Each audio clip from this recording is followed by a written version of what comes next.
generally speaking, for a teenage girl with no parents. What troubles would she face? This girl is Gu Meng. However, her uncle pointed at her and cursed Gu Meng. "Get out," he yelled. "You picked up bastard. Your adoptive parents died, and you didn't even shed a tear, still wanting to stay here." Her sister Gu Ing tried to persuade her uncle. "Sister is just cold-blooded. She's not bad," Lei Xiao said harshly. "Take your money-losing brother and get out. Everything in the Gu family belongs to Gu Ing. Don't even think about it." Gu Meng sneered. "Gu Ing, how could you say her sister was pretending to be nice? The will states that all inheritance goes to me. I can only accept it. If sister wants to stay a few more days with Gu Si, then beg uncle." Gu Meng snorted coldly. "No need," Lei Xiao said to Gu Ing. "Don't waste words with her. From now on, you'll be associating with upper-class people. This low-born bastard is no longer worthy of any connection with you." Gu Ing finally showed her true colors. Reste assured. Any knows. Gu Meng finally saw through it. "Your family drama act is terrible. Boring." When Gu Ing saw her exposure, she shouted, "How dare you say I'm acting?" Gu Meng bumped into her hard. "When our parents were alive, I didn't see you being filial. When they died, I didn't see you grieving much. But when dividing the inheritance, you suddenly became so delicate. Forget it, I won't bother with you. Take care of yourself." After speaking, she turned and left.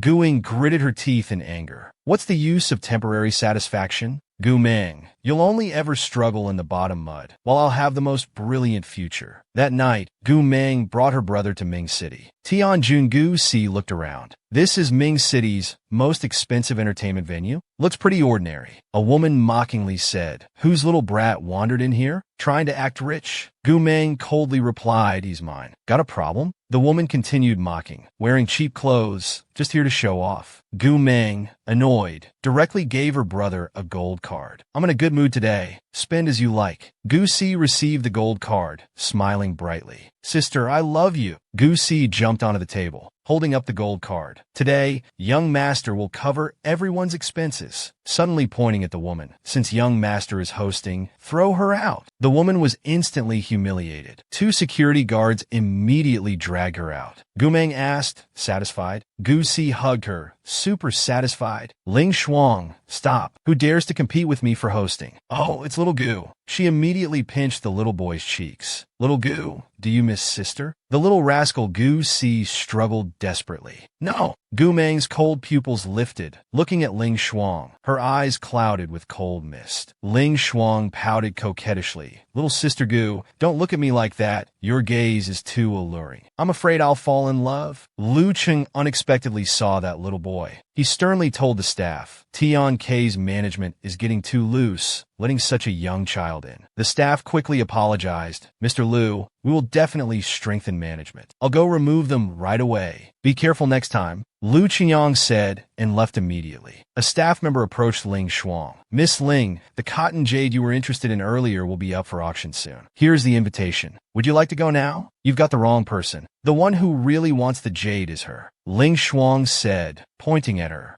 Gu Meng took the invitation. The staff member was stunned. She took that invitation. "Can they still enter?" The host smiled. "The auction officially begins. It said this cotton jade has unique special effects. Starting price is 1 million. Soon the price reached 3 million. A clear, lazy southern voice came. "Didn't expect it to reach 10 million. The host was about to ask again. 3 strikes to seal the deal. Suddenly Gu Meng raised her eyebrows, her lips curling into a half-smile. 20 million. Lu Qingzhou looked at this girl with a strange expression. When the female lead appeared, everyone discussed. Who is this person? Daring to compete with young Master Lu for items. Look at her cheap clothes. Doesn't look like a nouveau riche. Maybe she's deliberately causing trouble to get young Master Lu's attention. Then marry into a wealthy family and reach life's peak. She's so calculating." Then sat next to Lu Qingzhou. The girl beside warned her, "Little girl, I advise you not to raise the price. Do you know who you're competing with?" That's Lu Qingzhou,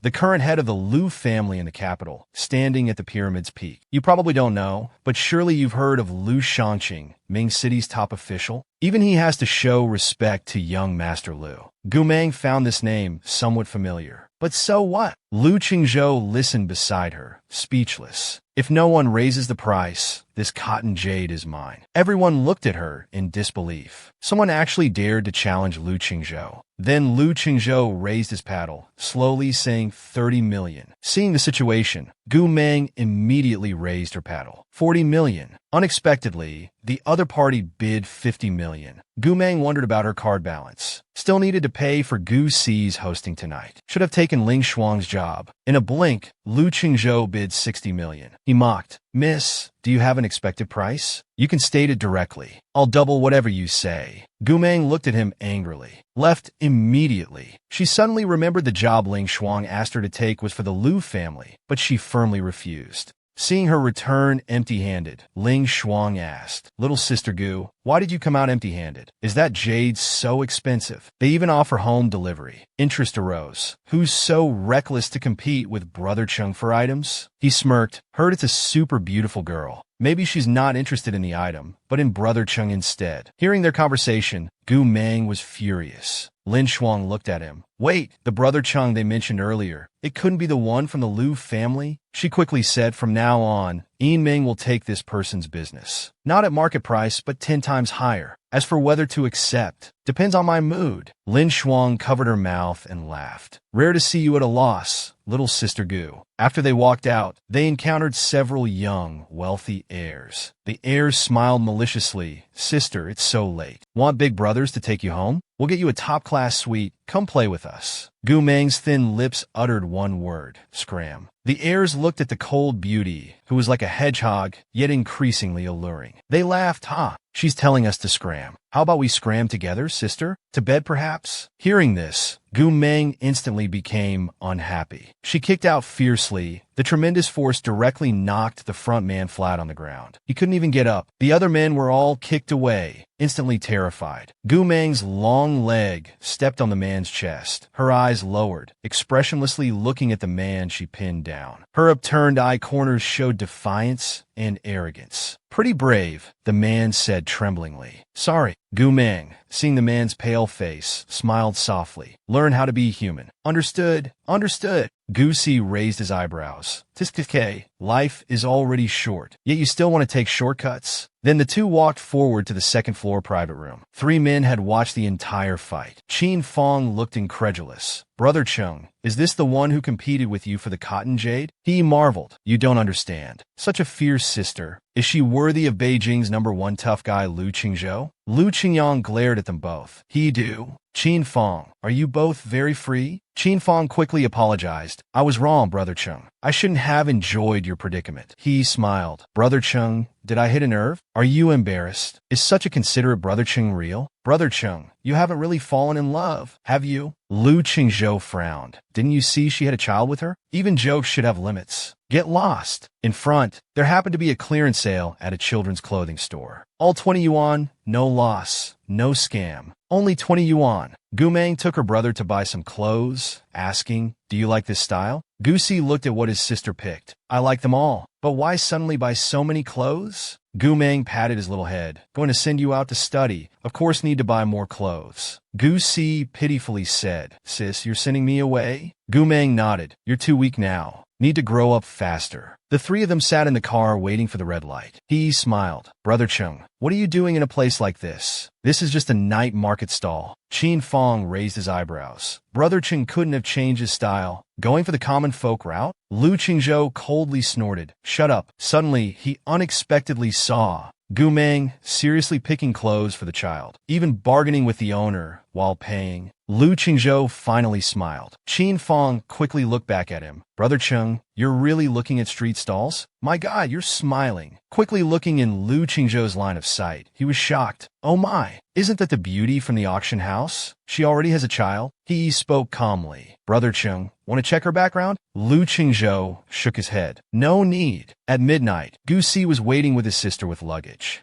This man was a special-rank military officer. "You're the person old Lu recommended to me?" Gu Meng told them. "Not me, but my brother." Gu Si. They were incredulous after hearing this. Oil de lo must de yokin. Gu Si frowned. Hey, looking down on kids? Dare to fight me directly? Gu Meng patted his little head. Gu Si, what did I tell you before? Gu Si quickly apologized. Sorry, uncle. I'll prove myself to you with my abilities. The other man was Lu Shangjin, Mingqing's municipal party secretary. Old song, don't underestimate this child. In 2 months, you'll be begging him to stay. Gu Si whispered to his sister, Sis, this military uncle doesn't look impressive. I'd rather self-study. Don't send me away. I can take care of myself. When I grow up, I can protect you too. Gu Meng said seriously. Gu Si, it's too dangerous around sister. I can't give you time to grow slowly. But I promise you, as long as you become the strongest at military school, sister will bring you back. Hearing this, Gu Si involuntarily shed tears. Wiping his tears, he solemnly promised, Sis, wait for me. I'll definitely return within half a year. Gu Meng cupped his little face with both hands. I'll wait for you. Lu told her not to worry. He had already informed Old Song about Gu Si's situation. Gu Meng wasn't worried at all. No one understood Gu Si's potential better than her, because they shared the same bloodline. Soon, Lu Shangjin received an urgent call. Needing to return quickly, he looked at Gu Meng. Let's go. Lu Shangjin's mother was critically ill, needed immediate transport to the airport, so borrowed Old Song's private plane. Beijing, Gu Meng and Lu Shangjin walked off the private plane. Lu Shangjin quickly said, I can't go to the Lu family. Found someone to take you in? Gu Meng told him not to worry. As long as there's breath, she can save her. Leaving the airport, Lu Shangjin led her directly to a black SUV parked by the road. Unexpectedly, the person coming to pick them up was Lu Qingzhou. Gu Meng frowned. Why him again? Lu Shangjin asked Gu Meng to get in first. Lu Qingzhou finally learned her name was Gu Meng. He spoke, Miss Gu, we meet again. Lu Qingzhou cautiously continued. You said you'd bring a doctor. Is it this Miss Gu? Unexpectedly faced with Gu Meng's coldness. Lu, you talk too much. No one had ever dared to speak to Lu Qingzhou like this. The two in front panicked. Lu Shangjin asked concernedly, How's your grandmother? Lu Qingzhou replied, Military doctors are treating her. The situation isn't good. Lu Shangjin, usually calm, couldn't help but become anxious. I heard her condition had improved a few days ago. Why did it suddenly worsen? Lu Qingzhou's thin lips uttered 3 words. Don't know. As he spoke, his gaze remained fixed on Gu Meng. How can you earn such care and respect from the usually aloof 6th uncle? Gu Meng, who exactly are you?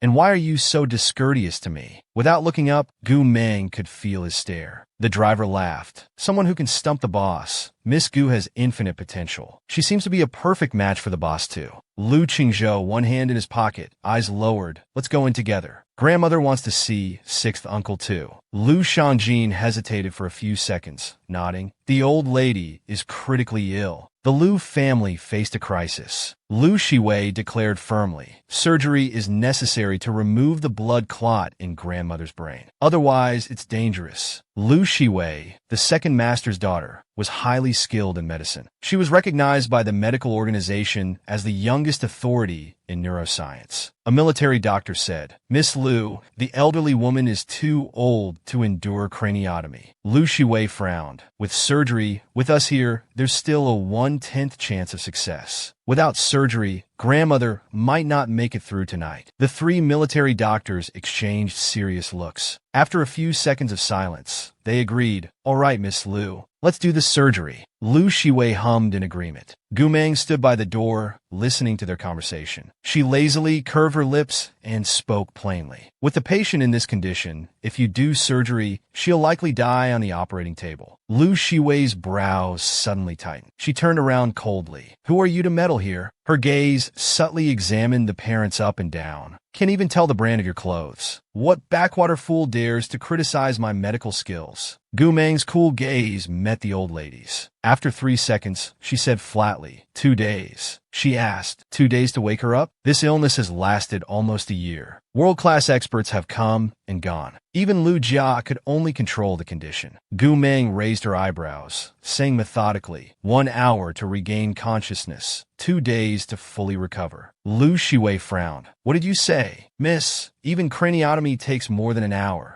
How exactly do you plan to cure my grandmother? Gu Meng replied concisely. Acupuncture. Lu Qingyang thought for a moment. Traditional medicine? Indeed, haven't tried that. Lu Shiwei admonished him. Third brother, what are you considering? Acupuncture is pseudoscience without any basis. They're playing with grandmother's life. The military doctors looked at Gu Meng with contempt. A year-long illness cured in 2 days? This young lady is making light of treatment. Even the elusive #1 brain specialist wouldn't make such bold claims. What gives you the right? He took a deep breath, suppressing his anger, looking at Lu Qingzhou. If you trust me, give Gu Meng 1 hour. Craniotomy can't compare to this moment, he said quietly. No one born in this world has medical skills surpassing Gu Meng. After focusing his gaze for a few seconds, he told the butler, arrange a room for Miss Gu. She'll stay here for 2 days. Lu Shiwei's eyes reddened with anger. You'd rather trust an outsider than me? Lu Qingzhou coldly replied. If you lack the ability to treat illness, don't blame others. Gu Meng casually tied her black hair with the red hairband in her hand. After tying it up, she untied the cloth roll, which unfolded to reveal a row of thin acupuncture needles. Disinfecting Baihui and Renzhong points, she inserted needles into Naguan with precise technique. Lu Shiwei watched Gu Meng's seemingly pretentious actions. Unwillingly said, grandmother has a stroke. She's bleeding from hands and feet. Tell me what use is this? Speaking while grabbing her shoulder from behind. I don't know what charms you use to bewitch them, but I won't let you continue your deception here. Suddenly, Gu Meng pierced her hand with a needle. I didn't ask you to leave. I'm showing you how I'll cure the old lady, not letting you interfere with my treatment. Lu Shiwei's face changed drastically. Why can't I feel my hand? This man was grateful she saved his grandmother. Unexpectedly, she showed no appreciation. Lu Ruoshui, the youngest miss of the Lu family, reproached Lu Qingzhou. Is this how you treat your own family? Lu Shiwei cried grievously in his arms. This had already disturbed Gu Meng's concentration.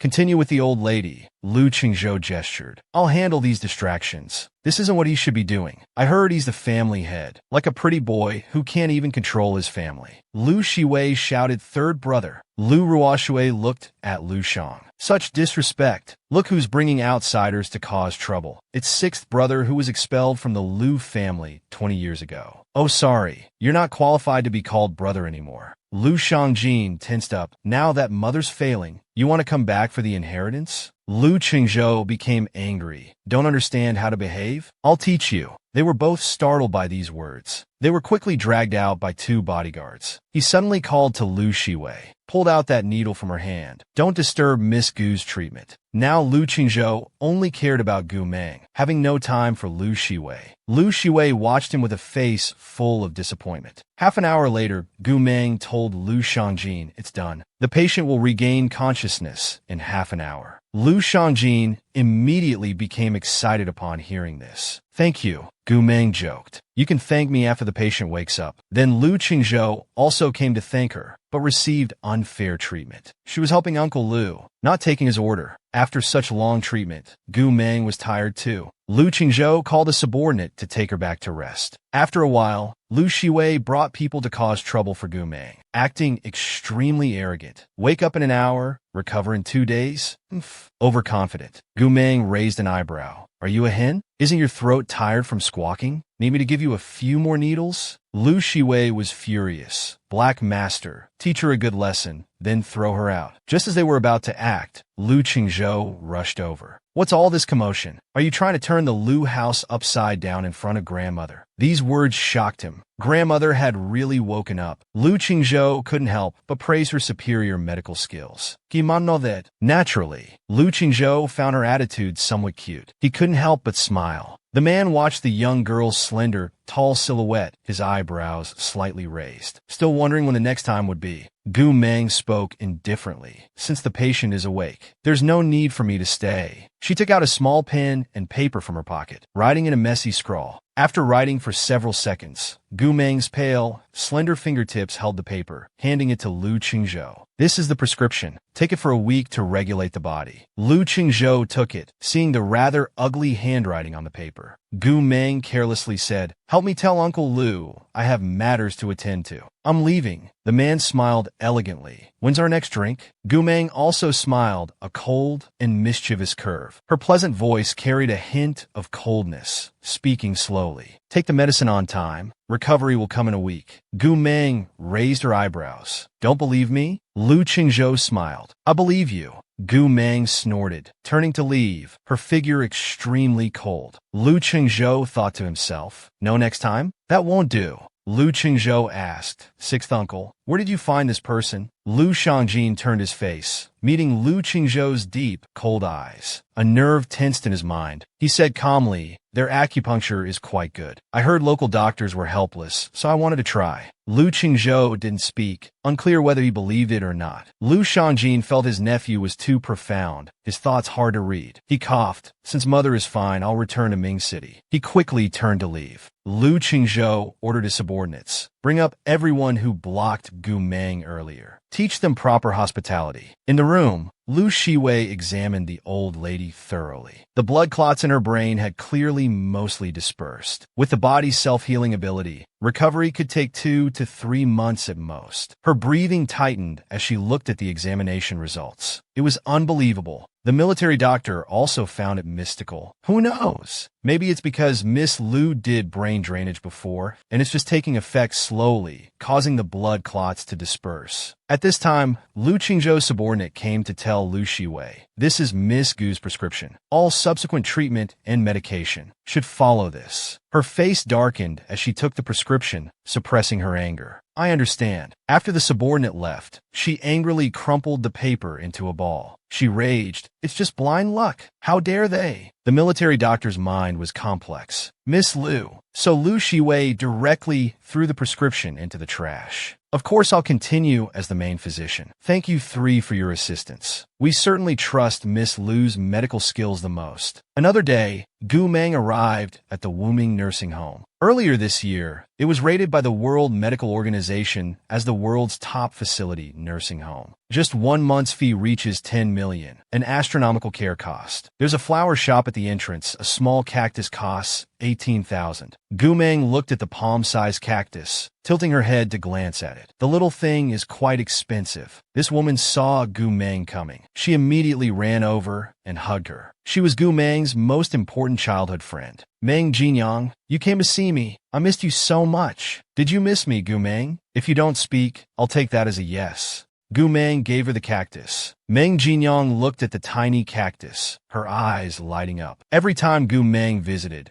she would bring her an easy-to-care for small plant, like succulents or cacti. Meng Jinyang held Gumeng's arm, smiling, let's go in city. Oh, right. Quick, tell me how you've been lately. Have you met any boys you like? Gumeng thought for a moment, then spoke. No one I like, though there is an annoying old man. Lu Qingzhou felt as if struck by lightning. He had actually been despised. He had finished high school curriculum at age 6. The school had finally expelled him, and now they wanted him back in school, getting up early for classes and exams every day. Still under the school's control. Gumeng's video call suddenly rang, but she switched it to voice call. This man called Yunling, Yinming's right-hand man, known as a diplomat. He refused video calls every time. White Fox, are you really that unpresentable? I have a job to find someone. Gumeng refused. Too busy lately, won't take it. Yunlin was troubled. Aren't you short on money lately? This is a big job worth 100 million. Gumeng frowned. You investigated me? He panicked. Absolutely not. You're Yinming's core and trump card. Am I that brainless? 8 years ago, Yinming emerged, breaking the dominance of the 3 major international hacker alliances. And in just half a year, made Yinming the leader of the 4 major hacker alliances. White Tiger, Yinming's most mysterious core member, had their personal information attempted to be hacked countless times by hackers worldwide. But all attempts failed. Yunling said blankly, why won't you meet me? I'm very discreet too. Much more reliable than Ling Shuang. Gumeng said seriously, get to the point. The Liu family in Beijing is offering 100 million to find someone. Heard it's quite a mysterious doctor who appeared in the Middle East 2 years ago. Their acupuncture skills are extraordinary, bringing the dead back to life. Gu Meng heard the words Liu family. She directly refused. Meng Jinyang took out her homemade dried fruit. Have some fruit, no strings attached. Gu Meng looked at her, her cold, lazy eyes showing a moment of confusion. Just say what you want to say. Meng Jinyang smiled sheepishly. Nothing gets past you, she said seriously. I just think I can't stay here forever. I'm much better now. I can go out and work with you to earn money. I heard the care fees here are very expensive. Gu Meng ate dried mango, changing her position, her thin lips curving as she said, not expensive. I've already paid in full. You're not even of age. How can you earn money with me? Meng Jinyang said worriedly. But you're not of age either. Gu Meng said casually, I can fight. Upon hearing this, Meng Jinyang immediately frowned and asked anxiously, You really earn money by fighting for others? Have you been hurt? Take off your clothes. Let me check. Gu Meng looked at his worried expression and laughed deeply. With beautiful eyes, she said excitedly, I learned some computer skills. I help others make small software. Can earn some money. Meng Jinyang stared intently at her clear, bright eyes to confirm she wasn't lying. He sighed in relief. You scared me. He hugged her shoulders. Gu Meng's fierceness, Meng Jinyang had witnessed since age 5. 1 second she'd be smiling at you. The next second she'd be swinging a brick at your head recklessly. Indeed, no one could hurt her. It's good that she doesn't get hurt. Suddenly Gu Meng's phone rang. She took it out. It was a message from Ling Shuang. Little sister Gu, be careful lately. All forces in Lu City are looking for you. Meng Jinyang smiled. I've never seen you use a phone before. Did you make new friends? Speaking of which, you haven't told me about that old man. Gu Meng quickly changed the subject. You just said you wanted to earn money? Meng Jinyang nodded seriously. Yes. Gu Meng thought for a moment. How about this? I'll find you a school. You could take this year's college entrance exam. Get into a good university. You'll earn more. Meng Jinyang's eyes brightened for a moment, then dimmed again. But the student registration and tuition, it's very expensive. Gu Meng promised confidently. I'll handle the money. It's decided. Meng Jinyang bit his lip, thought for a moment. Why don't we go to school together? Take the college entrance exam together. Gu Meng's brow furrowed slightly. This was clearly asking for trouble. She had finished high school curriculum at age 6. The school had finally managed to expel her. Now going back to school, getting up early for classes and exams every day. Still under the school's control. Troublesome. Everyone thought this woman wasn't cut out for school. Better off working instead. At the Liu residence, old Madame Liu opened her eyes. Liu Shiwei, seeing the old lady awake, excitedly widened her eyes, held the elderly hand with tears in her eyes. Grandmother, old Madame Liu's voice was weak but stern. Why are you crying? I'm not dead. The old lady recalled it was a young girl who saved her with acupuncture. Liu Shiwei stared strangely, eyes wet. Grandmother, don't talk nonsense. I thought I was going to lose you. Old Madame Liu looked at Liu Shiwei, speaking kindly. You've worked hard, Shiwei girl. Your medical skills have improved. The military doctor lowered his head, eyes flickering slightly. It seemed Miss Liu had decided to claim this successful treatment case as her own. Authority doctors from around the world had worn out the Liu family's doorstep, but couldn't improve the old lady's condition. Miss Liu's successful treatment would surely shock the international community. Old Madame Liu scanned the room. Where's your third brother? I remember seeing that shadow when I woke up briefly. Liu Shiwei's eyes paused for a second. Quickly regaining composure, she said softly. After you were out of danger, third brother left. He's usually very busy. Beside my foot. Old Madame Liu cursed angrily. He ran away before I even woke up. Liu Shiwei patiently consoled. Don't be angry, grandmother. You need to rest well now. The old lady took several deep breaths. All right, I'm tired. Go inform the others. Wait until I can get out of bed to visit. They're all useless. I don't want to see any of them. Liu Shiwei felt somewhat excited. Grandmother's attitude toward her was better than before. After this, her position in the Liu family would surely rise. The military doctor asked, Miss Liu, how should we proceed with the follow-up? Liu Shiwei raised her eyebrows. Follow my prescription. The blood clot has dispersed. Now it's just about recuperation. Some unnecessary people and matters don't need to be mentioned to grandmother. Liu Shiwei heard that sixth uncle had taken that woman back to Ming city. Third brother never cared about these small matters. No one in the Liu family would mention the treatment again. On the other side, Liu Shangjin asked in disbelief, "Are you sure you don't want to reconsider? School isn't really necessary for you." Meng Jinyang was silent for a second, brows slightly furrowed, eyes lowered. Everyone thought Gu Meng wasn't cut out for school. Better off working instead. With a troubled face, "Did I make the wrong decision? Kiman like it. You're such a little worrywart. Why such a bitter expression? Stop overthinking." Liu Shangjin thought seriously. "How about we set some ground rules?" Gu Meng's face darkened slightly, speaking heavily. "Uncle Liu." Their expressions suddenly turned serious.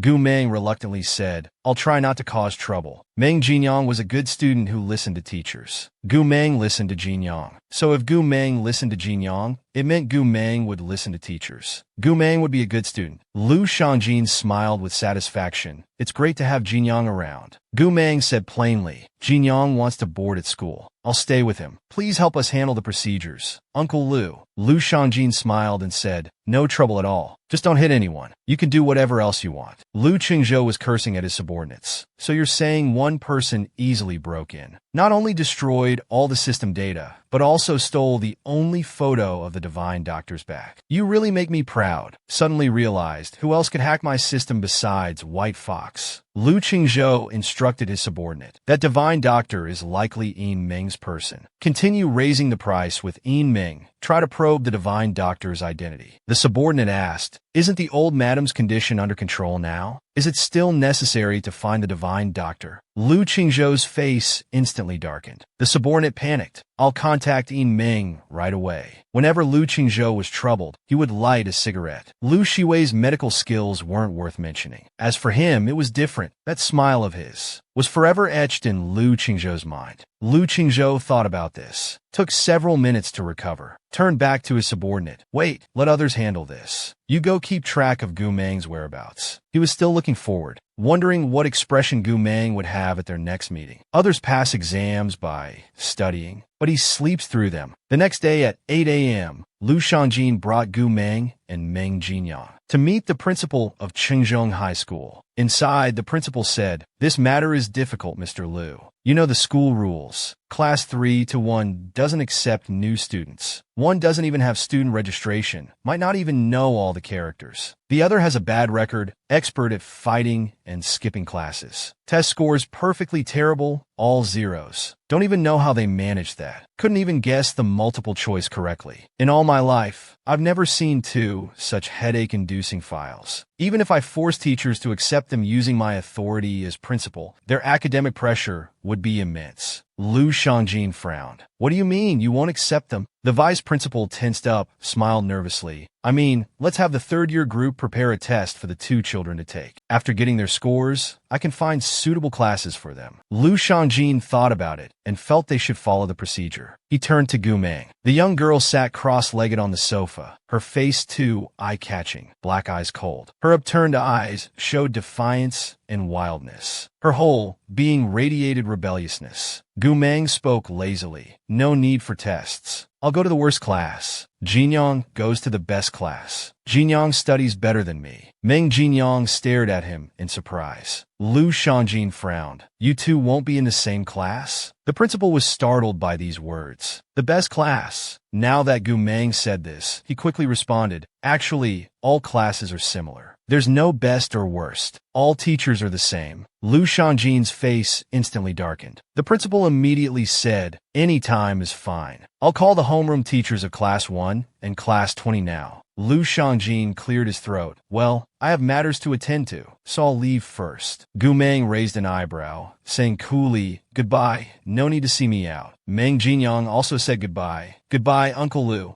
Meng Jinyang asked, puzzled. Uncle Liu seemed a bit embarrassed. Gu Meng explained, "Because his son and daughter happen to be in Class 20 and Class 1 respectively. Probably doesn't want to be embarrassed twice." Meng Jinyang smiled. "How do you know everything?" Shortly after, the principal's office door opened. Class 20's homeroom teacher, Shi Yin, entered. "Vice principal, I'm here to pick up our class's student." The principal introduced them. "Teacher Shi, this is Gu Meng. Gu Meng, this is your future homeroom teacher, Teacher Shi Yin. Teacher Shi Yin will also take Meng Jinyang to Class 1. Soon they arrived at Class 1. Gumeng saw 3 people in the hallway and asked teacher she curiously, "What are those 3 people doing?" Teacher Luo values grades highly. The bottom 3 students in Class 1 can only attend class in the hallway. This is Teacher Luo's way of motivating students. When they heard this, they were somewhat shocked. Gumeng quickly grabbed Meng Jinyang's hand and looked at Teacher Shi. "Teacher, would you mind having another transfer student in your class?" The teacher smiled slightly. "Of course not.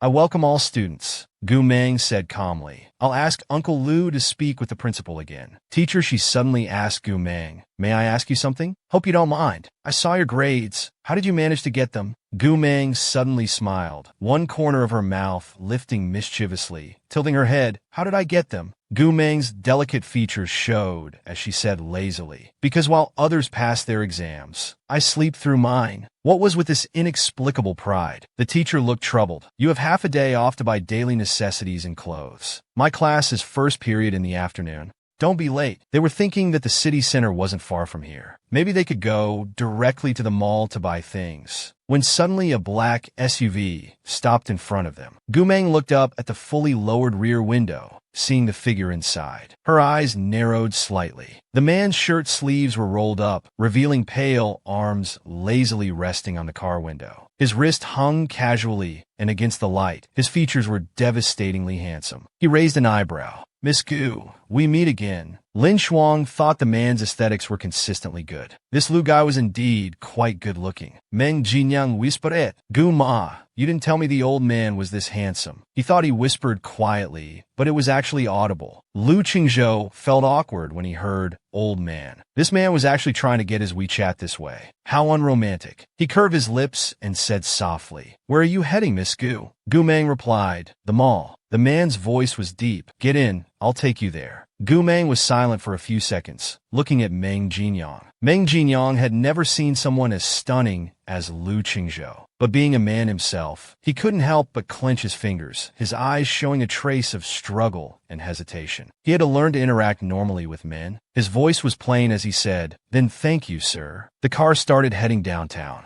Gumeng noticed he was still uncomfortable, so she put a lollipop in his mouth, asking if it was sweet. Meng Jinyang finally smiled. "Very sweet." Seeing him smile, Gumeng smiled too. Lu Qingzhou looked awkward. Was he being ignored? His gaze moved to her face. "That day Miss Gu saved me. Grandmother passed away before I could repay the favor." Gumeng's eyes were downcast, expressionless, with a flash of light in them. She remembered Yunlin mentioning the 100 million favor. She looked up at him, expressionless, and asked seriously, "How much are you planning to give?" Lu Qingzhou raised an eyebrow, waving his phone, casually suggesting, "Add my WeChat. I'll transfer." The car suddenly swerved, then quickly stabilized. Gumeng and Lu Qingzhou sat steadily, unmoved, but Meng Jinyang swayed from the jolt. Lu nervously said, his eyes full of disbelief, "Sorry, young Master Lu, I didn't control the gas pedal well." Their way of asking for WeChat was truly difficult. Lu Qingzhou narrowed his eyes. "If your skills aren't good enough, we'll replace you."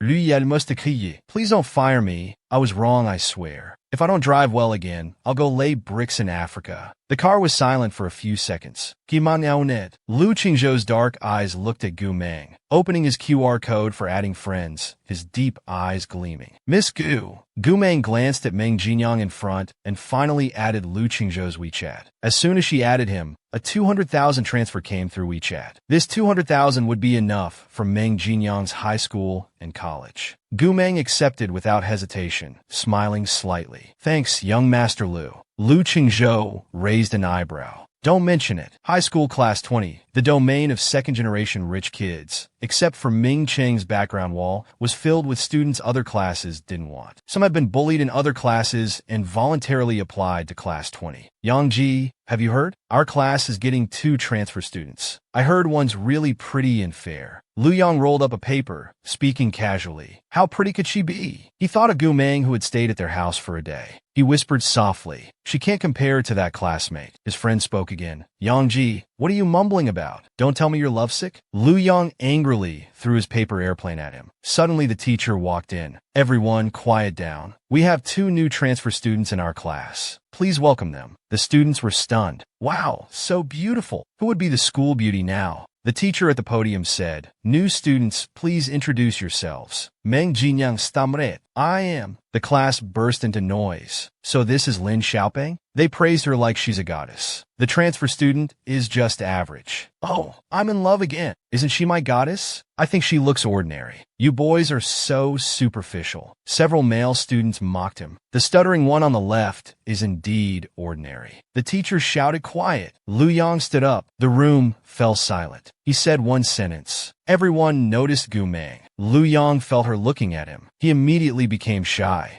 Gu Meng opened her mouth. "Inkiman." At this point, Meng Jinyang finally recovered. Smiling sweetly, "I'm Meng Jinyang. Please take care of us in the days ahead." This boy became shy, thinking his smile was quite cute. Now for seating arrangements. Meng Jinyang, sit next to Shun Huan in the third row. Gu Meng, you're tall. There are 2 empty seats in the last row. Choose one. Lu Yang hesitated. Which seat would she choose? If she sits next to me, what should I say first? Gu Meng's expression suddenly changed. She saw the paper airplane in the trash can, so she chose to sit next to Lu Yang. Lu Yang beca happy. She must remember me. Gu Meng threw that paper airplane at him. Lu Yang was dumbfounded. Oh no, did Gu Meng think I was provoking her? Uncle Lu's son is so silly. School is indeed boring. Ding ling ling, class was over. Many students came from outside to see Gu Meng, the school beauty. Looks like things will get lively again. In class 4 of year 1, a girl ran to the classroom but found no one there. A boy spoke. "I heard class 20 got 2 transfer students. One called Gu Meng is especially beautiful." Hearing this news, his face darkened. That kind of class 20. The first monthly exam is coming up. Once you get first place, you'll be the school beauty. The world's top hacker, saying they need to take college entrance exams. What a bizarre scene that would be. The door to Lu Shangjing's office suddenly opened. He looked up as Lin Zhou stormed in with an unhappy face, demanding, "You arranged for Gu Meng to enter Mingqing School? Do you know who her desk mate is?" Lu Shangjing thought for a few seconds. "Seeing how angry you are, it must be Gu Meng." Lin Zhou fumed. "Yes, I don't mind you arranging for Gu Meng to enter Mingqing School, but I won't allow her to corrupt Lu Yang. That's my bottom line." Lu Shangjing spoke up. "Save Lu Yang from being corrupted? Not to look down on my son, but while he excels at eating, drinking, and playing, I was too busy with work before. I neglected his education." Lin Zhou's face grew colder. "What do you mean? You're siding with outsiders over your own son? Don't think I don't know what Gu Meng has done before. Fighting, causing trouble, skipping classes. Hasn't she done enough?" Lu Shangjing frowned. "Gu Meng isn't as bad as you think. If you're unhappy, let Lu Yang ask the teacher to change seats." At this moment, Lu Yang arrived. He said calmly, "I won't change." Lin Zhou choked with anger. Not wanting to affect the mother-son relationship, she pointed to a prepared folder. "See for yourself." Lu Yang raised his eyebrows, pulled out Gu Meng's records, and turned to the test scores page. His mouth twitched. All zeros. Even he wasn't this impressive. How consistently she scored. Lin Zhou watched Lu Yang's shocked expression, feeling somewhat relieved. "See? Gu Meng isn't a good student. Stay away from her. I'm not asking you to be as excellent as your sister. Just don't bring shame to the family." After reviewing Gu Meng's files, Lu Yang said, "Mom, don't worry about these things. I know what I'm doing. I won't change seats, and don't go behind my back to the teacher. You know my temperament." Lin Zhou's face turned ashen, glaring at him coldly. Lu Yang cheerfully hugged his mom. "Don't get angry, you'll age. Let's go get some late-night food. Tianke has an important transaction tonight." Gu Meng asked, "What's the situation? Do you still need my help?" Lin Shuang sighed. "I don't want to trouble you either. After all, it's the countdown to college entrance exams." Gu Meng raised her eyebrows seriously. "Good that you know. I still need to take college entrance exams." Lin Shuang almost choked on her drink. The world's top hacker saying they need to take college exams. What a bizarre scene. He said Tiang's surveillance system. "I can't hack it. Please help. After it's done, I'll give you a share." Gu Meng raised an eyebrow casually, holding up 2 clean, fair fingers. 2 shares? Taking advantage of the situation? So greedy. Lin Shuang finally bit her lip. "Deal." At 12 o'clock, when Tianke was at its busiest, in the ladies' room, only Gu Meng was present. At the crystal wash basin counter, a laser projected a blue virtual keyboard. A mini projector shone on the wall, showing subtitles. Gu Meng stood casually. Her beautiful fingers moved dizzyingly fast on the virtual keyboard. An unlit lady's cigarette between her lips, her eyes cold, her slight smile revealing an inherent wickedness. Suddenly, her quick hand stopped. Her beautiful eyes slightly contracted. Meanwhile, Tiank's monitoring room was in chaos. All screens went black, showing complete pandemonium. 10 minutes later, Gu Meng received a message. "It's done, retreat." Lu Qingzhou watched the girl's slender silhouette. His evaluation of her remained simply beautiful. 10 minutes later, Gu Meng received a message. "It's done, retreat." Gu Meng adjusted her cap brim and walked out casually. Soon, a large group of men in black were searching throughout Tianke, seemingly looking for someone. Several men in black approached, looking her up and down. "You in the black cap, stop." His hand touched his watch, preparing to use a hidden weapon, when a familiar male voice suddenly sounded from behind. "Miss Gu." The man had one hand in his pocket, his white shirt carrying a somewhat ascetic air. His upturned eye corners were sharp and cold. Gu Meng turned to see Lu Qingzhou. The men in black respectfully bowed upon seeing Lu Qingzhou. "Young Master Lu, is this your friend?" Lu Qingzhou spoke while keeping his eyes on Gu Meng. The men in black quickly apologized. "Sorry for the offense, Mississippi."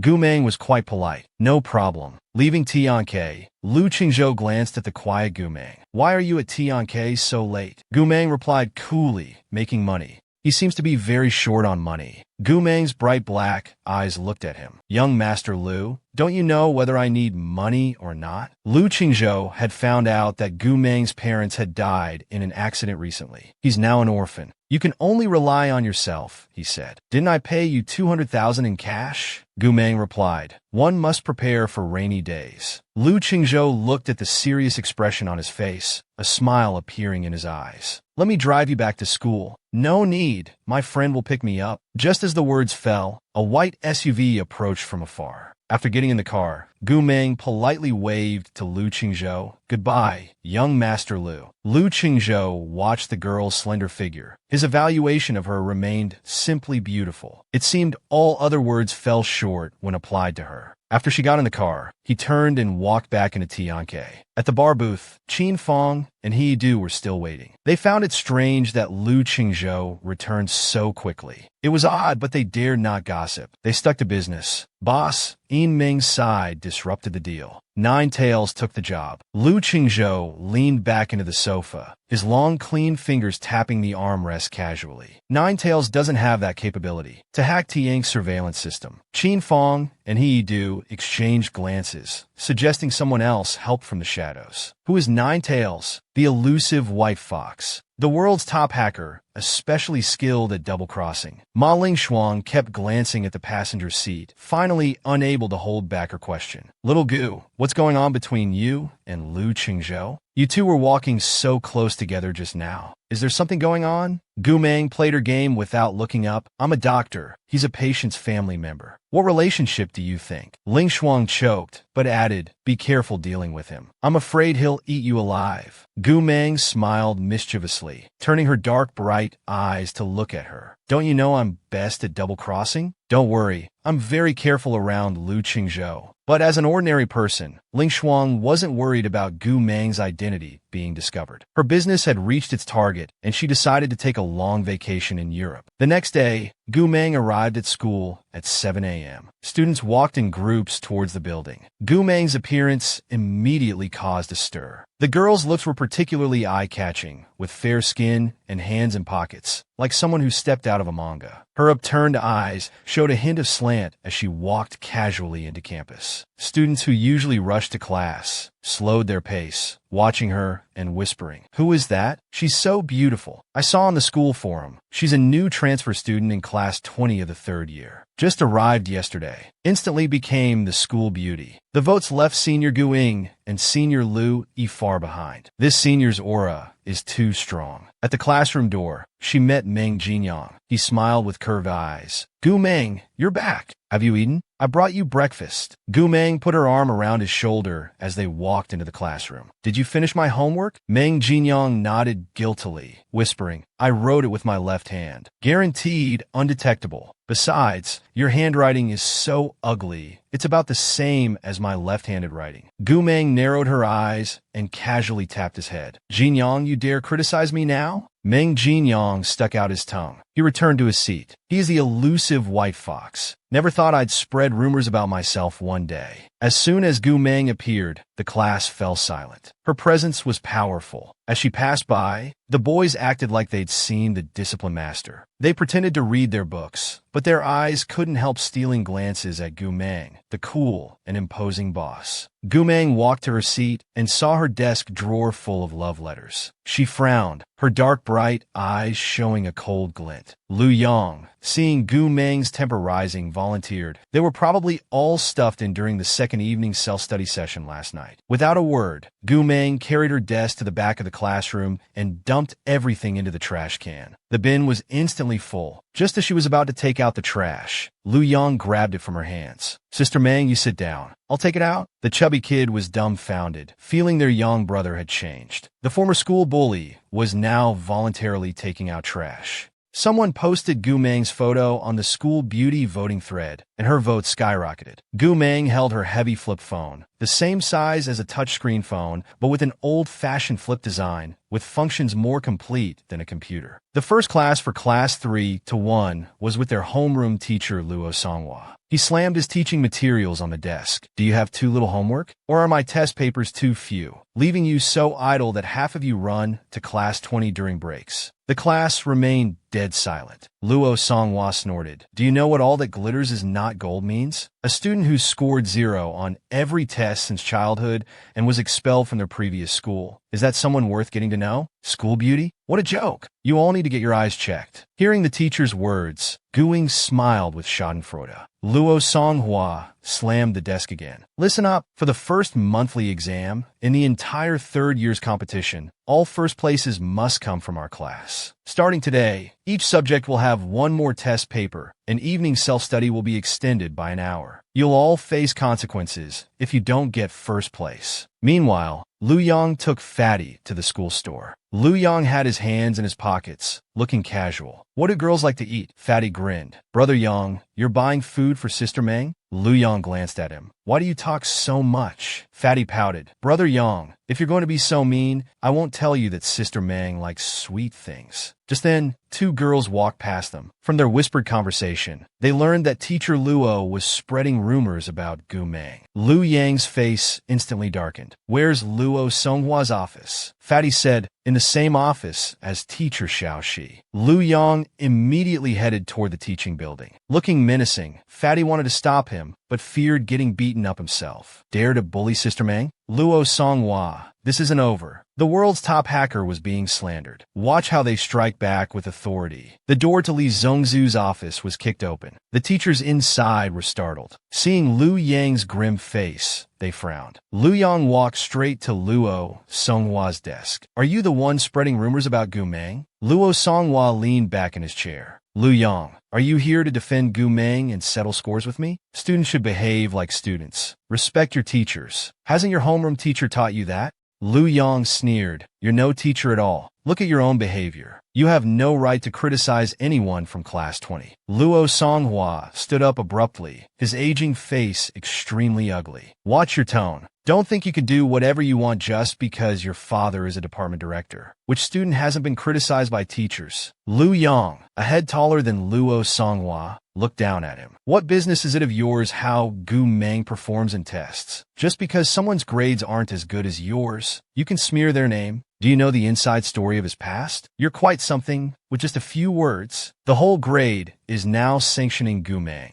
Luo Songhua snorted disdainfully. Lu Yang crossed his arms tightly. "Let me tell you, if you don't apologize to Gu Meng today, this isn't over." Luo Songhua rolled his eyes and said sternly, "Get out right now, or face the consequences." Lu Yang's temper immediately flared up, rolling up his sleeves ready to cause trouble. "Let's see what these consequences can do to me, you spoiled." Just then, a deep female voice suddenly called out, "Lu Yang." Gu Meng walked into the office with hands in pockets, expressionless, eyes gleaming with frost. Lu Yang turned his head and saw her, filled with righteous indignation. "It was him who spread rumors about you outside. I'm making him apologize to you." Luo Songhua sneered. "Wasn't it him who scored 0? Wasn't he the one expelled from his previous school?" He turned to Shi Yin, who had hurried in. "Teacher Shi, control your students. Poor academics is one thing, but they're so unruly. It's embarrassing. Does anyone think Mingqing Middle School is some backwater place? Better spend this time doing more exercises. Xian pressed her lips together and forced a smile. You're right, Teacher Luo. Lu Yang frowned. Xiaoxi, what do you mean? Have you forgotten how this old woman bullied you in the office? Today, I'll teach her a lesson for you too.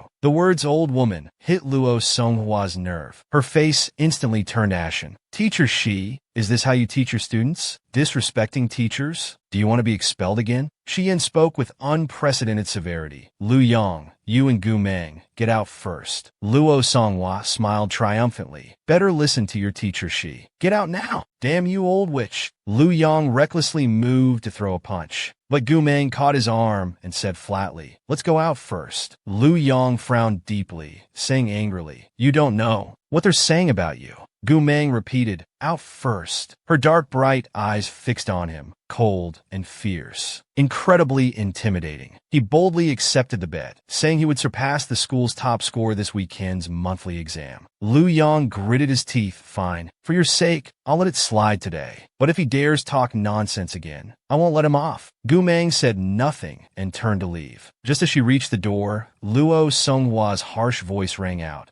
A poor student is just a poor student. Not only bad at studies, but doesn't know their place. So arrogant. Gu Meng stopped, hands in pockets, standing askew, surrounded by a low pressure. Xian spoke neither humbly nor proudly. Teacher Luo, studies are studies. They don't represent character and morality. Being unwilling to study is different from being naturally poor at it. I believe all my students are intelligent and have good character. As a teacher, I hope you'll be more careful with your words. Luo Songhua laughed mockingly. Teacher Shi, are you saying your students just don't want to study? That if they wanted to, they'd all be geniuses? Well then, let's make a bet. Class 1's lowest score in the last weekly test was 643 points. If anyone in your class can exceed this score in this weekend's monthly exam, I'll apologize to Gu Meng and your entire class. Lu Yang clenched his fists. Damn it, the old witch is deliberately insulting us. And it had to be about studying, which we're not good at. Luo Songhua sneered contemptuously. Even your teacher Shui has no confidence in you. What right do you poor students have to make a fuss here? Teacher She remained silent, brows furrowed. A fierce coldness quietly rose in Gu Meng's frosty eyes, her upturned eye corners tinged with red. She slowly turned around and spoke carelessly. Fine, I accept this bet. Luo Songhua was stunned. Xian looked at Gu Meng in disbelief. Soon, this incident spread throughout the school. News of the bet reached the vice principal, who hurriedly called Lu Shangjing. If Director Lu's person suffered any grievance here, his position as principal would be at risk. When Lu Shangjing received the vice principal's call and heard the whole story, he calmly said, don't worry about this. Gu Meng will handle it. The principal thought for a moment and asked, Director Lu, Gu Meng's grades in the records must be fake, right? Lu Shangjing was somewhat surprised that the vice principal caught on so quickly. He simply said, I know. Mingqing High School has been overshadowed by experimental high school for years. Gu Meng will restore Mingqing to its former glory and will add a brilliant chapter to your teaching career. The vice principal was shocked. For Director Lu to speak with such certainty, this Gu Meng must be extraordinary. The world's top hacker is taking college entrance exams? Yiming laughed. She couldn't believe it was true. Back in the classroom, everyone was still discussing this matter. Lu Yang declared confidently, classmates, this is about our dignity. Are you content with being looked down upon? We must love studying. Chu Yao threw a book. Brother Yang is right. I love studying. The road to Shu is hard, harder than climbing to heaven. The journey is difficult with many paths. For me, it's difficulty upon difficulty. A female classmate praised him. Brother Yao, you're so talented. Gu Meng looked at Qingqing and smiled. Lu Yang saw her smile and felt a bit shy. Sister Meng is really reliable, already starting to study seriously. But then he saw she had drawn a small fox. Never mind, I'll go find Lu Yi for tutoring. Then he sat next to Gu Meng. Xiao Peng turned around. Brother Yang, why do you protect Sister Meng so much? Lu Yang crossed his arms and smiled proudly. I've seen your Sister Meng's report card. Very consistent, firmly holding the last place in the grade. As a senior, of course I should look after her. He was actually referring to her consistently scoring 0. Xiao Peng looked shocked. If I'd known this would make Brother Yang submit, I could do that too. After a self-study period, Lu Yang and Xiao Peng went to play basketball. Meng Jinyang left his seat to find Gu Meng. Shenhuan heard a female classmate complaining. Gu Meng agreed to the bet, but no one in class can deliver on it. Shenhuan got angry and said harshly, "Don't forget, Luo Songhua was talking about class 20, not just Gu Meng." She fell silent. Glaring at Meng Jinyang, she sat beside Gu Meng. "I looked at last week's test papers. I'm still behind class 1's lowest score." He looked at Meng Jinyang, his voice clear and cold. "Is it that difficult?" Meng Jinyang nodded. "Although it's the same content as what the private tutor you arranged for me taught, each school's test difficulty varies. If we had Qingshui Middle School's papers and internal review materials, that would be great. Their training papers and internal review materials are the best in the country. But their materials are only for internal students, not allowed outside. Nevermind il studar. 3 days left." Gu Meng narrowed her eyes. "Just review materials? That could be arranged." That night, Gu Meng returned to the dorm for the first time. Opening her computer, she replied to a message on a web page created by top 10 international hackers specifically for hacker gatherings. When Gu Meng appeared, it was like dropping a depth charge. Another hacker exclaimed, "Damn, White Fox, haven't seen you in over a year. What have you been up to?" Gu Meng simply replied, "Studying. Preparing for college entrance exams." The web page went quiet for over 10 seconds. A hacker said, "What a cold joke. If you're taking college entrance exams, I'll hang myself with a mouse cable." Gu Meng remained silent. They wouldn't believe the truth anyway. Finally, she accessed Qingshui Middle School's database. She rested very late that night. The next day, Gu Meng personally tutored Meng Jinyang, requiring him to solve the circle problems. Meng Jinyang found these problems very complex and couldn't even understand the answer key. When he returned to his seat, he found a solution guide. He suddenly understood how to solve these problems, but he scratched his head, wondering who wrote the answers. Soon came the first monthly exam for third-year students. That day, when Luo Songhua walked into the exam room with papers, Lu Yang frowned. "Damn, why is it this old witch? Didn't they say Class 9's homeroom teacher would be proctoring?" Xiao Peng stared at the contemptuous Luo Songhua, mumbling quietly, "We're done for. No chance of cheating now. What should we do, Brother Yang?" Luo Songhua scanned the entire classroom and laughed, surprised. "I'm proctoring. Listen well, anyone who dares to cheat today, I'll make sure their record looks prettier than now." Gu Meng rested her face on her hand, twirling her pen on paper. Her upturned eyes showed a hint of a sideways glance, looking at Luo Songhua with an ambiguous smile. When the papers reached Meng Jinyang, while checking the printing, he accidentally glanced at the questions. He paused. These were the same problems Gu Meng had in practice days ago. Gu Meng was amazing. Her prediction of exam questions was too accurate. She was the mysterious white fox, yet couldn't resist the temptation of sweets. The exam ended. When the bell rang, Meng Jinyang turned in his paper and went to find Gu Meng. Just as he was about to speak, Gu Meng suddenly moved close, pressing her clean, fair index finger to her lips. "Chill." The girl's eyes were dark and bright, clear and cold, somewhat profound, dangerously charming. Meng Jinyang froze, staring at her blankly. Lu Yang came over cursing. "Damn, old lady Luo watched so closely, I couldn't even take out my cheat sheet." Gu Meng looked at Meng Jinyang. "Go eat first. I need to ask Xiao Shi for leave to buy something." Lu Yang overheard and also asked for leave, insisting on going with Gu Meng. They took a bus to Starlight Plaza. Lu Yang asked, "Sister Wang, what are you buying here?"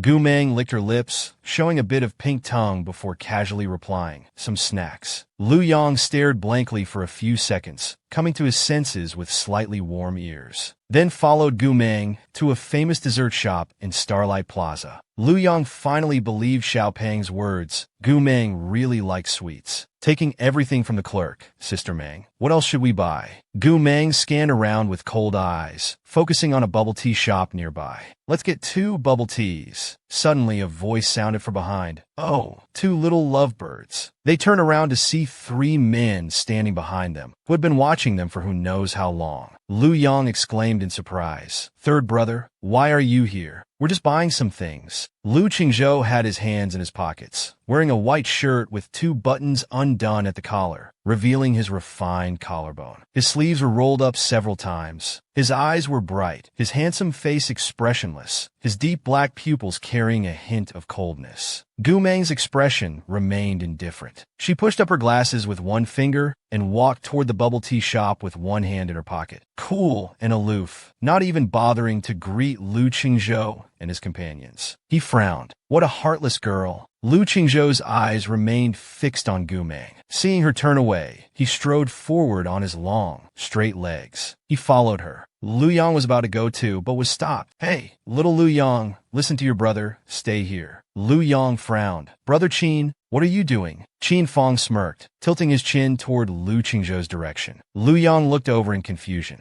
Gu Meng walked to the bubble tea shop and ordered 2 mango milk teas, 1 extra sweet, 1 30% sugar. Thank you. Sure. The clerk smiled, stealing several glances at Gu Meng. This girl was too beautiful. Just as she was about to pay, Lu Qingzhou's voice came from behind her. Add another mango milk tea, extra sweet. Is off. He turned his head, looking up. The girl's eyes were particularly beautiful, their wildness contained but still occasionally showing through, clear and bright. Her eyebrows slightly raised, both slanted and relaxed. Lu Qingzhou smiled. Let me treat you to bubble tea. Their eyes met, and Gu Meng couldn't figure out what Lu Qingzhou wanted. She smiled mischievously. Then thank you, young Master Lu. The top CEO Lu Qingzhou was actually jealous over a girl. He even specifically warned his little rival to keep distance from Gu Meng. The two walked back with their bubble tea. Lu Qingzhou asked, "Want to have dinner?" Tianxia restaurant. Gu Meng replied coolly, "I only got permission to skip the first evening study session. I need to return to school." Lu Qingzhou raised his eyebrows. It's rush hour now. Istrida Ayu. Gu Meng increasingly couldn't understand what this man wanted. Instinctively, she didn't want to interact with him much, fearing her identity would be exposed. No need, thanks. Lu Qingzhou's black eyes stared at her beautiful features for a long while before speaking. You're welcome. They walked back to where Qin Fong and others were. Lu Qingzhou casually put his hand on Lu Yang's shoulder, standing a head taller than him. Why didn't you go home after the exam? Lu Yang pointed at Gu Meng and said obediently, I came with Gu Meng to buy snacks. Lu Qingzhou smiled crookedly, suddenly moving closer. He lowered his voice and said deeply, keep your distance from Gu Meng in the future. Lu Yang asked abruptly, why? Lu Qingzhou's dark eyes stared at him, his voice carrying a chill. What? You won't even listen to me? Lu Yang's nerves exploded, stammering. But Gu Meng and I are desk mates. Lu Qingzhou suddenly looked Lu Yang up and down, his gaze becoming increasingly disdainful. Lu Yang looked back nervously, his scalp nearly numb from the stare. He then retracted his words. Fine, forget what I just said. Lu Qingzhou removed his arm from Lu Yang's shoulder. Lu Yang's expression instantly became very complex. Why? Third brother's look just now was like he was looking at trash, squinting at Gu Meng and Lu Yang.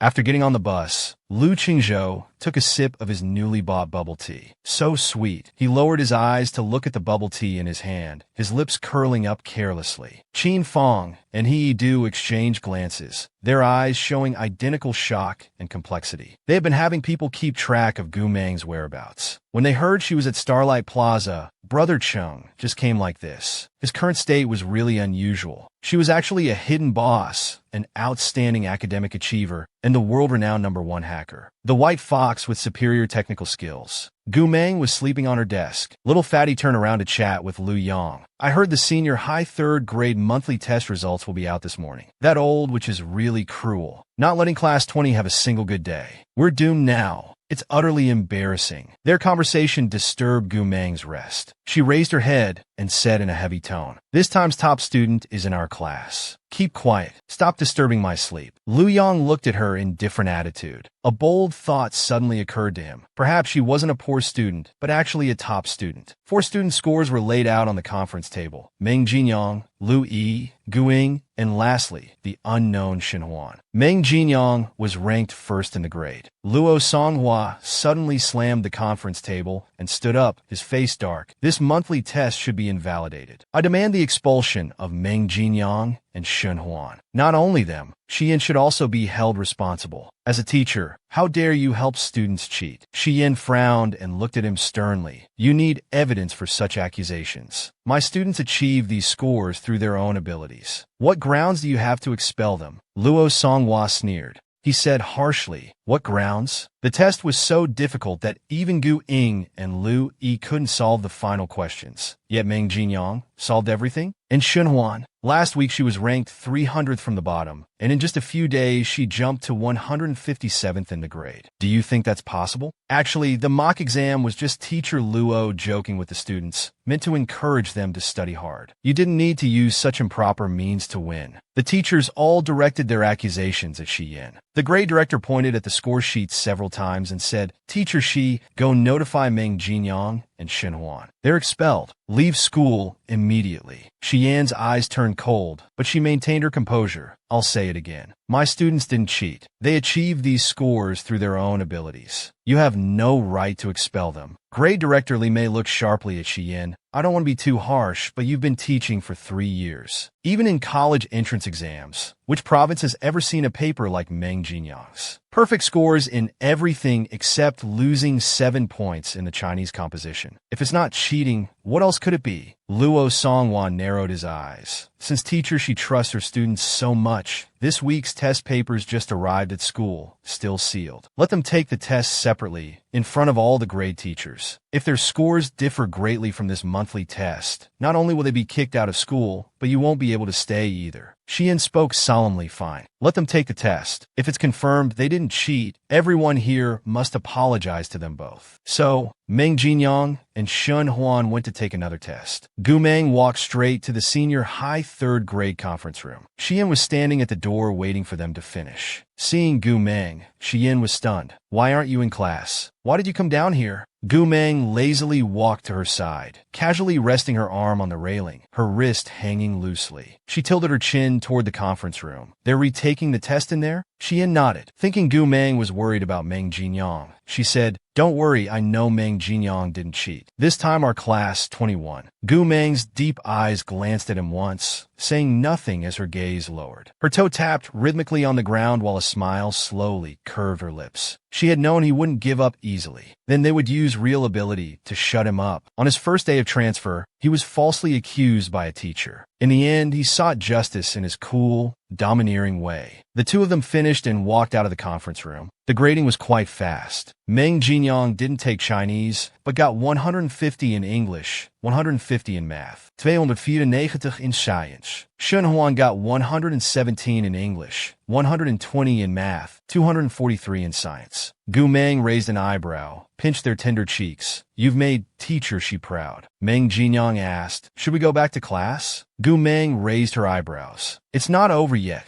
Then she looked at Shi Yin. "Right, teacher Shi?" Shi Yin replied gently, "Yes. It's not over." Then she led the 3 students slowly inside. Shi Yin spoke up. "The results are out. Does anyone have anything to say?" The director looked up at the students and said kindly, "Meng Jinyang, Shenhuan, we teachers were wrong today. We shouldn't have suspected you of cheating. Hope this won't affect you." Luo Songhua's face darkened extremely as he stared at the scores, lips tightly pressed. Shi Yin looked at him. "Teacher Luo, the director has apologized. What about you?" Just then, the conference room door was pushed open. Lu Yang entered with a sarcastic tone. "If apologies worked, why would we need police?" "How interesting. Does being first in the grade have to be from class 1? Otherwise you'll shamelessly accuse others of cheating."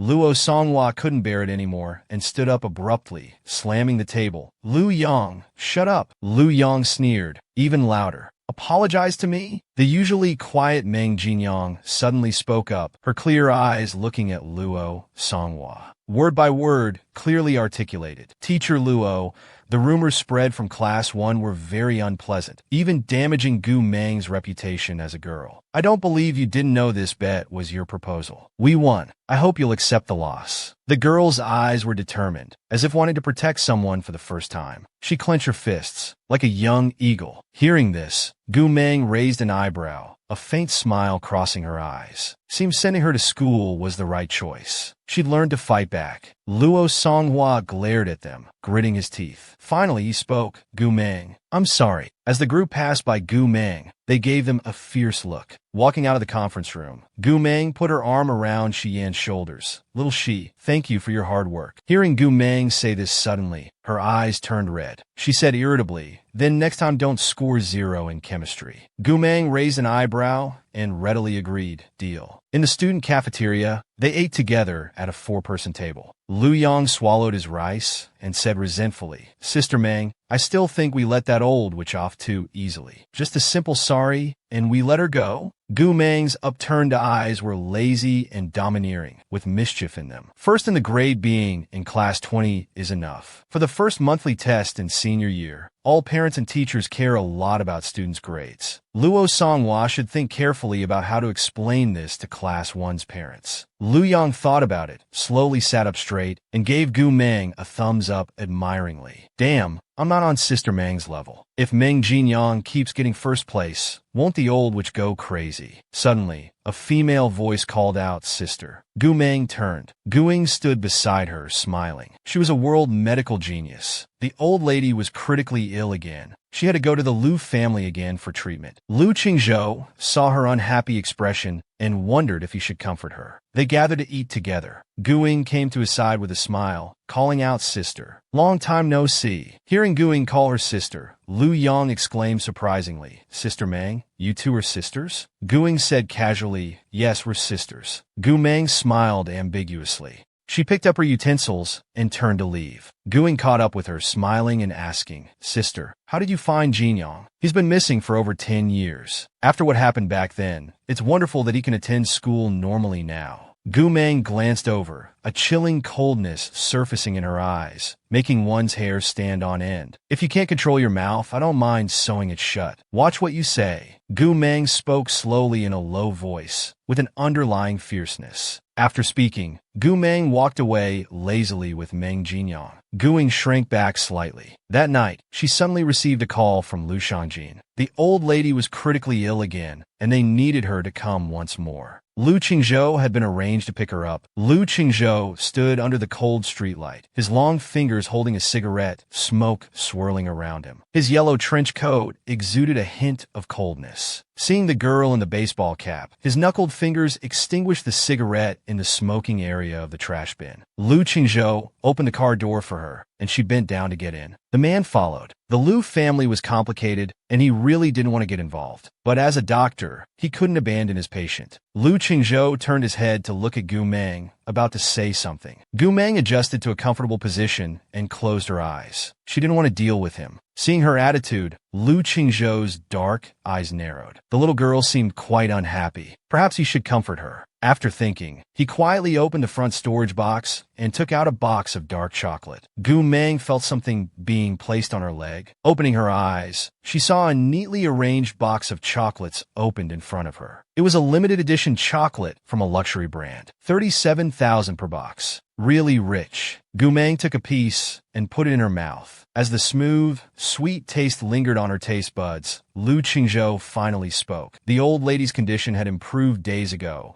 but tonight she suddenly worsened and fainted. Gu Meng glanced at him from the corner of her eye, a hint of sharpness in her gaze, her smile both wicked and cold. She slowly said, You'll have to ask Lu Shiwei about that. Lu Qingzhou's dark eyes suddenly flashed with cold light. Are you saying they didn't use the prescription you left? For the sake of the chocolate, Gu Meng lazily hummed in agreement. Her eyes, hidden in the shadows, were as cold as a winter pool. Medical practitioners bear their own sins. Even the most authoritative female brain specialist in the medical organization was just this level. At the Lu family mansion, Lu Shiwei and the 3 military doctors were frantically discussing treatment plans. Miss Lu, we should operate now. If we don't, the old lady won't survive. Lu Shiwei reviewed the relevant materials, her face tense. Wait a bit longer, I'll definitely find a better way. Since Gu Meng found a way to disperse the blood clot without surgery last time, I must be able to as well. She didn't believe Western medicine was inferior to abandoned traditional Chinese medicine. She and Yu Zhongjing, the top neurosurgeon, were about to perform a perfect surgery. Lu Qingzhou brought Gu Meng to the old lady's room. Seeing them, Lu Shiwei quickly put away the documents in her hand and frowned. What are you doing here? Gu Meng ignored her, her cold gaze falling on the old lady. The elderly woman had plastic tubes inserted, and her aged face looked very unwell. Her eyes suddenly darkened as she said coldly, I'm not confident this time. Lu Shiwei, suppressing her discomfort, bluffed, Third brother, last time this woman treated grandmother. And look what happened to grandmother. Why did you bring her here again? Are you trying to kill grandmother? She couldn't let third brother know that she had altered Gu Meng's prescribed treatment plan without authorization. Lu Qingzhou narrowed his eyes, a chilling light flashing in them, making one's hair stand on end, his face cold. Take Miss Taiwei away. Keep her under watch until grandmother wakes up. Lu Qingzhou's eyes instantly filled with panic. Gu Meng checked the old lady's pulse. As time passed, her expression grew increasingly grave. After an unknown period, her voice was low and suppressed. There's a problem. Lu Qingzhou looked at the elderly woman on the bed. What do you mean? Gu Meng looked up at him. Surgery is needed. Do you know Yu Zhongjing, the #1 neurosurgeon?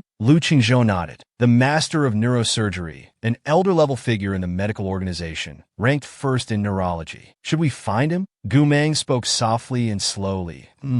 I need his help. Lu Shiwei isn't qualified, she said while taking out silver needles from her bag. I can buy some time, but you need to find him quickly. Lu Qingzhou didn't waste a second. He took out his phone, made a call. Bring Yu Zhongjing to the Lu mansion. Yu Zhongjing was a disheveled man in his 50s with a full beard, looking like he'd been dragged from some secret laboratory. As the guards brought him in, he shouted, "My students are there. I was at a crucial point in my experiment." Yu Zhongjing was carried directly to the old lady's room, still protesting. "Gentlemen, I can walk by myself. Could you please put me down? Oh, my old bones." Suddenly his voice stopped. His eyes widened gradually. He looked at Gu Meng in disbelief. Gu Meng glanced at him, and he quickly swallowed his remaining words. Lu Qingzhou ordered everyone else to leave. Gu Meng said coldly, "Examine the old lady." Yu Zhongjing's heart skipped a beat. He dared not look anymore and shifted his gaze to the bed. Seeing the old lady's condition, he was shocked. The last time he saw her, it wasn't this serious. It wasn't this severe before. Gu Meng slowly spoke. "I prescribed traditional Chinese medicine that could have cured her. Someone misused Western medicine. The qi damage is severe." Yu Zhongjing examined the scans and medical data. After 3 minutes, he said, "We can only do cranial surgery, but given her age, it's very risky. I only have a 50% chance." Lu Qingzhou looked at Gu Meng. "What are your odds?" Gu Meng's eyes shifted. Their eyes met. The trust in the man's eyes was profound. 60%. She wasn't lying to him. Lu Qingzhou's thin lips twitched slightly. He spoke politely. "Uncle Yu, please assist Gu Meng in operating on my grandmother." Yu Zhongjing darkened, as if greatly insulted. "Lu Qingzhou, who do you think you're looking down on? Do you know who I am?" Yu Zhongjing, the top neurosurgeon. "You want me to assist a young girl? You're completely disrespectful." The man's voice was deep. "I'll invest 50 million in your current research project." Yu Zhongjing didn't hesitate. He laughed heartily. Well, you're quite generous. Let's prepare the operating room." Lu Qingzhou's gaze was clear as he softly hummed in agreement. Then he walked out of the old lady's room. The medical genius underwent several hours of surgery. Lu Qingzhou's heart ached. He prepared some hot milk tea for her. He specially invited her to rest in his room. Gu Meng's lips curled into a smile. She lowered her voice. "Nice acting. Even got 50 million. Yu Zhongjing made a proud victory sign. But thinking about the old lady's condition, his expression grew serious. Was it Lu Shiwei meddling? Gu Meng raised an eyebrow, her tone indifferent. "You're a good student." Yu Zhongjing sighed repeatedly. "How is this my fault? Who knew he had talent, but such poor character? It's truly unfortunate for our school." Yu Zhongjing had a headache. But the urgent matter was the old lady's surgery. Given her advanced age, the risk was too high. One mistake could offend the entire Lu family. The Yu family never let me get involved in this. If it weren't for that kid Lu Qingzhou's intervention, I wouldn't have come. Gu Meng pressed her lips together, her dark eyes focused, whispering, "Protect the old lady's heart meridian." Yu Zhongjing nodded. The old lady had been wheeled into surgery. During the operation, Lu Qingzhou kept watch outside, worried and anxious, quietly lighting a cigarette. Lu Zhan rushed back from the military, his sharp eyes fixed straight ahead, walking towards the operating room. "How's mother?" Fourth Master Lu arrived. "She's in surgery. Yu Zhongjing is here." Lu Zhan straightened up. "Who invited him?" Qingzhou forcibly brought him here. Thinking of Lu Qingzhou's bandit-like behavior, Fourth Master Lu was both afraid and disdainful. Lu Zhan nodded with satisfaction. Qingzhou did well. Should have brought him here earlier. Fourth Master Lu awkwardly agreed. "Yes, both father and son are like bandits." Lu Qingzhou heard footsteps, saw who came, and trembled slightly. He called out, "Dad." Lu Zhan asked,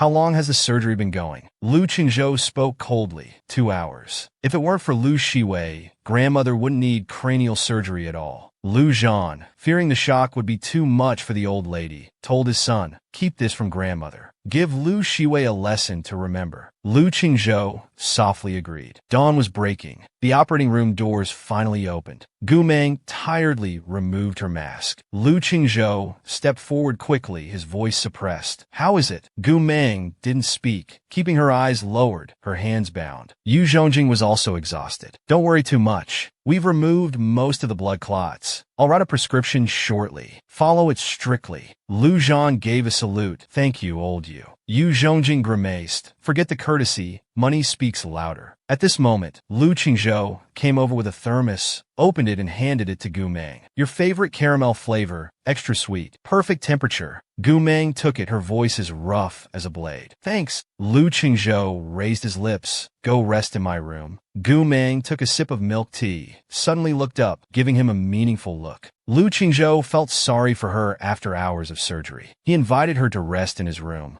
Gu Meng took another sip of milk tea. Some tea lingered on her lips. She licked it off with her tongue, softly humming in agreement. Lu Qingzhou looked at Lu Zhan. Dad, I'll take her to rest first. Lu Zhan watched their retreating figures. His eyes narrowed. Yu Zhongjing huffed indignantly. Look at this preferential treatment. I want hot milk tea too. You want to sleep too? Lu Yi smiled politely. Dr. Yu, have you forgotten something? Yu Zhongjing was stunned. Lu Yi dutifully reminded him. Miss Shiwei. Yu Zhongjing's aged eyes flashed with golden light. All right. Where is he now? Lu Yi led him to the basement. The door creaked open. Lu Shiwei reflexively looked up, seeing Lu Yi and his teacher. Lu Shiwei's eyes reddened. Teacher, is my grandmother out of danger now? Yu Zhongjing's stern eyes fixed on him. Do you remember the first rule when you became my student? Repetit for me. Lu Shiwei's heart sank, his face pale. He stammered, uphold medical ethics. Strive for excellence. Never be arrogant. Do your utmost to cure human ailments. Maintain the sanctity and honor of medical practice. Save lives and help the injured. Never harm patients for personal gain. Yu Zhongjing nodded. Did you follow these? Lu Shiwei's heart pounded violently. But this cannot be tolerated. Looking wronged and extremely aggrieved. Teacher, did Gu Meng tell you nonsense? Yu Zhongjing's voice dropped several degrees. Still no remorse. I regret taking such a student. From today on, you are no longer my student. Take care of yourself. After speaking, he turned and left. Lu Shiwei, seeing Yu Zhongjing had made up his mind, panicked completely, struggling forward with his chair. Teacher,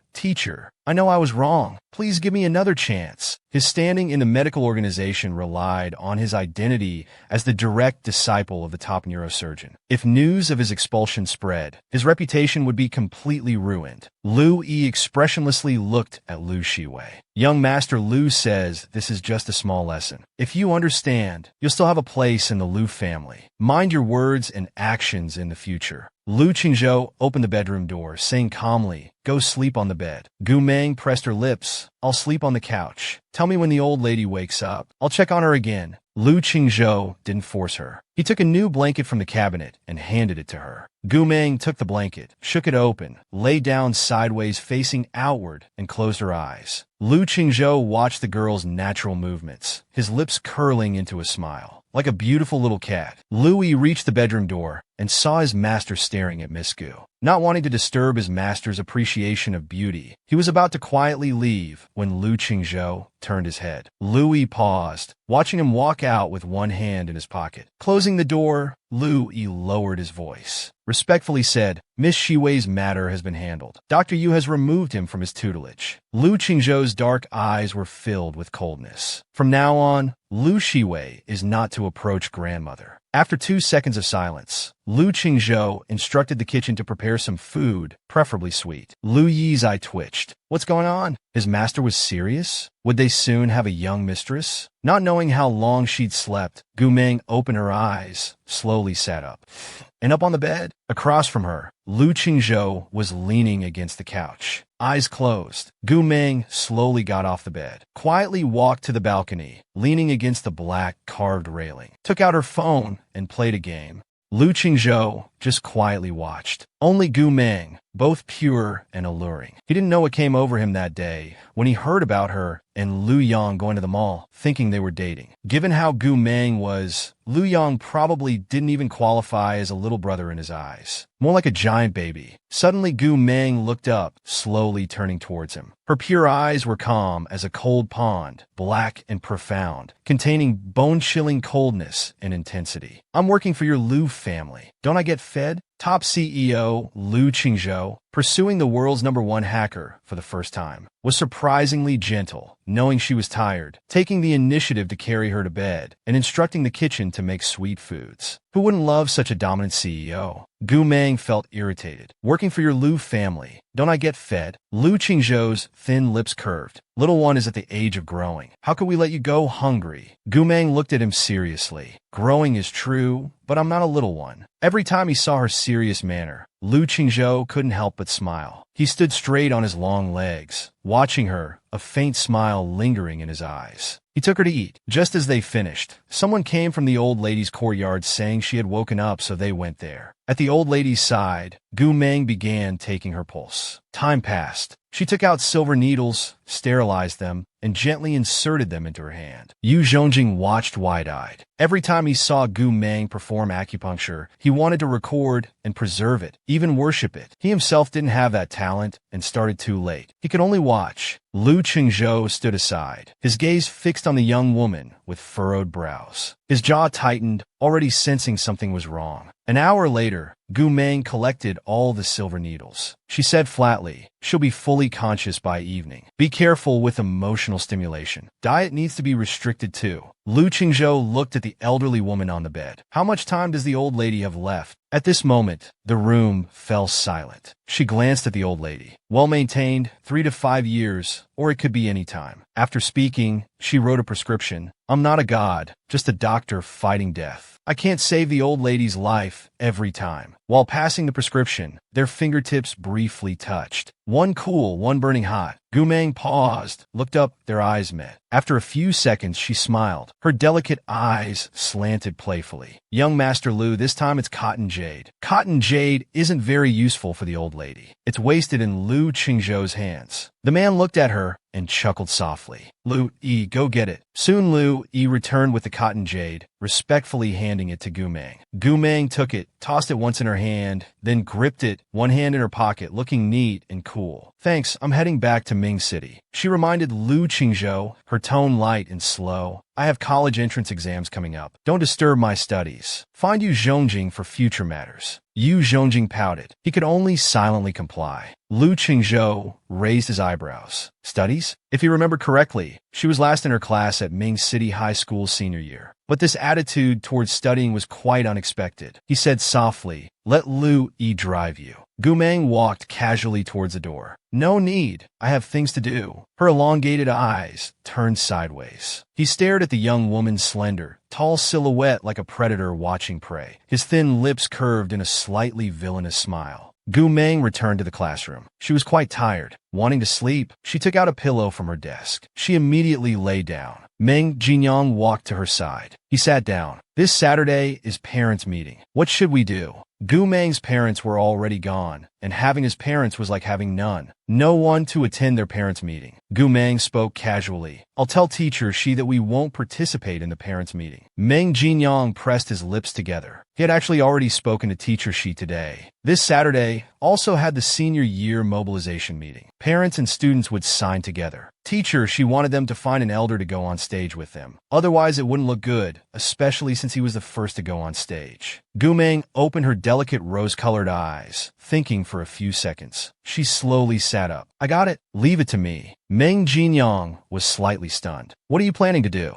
Hire someone? Gu Meng directly took out her phone, found Jiang Xingyuan's WeChat. Her fingers casually tapped the keyboard. Lawyer Jiang, there's a parents' meeting on Saturday. Need your help. He only wanted to protect the injured Meng Jinyang. Unexpectedly, he was hurt again. One day earlier, Gu Meng arrived at Jin City's most luxurious office building. The man's voice was clean and magnetic as he called out. Gu Meng's words were particularly clear. Lawyer's occupational disease? How have you been? Came without notice. Jin City. Gu Meng spoke indifferently. It's about Jin Yang. Jiang Xuan strode over, sat opposite her, his expression tightening. What happened to Jin Yang? Gu Meng lifted her eyelids, her gaze sharp. The person who hurt Jin Yang is getting out. I want you to appeal again. Jiang Xiwan's tension eased. I understand what you mean. The relevant law was actually amended this year. Don't worry, I'll handle it. Gu Meng nodded, her voice casual but sinister, both eerie and roguish. How's the adult doing? Jiang Xinyuan laughed. 180 pounds now down to 100. After being beaten like that by you, skin and bones, mentally increasingly unstable. Learned quite a lesson. What do you think? Not doing well? That's good. Gu Meng's lips curved, carrying a trace of cold ruthlessness. She was very satisfied with this result. Jiang Xinyuan took a sip of coffee. What are you up to lately? Studying for college entrance exams. Jiang Xinyuan almost spat out his coffee in disbelief. Are you okay? Taking entrance exams? If you want to go to university, one word from me, and I'll get you into the best law program in the country. Gu Meng smiled, crossing her legs casually, looking particularly mischievous. I'm accompanying Jin Yang to school. Gu Meng stood up. Don't worry about this. Just arrange what I asked for. Then she left to catch her flight back to school. She specifically called Meng Jinyang, saying lawyer Jiang agreed to come to the parents' meeting. Meng Jinyang hadn't expected the matter to be resolved so simply. After a few seconds of discussion, will lawyer Jiang attend for both of us? Both. One of a kind. That evening, Gu Meng wouldn't return to school. She reminded again, if anyone bullies you, tell me. Just as the call ended, Meng Jinyang ran into Guing. Guing smiled. Jinyang, long time no see. Meng Jinyang's lips curved slightly. Guing looked Meng Jinyang up and down. Never thought I'd see you again. I thought after what happened, I'd never see you again in this life. How's your body now? Meng Jinyang suddenly stiffened, the color visibly draining from his face to a deathly pale. Usually girls would ask what happened. Guing paused, looking at Meng Jinyang, who was trembling all over. His emotions seemed on the verge of collapse. He burst out laughing. Why are you all so nosy? We used to be from the same place. Then he moved away. I only saw him again when my sister transferred to this school. One of the girls drawled, laughing. Actually, I find it strange. Your sister ranks first in the grade. Compared to your grades, have your parents ever done a DNA test? Is she really your sister?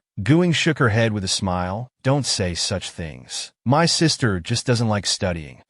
She's already first. What difference does it make whether she likes it or not? Meng Jinyang, you're first in the grade now. Why don't you transfer to our class? Don't let Gu Meng affect you. The girl's laughter fell harshly on Meng Jinyang's ears. It was particularly jarring. Meng Jinyang bit his lip, face pale as he walked past the girls towards the stairs. Gu Meng was so good. These people didn't understand her at all. Why did they have to talk about her like that? Gu Ying's eyes flickered. Her body suddenly swayed, falling forward, instinctively grabbing at Meng Jinyang's waist. Gu Ying fell sitting on the stairs, looking up apologetically at Meng Jinyang. Sorry, I lost my balance. Didn't touch your colostoma bag, did I? Meng Jinyang was startled, letting go of the sunflower in his hand. It slid down. In that instant, Meng Jinyang's face turned deathly pale. He ran upstairs as if fleeing for his life. Guing watched Meng Jinyang's panicked retreat with a satisfied smile. The other girls asked in confusion, what colostoma bag? What are you talking about? He quickly changed the subject. Nothing. Let's go buy some food. Top handsome CEO Lu Qingzhou actually go to a parent-teacher meeting for a young girl. Meng Jinyang ran into the bathroom. There was no one inside. He crouched by the sink, breathing heavily. Memories seemed to pull him back many years, when he was violently dragged into a dead-end alley by a middle-aged man. Meng Jinyang stumbled backward, his whole body convulsing as he hugged himself. Tears fell from his eyes. Just then his phone rang. It was from Gu Meng. Jinyang just went to the store. Got you warm milk. It's on your desk. His emotions stabilized. Okay, I'll be right back. He washed his face in the mirror, but he couldn't let Gu Meng know what Guing had said today. He couldn't let Gu Meng get into trouble because of him again. Lu Yang also went to the supermarket and ran into Gu Ying's group. Lu Yang asked, do you think Gu Meng would like this or this? Xiao Pang smiled. Sister Wang likes sweet things. Choose whichever is sweeter. Guing saw Lu Yang, her gaze slightly evasive, hiding a girlish heart. She noticed the girl beside her was also blushing. Ruan Qingqing saw Lu Yang buying lots of sweets for Gu Meng, and they were all new products. She frowned, hatred growing in her heart. Again, it's Gu Meng. Gu Ying's lips curved slightly. So Ruan Qingqing likes Lu Yang. This makes things much more convenient. Looking at Lu Yang's back, she slowly said, "My sister has always been popular since childhood. She's very pretty. Lu Yang is so good to my sister. But sister's grades aren't great. She used to get into fights and cause trouble. The Lu family probably wouldn't approve of our family." She smiled regretfully. "Sometimes I'm quite envious of my sister. She always makes such excellent friends. Like Meng Jinyang, who's first in the grade now. He and my sister are so close. He's giving a speech at this weekend's mobilization meeting, right? Hope nothing goes wrong then." He actually hoped something would go wrong. Gu Ying patted his shoulder. "Let's go check out. Just expose Gu Meng's true face. Lu Yang will surely reject Gu Meng." Gu Ying was right. This was a mistake. Mistakes need to be corrected. Maybe they could just drive Gu Meng away. Gu Ying smiled triumphantly. "Gu Meng, even if you got into the same school as me, so what? You'll be thrown out soon enough." Friday afternoon, Gu Meng arranged to have dinner with Jiang Xinyuan at Tianxia. Just as they left the school gates, they saw Lu Qingzhou waiting outside. He wore a black coat, his nose high and straight, his eyes deep and alluring. He waved at them. "Sixth uncle wants to have dinner with you. We can discuss grandmother's condition. Shall we go to Tianxia?" "What a coincidence, we're also going to Tianxia. We can go together." Lu Qingzhou agreed. Suddenly Lu Yang appeared. "You're going to eat? Take Nalun." He coldly replied, "The car's full, no seats." Lu Yang directly waved down a passing taxi. "I'll take my own cab." Lu Qingzhou glanced at him with disdain, then gentlemanly opened the car door for them. Soon, everyone arrived. At Tianxia, just about to sit down, Lu Qingzhou pulled out the chair for him. He gave him a cool glance. Without saying anything, he sat down. Lu Qingzhou naturally sat beside him, pushed a dessert towards him. Qin Fong and He Du looked at the two, their eyes full of shock. If they weren't blind, Brother Chung was clearly trying to please her. Could Brother Chung really have fallen for this little girl? Qin Fong stirred up trouble. "Congratulations, Lu Yang. I heard you improved by 1 rank." Lu Yang choked on his food and coughed violently. Lu Shanjing laughed. "Who's worse than you at studying?" Lu Yang looked at Gu Meng, but didn't speak. Seeing his son's expression, Lu Shanjing's smile faded, and he lowered his head in silence. Gu Meng ate her dessert, looking up with a slight twitch at the corner of her mouth. "What about me?" Lu Shanjing quietly poured Gu Meng a glass of water. "Gu Meng, don't just eat sweets, drink something." He dared not offend this big shot. Jiang Xinyuan burst out laughing. "No wonder you asked me to attend parent meetings for both you and Jinyang. Such a big gap. Doesn't even affect the signatures." Lu Qingzhou immediately became displeased. He added another piece of candy for Gu Meng, his voice gentle. "It's troublesome for one person to attend 2 parent meetings. I happen to be free tomorrow." Everyone looked at Lu Qingzhou. What did he mean? Gu Meng tilted her head thoughtfully, her clear eyes showing a hint of wildness, her tone lazy and casual. "You want to attend my parent meeting?" Lu Qingzhou looked at her and smiled. "Want me to?" The world's #1 hacker was just worried about having no one attend the parent meeting. Who knew top CEO Lu Qingzhou would ask, "Do you want me to attend the parent meeting?" Gu Meng was indifferent, looking casual. "If you're not afraid of my last place ranking, sure." Everyone's chopsticks froze in midair. They stared at Gu Meng in shock. How did she actually agree? The two of them were like this. After leaving Tianxia, they came to the mall. Lu Qingzhou was in that famous dessert shop, buying food for Gu Meng. Lu Qingzhou's gaze fell on her as she played games. "I'm quite curious how you eat so many sweets. Aren't you afraid of getting fat?" Gu Meng's lips curved slightly, radiating wildness. "Im still growing." Lu Qingzhou half squinted his eyes. Hadn't expected to be countered with his own words. Changing the topic, tomorrow's parent meeting. "Will the teacher call me in for a talk?" Gu Meng thought about Xie Yan's personality and replied flatly, "Yes." Lu Qingzhou looked at Gu Meng, his gaze particularly degenerate, like a wolf eyeing its prey. "Looks like I can openly use studying as an excuse to find you in the future. After all, being last in class leaves plenty of room for improvement." Suddenly, Lei Xiao also appeared in this mall. He ran into Gu Meng and coldly said, "Why are you here?" Gu Meng ignored him. She continued playing her game. He walked over, his tone nasty. I asked what you're doing here. Do you know what place this is? Can you even afford to shop here? This is Mingqing's most luxurious mall. Does he think it's a flea market? How embarrassing. Gu Meng raised her eyes to look at him once, carelessly. Why can't I be here? Lei Xiao hated her dismissive attitude the most. He reached out to grab her phone. She dodged unhurriedly. Her cold eyes lifted, carrying murderous intent. Uncle, what are you trying to do? Lei Xiao seemed a bit scared seeing that look in her eyes. She turned around casually and walked away, cold and proud. Lei Xiao glared at her back, suddenly thought of something, and caught up in a few steps. Tell me clearly, are you fooling around with men? Otherwise, where would a minor like you get so much money? As he spoke, he tried to grab her arm. The next second, his hand was caught by a knuckled hand. He was violently thrown away. He immediately fell to the ground. Crying out in pain, cold eyes warned him to watch his mouth. He sat up, enduring the pain, looking up to see Gu Meng's cold face. Is where I go any of your business? Whether I can afford it or not. Don't bother yourself about it. Lei Xiao pointed at her harshly, still being stubborn. What's your relationship with this person? Is he your lover? You even dare to have him hit me? Lu Chengzhou tilted his head and asked expressionlessly, This is really your uncle?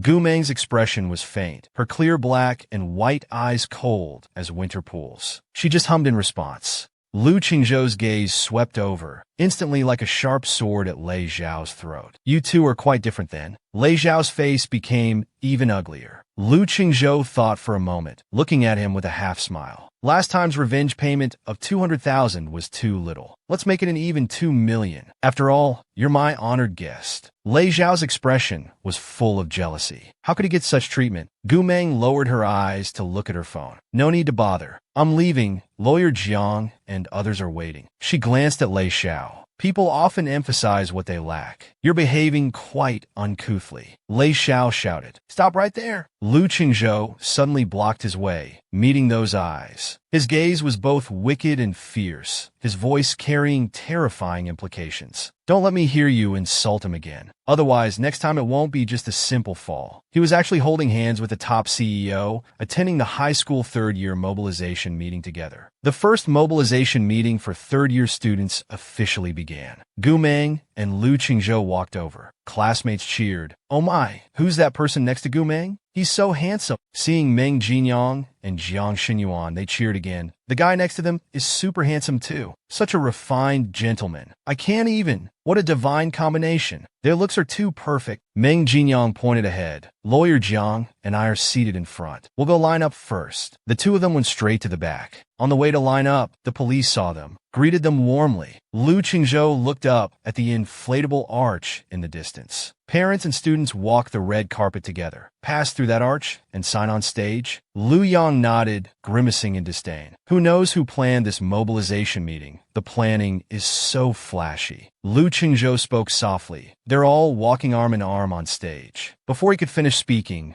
Gu Meng ignored him. Walking straight ahead, he smiled. A man needs to take initiative. Quickly caught up, took her hand proactively. Gu Meng turned back to look, slightly shy. After holding hands, they gazed at each other silently for a few seconds. Gu Meng's heart was pounding. His hand felt so hot, such a strange feeling. Lu Qingzhou glanced at her, asking, Not angry, right? Seeing her calm expression, not angry, Lu Qingzhou was extremely happy. Continued holding her hand, walking the red carpet. Passing through the arch, Lu Yang was about to take out a pen for Gu Meng and third uncle when he saw them holding hands. Was instantly shocked. Lu Yang reacted quickly, immediately covered his mouth, forcing a smile. Nothing. Hurry and sign. Lei Xiao came for Gu Ying's parent meeting. His gaze inadvertently swept across that eye-catching face. It was Gu Meng. He immediately frowned. Gu Meng came to Mingqing Middle School? Why didn't you tell me? Also, why is he walking with Lu Yang and his father? Director Lu is Mingqing's top official. He rejected my visits several times. How does Gu Meng know such important people? Gu Meng transferred suddenly. He didn't know what happened either. Pursing his lips, he and Lu Yang are desk mates. Perhaps their parents are just exchanging pleasantries. Lei Xiao reminded him to find ways to build good relations with Lu Yang.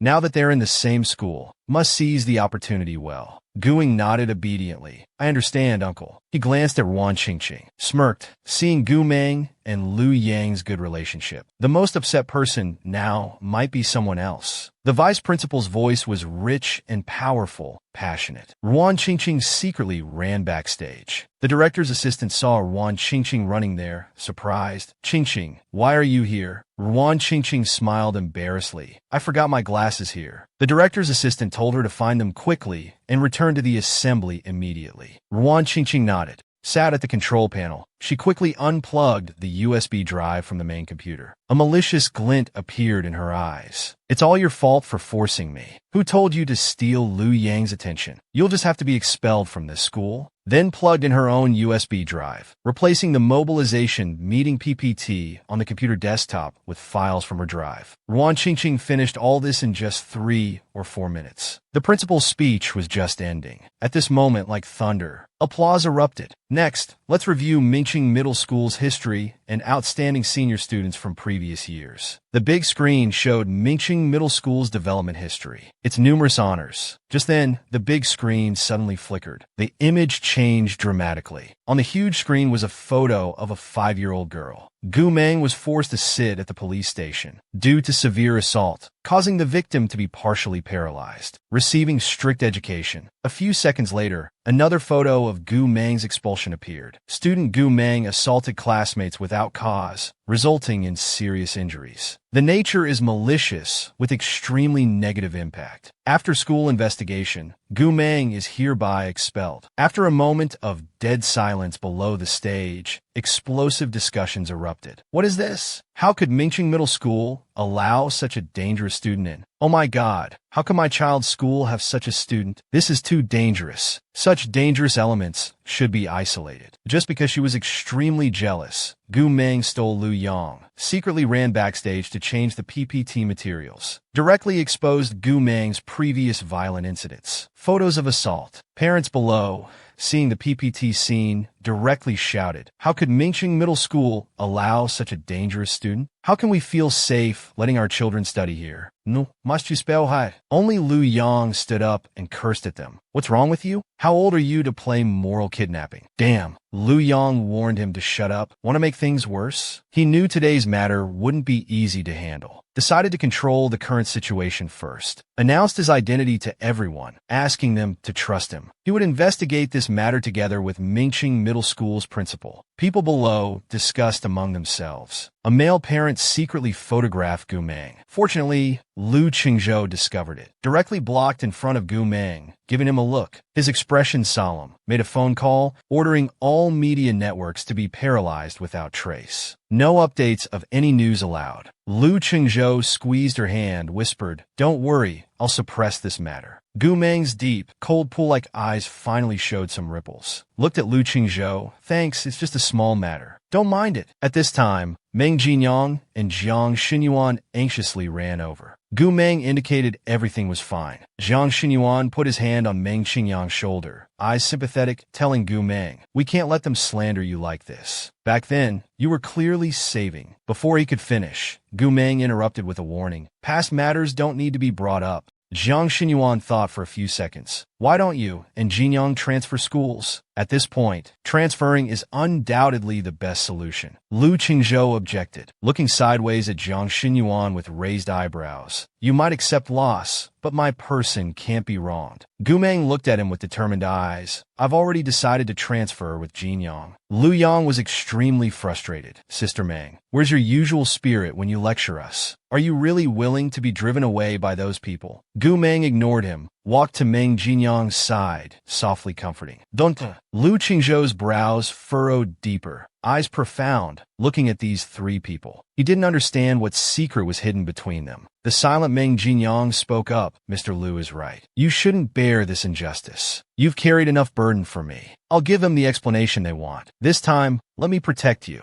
Gu Meng realized what he wanted to do. She stared into his eyes. Word by word, she said urgently, "You're not allowed to explain." Jiang Xinyuan's expression changed, looking at Meng Jinyang with pain. Meng Jinyang smiled slightly. Those who should fear the truth being revealed, those who should be condemned, are the criminals, not the victims. Gu Meng, this is what you taught me. Gu Meng's face changed. Meng Jinyang, listen to me. You can't go. Gu Meng, I must go, Meng Jinyang said stubbornly, smiling at her. From childhood till now, Gu Meng has carried too much for me. This time, I must learn to face it myself. Meng Jinyang came onto the stage. Taking the microphone, he politely bowed to the parents. Dear parents, hello. I am Meng Jinyang from Class 20, Grade 3. A well-dressed woman stood up. It was Ruan Qingqing's mother, Su Hui. We want Gu Meng expelled. Let him apologize to us. If he knows what's right, he should withdraw voluntarily. Meng Jinyang spoke neither humbly nor arrogantly. Gu Meng didn't do anything wrong. Why should she apologize? She didn't violate any school rules. What right do you have to demand her withdrawal? Su Hui sneered disdainfully, pointing and cursing. Don't think being first in grade gives you the right to speak nonsense. Look at what Gu Meng did. Such a bad student should be sent to special education schools. Meng Jinyang spoke clearly, word by word, with determination in his eyes. Gu Meng was doing good. She's not a bad student. If she hadn't fought that day, I probably would have died at age 5. The crowd was shocked. The whole venue erupted in chaos. He was harmed by evil people, his past dark history exposed, and slandered by the whole school. This time it was his turn to protect. He gathered courage to tell the truth about that year. If Gu Meng hadn't fought that day, I probably would have died at age 5. The year, all my intestinal organs were artificial. Before age 14, I had to wear a colostomy bag every day. Only after several major surgeries did I return to normal life. Lu Qingzhou and Gu Meng listened painfully below the stage. His complexion worsened, his whole body trembling. Taking slow breaths, controlling his emotions, he continued. More than 10 years ago, there was a case in Chongning Town. A little girl was hurt by a middle-aged man. I was that little girl. At that time, I was barely breathing, almost dead. That man was mentally ill. He was crazy. Gu Meng fought him to save me. She was only 5 years old then. She was scared too.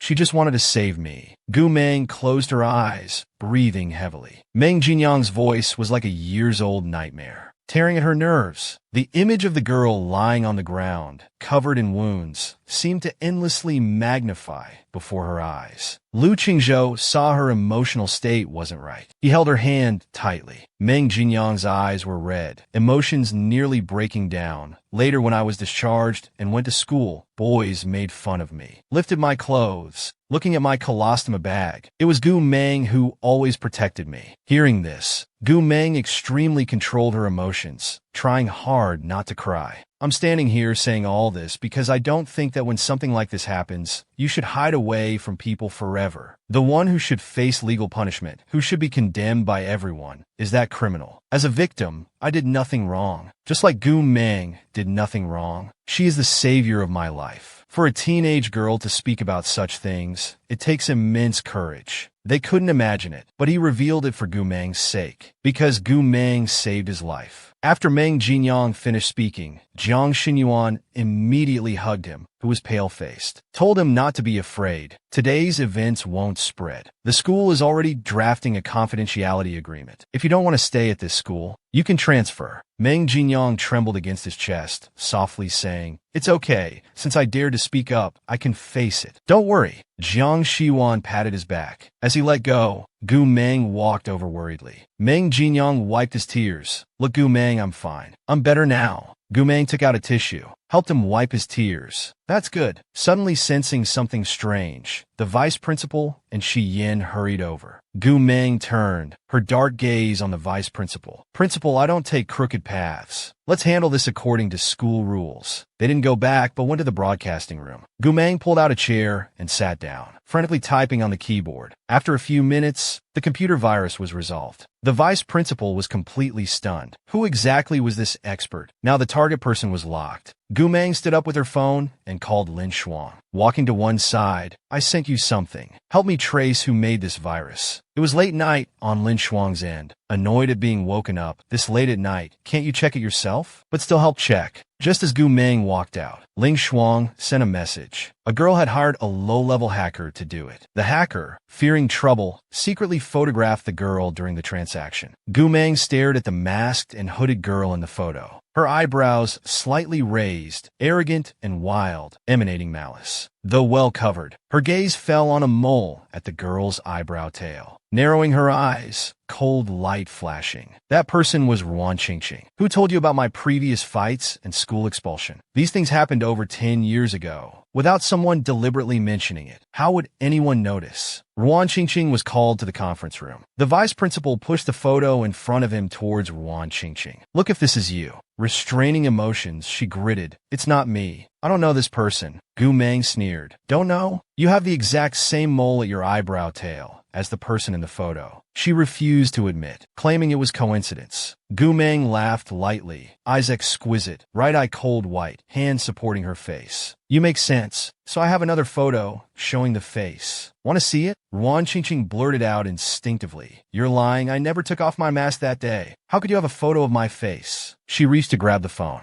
Gu Meng moved aside, making her grab air. A malicious smile slowly curved up her lips as she stared at her. Oh really? Ruan Qingqing suddenly realized what she had just said. She felt like she'd fallen into an ice pit. Body rigid, Gu Meng spoke coldly. But it doesn't matter. I've recorded your self-confirmation as evidence. Ruan Qingqing's face instantly changed. Tears rolled down immediately. Gu Meng casually looked at the principal. How do we handle this according to school rules? Vice Principal Chen Zhuoxing said, disrupting major school activities, causing panic, seriously affecting grade 12's discipline, warrants expulsion. Zhang Xiwan suddenly spoke up, arms crossed. Isn't expulsion too light? Let's call the police. Damaging a student's reputation, violating privacy. I haven't handled a defamation lawsuit in many years. Ruan Qingqing immediately became scared, begging, no, please don't call the police. Don't expel me. I was wrong. I apologize. I'll apologize to Meng Jinyang. Please forgive me. Gu Meng's eyes turned cold. Tell me, who told you about my previous fights and school expulsion? These things happened over 10 years ago, without someone deliberately mentioning it. How would anyone notice? Ruan Qingqing froze, tears still on her face. Suddenly realizing, she exclaimed excitedly, it was Gu Yin. He told me. He was jealous that you overshadowed him on the school forum. Meng Jinyang ranked first in the grade. He wanted to harm you and Meng Jinyang. Isn't that right? Gu Meng slowly uttered two words. Seemingly unfortunate. Ruan Qingqing grabbed at this like a lifeline. Really? That day we met Meng Jinyang in the hallway. Guin stopped him. Asked why he still came to school after such an incident. Asked about his colostomy bag. Later we saw Lu Yang buying food for you at the supermarket. Guin kept saying you were expelled for fighting. Said you weren't worthy of Lu Yang. He deliberately told me these things. Ruan Qingqing looked completely innocent, as if she was the biggest victim. Gimang Isuyat. Every word I said is true. A hint of malice flashed in Gu Meng's eyes. Her lips curved up. Tell this to the whole school. You stay, Guin goes. Ruan Qingqing widened her eyes in disbelief. You want the school to expel Guin? Isn't she your biological sister? How can you be so cruel?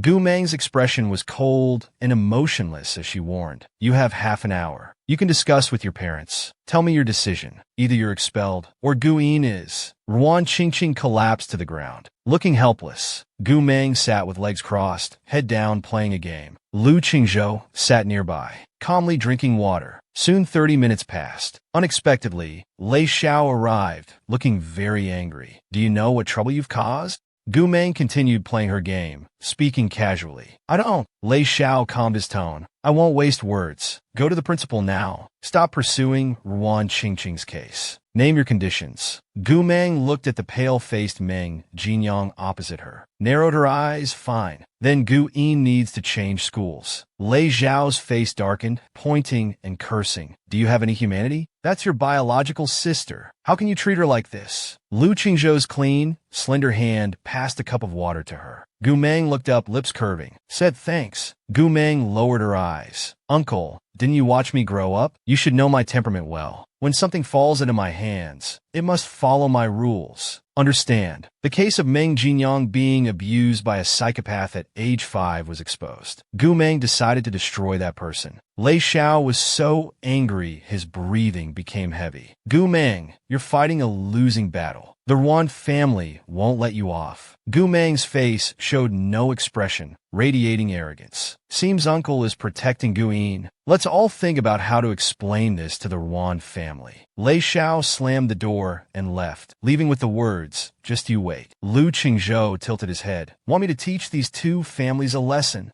Gu Meng casually took out a lollipop and opened it. "No need. The Ruan family won't let Gu Yin off. Why beat a dog when it's more fun to watch dogs fight each other?" The next day, a notice was posted on Mingqing High School's bulletin board. During yesterday's grade 12 assembly, student Ruan from class 1 privately altered the assembly PPT, maliciously damaging a student's reputation, violating privacy, and showing contempt for school regulations. The impact was extremely negative. After the school committee's decision, the aforementioned student is expelled. Everyone was secretly discussing Ruan Qingqing. Ruan Qingqing walked out of the classroom with her backpack. Passing by Gu Yin, she paused, eyes filled with hatred, clenching her fists. "Why am I the one being attacked? While the instigator can still stand here, perfectly fine." Then with a loud slap, she hit Gu Yin hard across the face. Through gritted teeth, "Gu Yin, this is what you owe me," then left with a cold expression. The boy behind Gu Yin immediately offered her tissue paper, looking worried. "Yin, are you okay? What's wrong with Ruan Qingqing? She did wrong and got expelled, yet still comes to bully others." Gu Yin held back tears welling up in her eyes. "Actually, I'm partly responsible for Ruan Qingqing's expulsion. She asked me before if it was true that my sister was expelled for fighting. Teacher Luo mentioned this too.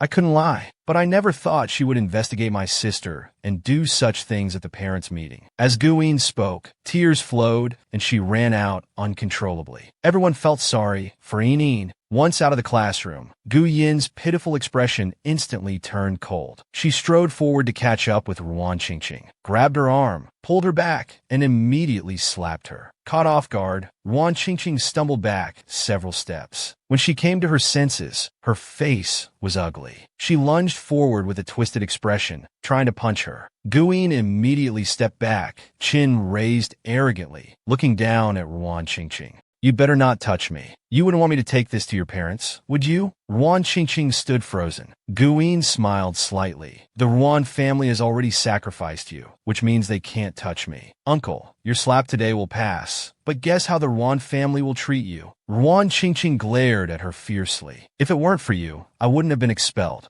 Gu Yin's lips curved, expression harmless and gentle. "What does it have to do with me? I only said my sister had many previous offenses. Everything else was your doing." Ruan Qingqing breathed heavily, eyes fierce, wanting to tear her apart in anger. Gu Yin smiled. "Since you're so pitiful, let's call this slap even." With that, she turned and left. Ruan Qingqing stared hard at Gu Yin's delicate retreating figure. Something suddenly flashed in her mind, and her lips curved into a venomous smile. "Gu Yin is white. I'll wait to see you crushed under her feet. End up with the same fate as me." Gu Yin froze at these words. Remembering what her uncle had said, Gu Meng demanded either you or Ruan Qingqing must go. "Yin, Uncle has offended the Ruan family for you. Don't disappoint Uncle with your future behavior." Gu Yin turned completely dark. "You were unkind to me first, so don't blame me for being unjust. You want to hide Meng Jinyang's matter? I'll make sure everyone knows." Gu Yin took out her phone and sent a big news story about Mingqing High School to reporters. The next day, a trending topic suddenly appeared on Weibo. The criminal from the Changming Town case 12 years ago was released. Meng Jinyang was directly exposed by insiders as a victim. It became trending news. Meng Jinyang's strength, using his inspirational story as clickbait, especially in the grade 12 section during the first monthly exam. Meng Jinyang achieved the outstanding result of first place in the grade. Almost every word became a news highlight for the media. Seeing all this, Meng Jinyang felt deeply sad. Why did things turn out this way? Classmates were all sympathetic. Meng Jinyang felt those marketing accounts went too far. Gu Meng slammed the table and stood up abruptly, looking extremely displeased, like one had hurt someone, deliberately. "You're asking for death," he emphasized. mental illness cannot be a shield for murderers. And this time, he wants that person dead. Gu Meng's bone-chilling dark eyes came looking for Gu Yin. He was leaning against the railing, chatting with a girl from class 1. Gu Meng immediately grabbed Gu Yin's neck, forcefully pressed his head over the railing. The girl beside them turned pale with fright. Gu Meng, what are you doing? Gu Meng stared at Gu Yin, voice soft and slow. Gu Yin, I'll let you off once. Do you really think I'm easy to mess with? His lips curled up coldly. You dare report to the media? You're asking for death. He almost lifted Gu Yin off the ground with one hand. Gu Yin was terrified. His throat couldn't make a sound. Someone called Luo Songhua and Shi Yin. The two rushed over. Shi Yin called out in panic. Gu Meng, let go. Luo Songhua's face turned ashen. What are you doing? Trying to kill someone? Gu Meng glanced at them and released Gu Yin's neck, patted his face. Remember, there won't be a next time. Gu Yin's face was pale with fear. Then he threw Gu Yin to the ground, hands in pockets, turned, and left. On the way back to class, Jiang Shiwan called, How do you want to handle Gu? Meng couldn't help opening a lollipop, speaking slowly. It's already blown up, so let's make it bigger. Next week's trial, we'll approach it from the improved new legal regulations, emphasizing that mental illness cannot be a shield for murderers. As he spoke, he bit hard on the lollipop. This time, I want that person dead. Jiang Xinyuan nodded. Of course, a colleague asked, for the Chongning Town case, you could have given it to other lawyers in your firm. Why use you, a top gold medal lawyer? Jiang Xinyuan raised an eyebrow. You think I'm very good? Are there any better lawyers than you in the country? After hearing this, Jiang Xinyuan took a calm sip of red wine. Yes, Gu Meng became an outstanding lawyer at a very young age. Even he was defeated by him. A week later, the recently released criminal Chao Gang was re-prosecuted by Beijing's top gold medal lawyer Jiang Xinyuan, arguing that the original sentence was unreasonable. Now, under improved laws, mental illness is no longer a license to kill. Criminals must still bear criminal responsibility. Chao Gang's circumstances were serious and malicious. He should be sentenced to death. The three of them prepared to return. They happened to meet TV reporter Song Han. He warmly greeted Gu Meng, then looked at Lu Qingzhou. The interview you asked me to do before, it's about this case? Lu Qingzhou just gave a slight mem in response. But today he was also here on someone's behalf. Lu Qingzhou narrowed his eyes. This was Beijing TV's top reporter. They actually knew each other. Gu Meng spoke coolly. You have half an hour. We need to get back to class. Song Han rolled his eyes, not bothering to expose him. Boss, first find me a place, so I can conduct the interview. Lu Qingzhou thought for 2 seconds. Let's go to Shigong. I have an apartment there. Meng Jinyang suddenly looked at Gu Meng. Gu Meng remained silent. The group drove steadily to Shigong. Gu Meng saw the black gold card Lu Qingzhou handed to the security guard. He frowned and sent Lin Shuang a message. Did you sell the Shigong property? Speaking of this, Lin Shuang was particularly proud. As soon as I got the property, I sold it. Made 50 million in the flip. I'm amazing, right? He handled it beautifully. Made it big. Do you know who bought your property? Lin Shuang paused, not understanding why Gu Meng asked this. Oh, Gu Meng looked at him expressionlessly. Sent a message. Lu Qingzhou. Lin Shuang's mouth twitched, leaving 2 words, take care. Heard you've been going to Ming City often, just for a high school girl. That girl is quite a tough character with quite a dark history. Song Han was interviewing Meng Jinyang in the living room. Gu Meng stood by the floor-to-ceiling window, hands in pockets, eyes lowered looking at the river view below. Lu Qingzhou poured a glass of warm water and handed it to him. Your teacher sent me your monthly test scores a few days ago, asking me to supervise your studies more. Gu Meng responded with a lukewarm oh. Lu Qingzhou looked at him, eyebrows raised. You dislike studying that much? Gu Meng took the glass, said no, and watched them do the interview. Not that fast, just borrowed Lu Qingzhou's place to rest for a while. Gu Meng lay on the bed sleeping, features delicate, face showing traces of coldness and wildness. Simply beautiful. Lu Qingzhou sat in the chair, hand supporting his face, eyes deep and dark, constantly watching Gu Meng. That gaze was like a wolf eyeing its prey, somewhat like a cultured rogue. He took out his phone and sent Qin Fong a message.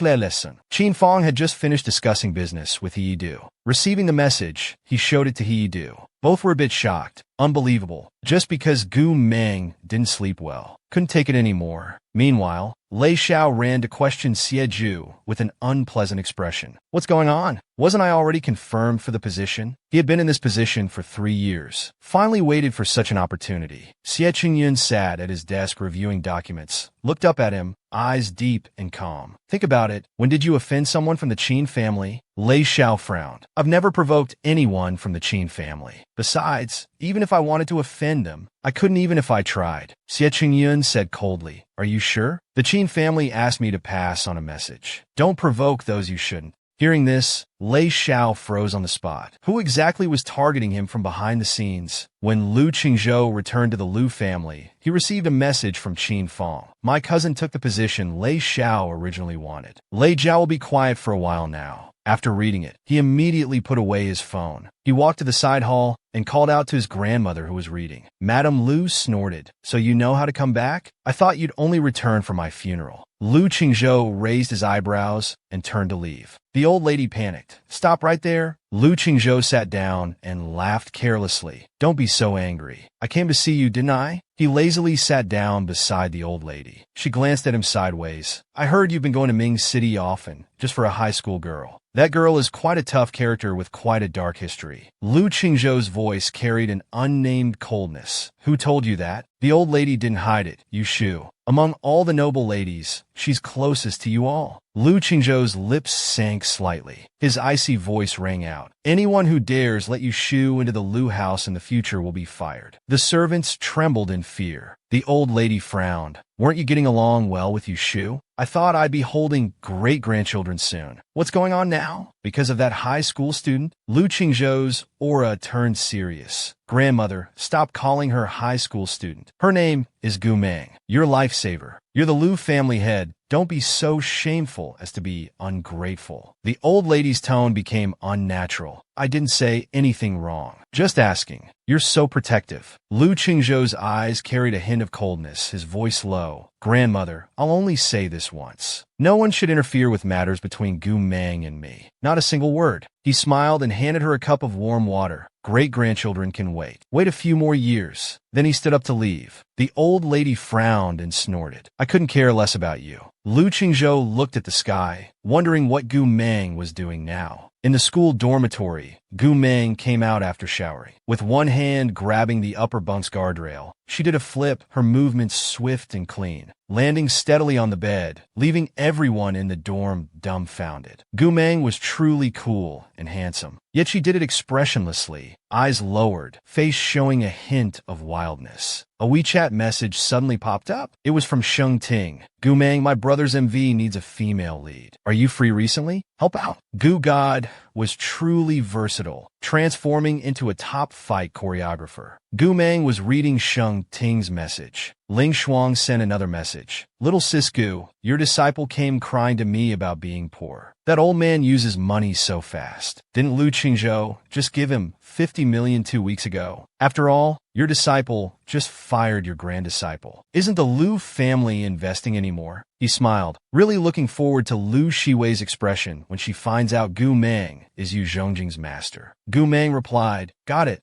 I'll transfer 100 million over. She initially wanted to refuse Sheng Ting, but after thinking, she agreed. She replied about the work location. Pay me well. Sheng Ting quickly replied excitedly. He hadn't expected Gu Meng would agree. Don't worry, we'll split the earnings 50-50. See you next weekend at Beijing Film City. Send me the shooting script and styling requirements. I'll have someone prepare the costumes. A week later, she flew to Beijing. Meng Ting called. Gu God, these clothes are our blood and sweat. Took us a week to make. Guarantee you'll look stunning in them. Remember to take photos. Just as she left the airport, a car pulled up behind her. Gu Meng heard the car honk several times. When she turned around, it was Lu Qingzhou. The man raised his eyebrows and calmly said, get in. And so she got into his car. Gu Meng took off her hat. Take me to W Hotel. Lu Qingzhou suggested. Why not stay at the Lu house? You can do a follow-up check on grandmother while you're at it. Gu Meng declined. The checkup is fine. I'll contact you after I finish my business tomorrow. Lu Qingzhou could only nod. All right, I'll pick you up then. He wondered what business could bring her to Beijing. Important enough for her to come personally. The next day, she arrived at the film city. Sheng Ting and his assistant came out to greet her. Boss, after 2 years, you've become even more incredible. How are entertainment industry people supposed to survive? Gu Meng asked casually. Where's the shooting location? Let's finish quickly. I have something later. Sheng Ting led the way while saying happily, with you, the top choreographer, on board, this MV is guaranteed to be another hit. He introduced Gu Mang to the director. This is my former choreographer. The director's voice rose uncontrollably. Former choreographer? Could it be Gu God? Sheng Ting nudged Gu Mang. See how much the entertainment industry misses you? Gu Mang remained expressionless but politely greeted Director Bien. The director finally recovered from his shock, excited. I've heard so much about Gu God. Never thought I'd have the chance to work with you. Then Sheng Ting led Gu Mang to the makeup room. A young boy asked his master, who's that girl? The director seems so excited and calls her Gu God. She's the legendary choreographer Gu Mang of the entertainment industry. Her choreography style is unique, wild, sensual, and powerful. Sheng Ting became an overnight sensation with his third song and Gu God's choreography. He became famous right after debut. Back then, so many people came just to request Gu God's choreography. But she only stayed in the industry for a year, then disappeared. Bien smiled. Sheng Ting, you're amazing to convince Gu God again. This might set another record. Sheng Ting was also delighted. Haha, all thanks to the boss carrying us. At this moment, Gu Mang slowly walked out. All eyes turned to her. A red figure entered their vision, stunning everyone. Her makeup was gorgeous and cool, with red eyeliner, making her upturned eye corners look even more wild and fierce. Gu Mang wore a red tulle dress with a messy, casual hem, paired with vintage red marten boots up to her calves, with lace-up details, highlighting her long, straight legs that caught everyone's attention. Holding hands, tutoring, and letting me sleep in your room. Lu Qingzhou, what are you trying to do? Do you like me? While Gu Mang was sitting there checking her phone, she received a message from Lu Qingzhou. Where are you? How long? Around 6 p.m., Beijing Film City. Suddenly, the assistant called her to start the official shooting. During filming, Sheng Ting was completely captivated by Gu Mang's choreography. From her hair to fingertips, everything was beautiful and cool. Her appeal attracted both men and women. She seemed to merge with the entire stage, charming yet explosive in her movements, dominating and sexy, with an inherent wildness. Her aura was so powerful people dared not approach, yet irresistibly alluring. He barely managed not to be overwhelmed by her presence. In their duet, they were very close. Though there wasn't much physical contact, it appeared intimate to onlookers. When shooting ended, Director Bien excitedly stood up. Okay, that's the effect. At the door, Lu Qingzhou stood casually with hands in pockets, expressionless as he watched. He must have been there for a while. Everyone praised Sheng Ting and Gu God. Your dance was amazing. The coordination was perfect. Such great CP chemistry. Gu Mang raised an eyebrow, surprised he came so quickly. Lu Qingzhou appeared somewhat disturbed at the scene. He greeted her. Sheng Ting approached him. Let's have dinner to celebrate the successful MV shoot. Gu Mang replied indifferently. Can't. Have something to do. Sheng Ting then noticed Lu Qingzhou with a suit hanging on his arm and handsome features. Even he, a confident top star in entertainment, was outshined. Lu Qingzhou draped his suit over her shoulders and left with her, not forgetting to throw back a provocative look at him. Sheng Ting silently watched their retreating figures, a perfect match he didn't want to admit. Gu Mang tilted her head to look at the suit on her shoulders. Not cold. Besides, I'm not used to wearing others' clothes. He held her hand, looking at her clear, bright eyes a second time. Her hands were cold. He tentatively asked, why did you take an entertainment job? Helping a friend and making some extra money. She returned his jacket while speaking, then went to change in the makeup room. They went directly to the Lu residence. The elderly lady, meeting Gu Mang for the first time, thought this girl was too lovable. No wonder the brat was so attentive after being smitten. Gu Mang carefully checked her pulse. Recovery is good. Continue the medicine. Focus on recuperation. The elderly lady smiled at Gu Mang. Xiao Gu, stay for dinner tonight. Uncle Yu, hearing Lu Qingzhou was back, rushed over. I was wrong to investigate your friend privately. I was just worried you'd be misled by someone with ill intentions. That's why I mentioned it to the elderly lady. Nothing else. Lu Qingzhou coldly replied, I said Uncle Yu is not allowed in the Lu house. Grandmother, I won't repeat myself. As for dinner, no need to worry about it. The elderly lady's smile froze. The brat knew the Yu family brought Uncle Yu specifically to mend relations between the families, yet still maintained this attitude. Gu Mang stood up. I have a 10 p.m. flight.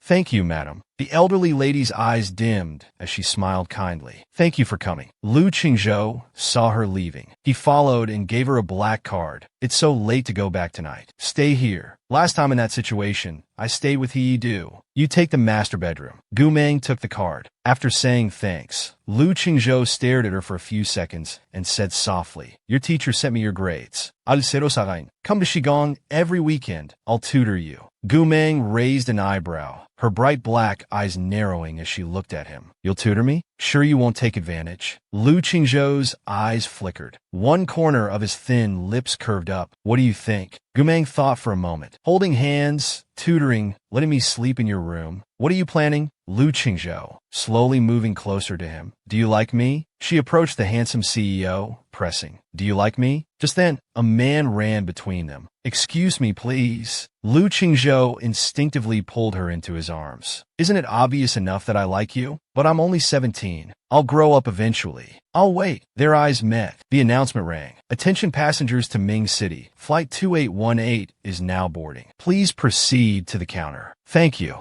Gu Meng walked toward the terminal with her luggage, waving to Lu Qingzhou. Goodbye, see you. He smiled sweetly when he heard that. All right, see you next time at Ming City, Qigong. Gu Meng had just finished showering when she received Lu Qingzhou's call. There are new bathrobes in the closet you can use. Kimono that, okay. Get some rest early. Good night. Gu Meng also replied good night. He said something, she responded. She was quite obedient. Early next morning, Gu Meng was woken by a phone call. She reluctantly sat up to answer. Hello, Miss Gu. I'm Qin Rui, Qin Fong's cousin. Sorry to disturb you. I heard from Qin Fong that you cured the Lu family's elderly lady. So I'd like to ask if you could examine my sister. Don't worry. The compensation will satisfy you. For the money, she endured 20 minutes. Later, Shidong picked her up, and they quickly arrived at the Qin residence. In the room, Qin Yaoji sat in the middle of the bed playing games. The game sound was at maximum volume. Gu Meng stood at the door, frowning slightly at the noise. Mrs. Qin, seeing her daughter being so unproductive, breathed heavily in anger. Qin Rui, look at her. She's just addicted to games and doesn't want to study, making herself sick, then blaming me for controlling her thoughts. Qin Rui pressed his lips, not wanting to argue about such meaningless things now. He said to Gu Meng, Miss Gu, Yaoji won't open up with us here. Please help her cooperate with the treatment. Gu Meng tilted her head carelessly. She made a small sound of acknowledgement. Gu Meng went in and closed the door. Qin Yaoji didn't look up, continuing to play her game casually. Gu Meng watched her for about a minute, then walked to the sofa. Finding a comfortable position, she took out her phone and logged into the same game. From Gu Meng's side came constant killing spree announcements, while from Qin Yaoji's phone came increasingly frequent "You've been slain" messages. She looked up when killed, and Gu Meng said, Want to team up? Ifkari Ayu. Qin Yaoji hesitantly nodded. They added each other as friends and played together. After 3 consecutive wins, Qin Yaoji's pale face showed a hint of smile. She looked up at Gu Meng.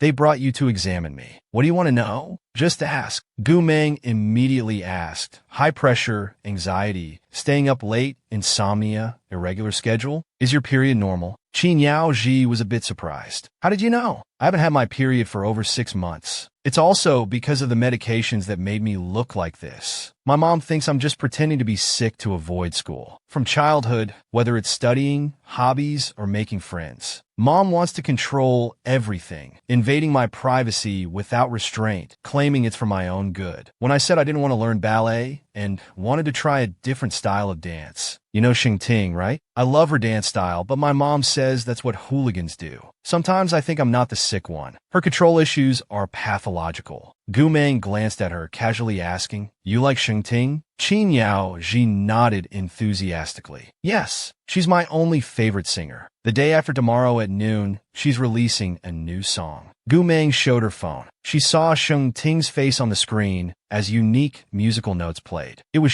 Ting's new song. When the MV's female lead appeared, her mind went blank. She stared at Gu Meng in disbelief. You're the female lead in Ting's new MV? If it's you and Sheng Ting as a CP, I'd gladly be your CP's head fan. You might be willing, but some others might not be. After watching the 3-minute MV, Qin Yaoji strangely wanted to stop being Sheng Ting's fan. She wanted to be this person's fan instead. The dancing was absolutely amazing, beautiful, and cool. Qin Yaoji stared at Gu Meng intently. Who are you really? A doctor or in entertainment? Can you forward me the video? Y promisión share. Gu Meng expressionlessly took back her phone. She calmly took out her acupuncture kit. I can treat you now. Give me your hand. Qin Yaoji immediately extended her hand. Then treat me quickly and send me the MV after. Gu Meng raised an eyebrow, her eyes slightly tilted. Qin Yaoji's symptoms were obvious, mostly psychological. Gu Meng smiled faintly. Be good during treatment, and I'll send you one of the first signed albums. An hour later, Gu Meng came down. Qin Rue immediately asked, Miss Gu, how is it? Mrs. Qin anxiously looked at Gu Meng. How long until Yaoji recovers? Gu Meng handed them the prescription. 3 times daily, decoct for 2 days, and she'll be fine. Mrs. Qin was overjoyed. That's good. Then she can return to school soon, right? Miss Gu, could you help us? Before she could finish, Gu Meng interrupted. Did you know Qin Yaoji has self-harm tendencies? Mrs. Qin's face suddenly turned pale. That's impossible. Just because we won't let her dance that style, she has suicidal thoughts? Gu Meng laughed lightly. The last straw is never what breaks the camel's back. You think it's just about not letting her dance? It seems there's more.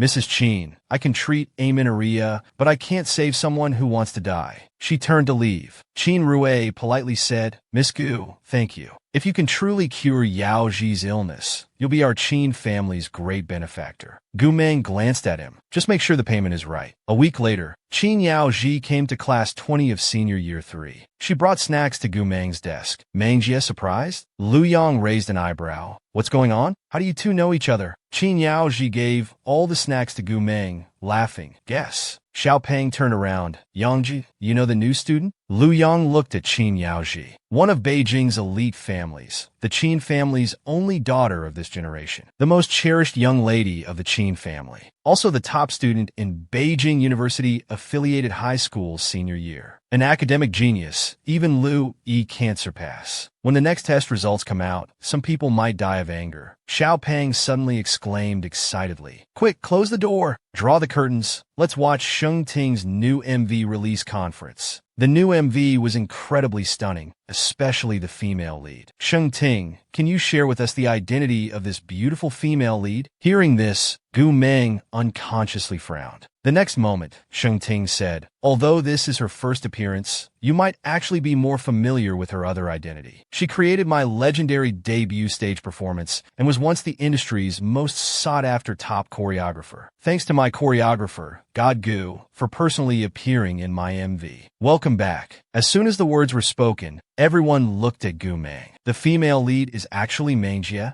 A crowd gathered at the door discussing. Our Mingqing school is so prestigious. Did you hear? Sheng Ting's dance was choreographed by Gu Meng. Is she that powerful? She's too low-key. Qin Yaoji frantically hinted at Mengjie. The signed album you promised me last time. Gu Meng smiled and looked at Lu Yang. That delivery box by the trash can. Open it and distribute by name. Remember to give Xiao Qi his share. Lu Yang picked up the delivery box. Opening it, they were all shocked. Wow, Sheng Ting's new album. Is there a signed copy for everyone in class? People outside rushed in upon hearing this. Lu Yang became displeased. If you're not from class 20, why are you crowding in? We don't have signed copies for you. Can't we just touch them? Qin Yaoji smiled, touching her chin. Mengjie, did you anticipate this? Whether signing one or many, it's all the same. I prepared them in advance. She handed over the signed copy. I'm so happy, Mengjie. I love you. I declare if you and Sheng Ting become a CP, I'll be your CP's head fan. Just then, Lu Qingzhou called. You might be willing, but some others might not be. He would hold hands with the girl he likes, care for her, and never let her get hurt. And this little brother was quite unhappy. This person just took over all my tasks. And not only is he being nice to my sister, he even dared to touch her hand. He's trying to steal right in front of me. He received Lu Qingzhou's call.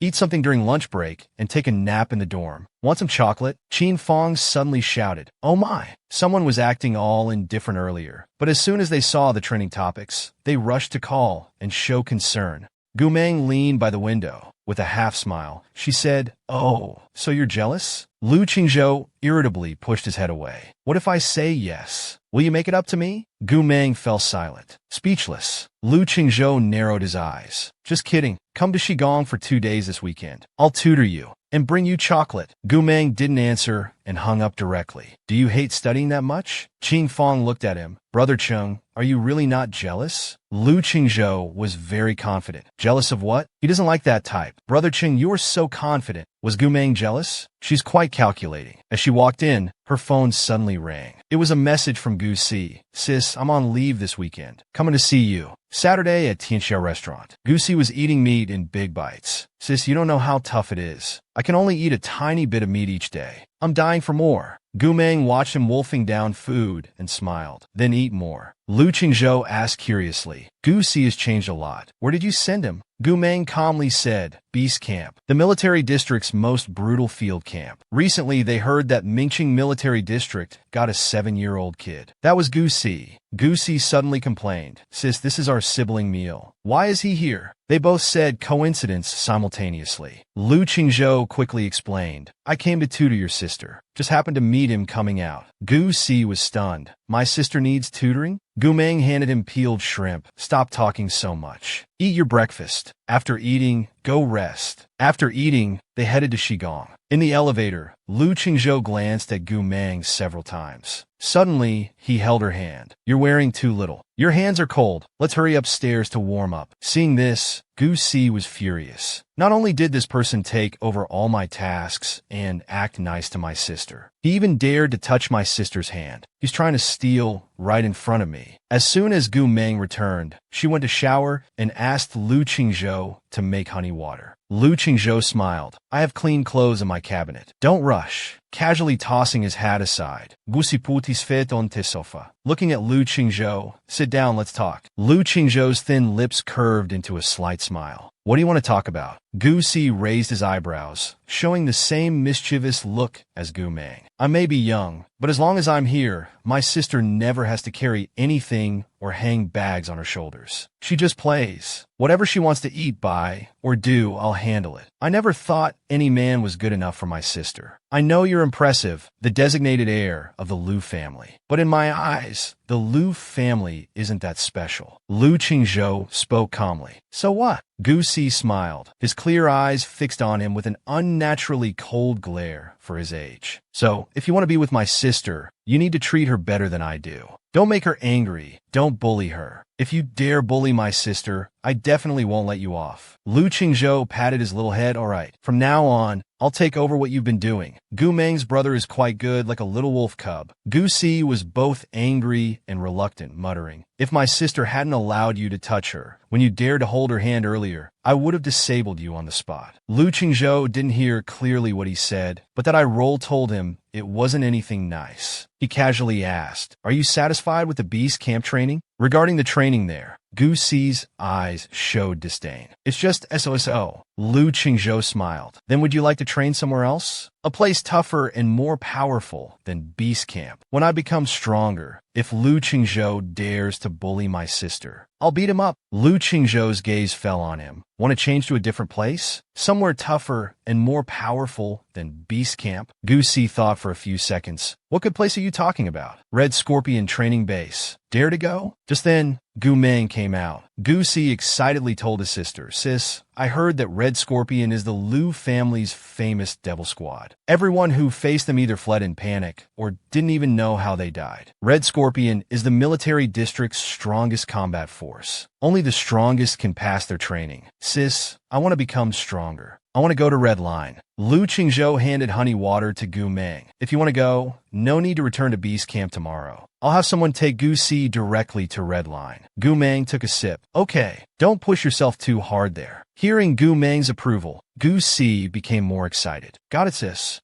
Wait until I become stronger. If Lu Qingzhou dares to bully my sister, I'll beat him up." On Monday, Xian announced from the podium, "This year's New Year's Eve party will be jointly held with the neighboring experimental middle school." There was a buzz of discussion below. "What? Together with experimental middle school? Aren't our schools usually on bad terms?" "There's no choice. I protested to the school, but it was rejected. The school wants us to collaborate with Class 1 on a performance. You can choose a person in charge. Everyone looked at Gu Meng. It has to be Meng Jie, of course. Gu Meng turned her head away. I won't. 3 people begged together. Meng Jie, we can only count on you. Meng Jie, I can dance with you. Meng Jie, this is about the school's reputation. Only you can save us. Gu Meng reluctantly agreed. Yai, Meng Jie, love you, moi. Xian was also happy. Since everyone agrees, Gu Meng, the performance is in your hands. Then they went to a rehearsal room. After half an hour of practice, that's it for today. Progress is good. We'll make it for the New Year's Eve party. Follow my schedule until the performance. Any questions? By now, all 4 of them were exhausted. Lu Yi wiped sweat from his face. Gu Meng, your dance is our advantage, but costumes are more crucial. Fenghua nodded. Right. Experimental school's costumes will be handled by Zhou Xintong. They have an entire professional design team. He was a bit surprised. You mean that 15-year-old who won the designer competition's grand prize and was specially admitted to the Royal Academy of Arts? The genius designer? Qin Yao frowned. What should we do? Their costumes are practically haute couture. We're bound to lose. If only we could get Lanting's designers. They're the top designers in the country. Internationally famous. Gu Meng said confidently. Then let's get Lanting. I'll contact them. Everyone was shocked. Wasn't that just a joke? In the dorm, Gu Meng lay on her bed drawing costume designs. She seemed unsatisfied with her drawings. She tore them up and threw them in the trash. Her phone rang again. Designer Gu, the Designers Association heard we're about to release the year-end 120,000 Legend series clothing line. They're asking if you want to participate in the year-end designer competition. Gu Meng directly replied, no time. She needed to perfect the costumes for this performance. Zhou Nan was talking with her roommates. Suddenly, she noticed the costume designs in the trash. She picked them up immediately. Looking at the designs, she was stunned. While still in shock, she immediately messaged Zhou Xintong. Sister Tang, look at this. I found it in our dorm's trash. Don't know who drew it. Can't believe it was thrown away as waste. Do you think these clothes can be made? It's so beautiful. The design level of these clothes is too high. These drafts were far from enough for him to see. This gave him a mischievous idea. Have you shown this original draft to anyone else? No, I just found it. Zhou Qintang sent another message. Then don't tell anyone. Let's meet tomorrow. Bring me the original draft. Since it's an unknown, discarded draft, if I make it, then I'll be its true designer. Right? Just because someone stole her design, she wanted to crash the event. At Mingqing Opera House, everyone was extremely excited. Gu Meng, heard you're going head-to-head with experimental school today. Don't worry, your brother's got your back. Just then, Lu Shanjing arrived. Warmly greeting, Tao Jing spoke softly. Miss Gu.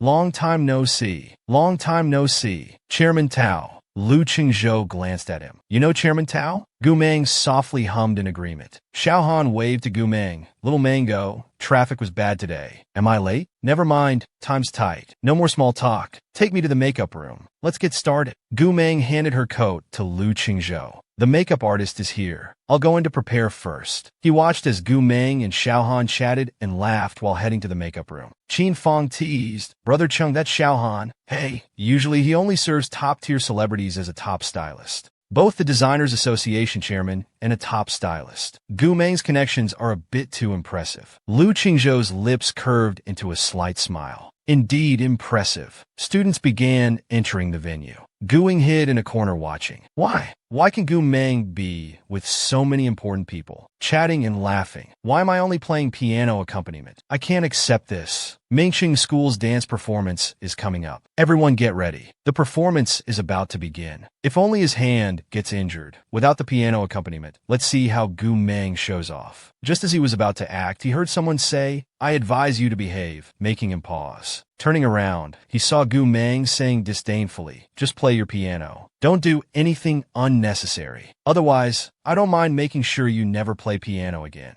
Guing was scared. Of course, I'll play the piano well. Damn it, I was discovered. The host's voice was bright. We have a student who became famous at a young age, becoming Pop King, Sheng Ding's choreographer at 14. They've also choreographed a performance for tonight's show. Next, please enjoy the dance performance by Mingqing School. The stage lights suddenly went dark. Gu Meng and 4 others were in the center stage. all in black clothes, cool and cold. The girl didn't look at the camera, her delicate eyes lowered. Her movements were clean and smooth, with perfect power and strong rhythm, drawing cheers from the crowd. Senior is so cool. Gumeng, my husband. Mengji, marry me. Lu Qingzhou laughed. Too bad none of you have a chance. Thank you Mingxing School for the wonderful dance performance. Please leave the stage for a short break. Next up is a fashion show. As the girl came over, Lu Qingzhou handed her a water bottle. Drink some. Gumeng softly hummed in response. Just as she was about to drink, a collective gasp echoed through the venue. Wow, is this Zhou Xintong's designed clothing? It's so ethereal. Seeing Zhou Xintong's design, everything else before seems insignificant. Zhou Xintong watched proudly from backstage. When Gumeng saw this scene, she froze for a few seconds. Lu Qingzhou immediately noticed her change in expression, his voice deep and magnetic. What's wrong? Tao Jing came over, directly approaching Gumeng, asked in a serious tone, I saw that dress at the designer's competition. Did you design it? Her expression was bland, her tone carrying meaning. Yes, that design draft. I wasn't satisfied.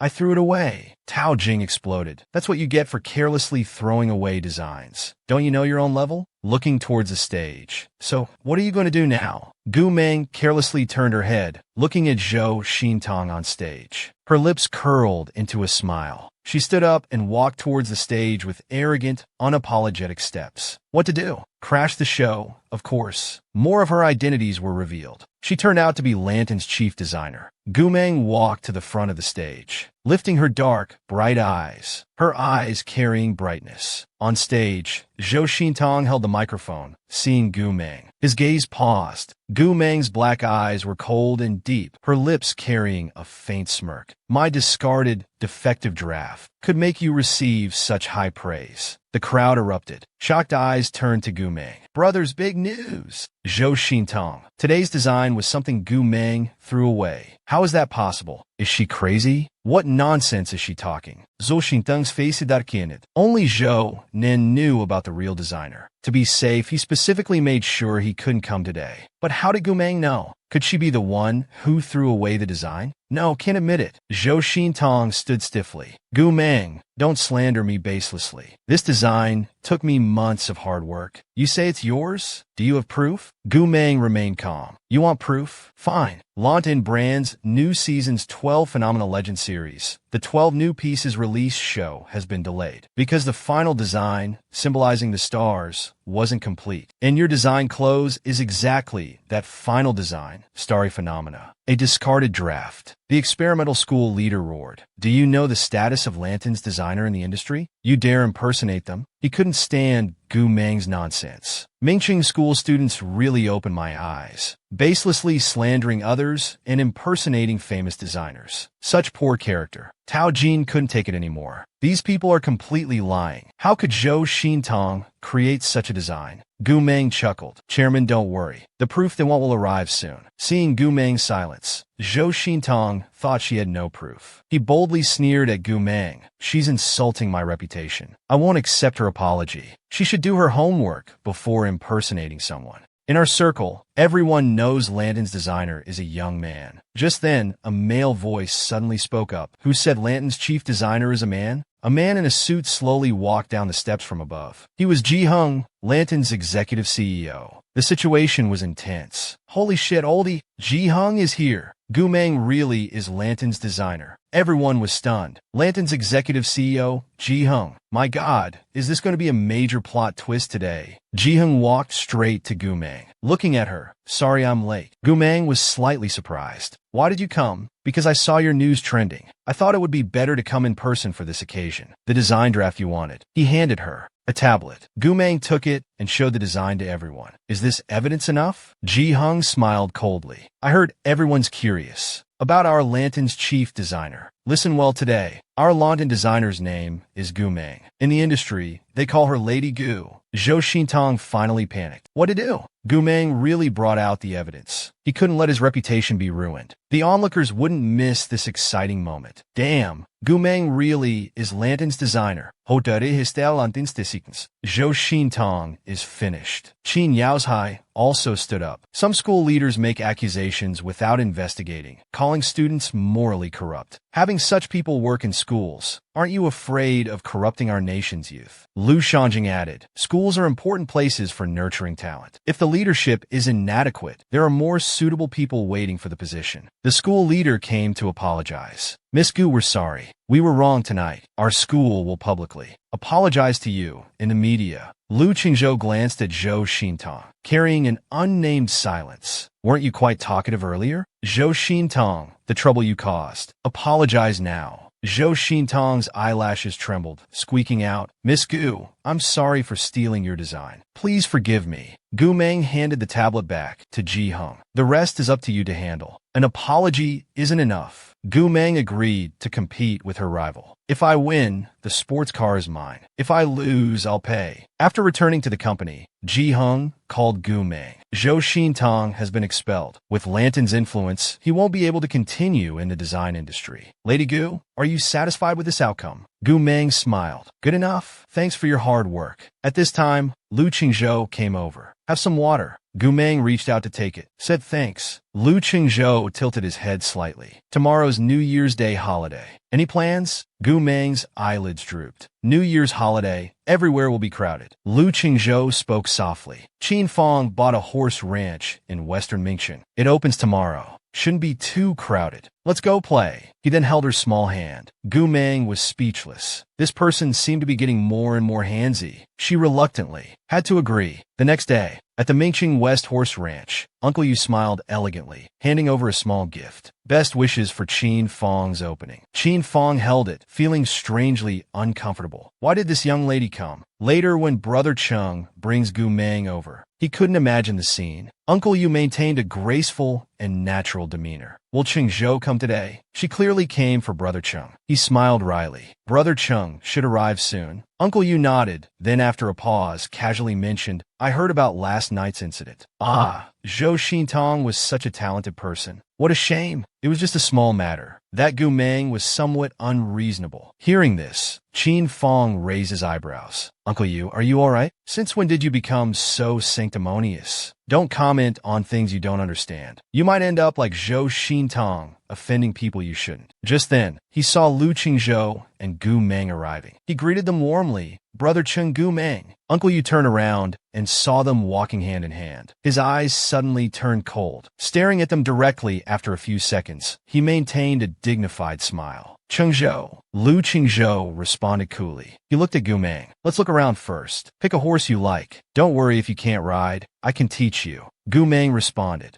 Any is fine. Uncle Yu watched their intimacy, feeling uncomfortable inside. Has he become this indulgent with her? Personally helping her choose a horse and teaching her to ride. Gu Meng's gaze swept across the horses, stopping on the thoroughbred at the end. Her dark eyes narrowed slightly. Lu Qingzhou followed her line of sight. Like that one? Good eye. That's Qin Fong's most precious thoroughbred. Gu Meng softly hummed in agreement. The others aren't exciting enough. Lu Qingzhou told the staff, bring the thoroughbred over. The staff members stood straight in shock. This horse is very wild. It hasn't been tamed yet. It's not safe. Lu Qingzhou lifted his chin. You did guide here. Go get it. Gu Meng casually said. No need. I'll try myself. Yu Shu slightly tilted her head, suppressing her anger, and smiled gracefully. Miss Gu knows how to ride? Gu Meng's face remained neutral, her half-lidded eyes full of coldness. Yes. He looked at Gu Meng, politely, showing no hostility. At a riding ground, it's more fun with some competition. Why don't we have a match? Gu Meng coldly replied. Not interested. Yu Shu pursed her lips, smiling slightly. It's just for fun. Miss Gu, no need to be afraid. I'm only average at riding. Qin Fong narrowed his eyes. We're all here to have fun. If not, then forget it. Uncle Yu grew up in the military zone with her father, excelling in horsemanship and shooting. She was clearly trying to bully Gu Meng. Uncle Yu recalled something and smiled. It's just entertainment. Didn't we play like this before? I remember last July, I won a limited edition sports car from Yu Mufeng. She still remembered that. Hearing this, Gu Meng raised her eyes, her face showing some playful disdain. Sports car? Yu Shu turned to her, seemingly recalling the incident with a deepening smile. Yes, a limited edition Maserati. Yu Mufeng begged Qingzhou for a long time before getting it, but then lost it to me. Miss Gu, if you're interested, let's use this sports car as the stake. How about it? Kimano that. Fine. If I win, the car is mine. If I lose, I'll pay. Yushu watched as the staff brought over the horse. Miss Gu wants to ride this horse? She must think an expensive horse means it's good. This wild, untamed thoroughbred, she needs to survive riding it first. Kimangaya colt Lu Qingzhou's face turned icy. Glancing at the thoroughbred, he lowered his voice near Gu Meng's ear. This horse isn't suitable for racing now. Choose another one. Gu Meng shook her head. Don't worry. It's fine. Yushu saw their intimacy. Very disgusted, Gu Meng stood on the horse's right side, first patting its head. Good boy. The horse gradually calmed down.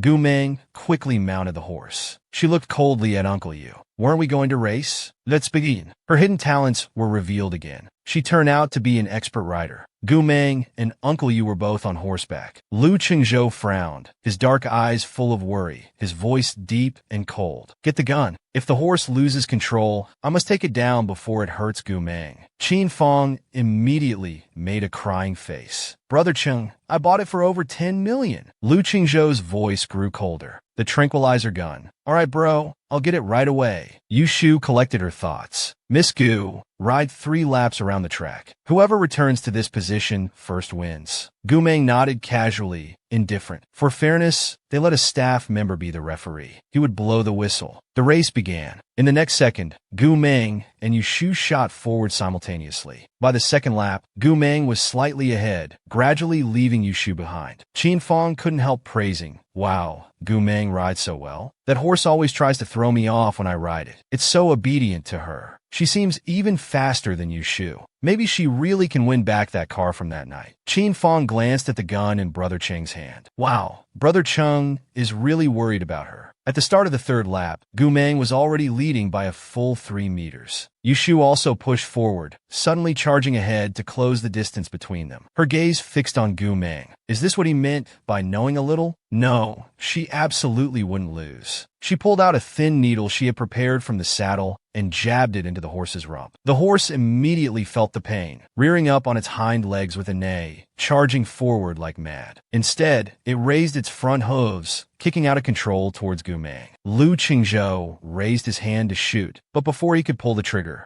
Gu Meng, who was about to be kicked by the horse, suddenly bent her body, supporting herself with one hand on the saddle. She did a backflip on horseback, avoiding Yushu's horse's front hooves. She landed steadily back on her own horse, first calming the horse. Good boy, let's finish the race. The horse quickly galloped towards the finish line. The race was already over. Seeing this, Yushu panicked slightly, pulling hard on the reins. The horse kept crying out in pain. It kept bucking until it finally threw Yushu off violently. The woman fell awkwardly to the ground, unable to get up for a long time, her face pale with panic. Seeing Lu Qingzhou still hadn't fired, Qin Fong urgently said, Brother Cheng, if anything happens to Uncle Yu, you'll have to answer to Uncle Lu. Seeing the crazed horse about to kick her, Yushu looked at Lu Qingzhou in terror. She called out in panic, Chengzhou, save me. Just as the horse's hooves were about to hit Yushu, a deafening gunshot rang out. Yushu was terrified today. She remained stunned on the ground for several seconds. Lu Qingzhou threw the gun to Qin Fong. Qin Fong's shot was lethal. Qin Fong's face was grim. Brother Cheng wouldn't even shoot personally to save Yushu. Clearly, Yushu had really angered him this time. Lu Qingzhou immediately went to Gu Meng's side, anxiously asking if she was hurt anywhere. When her gaze swept across his hand, she saw drops of blood falling to the ground. Her face instantly darkened, brows furrowing at his hand. Gu Meng shook her head. It's nothing. Don't worry, just got scraped from pulling the reins. Lu Qingzhou held her and headed straight for the infirmary, but Gu Meng stopped. She walked directly towards the horse. Yushu started acting aggrieved. Qingzhou, Miss Gu,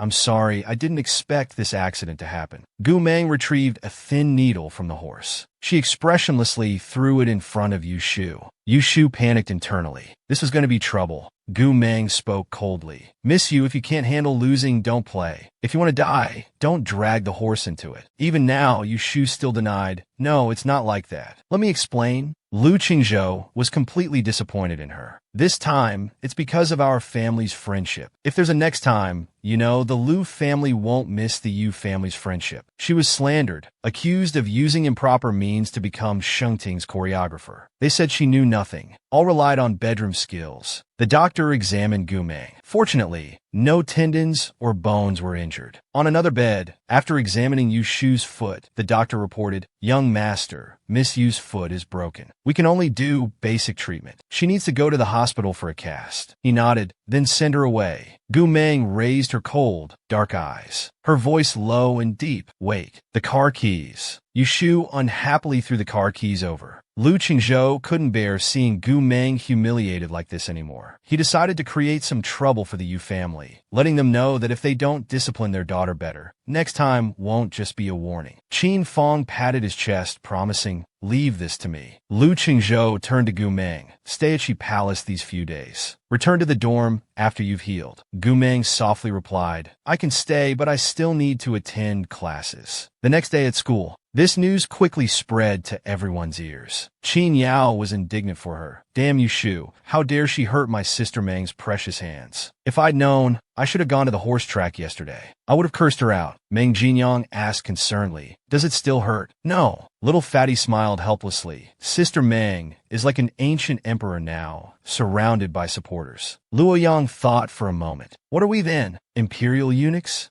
Qin Yao suddenly stood up excitedly. "Holy crap, Meng Jie. Inside info. Shengting starts filming at the experimental school next door today. Let's go watch after school." Gumeng had no interest in this. She directly refused. Qin Yao tempted her with desserts, a year's worth of honey house desserts. Only then did Gumeng happily agree to go. After school, students rushed to the neighboring school to watch Shengting film. The experimental school's entrance was already packed with people. Gumeng calmly ate her ice cream, while Qin Yao was shocked by the scene. Meng Jinyang worried. "What should we do? We can't squeeze in. Your hand is still injured." Lu Yang frowned. "Why don't we go back? I heard they'll be filming for over a month. We can come another time." A student from the experimental school mocked. "Oh, Gumeng, aren't you Shengting's choreographer?" Still bringing binoculars and cameras to see him. "Could it be that you didn't serve them well, so they don't want you riding their fame? It's suspicious how you claim to be both a star choreographer and genius designer, without any shady deals. Who would believe that?" Another student mocked. "Oh, such juicy gossip. I must post this on Weibo for everyone to see." Little sister Gumeng, brother will buy you trending topics for free. No need to thank me. "Ah, should we really be talking about such things? Gumeng, you won't get angry, right?" Gumeng couldn't stand it anymore. She threw her ice cream behind her. It hit his face directly. "Sorry, my hand slipped." He was in pain but wouldn't shut up. "Gumeng, don't be so arrogant." Gumeng coldly asked, "So, who exactly are you?" Qin Yao pointed at that person. "Meng Jie. The leader claims to be Zhou Qingtang's fiancé, the one who plagiarized your designs." He smiled and said, "Oh, just say it directly." His tone suggested, "Anyone would think I was the one who stole someone's designs. Made a mistake." Yichun got angry and wanted to fight, but was stopped by his brother. "Brother Chen, why waste words on him? Look at Weibo, it's getting interesting." At this time, people were discussing, "Did you see the trending topic? Gumeng got the Shengting choreographer position through improper means. They say she knows nothing. It's all bedroom skills. Gumeng is so cheap." Gumeng, could it be that your Lanting designer identity was also earned through sleeping around? You're really something. Since you used public opinion to destroy Xintang's reputation and future, I'll let you taste the same medicine. Gumeng remained very calm. She took out her phone and made a call. "Something's up. Come to the school gate." Yi-chun was still laughing. "What are you pretending for? Want to call your sugar daddy to deal with me? I'm so scared." At this time, Shengting arrived. Anxiously said, "I saw the trending topics." Meng, facing everyone, "You have many questions?" The lead actor had arrived. "Ask him more." More identities were revealed. Turns out he was also a skilled actor. Shengting explained to everyone, "I've known Gumeng for over 3 years. We've always been good friends. Gumeng is a real genius. Don't smear her with your dirty thoughts. I'll give you one chance. Apologize immediately and clarify everything online. Otherwise, defamation charges. I don't mind taking this all the way." The two of them completely panicked. The crowd jeered. How can there be such people actually spreading rumors? Film them and expose these scum. Hurry up and apologize, or we'll call the police. Ichin had to swallow his pride and apologize. "I'm sorry." "That's enough. he said and left angrily. He swore this wouldn't be the end. Shengting casually said, "Our director wants to invite you to cameo in the movie. Will you come? The role isn't big, can be filmed in one weekend. Won't take too much of your time." Gu Meng was confused. Why me? I've never acted before. Because this role is set as a breathtakingly beautiful moonlight. The director saw your photo and was amazed. Begged me crying to invite you. Gu Meng looked serious. You know my price. Shengting smiled, indicated okay. On set, Gu Meng acted grief-stricken. I won't say anything. Please let me go. The man still wouldn't let her go. If you must blame something, blame knowing too much. Only the dead can truly keep secrets. After speaking, he pushed her down directly. Gu Meng broke down at this moment, eyes swollen, desperately begging others to save him. Only when the director yelled cut did she emerge from the sadness. The director happily gave her 2 thumbs up. Perfect. I never thought her expressiveness would be so strong. Doesn't seem like her first time acting at all. The assistant helped her up. God, Gu, how are you so good at acting too? You're so versatile. How can others live up to this? Shengting was a bit incredulous. Didn't you say you weren't interested in acting before? This doesn't look like casual acting. Gu Meng dusted herself off. I'm still not interested, but when I take a job, soon. Shengting kept staring at her. She was always like this, seeming not to care about anything, but working more seriously than anyone else. And because of this, people couldn't take their eyes off her. Shengting said leisurely, your remaining scenes should finish on schedule tomorrow. I have 2 more scenes. Let's have dinner together after I'm done. Consider it thanks for your help. She saw Lu Qingzhou coming and promptly refused. It's just doing a paid job. I have things to do, leaving first. Shengting saw her walk to this man's side. His expression changed instantly. He was still 1 step too late. Gu Meng saw his skilled scarf-tying technique and asked if he had learned it. Lu Qingzhou suddenly came very close. Someone wouldn't learn, so I had to learn instead. Gu Meng's heart pounded for him for the first time. Lu Qingzhou bravely took her hand. Let's go. Why did you decide to act? Want to enter showbiz? Gu Meng shook her head. Too poor, need money for living expenses. Lu Qingzhou smiled. Consider being my private doctor? She indicated she's very expensive. Lu Qingzhou handed her his phone. Transfer password 930,930. Transfer enough for a year yourself. Any amount is fine. Gu Meng took the phone. 100 million for a year? Lu Qingzhou didn't mind at all. Told her to transfer directly. She remarked, really down to earth. The world's hacker was suddenly surrounded and beaten into the police station. Officer, are these weapons enough to charge them with attempted murder? Attempted murder.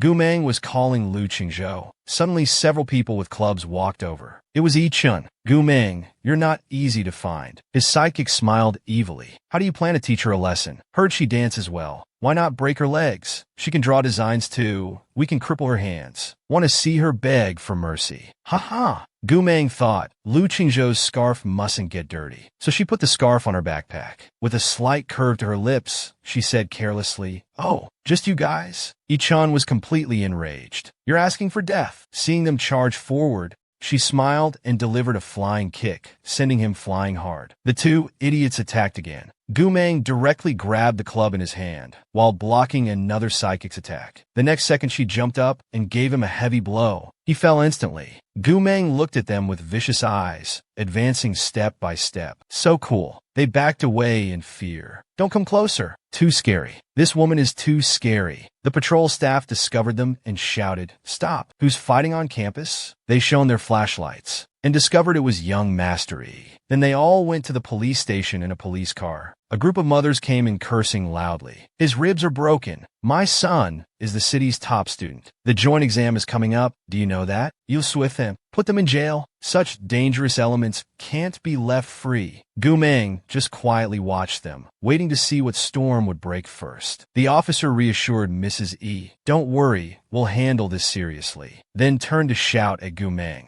You've deliberately caused serious injury. The circumstances are severe. Evidence is conclusive. What do you have to say? Xian couldn't stand it anymore. Several big guys against one girl, Gu Meng. Who knows who was bullying who? Get the surveillance footage from the experimental school, then we'll know what happened. Gu Meng nodded. Yes, officer. They attacked me. I was just defending myself. The officer said self-righteously. The nearby surveillance cameras are broken. Can't prove anything. Moreover, those students seriously injured in the hospital is already the best evidence. He had already arranged for the surveillance to be destroyed. Gu Meng, you better be sensible. Kneel and apologize to my son, and pay every cent of the medical fees. As Xian was about to speak, Gu Meng stopped him. You want evidence? Who says I don't have any? Xiao Shi, did you bring the computer I asked for? Xian took out the computer from his bag, confused. What do you need the computer for? To find evidence, of course. She opened the computer, fingers frantically typing on the keyboard. A few minutes later, successfully entered the system. Restoring data now. Data restoration successful. She turned the computer towards them. Is this evidence enough? The officer was shocked when he saw it. Suddenly, Lu Qingzhou arrived. He brought the weapons used in the crime. You can compare these with the injuries of those in the hospital. For verification,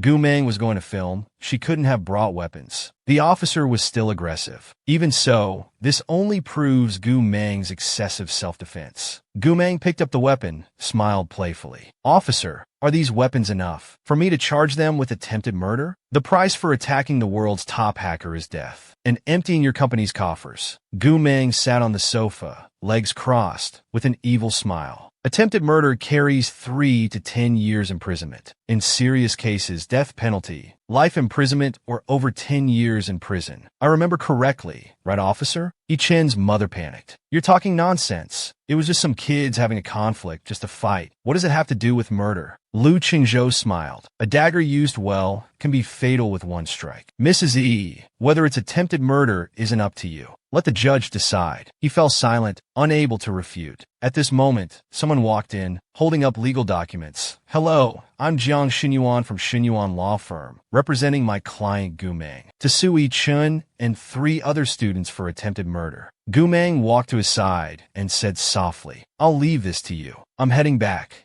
Jin Yang Mikathwori. She stared straight at Mrs. E. You just said your son is the city's top student. He replied confidently. So what if he is? Gu Meng sneered. Don't worry, he won't be for long. Then turned to Xian, Xiao Shi, for the National Outstanding Teacher Selection. Make sure the school submits your name. I'll get you first place. After speaking, she turned and left. Lu Qingzhou followed closely behind, questioning, Why didn't you find me when trouble happened? Instead called Jiang Xinyuan from Beijing? When will you trust me like you trust them? Gu Meng turned back. It's not that I don't trust you. I'm just used to relying on myself. Besides, you brought evidence which helped me. Lu Qingzhou heard this, smiled satisfactorily, and patted her head. He gentlemanly opened the car door. Get in, it's cold outside. Seeing his thoughtfulness, Gu Meng's lips curved upward. Thank you, Lu Cheng. He raised his eyebrows. How about starting by dropping the habit of saying thank you to me? Gu Meng softly said, Oh, she's used to relying on herself. It's okay, you can help her change. Another day at school, Gu Meng sat at her desk, spinning her pen quickly, actually studying seriously. Lu Yang saw it and was a bit incredulous. Has Mangjie been shocked? Why suddenly studying? Suddenly Shi Yin came and called Gu Meng out. Yi's parents are here. They want to talk. You don't have to go if you don't want to. I can help you.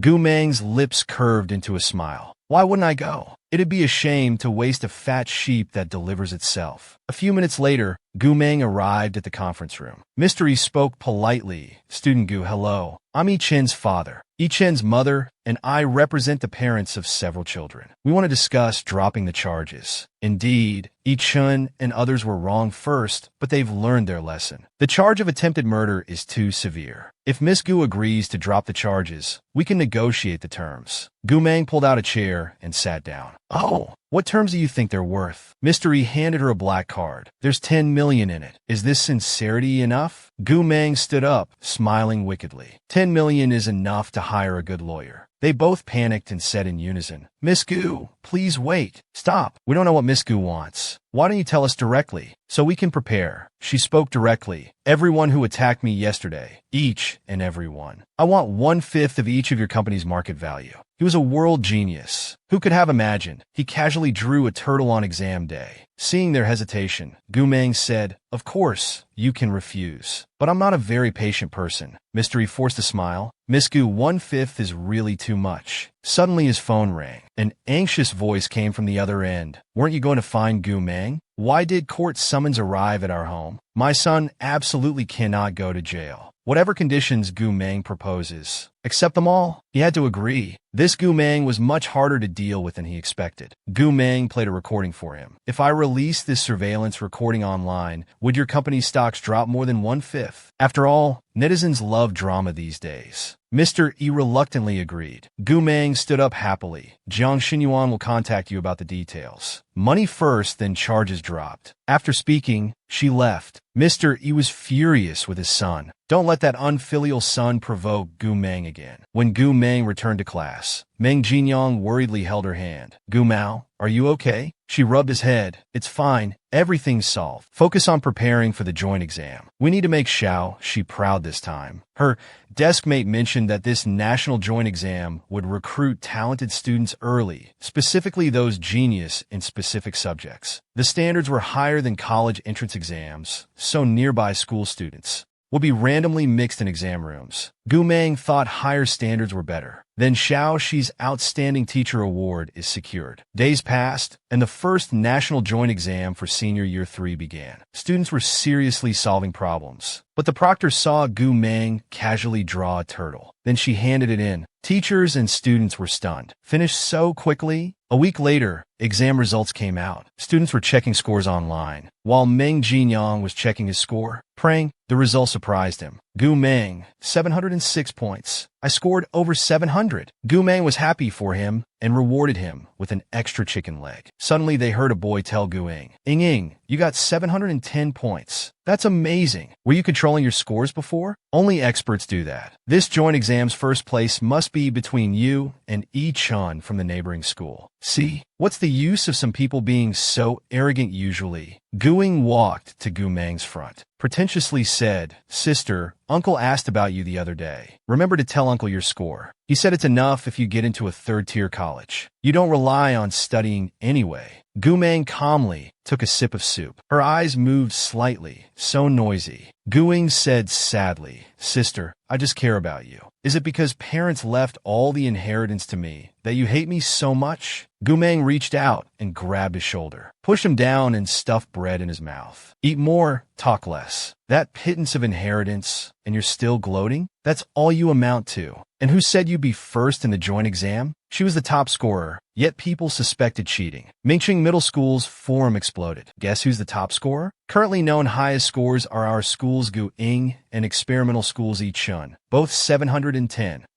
Definitely not that zero-score choreographer. Speaking of Gu Meng, heard in cafeteria today her parents left all inheritance to Gu Ing. Think about it. Is it true? Tell us more. Chinese 150, Math 150, English 150, Science 300, total 750, National Rank 1. Holy crap! Stop gossiping and check the trending topics. This year's top scorer got perfect scores in all subjects. It's Gu Meng. Everyone clicked on the trending list. It was true. National Joint Exam top scorer, Mingqing Middle School's Gu Meng. Gu Meng, top scorer, the second person in history to achieve perfect scores in all subjects. Jiang Hua couldn't believe it. Perfect scores in all subjects? That's impossible for Gu Meng. Gu Ing was startled upon hearing this. The cup in his hand slipped and fell. He quickly went to comfort Yin. Don't worry with Gu Meng's grades. How could she get perfect scores? I'll report her for cheating right away. The first place is still yours. I'll find some media accounts to expose Gu Meng's previous grades. Once it gets bigger, officials will surely investigate. Gu Ing acted weak. Isn't that too harsh? What's harsh about it? She cheated. For an exam of this level, being caught cheating means either prison or expulsion. Gu Meng is finished this time. He was secretly delighted. She deserved it. Meanwhile, Lu Yang never expected the score-controlling expert was right beside him. Little Fatty took out his phone, patted Gu Meng. Sister Meng is too calm. He wanted to put Meng's photo by his bed to worship the study god daily. Just then, Xian came and knocked on the door. Gu Meng, come out for a moment. Gu Meng finally looked up, calming herself. She knew what she was about to face. Walking over, she heard Xian anxiously say, the joint exam investigation team is here. But the teachers believe in you. Just explain well to them. Everything will be fine. She patted his shoulder, telling him to relax. I'll handle this. I said I'd get you that National Outstanding Teacher Award. And I will. In the school conference room, Director Liu watched Gu Meng's exam footage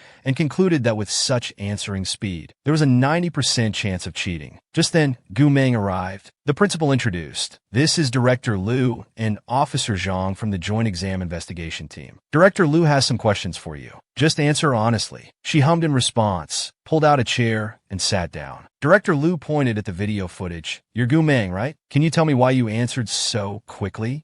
She simply replied, "The questions were too easy." Director Liu pushed documents toward her. "But according to my investigation, you've always scored 0 in all subjects. Why perfect scores this time?" She remained calm, not worried at all. "My scores depend on my mood." Director Liu lost patience. Speaking harshly, "Gu Meng, you're suspected of cheating in the National Joint Exam. Please cooperate. The law states regarding cheating the accuser must provide evidence." He stood up, pointing and yelling at her. "Your previous 0-score papers are the best evidence. Stop quibbling. You definitely cheated. These can't be your real scores." Chi-yin stepped forward to mediate. "Gu Meng, why don't you retake the exam? That would prove your innocence." She firmly refused. "Impossible. I've already taken the National Joint Exam. I won't take it a second time." Director Liu sneered. "Gu Meng, if you can't prove your innocence, we'll treat this as cheating. A 0-score failure daring to pretend to be a perfect scorer. You really dash." Before he could finish, a voice interrupted. "Who said Gu Meng is a 0-score failure?" She looked up. It was Director Ru. Principal He Tan was overjoyed. "Isn't this the former Minister of National Education, Tan Shiqing? He was the revolutionary figure who led the national education system reform back then." Tan Shiqing looked at Gu Meng. "Why are you staring at me like that? Haven't seen you in half a year. Don't you recognize me?" Gu Meng walked over respectfully. She gave a slight bow and politely called him teacher. The principal was stunned. "What? Gu Meng is Teacher Tan's student?" Her identities were being revealed one after another. She was the top scorer from 10 years ago, now the joint exam top scorer, and could write in 24 different fonts. Seeing her teacher, Gu Meng was very happy. "Teacher, why are you here? If I didn't come, who would prove your scores?" "Xiaolu, give me the documents." I brought the documents. 10 years ago, since the college entrance exam system was implemented, there was only one perfect score, and it remains the only one to this day. Here are the grade reports and archived test papers from back then. Everyone can verify them. He directly handed them the documents. They were shocked to see that the mysterious perfect scorer from back then, whose identity was nearly untraceable, was actually Gu Meng. But she was only 7 years old 10 years ago. Director Liu still had doubts. "But before I came, I compared your usual handwriting with the exam papers. They're different." He was even more convinced of cheating after seeing her previous messy handwriting. Gu Meng's lips curved into a slight smile. "I can write in 24 different fonts, and this one is exclusively for perfect scores." He was left speechless. Finally, the National Education Department issued a statement. "After verification, this year's National Joint Exam perfect score belongs to student Gu Meng, who also achieved perfect scores in the college entrance exam 10 years ago." They showed photos of both perfect score answer sheets. People commented on how amazing this young lady was. The news quickly spread throughout the school. "Holy crap, Gu Meng was the top scorer from 10 years ago? Both perfect scores were by the same person. That's incredible. Sister Meng is awesome." The score-controlling expert was right beside me. "I can brag about this for a year." Lu Yang didn't understand. "We agreed we were all bad students. Sister Meng, why did you secretly level up? With such good grades, why did you like scoring 0 before?" Gu Meng unwrapped a lollipop. "Because there's only one correct answer, but 3 wrong ones. I can take my time choosing." Little Fatty whispered, "Why try to understand a god's thinking? That's just asking to be humble." Qin Yaoji ran over with snacks. Professors from top schools, both domestic and international, have arrived in Mingqing. They'll be here tomorrow for admission interviews. "Have you decided which school you want to go to?" Gu Meng calmly said, "Haven't decided yet." "How about you, Jin Yang? I asked teacher Shi last night to remove me from the interview list." Lu Yang urged, "But you scored so well. Why give up?" Meng Jinyang felt deeply disappointed. 4 Jing University's law schools combine bachelor's and master's program. If choosing lawyer Jiang as advisor, my score isn't above 700. That's not enough? Qin Yaoji munched on snacks. Brother Xin Yuan is the deputy dean of Jing University's law school. He only takes 2 students each year, usually provincial top scorers. So, he wants to try harder in the college entrance exam. Gu Meng encouraged him. "Don't worry, there's still over 4 months. Hearing this, he was filled with confidence. Good luck with your interviews tomorrow." The next day, Gu Meng hid in a corner, avoiding recruiters. Qin Yaoji followed her. Sister Meng, was your phone bombarded by calls from university admission offices yesterday? That's why I turned it off. He gave her a thumbs up. You're still the best. I heard many big shots came today. Education bureau leaders are here, and even the police. But she was still found. Hello, I'm Yang Tianming from Beijing University's medical school. Gu Meng took his card and greeted Professor Yang. He quickly explained, Student Gu, don't misunderstand. This card is just my personal desire to know you, not Beijing University extending an offer. Don't worry, you have better options. We respect that and hope for your better future. In the future, we can discuss traditional Chinese medicine together. Feel free to ask for help if needed. Yang Tianming had heard that she cured both old Madame Lu and Miss Qin. Young people are truly remarkable. People cheered when they saw the medical organization arrive. Look, why are they here? Don't they only recruit master's degree and above? Why are they recruiting at high school? They're heading towards Gu Meng. Is Gu Meng so amazing that even the medical organization has to break their recruitment rules? Professor Gui walked over and asked, Are you Gu Meng? Gu Meng turned around. Yes, he's been a world genius since childhood, becoming the top scorer at age 7. Gui looked at Gu Meng and said, So you're this year's national champion. Not bad. You qualify to join our medical organization. Perform well in the interview later. Wow, so the medical organization really came for Gu Meng. After all, she's a genius with perfect scores. The medical organization people turned and left. Yang Tianming pointed over there, smiling. The interview's about to start, students. I'll head in first. Good luck. Gu Meng and Qin Yaoji said in unison. Goodbye, Professor Yang. She complained, the medical organization people are too arrogant, saying things like you qualified to join. Our domestic professors are much nicer. Look at Professor Yang. Gu Meng remained silent, falling into quiet contemplation. Then she walked into the interview hall. Hello, professors. I'm Gu Meng from Mingqing High School. M University's professor spoke first. Student Gu Meng, come to our M University. Free tuition, full scholarship. H University also jumped in. Come to H University. Choose any major. We'll give you all resources and connections. Gu Meng said calmly, very tempting conditions, but I'm sorry. I want to choose medical studies. Having chosen medicine, no one could compete with the medical organization for recruitment. Though knowing the chances were slim, he still thought Gu Meng was a rare talent in traditional Chinese medicine. He wanted to try. Gu Meng, Jing University's medical school, has Academician Yu Zhongjing and the best traditional Chinese medicine learning system nationwide. You might consider it, Guoyi sneered. Academician Yu is just an honorary dean who teaches once per semester. How dare you call that presiding? In terms of medical facilities and talent, which school here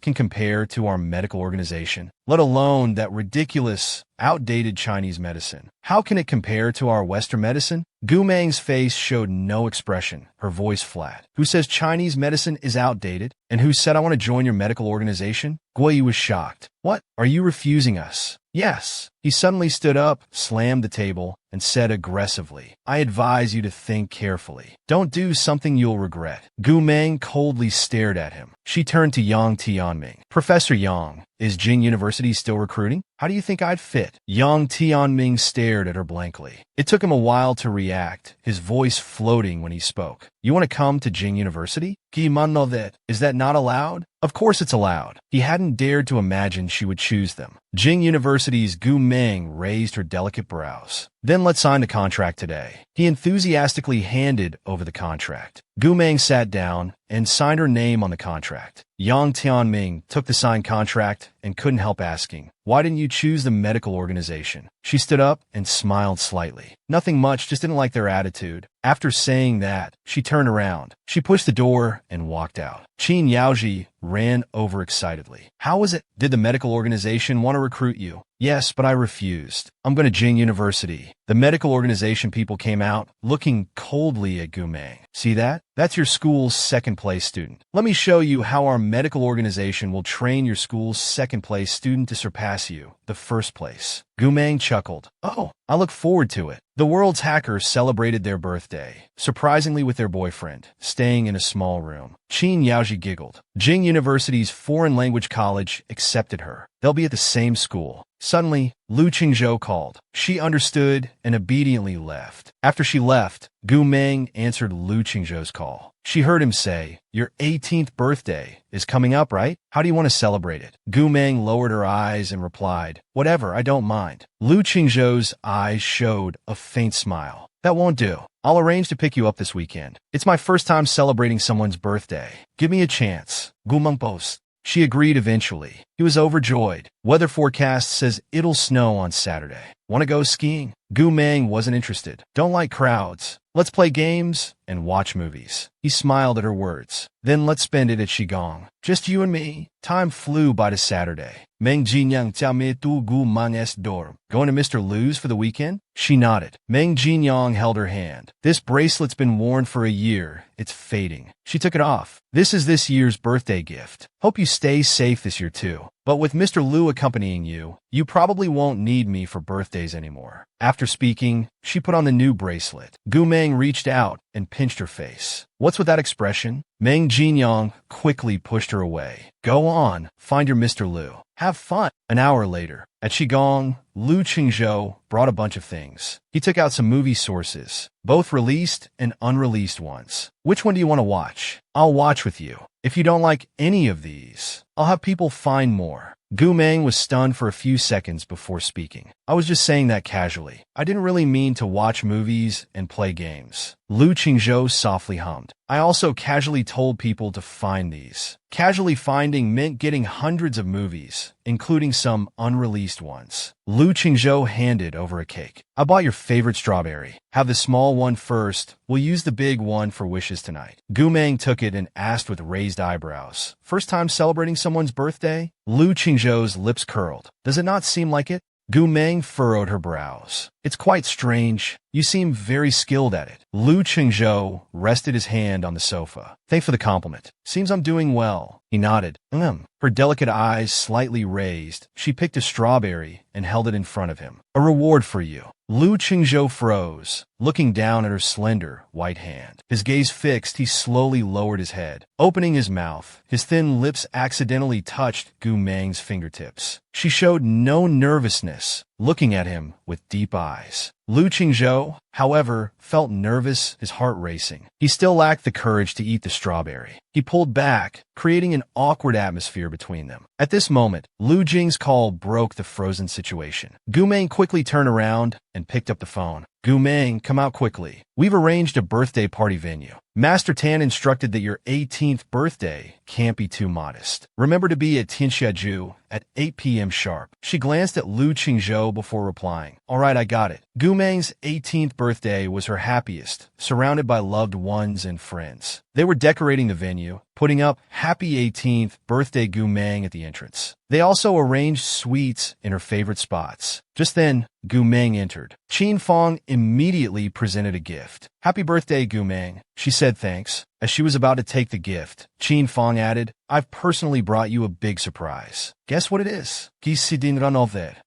Let me through. A young, clear voice came from behind. Sister, I'm back. He slid over to Gu Meng and hugged her waist. Sha Ting was overjoyed. Surprised? Unexpected? The situation's a bit emotional. Gu Si, couldn't you have hidden a bit longer? I went all the way to pick you up. Gu Meng smiled and looked at Lu Qingzhou. You arranged this? I thought seeing him would make you happy. Gu Meng narrowed her eyes, ruffled her brother's head, and softly replied, Tan Shiqing and Lu Shanjing arrived. Gu Meng, from today on, you're entering a new phase of life. Teacher wishes you success and happiness in everything. Gu Meng respectfully nodded. Thank you, teacher. Qin Fong watched this scene and sighed. It's not easy getting all these important people together. Brother Chung, the person you chose is quite remarkable. Lu Qingzhou's lips curved up, unable to hide his happiness. After all, she is Gu Meng. He shrugged, a man in love. The dishes were all served. The feast began. Gu Meng politely toasted Master Tan, then played rock, paper, scissors with Gu Sixing. Lu Qingzhou couldn't resist clinking glasses with her. After the banquet ended, they drove to Qigong. Gu Si was overjoyed. Tonight was so lively. Sister is really an interesting person. Next time there's such a gathering. Before he could finish, Lu Qingzhou interrupted. Don't talk, your sister is asleep. He pouted with a complicated expression. These two really The oncoming car's headlights shone brightly. Lu Qingzhou quickly raised his hand to shield his eyes. After getting out and entering the elevator, he asked, "Should we eat that big cake in the fridge? Make a wish while blowing out the candles?" Gu Meng said flatly, "We'll eat it. Skip the candles. I don't like that ritual. I don't have any wishes either." Lu Qingzhou smiled. "Then let's just eat cake and watch a movie." Just then a courier approached. "Excuse me, are you Miss Gu? Please sign for your package."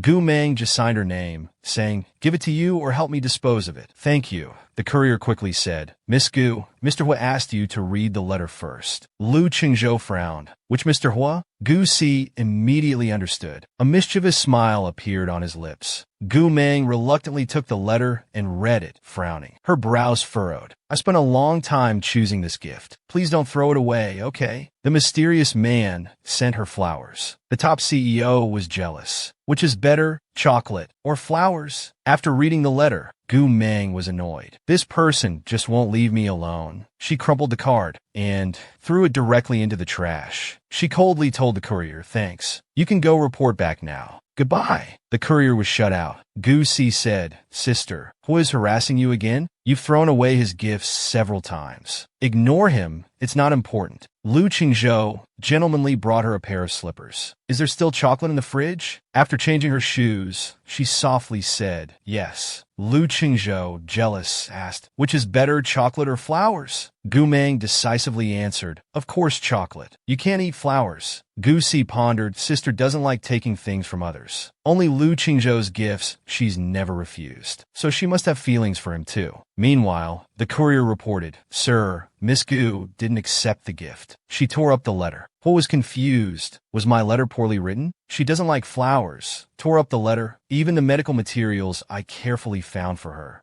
She doesn't want them. What is she like? What does she want? We dare not guess Miss Gu's thoughts. Guessing wrong would be terrible. Anger filled Hua's eyes. I heard she's been close to Lu Qingzhou lately. Recently, Lu Qingzhou led Red Scorpion's people to hijack nearly 10 billion worth of our goods. What do you think we should do? The subordinate spoke in a low voice, fearful of saying something wrong. "Sir, I know Red Scorpion's handover time and location. If you trust me, leave this to me. I'll make sure you're satisfied." He supported his head with his hand, carelessly saying, "Don't disappoint me again." The next morning his phone rang. He took out his phone to answer. "What's the matter?" "Little Sister Gu got a big case. The K-Country president is frightened. His wife reportedly has a strange illness. 3 years of treatment with no improvement. They want to find a legendary divine doctor. The price is very high. Will you take it?" He remembered what his apprentice Yu Zhongjing said. "Master, our project funds are about to be used up again by Shuang." What do you think?" He had to reluctantly accept. Lin Shuang was overjoyed. "When are you free?" "Anytime." "Then tomorrow night. Take a month's leave from school tomorrow. I'll go to K-Country with you tomorrow night." Gu Meng raised her eyebrows. "You're going too?" Lin Shuang smiled. "After all, you're our Shadow Alliance leader. Just in case, I need to protect you properly." Okay. "See you tomorrow." Monday at school. The teacher was troubled. "Gu Meng, this leave is quite long. Have your parent call me." Previous schools wouldn't approve her leave, but she had ways. But at Mingqing High School, she couldn't. She thought about it and gave up. She took out her phone and called Lu Qingzhou. "Parent Lu, the director wants to see you." Lu Qingzhou was stunned. Did something happen again? The world's top hacker's heart finally wavered, deciding to save the boy she liked. Lu Qingzhou frowned slightly. "So where are you going for this month's leave?" Gu Meng said lazily. "Lin Shuang needs help going to K-Country." Lu Qingzhou's voice was low and hoarse, showing indescribable emotions. "Must you go for a whole month?" Gu Meng replied carelessly. "Not necessarily. Depends on the situation." Lu Qingzhou stood at the corridor's end. "When are you leaving?" "Tonight." "Good," Lu Qingzhou said softly. "I'll see you off tonight." Gu Meng narrowed her eyes. "Okay." Lu Qingzhou hung up and returned to his room. He sent 2 messages. "Someone's going to K-Country tonight. Follow them. Keep the path clear. Don't let anyone bother them." After sending, he muttered, "Lu 7 isn't as steady as Lu 3. Maybe sending Lu 3 to follow Gu Meng would be better." Suddenly the door opened. Qin Fong and He Du entered. "Brother Chung, Lu 3 has many important matters lately. Can't leave." "Yes, Brother Chung, K-Country has Lu 7. Lu Qingzhou remained silent, then asked, "Who is Lin Shuang? Did you find out?" He Du answered honestly. "Their profile is clean. Likely pre-made fake documents. Should we continue investigating, Brother Chung? No need. He trusted that Gu Meng doesn't easily give trust to friends. Walking past them, he said, I'm leaving. Qin Fong quickly asked Brother Chung, where are you going? Lu Qingzhou narrowed his eyes, speaking very calmly. Sending someone to the airport tonight. Lu Qingzhou handed her the backpack. I've arranged for people in K country to receive you. I'll send you their contact information later. Gu Meng put on the backpack, softly saying, oh. Lu Qingzhou smiled lightly, his gaze still on her face. After thinking, he asked, have you practiced shooting?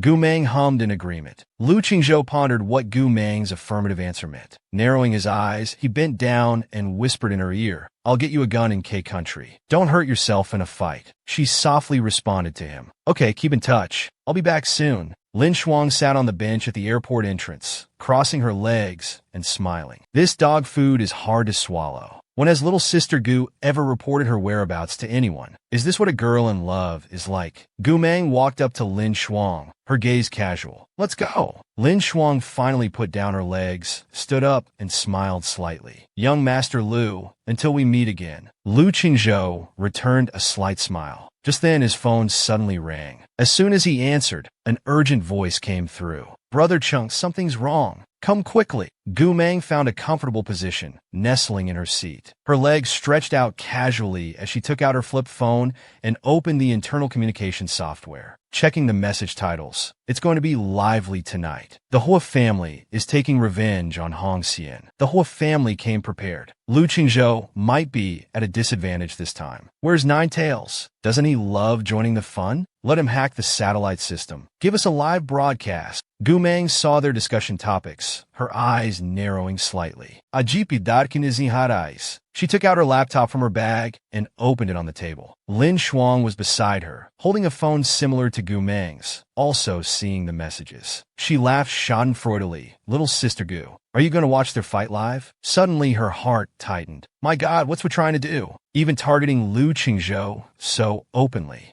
The sniper Qin Fong suddenly rushed in front of Lu Qingzhou. The bullet meant for Lu Qingzhou hit Qin Fong's shoulder. Lu Qingzhou's expression turned ice cold, filled with murderous intent. He drew his gun and fired 2 shots at their leader, quick and merciless, giving no chance to dodge. Lin Shuang kept watching the screen. As expected, Lu Qingzhou isn't one to take it quietly. Gu Meng stood up, put on her backpack and baseball cap, walking quickly toward the cabin door. Lin Shuang came to her senses and chased after her. Hey, little sister Gu, wait for me. The flight attendant saw Gu Meng trying to leave and blocked her at the cabin door, politely reminding her. Miss, the plane is about to take off. Gu Meng skillfully slipped past at an angle. The attendant couldn't even touch her. They watched helplessly as she left, her low voice dropping a sorry. I have an emergency. She really is an all-powerful boss, taking his life right from the start. The pickup point wasn't far from the airport. Gu Meng rode her motorcycle at such speed, as if life didn't matter. This wind was chilling to the bone, with only the deafening sound of wind in her ears. In less than 10 minutes, the motorcycle screeched to a halt near the pickup point. Gu Meng took off her helmet, hung it on the handlebar, her gaze fixed on the abandoned factory not far away, biting a red hair tie, casually tying up her hair. Opening the motorcycle's hidden compartment where a gun lay quietly. She took out the gun, her upturned eyes carrying a hint of killing intent, cold and fierce. Wrapped in a terrifying low pressure, that shot aimed at Lu Qingzhou really made the boss angry. Gu Meng climbed into the abandoned factory, her tall figure moving nimbly. She decisively scanned the surroundings, judging where the sniper might be hiding. The man with the sniper rifle was relaying a message. Boss, I've got Lu Qingzhou in my sights. He gritted out word by word. Disable his arms for me. Damn it, he dared to shoot at me. The scope locked onto Lu Qingzhou, loading the gun with his finger on the trigger. Don't worry, I'll make sure. 1 shot each to disable both his arms. Let's see if Red Shoes dares to settle scores with us. Just as he was about to pull the trigger, a cold voice whispered, Who did you say you're going to disable? Both arms. The next second, Gu Meng gave him no time to react. In a few large steps, she covered his mouth. She twisted his arm with a crack, breaking the bone.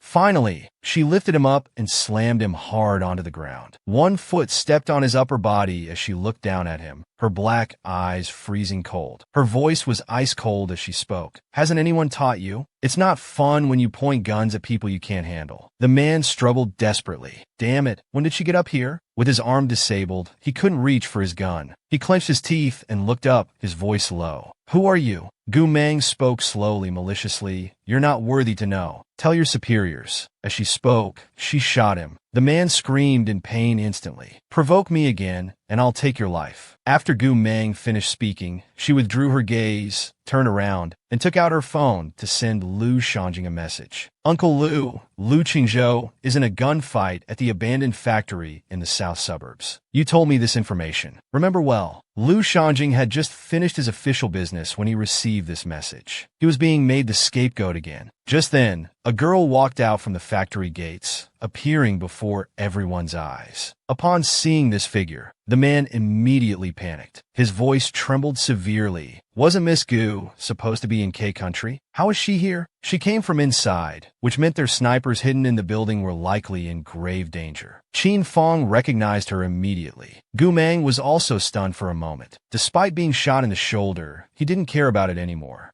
He lowered his voice. Brother Chung, it's sister-in-law. Lu Qingzhou frowned, scanning the scene, strode to her side, and pulled her over. Why did you come? This is not a place you should be. Gu Meng glanced at the man, the cold light in her eyes slightly receding, her voice a bit hoarse. Uncle Lu told me. I was worried. Lu Qingzhou didn't bother pursuing the first half of her statement. His attention focused on the latter half. You were worried about me? Just then, there was a clang, and they both looked over. They saw a man supporting the sniper who had been shot earlier. Lu Qingzhou looked at her with concern. I'll have Yidu take you, and Qin Fong back. Gu Meng continued staring at that man, letting out a light laugh, her delicate features covered in blood and dirt. No need, handle your business. I'll wait for you. Lu Qingzhou's brow furrowed deeper, his hands holding her shoulders, his voice showing authority for the first time. Be good. Let Yidu take you back. I said no. This was Gu Meng's first time refusing him. Lu Qingzhou's eyes were full of worry, but faced with her stubbornness. He couldn't say anything more. Look at the world. The hacker actually took the initiative to kiss a clingy CEO. The two of them were at a standstill. Suddenly a man rushed over. Lu Qingzhou dealt with him. He turned and gave him a heavy blow. The man immediately lost his balance. As he was about to fall, Gu Meng stepped forward with cold eyes. She broke his arm. The man instantly screamed in agony. The subordinates saw this, and their scalps went numb. Boss, let's retreat while Miss Gu hasn't decided to take our lives. He shuddered. Why are you still talking nonsense? Let's go quickly. The foolish group retreated, and the scene became quiet. Lu Qingzhou slowly approached her, his face very serious. Gu Meng casually played with her car keys and hummed. It's getting late. Since you've handled everything here, my motorcycle is still outside. I'll leave first dash before she could finish. Lu Qingzhou grabbed her wrist and snatched the car keys. He threw them to Lu San, ordering him to drive to Shigong.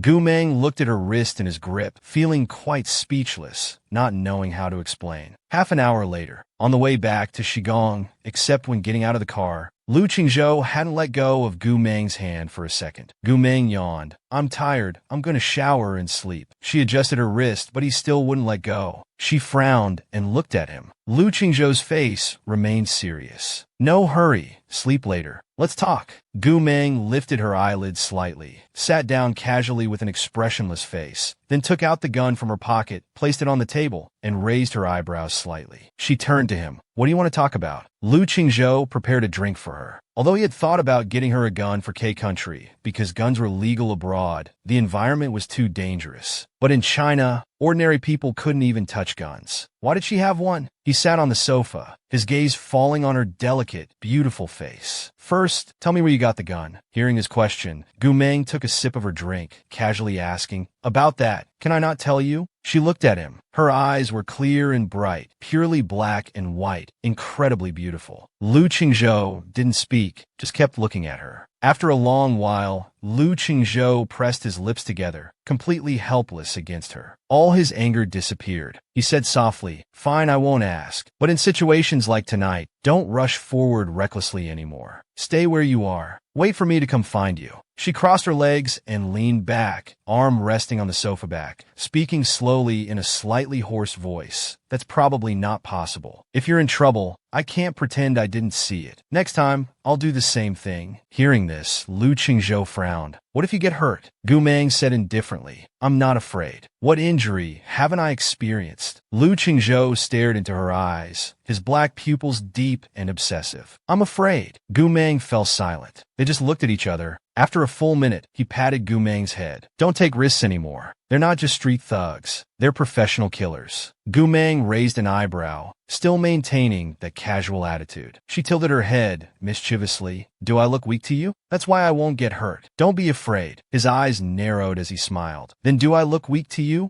Gu Meng was speechless. He didn't need to rush to the front. He just wanted that person to see his attitude. Don't mess with his people. This seemed difficult to explain. After a few seconds of eye contact, she stood up expressionlessly. "It's late, let's sleep." Lu Qingzhou quickly grabbed her wrist. "I'm not done talking. First, promise me that in the future dash." As he was speaking, Gu Meng frowned and uttered 2 words. He pinched her chin irritably. He leaned down and directly gave her a kiss. His thin lips covered hers, the touch warm and soft with a slight coolness. Lu Qingzhou's eyes flashed with shock. This was their first kiss, very sweet, signifying they were about to become a couple. Gu Meng hooked his chin with her finger. "Can we sleep now? I'm really tired. I'm going to shower," she said and stood up. Just as she was about to turn away, her arm was suddenly pulled back forcefully. Gu Meng's expression changed slightly, falling back unprepared into the man's arms. Both her wrists were grabbed and pressed firmly against the sofa back. That stunningly beautiful face slowly approached hers, indicating it wasn't enough. One hand caressed her face. He directly kissed her lips. The kiss was too intense. Gu Meng was stunned, her whole body confined in his embrace. Feeling his passion, coming to her senses, she frowned slightly. Seems like things got a bit out of hand. At 12:30 a.m., Gu Meng came out after showering, drying her hair with a towel. She looked up at the tall man. "TSK, this person really knows how to take a mile when given an inch." Had she brought this upon herself? Lu Qingzhou heard movement from her direction and turned his face. "Come here, I'll help you dry your hair," she said and walked to the bed with lowered eyes, sitting down. Lu Qingzhou naturally placed his hand on the towel on her head, gently helping her squeeze out the water from her hair tips. He asked, "Are you still going to K-Country? Ki mangade applying MM. When are you leaving?" "I'll take you." Gu Meng thought for a moment. "You're busy," she said, holding his hand. "I can manage. Go shower." Lu Qingzhou nodded, "All right," and tapped her nose with his finger. Then he turned and walked into the bathroom. He smiled, never expecting tonight would turn out like this. He took a hot shower. A few minutes later, he came out. Gu Meng was lying on her side in bed, facing away from him. She seemed to be already asleep. His gaze deepened, but after thinking, he decided against it. He wasn't sure he could control himself in the same bed. Finally, with an almost inaudible sigh, he gentlemanly left the room. Gu Meng heard the deliberately lightened footsteps and door closing. Opening her eyes in the darkness, she curved her lips. Then she got up from the bed. By feel, she walked to the computer, pulled out the chair, and sat down. Crossed her legs and opened the computer. Soon, a face that could almost rival Lu Qingzhou's appeared on screen. When the man spoke, he had a slight accent. Gu Meng originally didn't want to take this video call. Gu Meng raised her lips, her expression graceful. "If you didn't want to, you shouldn't have provoked me." He was silent for a moment. "Fine," he said after a while. "You really came for Lu Qingzhou," he said carelessly. "If it were the old me, none of your people today would have left alive." He looked at his indifferent face and laughed. "Why? I actually hoped you'd kill them all. That way, Gu Meng would still be the old Gu Meng. But he didn't kill anyone tonight. He didn't want to show that murderous side of himself in front of Lu Qingzhou. His eyes darkened, his voice sharp and cold. "Stop the nonsense. About business. Don't provoke me, and I won't touch you. Don't be a stalker watching me and Lu Qingzhou." You know my temper. He looked at him calmly. Gu Meng, when you appeared tonight, my men left immediately. Don't you think Lu Qingzhou will suspect your identity? Gu Meng chuckled lightly, coldness in his eyes, and said 3 words. He won't. The other pressed his lips, voice slightly gloomy. Why are you so sure? Because he trusts me. The kind of trust where he'll indulge anything I do. Meanwhile, Lu Qingzhou received a call from Qin Feng. Brother Zhou, I've been thinking we should investigate further. Gu Meng, one person taking down a professional sniper. Is that possible? Lu Qingzhou smiled. No need, I told you. I trust him. They were playing with fire. He bit hard on his neck, leaving his own mark. When preparing to leave, Gu Meng crouched down to tie his shoelaces. The kiss mark on his neck was exposed. Lu Qingzhou's eyes caught sight of it, his gaze deepening. He had lost some control last night. Lu Qingzhou walked over and wrapped a scarf around his neck to cover the mark. Gu Meng narrowed his eyes, reminding him, Did you forget? It's summer in K country. He fell silent at those words, his movements pausing. Gu Meng curved one corner of his mouth mischievously. In modern society, we can video call. No need for this possessive behavior. Hearing this, Lu Qingzhou smiled. Fine, but it's good to keep the mark. I feel more secure. Gu Meng frowned, thinking for 2 seconds. Walking to the mirror, he pushed aside his hair and saw the very obvious purple-red mark on his neck. Seeing him press his lips together, Lu Qingzhou thought he was angry and felt somewhat guilty. Just as he was about to say something, he suddenly turned and walked towards him. Pressing his hand on his shoulder, he silently bit down hard on his neck. Lu Qingzhou drew in a sharp breath, his eyes suddenly darkening, body tensing. It wasn't particularly painful, but it made his heart itch unbearably. Something inside him seemed uncontrollable. The next moment he raised his head, narrowed his eyes to look at the teeth marks on his neck. His delicate eyebrows raised, looking quite roguish.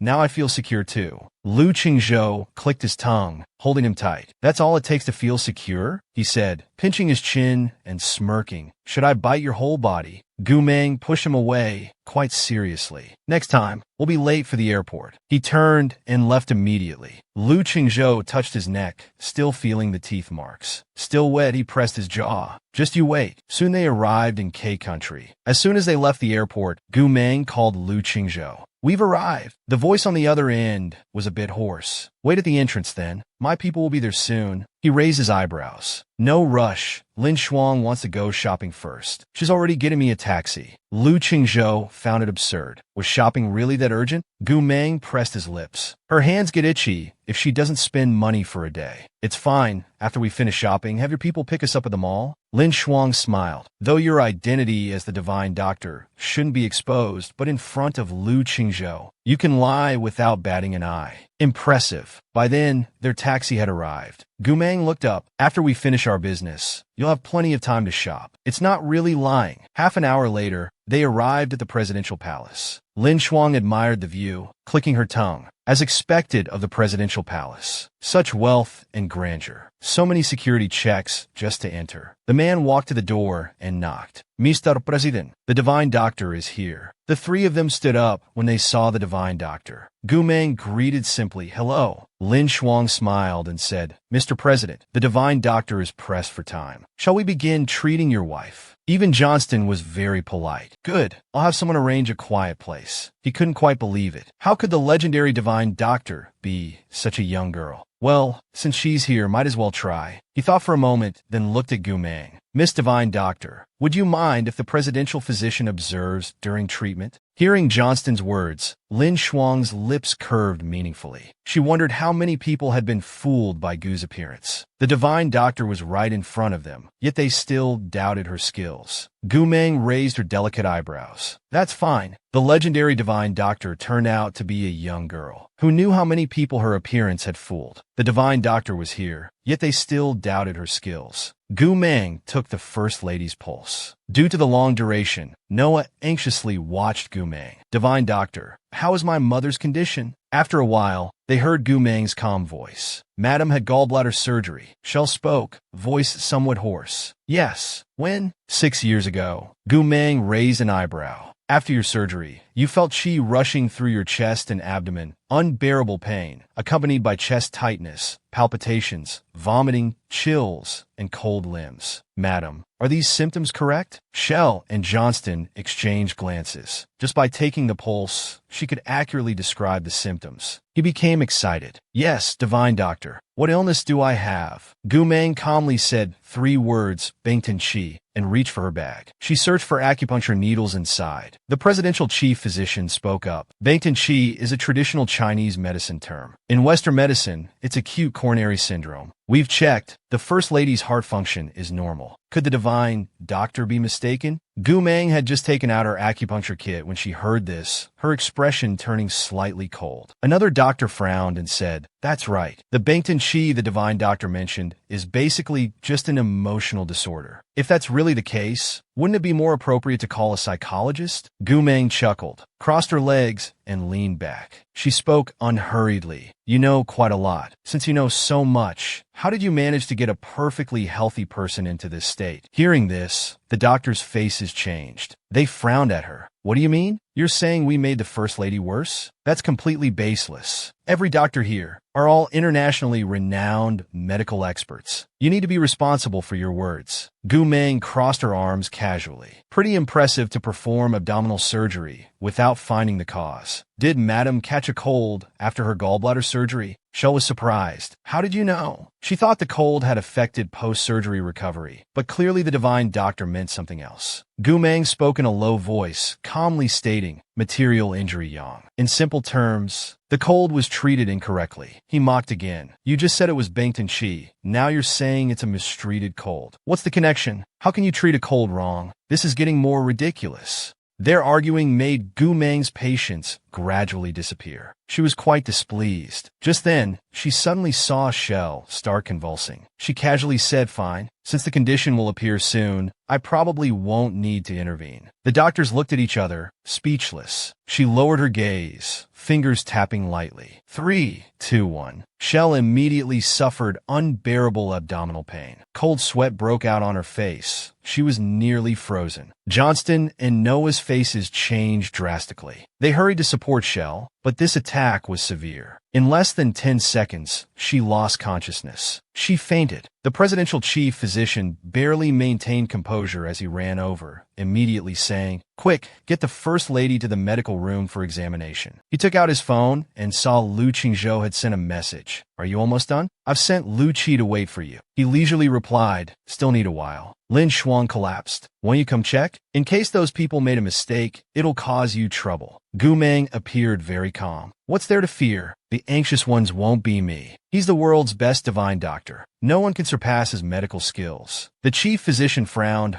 respectfully looking at the test results. "Sir, all results show the First Lady is normal. The equipment can't be wrong. I believe the First Lady is likely experiencing visceral hallucinations. Perhaps we should call a psychologist." Noah slammed the test results, shouting in a suppressed voice, eyes full of anger. Equipment, are you all blind? My mother fainted from pain. You opened her up and found nothing, and now you want to do it again?" The chief physician was very flustered, frozen in place, voice stiff. "Miss, please be careful. Do you really believe the divine doctor's claim that we mistreated a cold? I gave you 6 years. You haven't produced a single effective treatment plan. Rather than this, I'd rather take a chance." Noah finished coldly and walked out of the medical room. Arriving at the side hall, she saw the divine doctor sitting with legs crossed, playing a game on her phone with her assistant. Noah was extremely anxious. Walking up to Gumeng, "Divine doctor, please come to the medical room to examine my mother." Gumeng operated smoothly, killed someone in the game, and said without looking up, 10 minutes. Noah of Norwegian descent didn't say much more. 10 minutes later, the game was won. Gumeng slowly stood up, turned to Noah, her voice soft and light. "During treatment, I don't like being interrupted." She curved her lips. "Divine doctor, rest assured, for today's treatment, you alone make all decisions." Gumeng hummed in response. Johnston looked at Gumeng as she entered, his expression somewhat tense. "Divine doctor, how should we treat this?" Gumeng replied concisely, "Acupuncture combined with Chinese medicine." After speaking, she walked to the bedside and placed her bag on a nearby chair. She took out acupuncture needles from inside. After sterilizing, she inserted needles with one hand directly into Qihai, Tianshu, Gongsun, Naguan, and Taishi points. She inserted horizontally at Tanjong Point, with even supplementation and drainage. Everyone only saw those beautiful hands moving with exquisite skill, inserting needles quickly and accurately. Half an hour later, Gu Meng removed the needles. Noah immediately stepped forward to ask, "Divine Doctor, how is my mother?" Gu Meng gently wiped her hands, saying casually, "2 more acupuncture sessions every 2 days. She'll improve in 5 days. Take medicine for now." Noah was stunned. "Is it that simple?"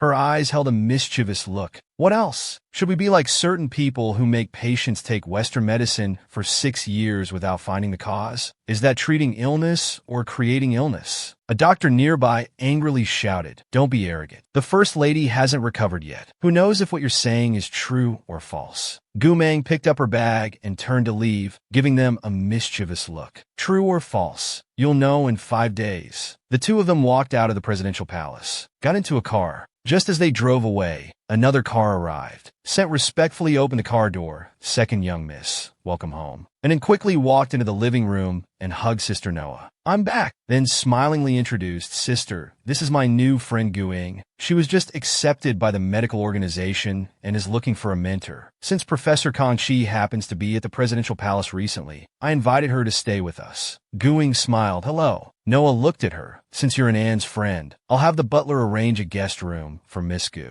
Hearing this, Guing responded very gently, "Thank you. Sorry for the trouble." Who would have thought that the young lady she met by chance on the plane was the daughter of K country's president and could help her meet Professor Kong early? Her luck was really good. At this time, a servant came in carrying a bag, respectfully approaching Noah. "Young miss, the medicine the divine doctor prescribed has been bought." Noah didn't understand Chinese medicine, so she simply said without looking, "Take it to brew," and then suddenly snatched the medicine from the servant's hands. Looking at Noah, "This is Chinese medicine?" Noah found his reaction amusing. "Yes. The divine doctor who came to treat Mom today prescribed it." "What's wrong?" He opened the package and looked, frowning at the grass and bark-like things. "Sister, do you think this stuff can really cure illness?" Noah smiled and rubbed his head. "This divine doctor has some skill. Let's try it first." And then narrowed his eyes, muttering, "It better work. Otherwise, even if they're the legendary divine doctor, they won't leave the presidential palace alive. No one dared offend the world's hacker. The consequence of angering him would be the most cruel revenge forever." Gu Meng's phone dinged. Opening it, she saw Lu Qingzhou's message. "Quite a deep bite, little fangs." Opening the photo, she saw the bite mark on his neck had turned purple. Her lips curved into a smirk as she typed leisurely, "If you can't handle this much, how will you handle bites all over?" Lu Qingzhou stared at the latest message, his dark eyes suddenly contracting, desire flooding their depths. After a while, he replied, "Sixth uncle says you have photographic memory." He smirked and sent a voice message. "Remember what you just said." Little Fang's Gu Meng's face involuntarily reddened seeing this. Lin Shuang raised an eyebrow. "Little Gu, why are you blushing?" She was stunned and could only brush it off. "You're seeing things." A few days later, everyone at the presidential palace was waiting for the divine doctor. Hill was in good spirits, with much improved complexion. "The divine doctor is truly divine.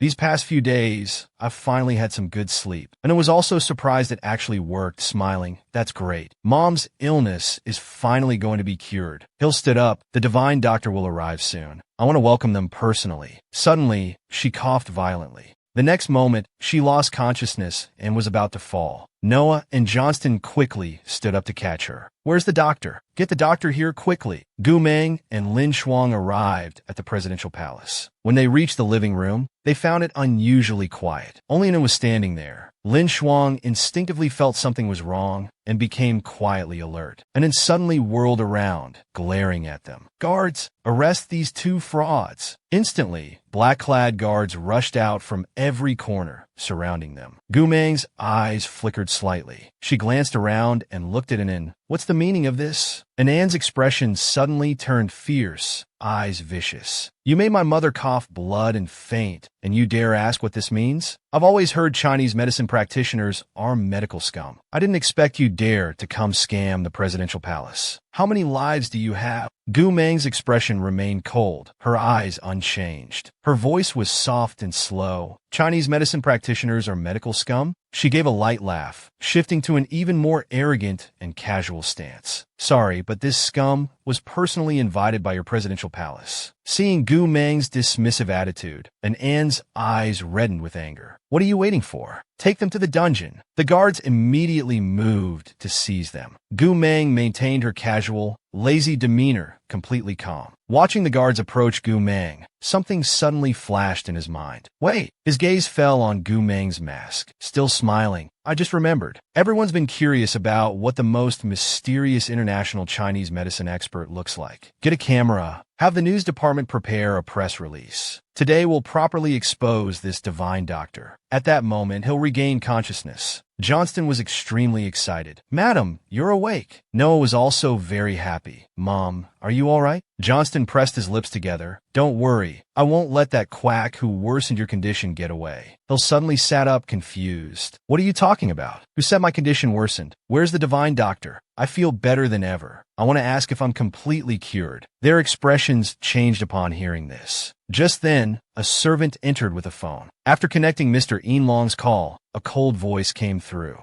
Mr. President, White Fox went to great lengths to find you, the divine doctor. If you're not sincere, Yin Ming can unilaterally terminate this cooperation. He was stunned. Yin Lin laughed coldly. It seems you don't know what your second daughter has done. Let me warn you, if the divine doctor suffers even a scratch at the presidential palace, you'd better pray K country's defense systems can withstand White Fox's revenge. After hanging up, Johnston hurriedly walked out. Noah asked, Dad, what's wrong? Your sister has caused trouble. And then walked up to Gu Meng, staring at him with a smirk. Always hiding behind that mask. Let's see if you're really that unsightly. As she spoke, she raised her hand to remove Gu Meng's mask. In the next second, her hand was firmly grabbed. Dark eyes flickered with cold malice. Since you're so eager to die, I'll grant your wish. As a world-class hacker, he was truly ruthless, giving no chance for anyone to shoot. He took him down directly. Gu Meng's dark eyes flashed with cold malice as he gripped her wrist tightly, and then furiously charged at him. He dodged effortlessly, showing his precise and ruthless fighting skills. The next moment, he violently kicked her away. Her body slammed into the floor several meters away, causing a loud impact. Gu Meng walked up to her, staring directly at her, challenging her, and then bit her teeth hard, refusing to cry out. She glared viciously at Gu Meng.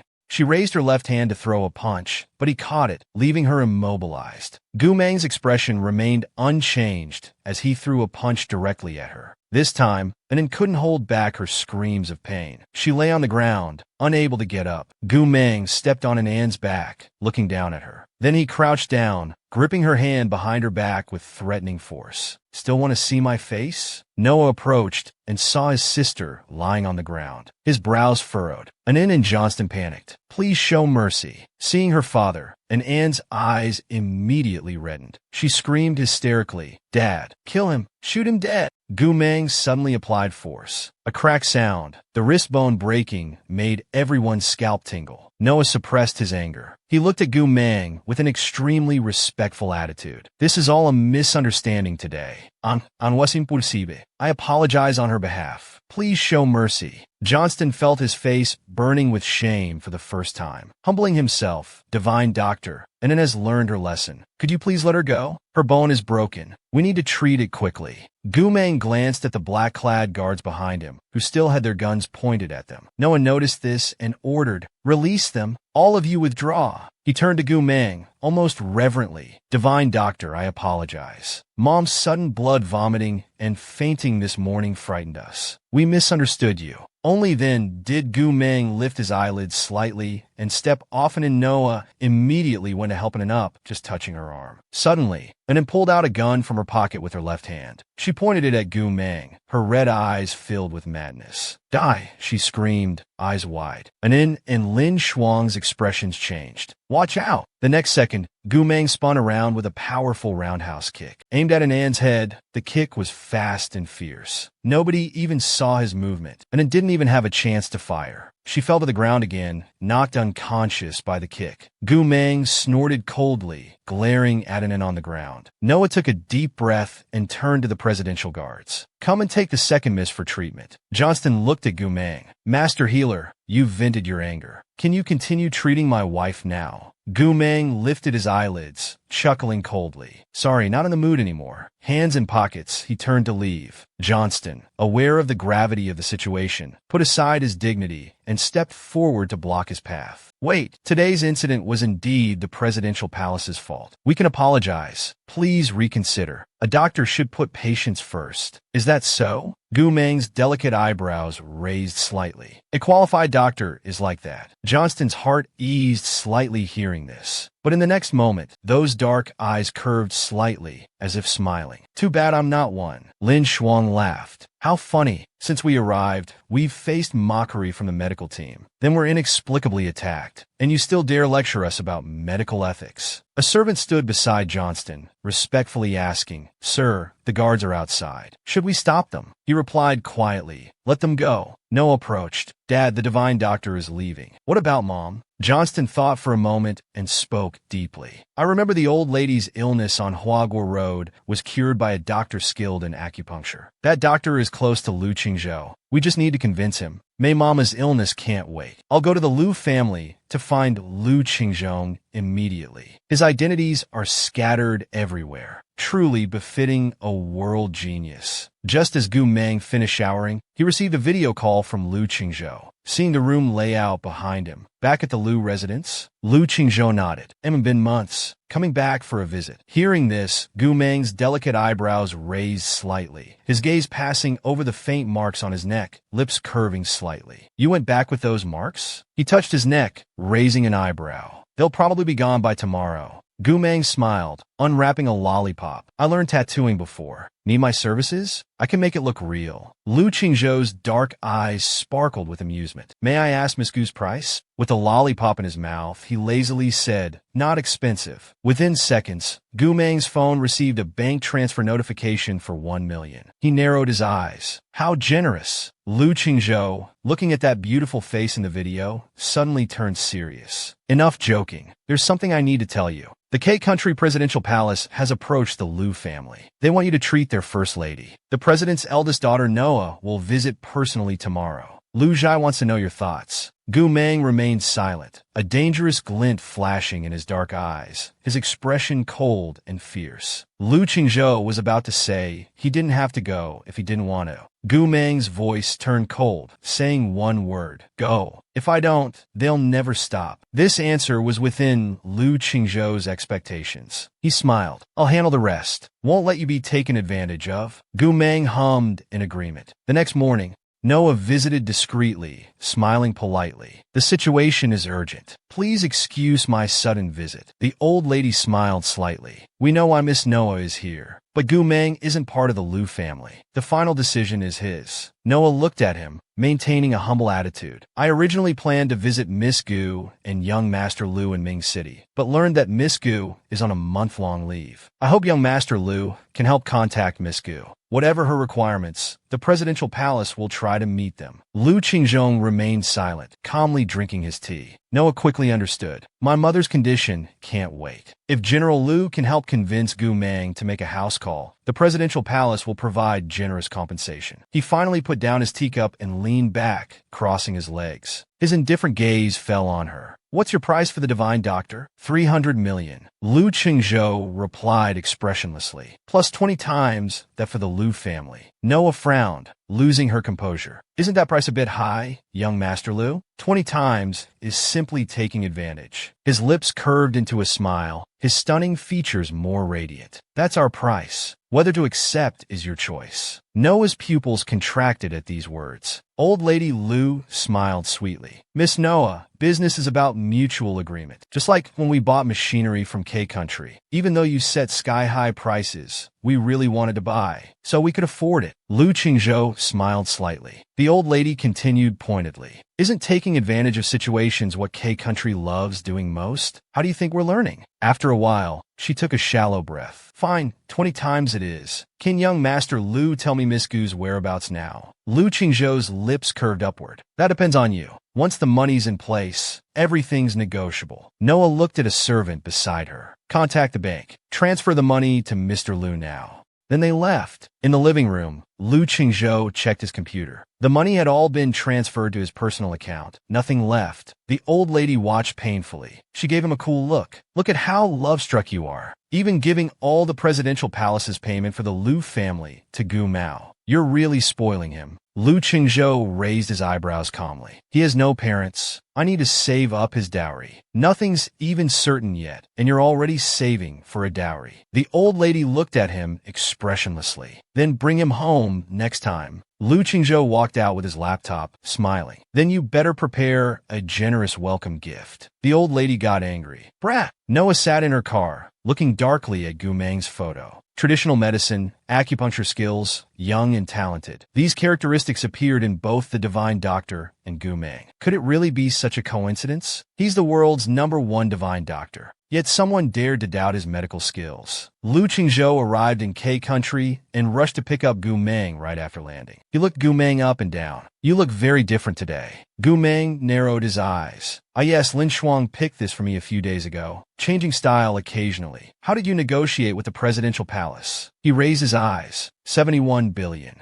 Gu Meng clicked his tongue. You're quite ruthless. Lu Qingzhou smiled. They came to us. They'll pay whatever we ask. He said seriously, I'll take 50, the rest is yours. Lu Qingzhou shook his head. No need to give it all to you. His eyes smiled slightly. All right. Soon the car arrived at the presidential palace. Guing stood at the room window with a clear view of this side. When he saw Lu, he opened the car door and Lu Qingzhou step out. He stared in disbelief. It was him. Why would Gu Meng's boyfriend come? Could the doctor they invited be? 2 seconds later, he seemed to suddenly realize something. His gaze sharply turned to the other side of the car. Gu Meng's face appeared in view. His pupils contracted. How could Gu Meng be him? Johnston stood in place, very politely extending his hand. Mr. Lu, Miss Gu, welcome, and thank you both for coming today. Lu Qingzhou's lips curved into a faint smile. K country's presidential palace was famous for their arrogance and pride. Now they're being unusually warm. Is this what 71 billion buys? They walked over and shook hands with Johnston and Hill respectively. Noah observed quietly from the side. This Miss Gu's aura was completely different from the Divine Doctor's. She looked like just an ordinary high school student he had overthought earlier. How could she possibly be the same person as the Divine Doctor? In the medical room, Gu Meng checked Hill's pulse. After 10 minutes, he asked, have you had acupuncture on your pancreas before? Hill nodded honestly yes. Lu Qingzhou, sitting on the nearby sofa, raised his eyebrows slightly at these words. Seems the presidential palace had some recent events. The Divine Doctor had been here too, but apparently only treated half before stopping. Gu Meng asked slowly, are you taking any medicine? Heath know that is. Would you like to see the prescription, Miss Gu?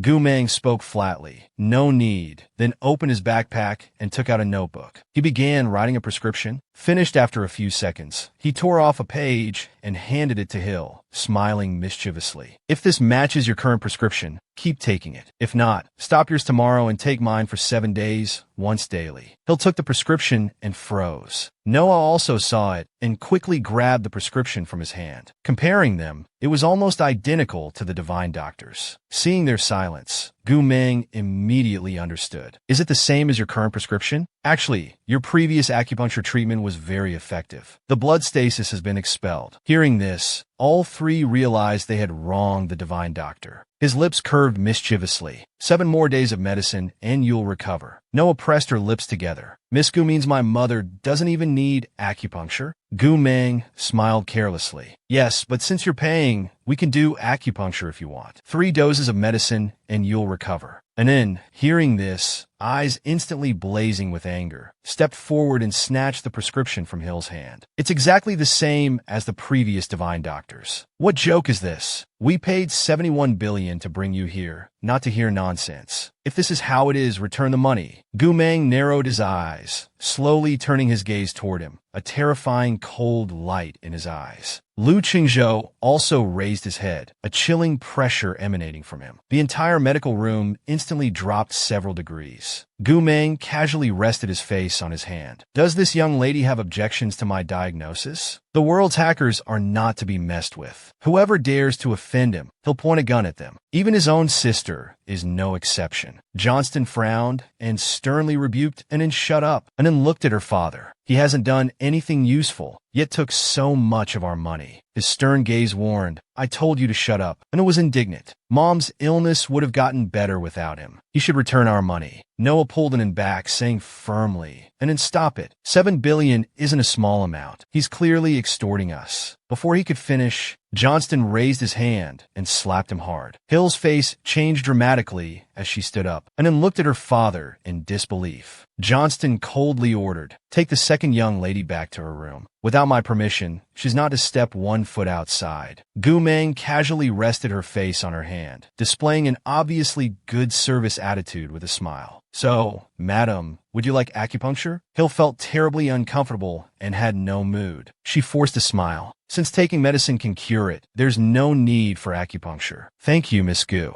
Gu Meng stood up, eyes curved in a smile. You're welcome. She hinted to Lu Qingzhou about freeloading 7 billion. Made it big. Walking slowly to Lu Qingzhou's side, she said, let's go. He looked at her and said, wait 10 minutes. I have something to discuss with the president. Okay. At the small balcony at the end of the second-floor corridor, Gu Meng leaned against the railing, a lollipop in her mouth, looking both mischievous and rebellious. Guing stood in the corridor, his gaze fixed for several seconds. He had always thought Gu Meng had nothing but her face, inferior to him in everything else. But it seemed since she entered Mingxing school, everything went off track. Only today did he learn she even knew medical skills. Then he walked over and said coldly, so the Dr. Noah invited from Beijing was you. Gu Meng's eyes were half-lidded as she bit the lollipop. Without speaking, Guing pressed his lips. What's the point of pretending? A perfect score valedictorian at age 7. Pretending to know nothing, getting 0 points. What's the point? Every time I took exams before, I showed my low grades to Mom and Dad. Gu Meng must have been laughing at me behind my back. Mom and Dad were so biased. Why did they secretly teach only Gu Meng and not me? Guing laughed suddenly. Sister, I'm actually quite puzzled. You're so kind to Meng Jinyang, an outsider, but so indifferent to me, your own sister. What would Mom and Dad think if they knew this in their graves? Gu Meng slowly raised her head, stood straight, and turned slightly towards him, smiling. Guing, why haven't you learned your lesson? Still trying to provoke me. He stared at her, his eyes full of desperately hidden fear. Am I wrong? You're so good to Meng Jinyang, but what's the use? Now, everyone knows he was abused at age 5. Haven't you noticed? Except for Shun Huan, who wants to play with him? Everyone thinks he's dirty. This is what you chose. Who told you not to leave school? You're the one who made him like this. Hearing this, Gu Meng's eyes showed a dangerous docility. Her hands searched in her bag. He continued speaking. What's laughable is that everyone thinks you're good to him. Why does everyone revolve around Gu Meng? That attention should have been mine. He laughed madly. Gu Meng, you're not just pretending, you're hypocritical. The next second, Gu Meng pulled out a gun from her bag. Pointing fiercely at him, she lifted her eyelids. Those eyes were dark and cold, filled with unconcealed killing intent. I was in a pretty good mood, but without seeing some blood, you don't seem to learn your lesson. Gu Ying's face turned deathly pale. You dare? Don't forget what Mom and Dad's will said. We're not allowed to harm each other. Gu Meng smiled, her tone chilling. Have you forgotten? I've never been obedient since childhood. The gun barrel slowly moved down from his face. In an instant, every pore on Gu Ying's back felt like it would explode. A loud bang rang out. Gu Ying screamed hysterically, falling backward and crashing to the ground. She slowly crouched in front of him, raising her eyes to look at the terrified Gu Ying. With such little courage, how do you expect to play with me? Accidental discharges can happen to anyone, so it's better to be careful in life. Don't you think? Gu Ying stared fixedly at the gun in her hand, his whole body trembling. That evening, after Gu Meng finished showering, she was drying her hair with a towel. Lu Qingzhou came over and helped her dry it. Pretty bold, firing a gun in the presidential palace. You scared them into updating their security overnight. She softly replied, oh, then added, they're working quite efficiently then. Lu Qingzhou helped dry her hair, and when it was almost dry, his hands wrapped around her waist. She frowned, taking liberties. Lu Qingzhou's voice was soft and gentle near her ear. She smiled ambiguously. Thanks for the compliment. Lu Qingzhou's heart was unsettled, holding back. Suddenly remembering the tattoo she mentioned, he spoke. When will you give me the tattoo? I've already paid. Gu Meng bit his neck hard. He lost control and kissed her back fiercely the next second.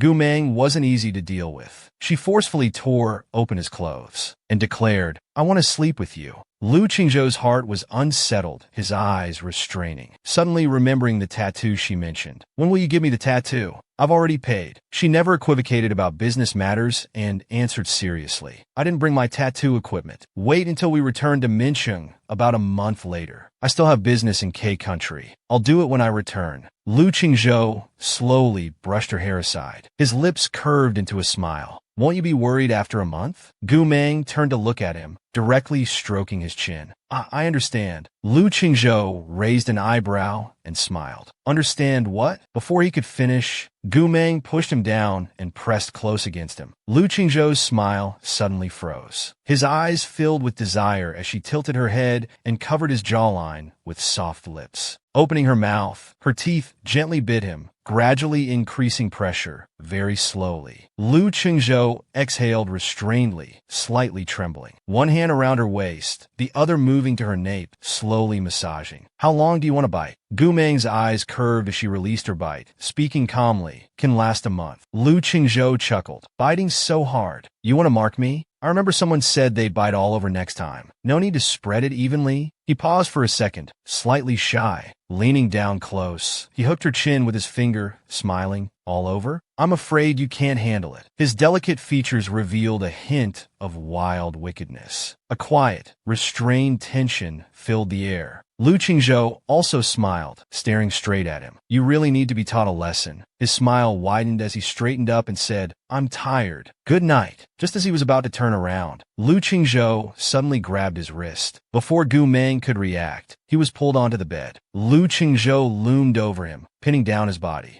His wrists were gripped tightly above his head. That gaze was somewhat mad, devoid of any rationality. Pinned to the bed, watching him press his lips together, Gu Meng thought, "This is bad." He instinctively tried to struggle, but was firmly held down by the man, unable to move at all. He smiled and spoke slowly. "Let's try then. See who gives in first." After saying this, he directly kissed his lips, intensely passionate. Half an hour later, Gu Meng was completely overwhelmed by his actions. It was unbearable. "Damn Lu Qingzhou." In the next moment, he pushed him down and pinned him instead, staring at him intently. "I want to sleep with you." Lu Qingzhou hadn't expected him to be so fierce. Had he pushed him too far? Gu Meng's hands trembled as he pulled at his clothes. "You asked for this." His strength was immense, directly tearing the clothes. Lu Qingzhou was somewhat amused, lying flat and letting him tear away. However, he kindly reminded him, "If you're sure that after tonight, you'll still be able to get out of bed to handle your business, I'll definitely cooperate." Gu Meng understood his meaning. His fingers froze. Breathing heavily, he stared at him. "I'll sleep with you eventually." He made a mental note of this. The next morning, Lu Qingzhou kept coaxing him. "Don't be angry. Next time I'll lie still and let you do whatever you want. How about that? I'm leaving today. Give me a smile." He took a chocolate and tried to feed it to him. Gu Meng was still angry and slowly uttered one word: "Get lost." At this moment, two subordinates walked over. Seeing this scene, they were somewhat incredulous and very shocked. Their boss was actually coaxing someone. Lu Qingzhou cleared his throat and looked at them. "A shipment from K country is being delivered to Mingyu State. You two take some men to Qiyin. What's the situation?" Gu Meng's eyes paused slightly. "They were also going to Mingyu State," Lu Jiu said. "The first batch of new trainees is all assembled. Once Wu Sheng arrives, training can begin. The people Wu Sheng has trained for us these 3 years have had almost zero casualties on missions. Our cooperation time with Wu Sheng is running out. We offended him badly back then. As the #1 on the assassin's list, he always seeks revenge." Lu Qingzhou thought for a full minute before his deep voice sounded. "After I handle current matters, I'll meet with him in Lianxi Wuxing." Gu Meng was quietly playing games when suddenly a message popped up on his phone. Opening the message, it read, "Boss, when are you coming for the arranged training?" He let out a light sound. So it was Lu Qingzhou who had set him up back then. Gu Meng actually had another hidden identity. That was the training base of Wuxing, #1 on the assassin's list. A girl stared at Xing Ji. "Brother Qin, tell us about Wuxing. What does he look like? He took a drag of his cigarette and said vaguely, about your age, around 20, but more ruthless than anyone when in action. The girl continued asking, what else? What else? Xingji chuckled. The rest you'll have to experience for yourselves. Just then, the helicopter landed. As the cabin door opened, a tall, slender figure appeared before everyone. This was Wuxing, number 1 on the assassin's list. Xingji suppressed his fierce aura and put on a smile. Boss Wuxing, you're here. Would you like to rest first, or start training now? Gu Meng stood lazily. Some things are more fun after dark. All right then, boss, please rest first. Subsequently, they arranged a wooden cabin for Gu Meng to rest. Just as he put down his phone, Lu Qingzhou sent a message. Have you eaten? Gu Meng checked around and, finding no issues, removed his disguise, taking off his mask and hat, revealing delicate, beautiful features.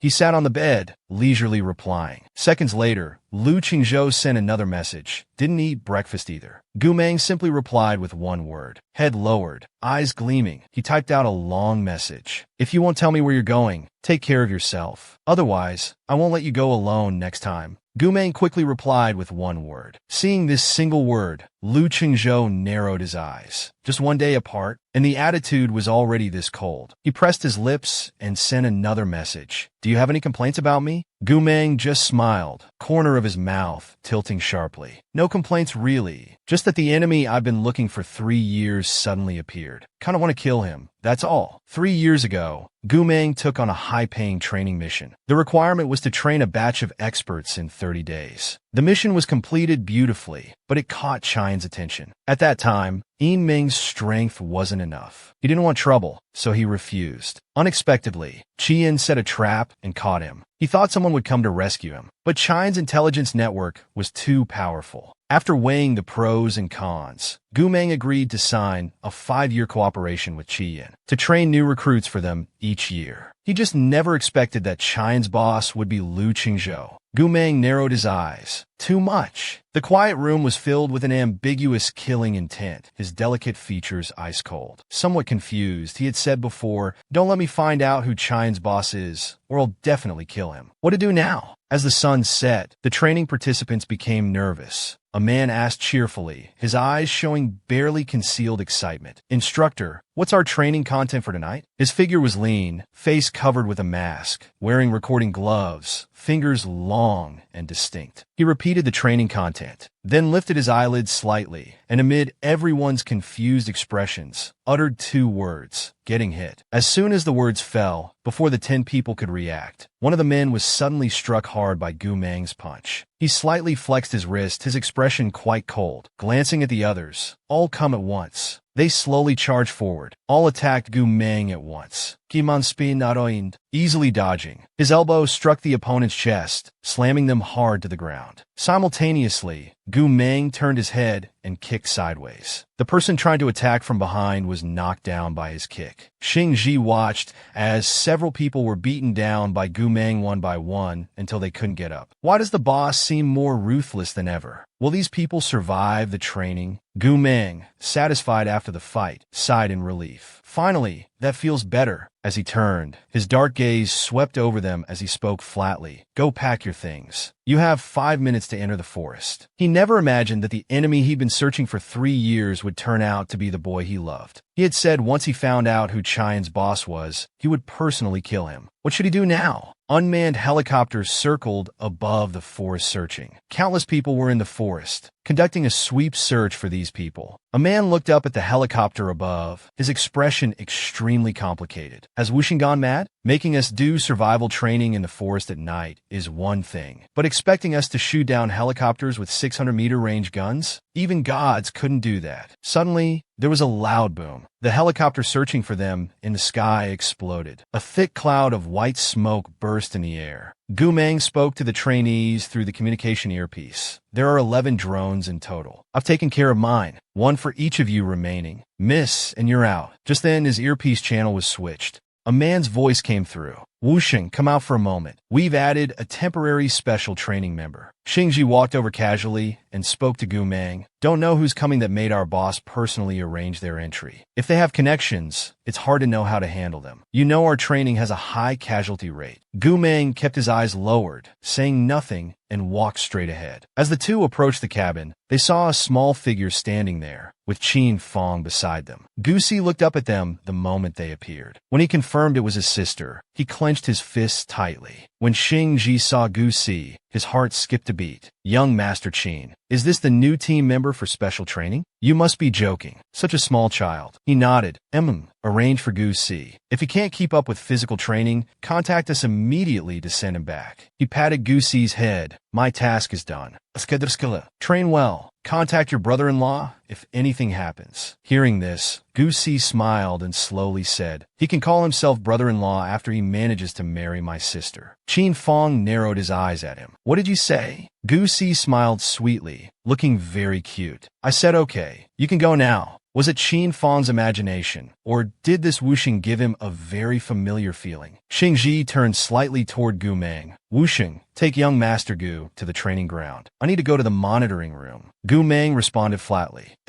Then he turned and left, leaving only Gu Meng and Gu Si. Gu Meng led him into the forest and specifically activated the signal blocking function. He removed his mask and looked at Gu Si. Why did you come? Gu Si took off his backpack. Sis, I graduated from Red Crab. Lu Qingzhou said he'd send me somewhere better. He hesitated for a moment before speaking, didn't expect it to be all Qian. Sis, you know who the Qian boss is that betrayed you back then, right? Gu Meng looked away from him, gazing indifferently ahead. I knew before coming to Qian. Gu Si was shocked. You knew and still came to help train him? After how he betrayed you, aren't you angry? Gu Meng looked up at the helicopter, speaking softly. This training has cost him a fortune. Gu Si immediately understood her meaning. Very angry. That bit of money isn't enough to avenge what happened. Sis, you can't let it end like this. Kiman Satsdong. You're right. I might be letting him off too easy. So I'm still thinking. Any suggestions? Gu Si's eyes turned cold, utterly frustrated. Break 14 of his ribs, beat him for 10 days, inject him with truth serum, getting angrier as he spoke, or just kill him, simple and done. He casually ate a chocolate, raising his delicate eyebrows. I'll watch from the side. Sis, don't joke. I can't beat him. Seeing his immediate surrender, Gu Meng smiled. Funny, I can't either. Gu Si narrowed his eyes. Sis, you're ranked first among assassins. You can't beat Wuxing? More like you're unwilling to. Gu Meng looked at him seriously. Really can't beat him. Gu Si pressed his lips together, his clear eyes full of anger. So, we just let him off? If we can't win directly, how about we play a game? Gu Meng smirked, raising an eyebrow. What do you want to do? Gu Si tutkled. Just cooperate with me. The next second, he took out his phone and called Lu Qingzhou. His voice sounded very anxious. Lu Qingzhou, it's bad. My sister's gone missing. Lu Qingzhou panicked immediately, his brows furrowing. What did you say? The world's top hacker finally joined forces with her brother, starting to deal with her beloved boy. Gu Si sniffled, his voice choking up. My sister hasn't replied to my messages for over 12 hours. This has never happened before. Has she contacted you? I'm worried something happened to her. Lu Qingzhou opened WeChat and checked their chat history. Indeed, her last reply was 12 hours ago. His thin lips pressed together, his voice cold and deep. Stay at Qian. If you're not in the mood to train, just stay there. I'll go find your sister. While replying, he quickly took off his white coat and walked out. Gu Si responded with seeming very scared, his childish voice filled with fear. Can you lend me 10 billion? I have channels to post missions to help find my sister. I'll pay you back later. Lu Qingzhou replied, send me the account number. Don't worry, I'll find her. After hanging up, he ordered his subordinates to send all unnecessary people out to search for Gu Meng. The next second, 10 billion yuan was transferred to Gu Si's phone. He smiled triumphantly. He'll search everywhere for you. But even if he searches the whole world, he won't think you're at Qian waiting for him. If he figures it out, Gu Si moved quickly. In less than a minute, he posted 10 assassination missions. He believed 10 assassins should be enough to deal with Lu Qingzhou. Gu Meng watched his seamless acting and snorted. Not bad acting. Using Lu Qingzhou's money to hire assassins to hunt him. Petit doc. Just then, Gu Meng's phone rang. As soon as she answered, Lin Shuang anxiously said, Little Gu, Lu Qingzhou's people are all mobilized, searching everywhere for you. Did you know? Hearing her voice, Gu Si excitedly called out, Sister Lin Shuang. His eyes showed slight confusion. Wait, aren't you a Qian? Why is Gu Si there too? Gu Meng smirked at one corner of her mouth, calmly saying two words. Take a guess. Lin Shuang frowned in thought, then suddenly froze in realization. Qian, don't tell me Qian's boss is him? Her voice trembled. Don't tell me Lu Qingzhou is that psycho who almost got you killed back then? Gu Meng made an affirming sound. He'll definitely come looking for you. Good luck. I'm thanking Gusi Tutrin. Bye. Lin Shuang slowly recovered from the news. Seems the bounty posts were from this sister-brother duo. Lin Shuang remembered something, her eyebrow twitching, expression turning crafty. Her fingers quickly typed on the keyboard, using an anonymous account to post Lu Qingzhou's address on the bounty website. Meanwhile, Lu Qingzhou frowned anxiously. Where was Gu Meng last seen? His subordinate became nervous and replied, something strange about Miss Gu. After leaving our villa area, none of the city's surveillance cameras caught her. The cameras must have been tampered with, but our people couldn't find any traces. Lu Qingzhou frowned in thought. Who could have taken her? How is she now? Is she okay? Just then, a sharp piercing sound suddenly rang out. The window near Lu Qi shattered completely into pieces, spraying throughout the car. 4 bulletproof glass to shatter like this from one shot. Without thinking, he straightened his body to shield Lu Qingzhou. Lu Qingzhou instinctively leaned back against the seat. He forcefully pushed down Lu Qi's shoulder, ordering him to crouch. He shouted at the driver to head to the northern base. Their villa area was destroyed just like that. After driving a good distance, he turned around. Are you all right? Lu Qingzhou wasn't seriously injured, but his eyes showed traces of darkness. I'm fine. Lu Qi coughed a few times. What the hell is going on? Your visit to Dr. K was decided last minute. How was it exposed so quickly? Could there be a mole? No one knew that villa was their base. Now the address had clearly been exposed. And before this, only Gu Meng and Lin Shuang had been there. He considered all possibilities and finally suspected the two of them. Was his identity as the mole about to be exposed? He was by who also Wuxing, and moreover, he was Gu Meng, whom Lu Qingzhou had been frantically searching for worldwide. Lu Qingzhou returned to another small villa and bandaged his wounds. The surveillance footage of Gu Meng's whereabouts had been hacked, and even he couldn't recover it. The opponent was clearly a top-tier hacker. His subordinates had ruled out everyone except Lin Shuang and Gu Meng for leaking the base's address. If Lin Shuang was the hacker who leaked the base address, then who was Gu Meng? At Ming City Middle School, when Meng Jinyang appeared, Gu Meng had operated a computer very skillfully. Lu Qingzhou could only come to one conclusion. Could she also be a hacker? Meanwhile, at the Shiyin training base, Gu Meng opened her computer. Video connecting. A moment later, connected. Seeing the other person, they were extremely excited. Holy shit, Baiyu. After 8 years, you're finally willing to show your face. Wait, you're a woman? And so young. Gu Meng ignored Yunlin's excitement and said coldly, Lu Qingzhou has started investigating Lin Shuang. It's only a matter of time before he finds Yin Meng. Quickly recall everyone on missions outside. Don't let Qiyin catch them. Lin was confused after hearing this. Lin Shuang? Lu Qingzhou? Why is he investigating Lin Shuang? Gu Meng replied expressionlessly. She blew up Lu Qingzhou's stronghold in Country K. Lin Shuang raised her eyebrows at Gu Meng, saying matter-of-factly, blowing up one of his bases is letting him off easy. You suffered much worse than him back then. Just thinking about it makes me want to blow up a few more bases. Yunlin didn't understand. Can someone explain this to me? He was by who also Wuxing, and moreover, he was Gu Meng, whom Lu Qingzhou had been frantically searching for worldwide. His voice was a bit unsteady, completely off rhythm. So this is a love story between me and my mortal enemy from 3 years ago? This is too dramatic. Gu Meng stared at the computer screen as Lin Shuang said, Little Sister Gu, Yin Meng isn't what she used to be. With our people helping Gu Si find assassins, taking down Lu Qingzhou would be easy. Do you agree? His voice was low and hoarse. But this is between him and me. I'll settle this myself. Gu Meng's cold black eyes showed determination. Her fingers typed on the keyboard, erasing Lin Shuang's information and recent whereabouts. Everything was deleted. Meanwhile, Lu Qingzhou sat on the sofa with his arms crossed. Yidu was furious. We were so close to finding out who was behind the base explosion. Some hacker mixed up all the data. Lu Qingzhou frowned, his eyes darkening. Have the people we caught today talked? Not yet. His eyes filled with menacing darkness. He glanced at He-do. Bring them up. I'll interrogate them one by one myself. Seconds later, someone was brought in. Lu Qingzhou took out a lighter, lit a cigarette, and his voice deepened. Who assigned the mission? Who ordered you to kill my people? He looked up, somewhat fearful. I don't know, young Master Lu.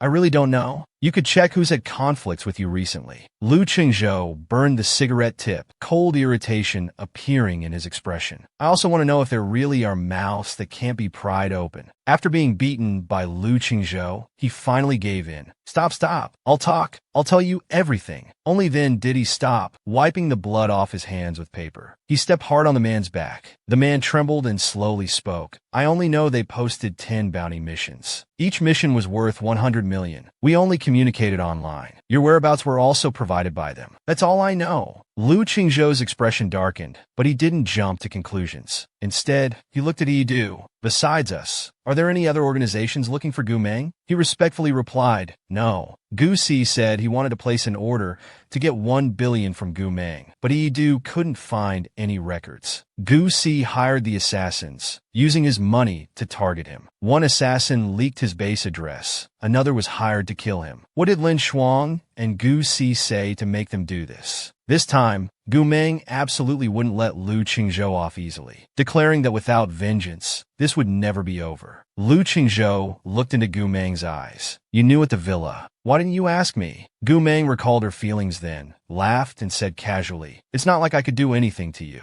No point. You didn't know me 3 years ago, anyway. His jaw moved slightly, pausing, somewhat pale. I'm sorry, I didn't know you were whooshing. You can't applying. Gu Meng stood up. No need. I won't listen. His gaze suddenly narrowed, watching her nervously. Where are you going? Gu Meng raised an eyebrow. Don't worry, I'm not leaving. Just getting water. He grabbed 2 bottles of mineral water and returned, handing one to him. Lu Qingzhou naturally accepted it, surprised by how reasonable she was being. He uncertainly asked, You're really not angry? Gu Meng asked back expressionlessly. Do I look angry to you? Lu Qingzhou sighed in relief and reached out to hold his hand. Gu Meng stood up straight, tilting her head to look at him. With a slight smile, don't get handsy. His brows furrowed tighter. She was going to settle scores with him. He tensed up. After thinking for a moment, I see you only have 1 chocolate left on your desk. I bought you new ones. Gu Meng curved her lips. Don't try to get cozy. Lu Qingzhou panicked and crouched before her. Looking up at her face, he said softly, Am I in trouble? Have I seriously offended my girlfriend?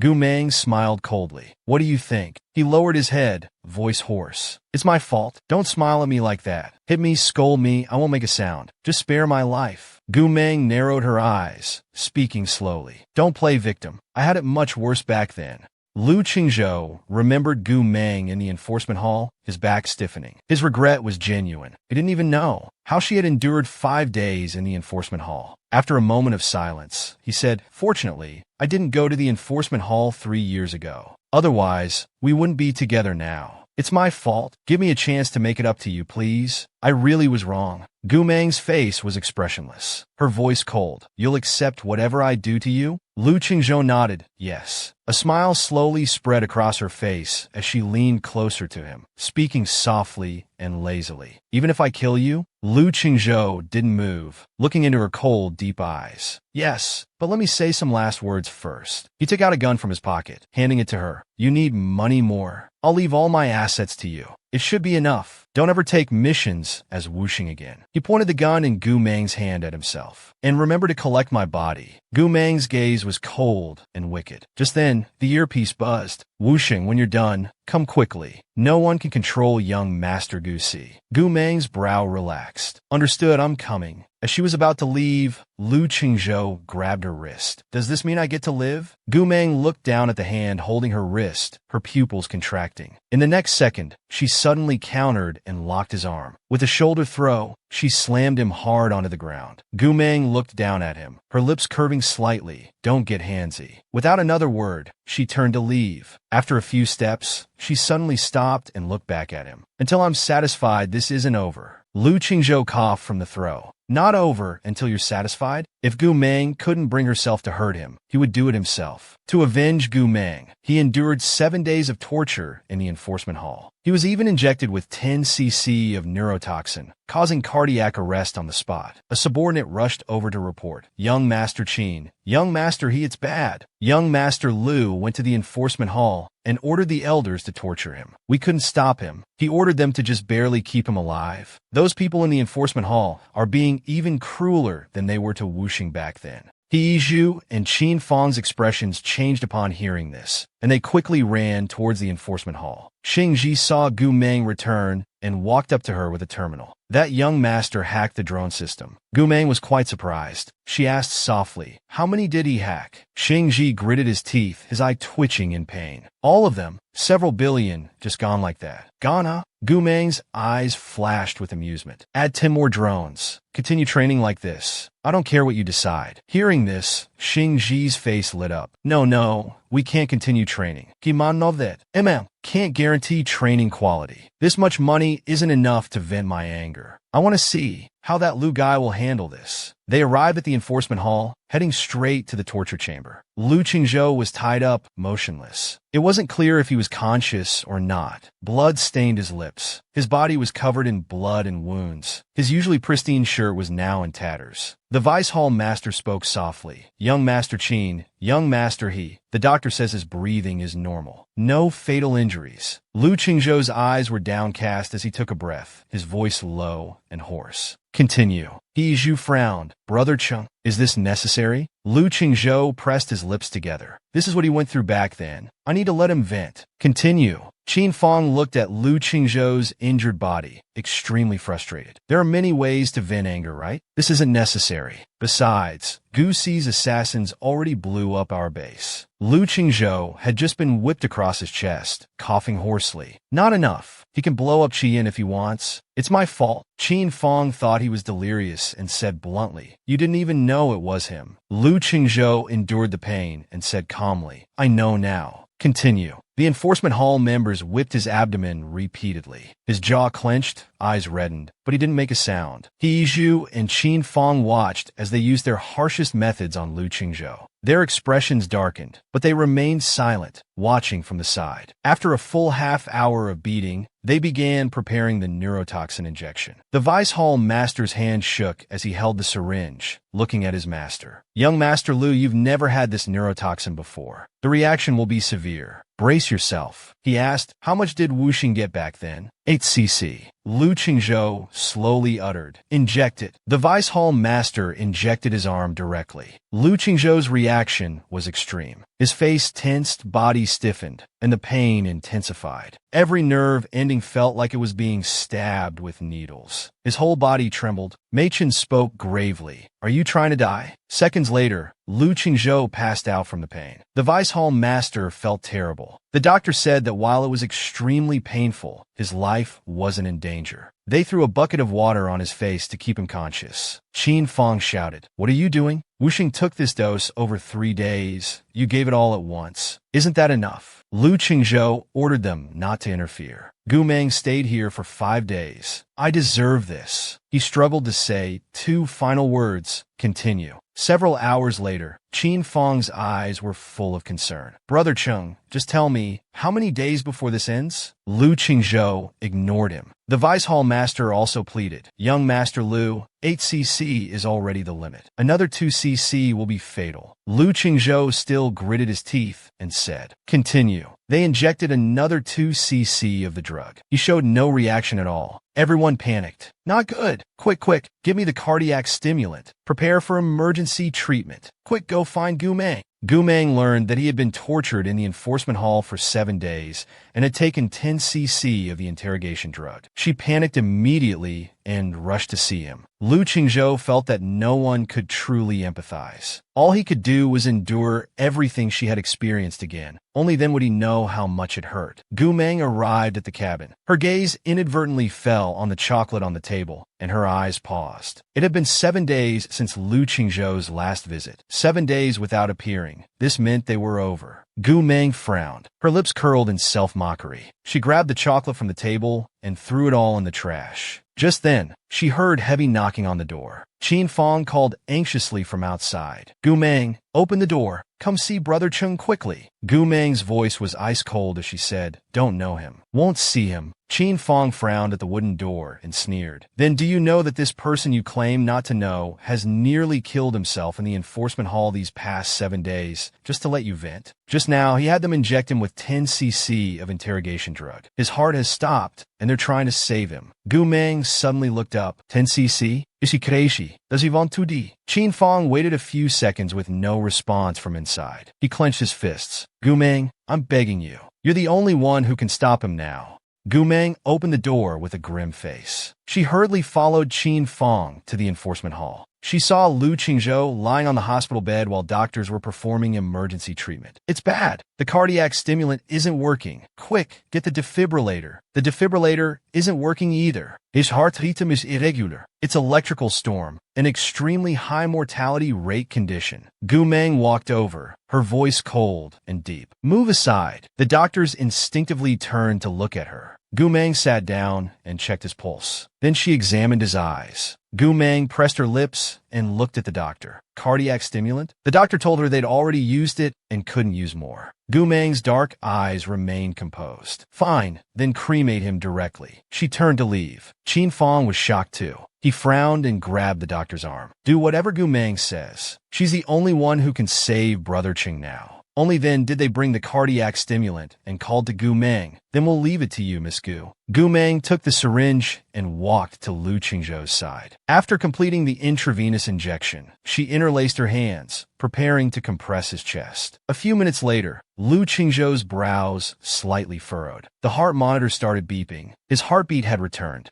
Gu Meng finally sighed in relief. Beaten in this badly, 10 cc of interrogation drug, even triggering a complicated condition like electrical storm. She inadvertently noticed the blood on her hands and paused. Lu Qingzhou is really harsh on himself. Suddenly, a hoarse voice spoke. Have you vented enough? Gu Meng's eyes were cold, her voice carrying unclear anger. You madman, did you need to go this far? Hearing this, Lu Qingzhou smiled and said, I just felt that in this world, no one can truly empathize. All I could do was experience everything you went through again. Only then would I know how much it hurt. Has this helped you vent your anger? For Gu Meng's sake, Lu Qingzhou was truly ruthless, torturing himself to the point of kidney failure. Gu Meng pointed to the electric shock device over there. Instead of you using that, I'll personally give you a treatment, and then we'll call it even. Lu Qingzhou looked at the device without any hesitation. All right, agreed. You do it personally, and we're even. After saying this, he tried to get up. Gu Meng immediately went over and pushed him back down. Her expression darkened, her voice very cold. Enough! I don't want to save you again. Lu Qingzhou reached out and held her hand, his expression quite serious. What do you mean? Are you going back on your word? One corner of his mouth curved in a half-smile, his refined features showing a hint of mischief. Don't pretend with me. You know exactly what I mean. He reached out with his other hand and touched her cheek. I'm not pretending, I just wasn't sure. So now this matter is settled. Gu Meng licked her lips and replied faintly, Lu Qingzhou finally smiled. Suddenly he grabbed her hand and pulled her forward, wanting to kiss her.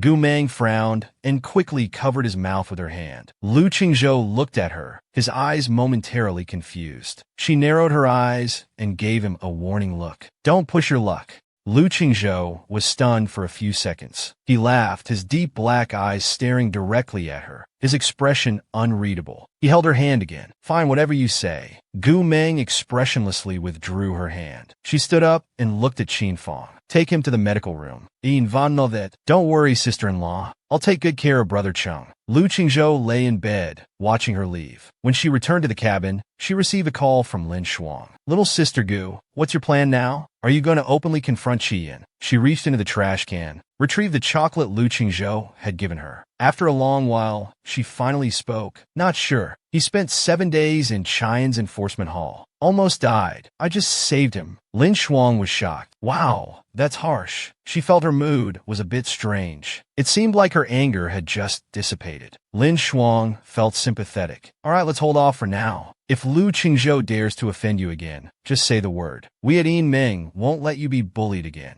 Gu Meng smiled slightly and said, thank you. Another day, just as Gu Meng came out of her room, she saw a man about to knock on her door. She asked what he needed. He anxiously said, Miss Gu, the doctor says young Master Lu used too many cardiac stimulants before. They're worried about side effects and want you to come check. Gu Meng agreed with a soft As soon as she arrived at the medical room, Lu Qingzhou's gaze turned to her. Gu Meng picked up the examination data to review. Left hand bone fracture, broken ribs, abdominal bleeding, throat damage. After reading the documents, she snapped them shut with one hand. Her delicate brows twitched slightly as she spoke unhurriedly, quite thoroughly compiled. All your injuries laid out before me. So now you're changing tactics to play for sympathy? Lu Qingzhou slightly furrowed his brows, thought for a second, and quickly deflected Qin Fang's idea. After all, it's homework for you. Has to meet your satisfaction. Can't miss any details. Gu Meng coldly snorted, sat on the edge of the bed, looked up at Lu Qingzhou, and uttered a few words. Give me your hand. Lu Qingzhou obediently extended his hand. The doctor said I used too many cardiac stimulants, left some side effects. She responded with an expressionless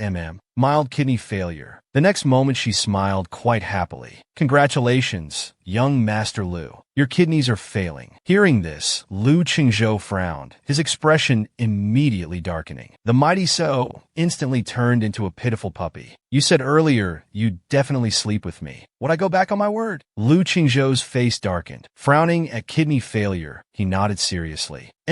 Okay. After a while, his voice tightened as he asked, can it be treated? Gu Meng thought for a moment and gave an ambiguous answer. Depends on your physical condition. Taking the folder and pen, she wrote a prescription on the blank side of the diagnosis. These are Chinese medicines. Have someone bring them, or you can get them when you return. Lu Qingzhou looked at her very seriously. You said earlier you'd definitely sleep with me. Would I go back on my word? Gu Meng narrowed her eyes, glancing at his waist area. After a few seconds, she slowly smiled. Should be fine long term. She gave him such a calm answer. His dark eyes flickered. You don't care? This is about both of us. Gu Meng's lips curved into a smile. I'm still young. No rush. Lu Qingzhou stared at her, his voice carrying a hint of danger. You want to find someone else? Her smile widened. Could consider it. Lu Qingzhou's face completely darkened, his eyes gloomy. Gu Meng continued smiling. Tilting her head with a playful expression, she handed him the prescription. If you don't want your condition to worsen, stay calm. Let him show off. Now you know to be afraid. Lu Qingzhou withdrew into himself. Lying on the bed, speaking numbly, I understand. You can go. Gu Meng held back her laughter, raising an eyebrow as she looked at him. Seeing him appear calm while his inner thoughts were extremely complex, he seemed to reach despair. Gu Meng curved her lips in a smile. Don't be afraid, little patient. Hearing this, Lu Qingzhou's numb expression showed some movement. What do you mean? Gu Meng whispered in his ear. It's not just one person's matter. I care about it too. Lu Qingzhou understood her words, slowly narrowing his eyes. So you were doing it on purpose. He sat up and grabbed her hand. Is teasing me fun? Gu Meng raised one eyebrow. Her crooked, wild smile carried a hint of mischief. Not bad. The next second, Lu Qingzhou pulled hard. He pulled her into his arms and kissed her fiercely, biting her lips as punishment. Gu Meng was stunned for a second, and when she realized what was happening, she felt a bit shy. Training base. Xingji glanced at her and couldn't help but ask, Miss Wu Sheng, did you get into another fight with young Master Lu? Your lip. Gu Meng narrowed her eyes and tersely reminded him to mind his own business and record their combat process. Xingji's heart trembled. So scary.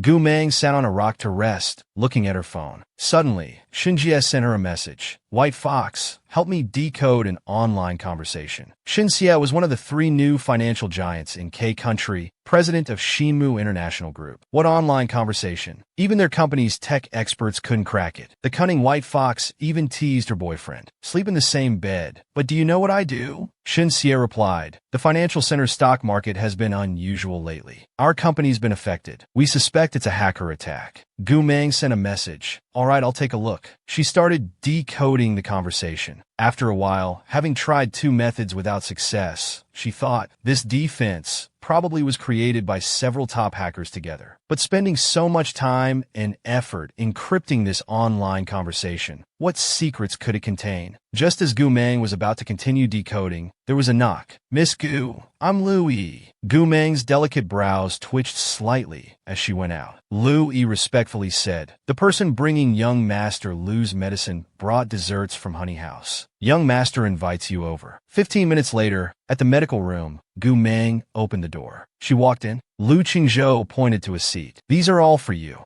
Gu Meng responded and sat down casually, unwrapping a macaron. She picked it up and ate it. Lu Qingzhou glanced sideways, a faint smile appearing in his eyes. She could sit beside him, eating and playing games. Seems her anger had truly subsided. Seeing her fingers move very skillfully, he fell into deep thought. Thinking carefully, she was also very professional with computers. And earlier, Lin Shuang had exposed his base location on that special website. He couldn't help asking, is Lin Shuang a hacker? Gu Meng paused for half a second, her lips curving into a slight smile. Testing him, she casually replied, "Maybe. His computer skills are decent." Hearing this, Lu Qingzhou probed further. "You're so close to him, yet don't know what he does?" Gu Meng stood up, quietly looking at him for a few seconds. Slowly walking closer, she bent down and asked back, "Sleep in the same bed, but do you know what I do?" At that crucial moment, there was a knock on the door. He saw this scene and smiled. "Is it convenient for me to come in now?" Lu Qingzhou became very serious. "How's the situation?" he said frustratedly. "The tech team has been at it for a day, but still can't crack it. Now many organizations are making moves. One online conversation stirring up such big waves. Those people are quite impressive. Brother Chung, what should we do now?" Gu Meng glanced over. They were also trying to decode the online conversation. Lu Qingzhou frowned. Those people clearly came prepared. Their goal probably isn't just to disrupt the stock market. Have the tech team continue decoding the conversation. Find clues as soon as possible. Also,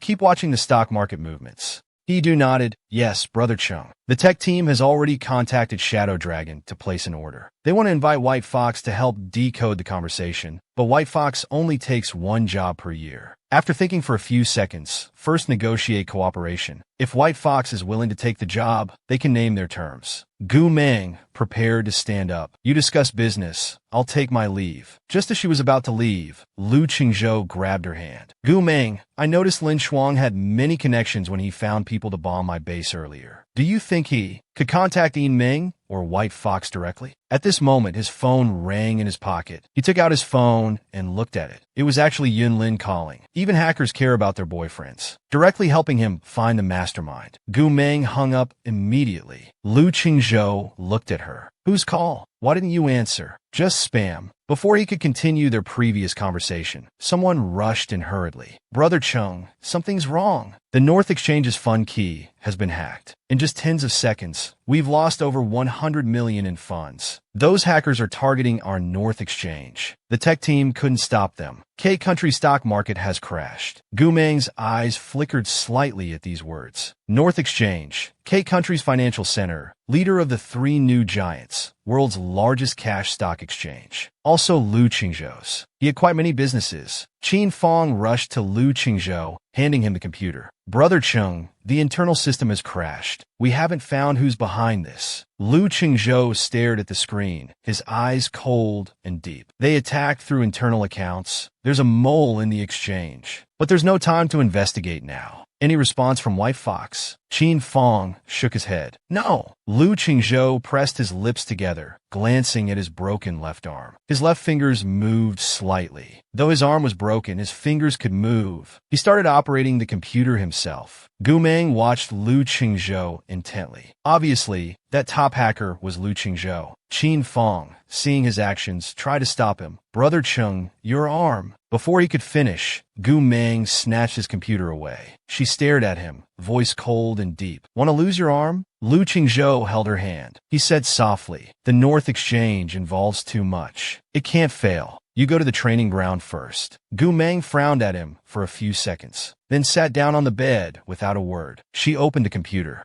Her fingers flew across the keyboard nonstop, movements incredibly swift. Everyone was stunned at this sight. If the tech team couldn't handle it, what could she do? Seeing the numbers rapidly increasing, they panicked. It's 1 billion now. The losses are still continuing. The North Exchange is losing control. Sister-in-law, violent attacks like this won't work. It'll only make the exchange's system crash worse. The situation is really critical. Maybe you should give the computer back to Brother Chung. Lu Qingzhou looked over, his gaze sharp. Don't disturb her. His brows furrowed deeply. Seeing her skilled movements, he finally realized Gu Meng was indeed a hacker. In a basement somewhere in K country, the person controlling the computer laughed. We'll all make hacker history this time. We even breached the North Exchange. Another person said, they say the North Exchange's IT team is strong, top 3 in the world, but they're nothing special. The person operating the computer raised an eyebrow. That's right. Next time, let's target Yin Ming and Qi Yin. Let's see who's really number 1 in the world. Ha ha ha. We are the world's strongest. At that moment, the person controlling the computer saw something, and their expression suddenly changed. They quickly turned to the computer screen. The nearly 2 billion in the account. In that second, it suddenly became 250. That person couldn't believe it. What's happening? The money we got suddenly disappeared from the account. All their hidden identities were exposed. They were the revered hacker experts. They were counter-hacked, who had the ability to counterattack them. Just as they hadn't yet processed what happened, the computer screen suddenly went black. The next second, 2 characters appeared in the middle of the black screen. Qin Fong stared in shock. Sister-in-law? Is that their location? The entire tech team couldn't solve it, but Gu Meng traced their IP address in less than 5 minutes. Gu Meng looked up and handed the computer to Lu Qingzhou. Catch them. Lu Qingzhou grunted in agreement, looking at Qin Fong. Quickly, don't let them escape. He nodded. Yes. I'll send them a message right away.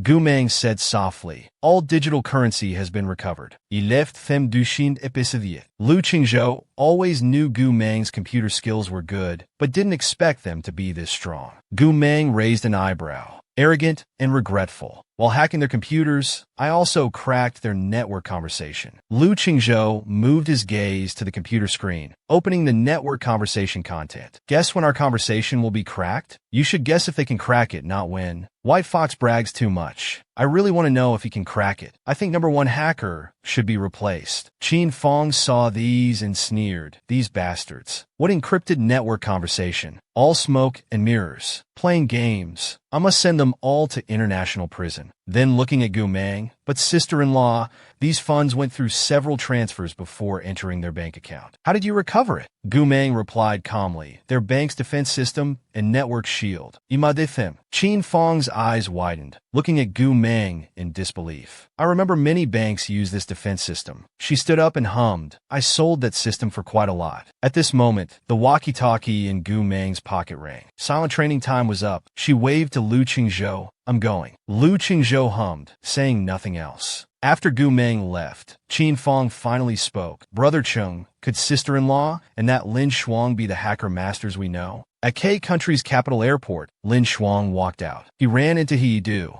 Long time no see, Miss Lin. Where are you going? Lin Shuang heard the voice and froze. What a coincidence. He had little sister's backing. What was there to fear? Thinking this, Lin Shuang straightened up and smiled. Where else? Just shopping, clubbing, dancing, the usual. He Du looked at him and smiled. Then Miss Lin should be careful. The world is dangerous, especially for someone as beautiful as Miss Lin. Accidents happen easily. Lin Shuang forced a smile. Thanks for your concern. He Du very politely said, You're welcome. Miss Lin should come play in the capital sometime. Lin Shuang smiled and waved. All right, goodbye, young master he. Then turned and left. He Du slightly turned his face, watching Lin Shuang's retreating figure for a few seconds. Lin Shuang, is it? I'll remember that. His subordinate reminded, Young master he, we should hurry. We need to go see Wu Sheng's final assessment. On the final assessment day, it was said Wu Sheng's training became more brutal this year. Everyone opposed it. Lu Yi coldly warned, this is silent. If Gu Meng didn't shut up, who knows how they would die. He exclaimed, how's our boss doing now? Lu Yi spoke honestly. Going in and out, now can't even get out of bed in the medical room. You know about the recent attack on the Northern Exchange? Miss Gu recovered all the funds. He was very shocked hearing this. Miss Gu is at the assessment now. Being so harsh this time, could it be personal revenge? The final training probably had no effect. Lu Yi's gaze was calm. We'll see the assessment results soon. Meanwhile, Gu Meng prepared to whistle. The assessment begins now. Indeed, love makes people lose their minds. Facing such a charming him, for a moment, her mind was confused. The assessment had been going on for 3 days. Wonder how those team members are doing now, Hidu said worriedly. Switch the channel. Let the tech team transfer the assessment live stream over. In the medical room, Lu Qingzhou received a message from Gu Meng. Assessment isn't over. Come eat first. Prepared hot pot for you. He simply replied with one word, okay. Soon after, Gu Meng walked into the medical room. Qin Fong smiled. Sister-in-law is here. Quick, add meat. Hidu didn't follow Qin Fong in calling her sister-in-law. His tone clearly respectful. Inspector Meng, please sit. Just as she was about to sit down, she saw a bowl of porridge in front of Lu Qingzhou. In a patient's room where only bland medicinal food was allowed. Eating spicy hot pot, she gloated. How miserable. Lu Qingzhou looked at her mischievous expression and moved his jaw. Wait and see how I'll deal with you later. Gu Meng raised her eyebrows. All right, let's see if you can manage it then. These two were like huge light bulbs. Should they be hearing such suggestive words? Lu Qingzhou clearly misunderstood. A faint smile appeared in his eyes as he carelessly took off his outer clothes. I also want to know. Who's better at fighting between us? Revealing the black tank top underneath, outlining his waistline, looking very attractive. Lu Qingzhou kept staring at him, frowning. He hadn't expected him to directly take off his jacket. Gu Meng then lowered her gaze, casually tying up her hair with an undisguised wild and rebellious air. Lu Qingzhou's gaze fell on her slender fingers, his vision moving up inch by inch. His expression remained normal as he lifted his chin and said softly, "Put it on. Be careful not to catch a cold." Gu Meng's delicate eyebrows raised slightly. Not cold. Lu Qingzhou handed her his jacket. You don't have to button it. Hot pot splashes might stain it. Avoid getting burned. These two were so awkward here. Love really does make people stupid. Such an obvious excuse. TSK, TSK, TSK. Clearly he just didn't want others looking at sister-in-law. Qin Fong quickly changed the subject. I heard because of Gu Si's presence this time, others were greatly stimulated, each more stubborn than the last. Sister-in-law, is this why you increased the training intensity before? Bad luck. Gu Si is probably going to be eliminated now. Unexpectedly, Gu Si gave him a hard kick in the end. Qin Fong's expression stiffened. The strength of this sibling pair was terrifyingly formidable. At this moment, Gu Meng's walkie-talkie rang. Silent assessment was over. She softly hummed, "I'll be right there." In the clearing in front of the cabin, 5 people stood with numb expressions, backs straight as arrows, legs tightly tensed. Gu Meng's delicate features carried a cold air, her voice flat and low. Congratulations on passing the special training. A female student cried, "Instructor, this special training had a 50% casualty rate. They were teammates who came together, but in the end, only these few are standing here intact." Gu Meng turned her gaze and comforted. Go with Xingji. Starly Zhu, you've worked hard. Then Xingji left with the girl. Gu Si went over and hugged her. Sister, don't mind that I'm dirty. Let me lean on you. I'm tired, hungry, and thirsty. I'm suffering so much. Gu Meng spoke softly. Get some good sleep. The Qian training is over. We should go back and deal with your matters now. 3 days later, 100 days until the college entrance exam. Gu Meng brought her brother to Ming City Middle School, met with the principal and teachers to let Gu Si take this year's college entrance exam. The principal paused, finding it unbelievable. You want this young boy to take this year's college entrance exam? The love rival appeared again. How should he powerfully counter? Gu Meng looked at Gu Si and asked, "Finished learning?" Gu Si's little face showed the pure innocence of an 8-year-old, but his words shattered everyone's perspective. All done. The vice principal stared in disbelief at the little boy sitting on the sofa. Gu Meng had achieved perfect scores in all subjects at age 7. Could this little boy also? His heart was racing, controlling his emotions. Then we'll arrange for him to join class 20 for the 3rd round of review. Gu Meng's expression was plain as she took out Gu Si's files from her bag. No need, he'll self-study. but he'll only be teacher, she's student. Xian could almost guess Gu Si's learning situation and knew Gu Meng was helping him secure his grades.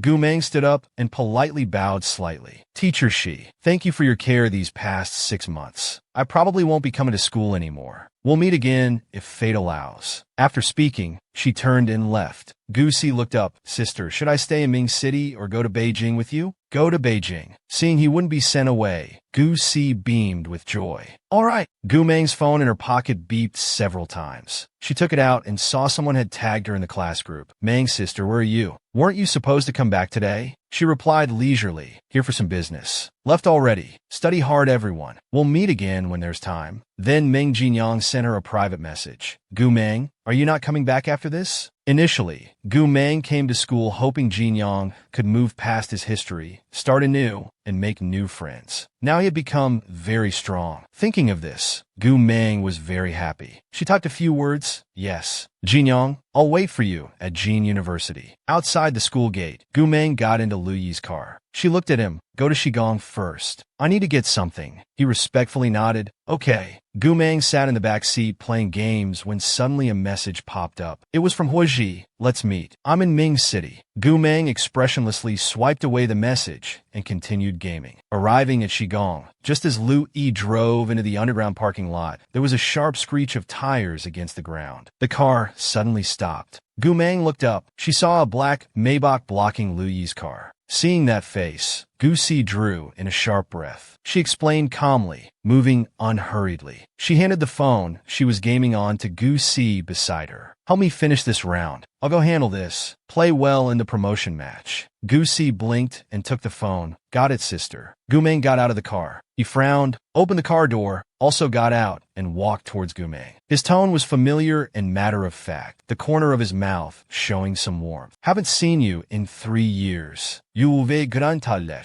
It's time to come back. Lu Yi was stunned hearing this. Master and Miss Gu have known each other for so long. This situation isn't good. After thinking, he decided to tell his boss about this. Huoja raised his hand and knocked on the rear window, lowering his voice. Gu Si, get out with your sister's things. Seeing Gu Si not getting out, Huoja knocked on the window again, his tone clearly less patient than before. Gu Si, get out. He impatiently turned his head to the side. Gu Meng suddenly spoke. Huoja, who are you ordering around? Huoja stared at her intently, his lips curving up. Don't want to go back? Want to stay here? 3 years ago, it was Qian who tricked you. Lu Qingzhong was the one who hurt you. Why forget the pain once the wound is healed? After speaking, he reached out his hand. Gu Meng expressionlessly shook off his hand and laughed slowly and silently. I didn't need you meddling before, and I don't need it now. If this nonsense is all you want to say, then move aside. He lowered his gaze, his tone very heavy. Come with me. From the car, Gu Meng's phone ringtone sounded. Gu Si's childish voice called out, Sister, brother-in-law is calling. Mr. Lu instantly became jealous. He even declared, if you go with him, you're done for when I can get out of bed. Hearing the term brother-in-law, Huoja's aura suddenly turned several degrees colder. Gu Si was secretly pleased, thinking that'll teach him. Gu Meng took the phone and answered. Lu Qingzhou's deep, pleasant voice came through. Are Gu Si's matters settled? When are you coming to Beijing? He raised his eyebrows. All done. Coming to Beijing right away. Huoja's expression tightened. Gu Meng, come back with me. These words quickly reached Lu Qingzhou's ears. After a second or two of silence, he finally chuckled. Quite popular, aren't you? I'll have to keep a close eye on you in the future. Don't make things hard for yourself. If you go with him, I'll come find you once I can get out of bed. Gu Meng gave a faint oh and said, nothing else, hanging up. After hanging up, she tossed the phone into Gu Si's arms. Seeing Gu Meng's attitude, Lu Yi was so nervous his heart almost jumped out. Was Miss Gu really going to abandon everything? He blinked and looked toward Huoja's direction, his lips curving up. Anything else? If not, move your car. Don't block the way. I'm going home. With that, he opened the car door and went in. Lu Yi looked at Gu Meng in disbelief. Had Miss Gu chosen his master? He pressed one hand on the car door. With his usual slight smile, he handed her a small box. You didn't accept the birthday gift I gave you last time. Take this, and I'll move the car. Gu Meng slightly narrowed her eyes, looking somewhat dangerous. She didn't take the gift.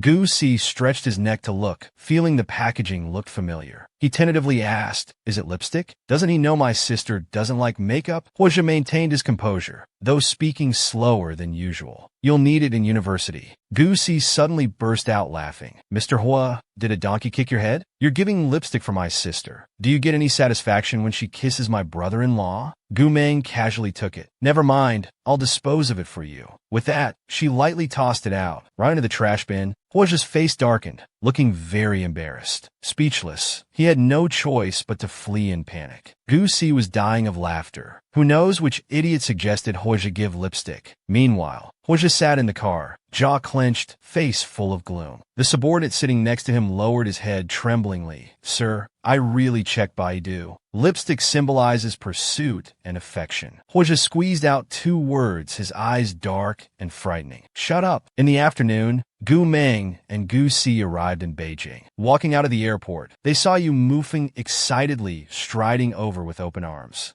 "Little ancestor, you're here." He hugged Gu Si, saying dramatically, "Brother Si, I missed you so much." He didn't dare offend this little ancestor. Gu Meng gave them a faint glance, hands in pockets, walking toward the car. "Stop fooling around, let's go." Yu Mufeng finally released Gu Si and walked forward with his arm around him. Yu Mufeng stood by the car and smiled. "Look, this is the sports car you won from Yushu. Beautiful, isn't it? Feels a bit wasteful to give it to me. Get a driver's license when you have time. Then you can drive any car from my garage." Just then, a female voice sounded behind the 3 of them. "So you two know each other. No wonder Sister Gu suddenly agreed to race horses with me that time. So it was to help Mufeng win back the sports car. Sister Gu and Mufeng must be very close. Cheng Zhou, did you compete with me for Mufeng's sake?" Gu Meng didn't speak, just quietly looked at him. Because of his "I miss you," Gu Meng rushed to see him and took care of him attentively. Hearing Yushu's ambiguous words, Yu Mufeng's expression changed. "Oh, trying to sow discord?" He pulled at the corner of his mouth, pointing with his thumb at Gu Meng, saying casually, "This one's my big boss. How could we not be close? My boss won back the sports car for me, her little brother. Why would Cheng Gu need to know?"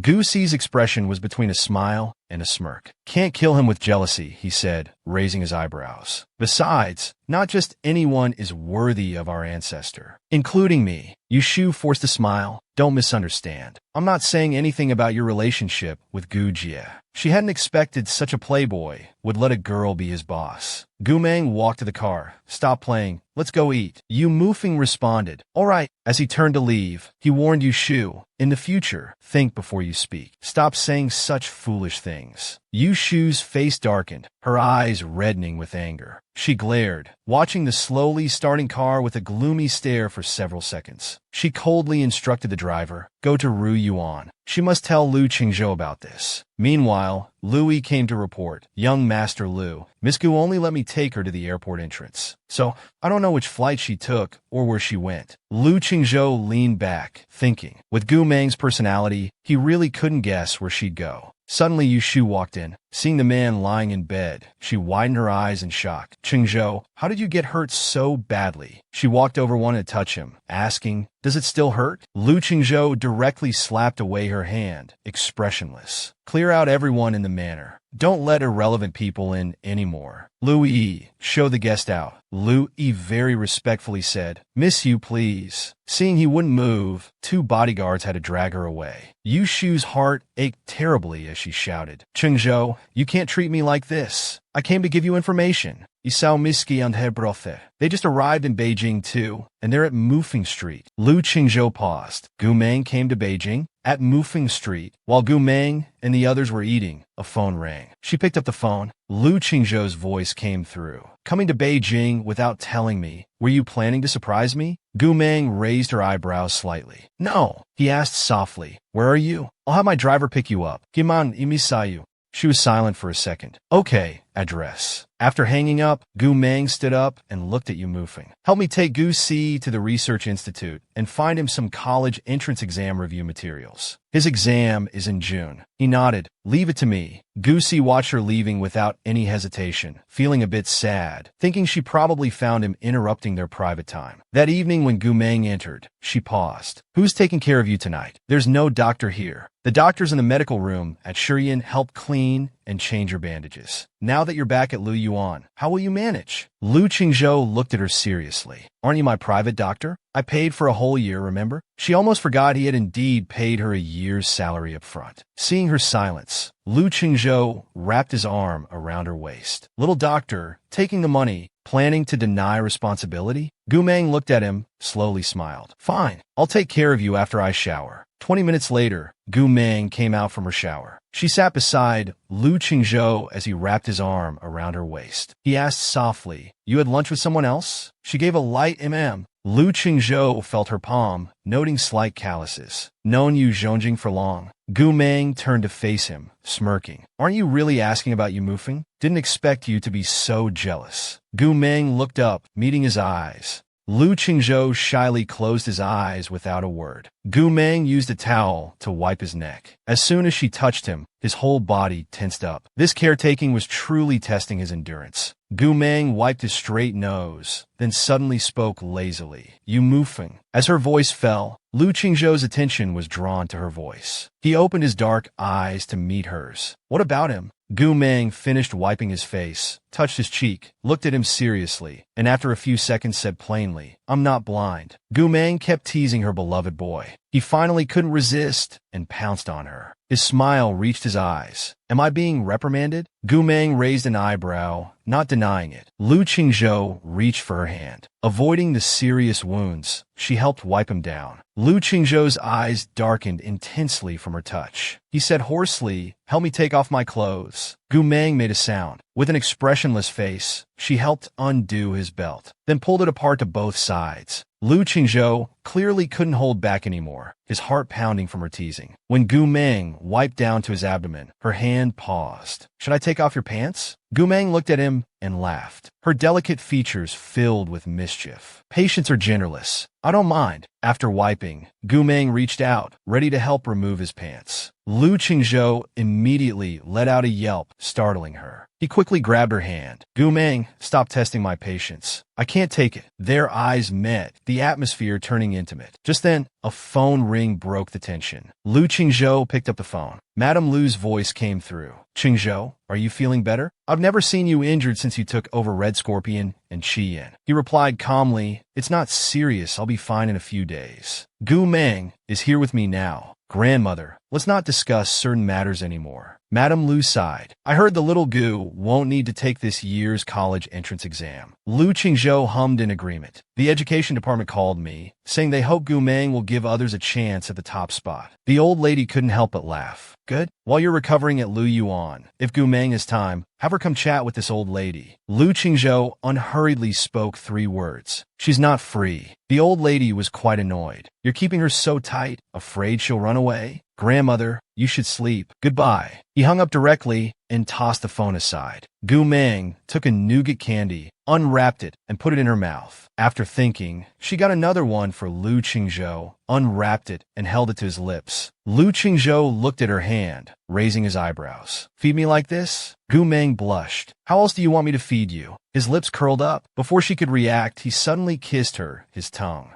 Taking the candy from her mouth, Lu Qingzhou's dark eyes gleamed with amusement. This way is better. Gu Meng chuckled. She went up and wrapped her arms around his neck, kissing his lips. She licked them, savoring the taste. Indeed, not bad. Lu Qingzhou couldn't hold back anymore. He pinned her down. Gu Meng, please. She gently touched his face. Stop it. You're still stabilizing your qi. You'll naturally be better in a week. Lu Qingzhou kissed her hand. Good. Then you can feel at ease being on top of me. The next second, Gu Meng pulled her hand back. She leaned back. Depends on my mood. I want to play games. Don't disturb me. Lu Qingzhou leaned forward to hold her waist, making a soft sound against her. Suddenly, Gu Meng's phone vibrated several times. She opened the message to look. Next weekend is the annual recruitment. Boss, shouldn't you come back to take a look? Everyone's coming for you. She leisurely replied, All right, I'll be there. Her identity was revealed again. She was actually a gold medal voice actor. A man watching a show on his phone suddenly smiled. Wow, voice of all things. This variety show really hit the jackpot. They actually got Teacher by Yi trending 10 times a day. It's impossible not to be popular. Truly worthy of being the national gold medal voice actor. Multiple voice styles switching at will. Such powerful skills. Just then, Gu Meng came over. What do you need? He excitedly called out. Little ancestor, you're finally here. This file needs signatures and approval from above. The process is slow and troublesome. My father suggests having Lu Qingzhou help us. Gu Meng's delicate eyebrows raised. He's quite good at using people. He smiled diplomatically. Though I call him Brother Chung, we're just card-playing and drinking buddies. For something this big, we can only rely on you, ancestor. Gu Meng nodded. Fine, I'll talk to him. Meanwhile, Lu Qingzhou sneezed. He was being completely arranged. Yu Mufeng felt surprised. Little ancestor, why did you ask me to wait here today? What are you busy with? She casually said, my company is recruiting today. Coming to take a look. Yu Mufeng was shocked. You're saying this leading voice acting company is yours? Finally speaking excitedly. Your asset hunting really has a broad range.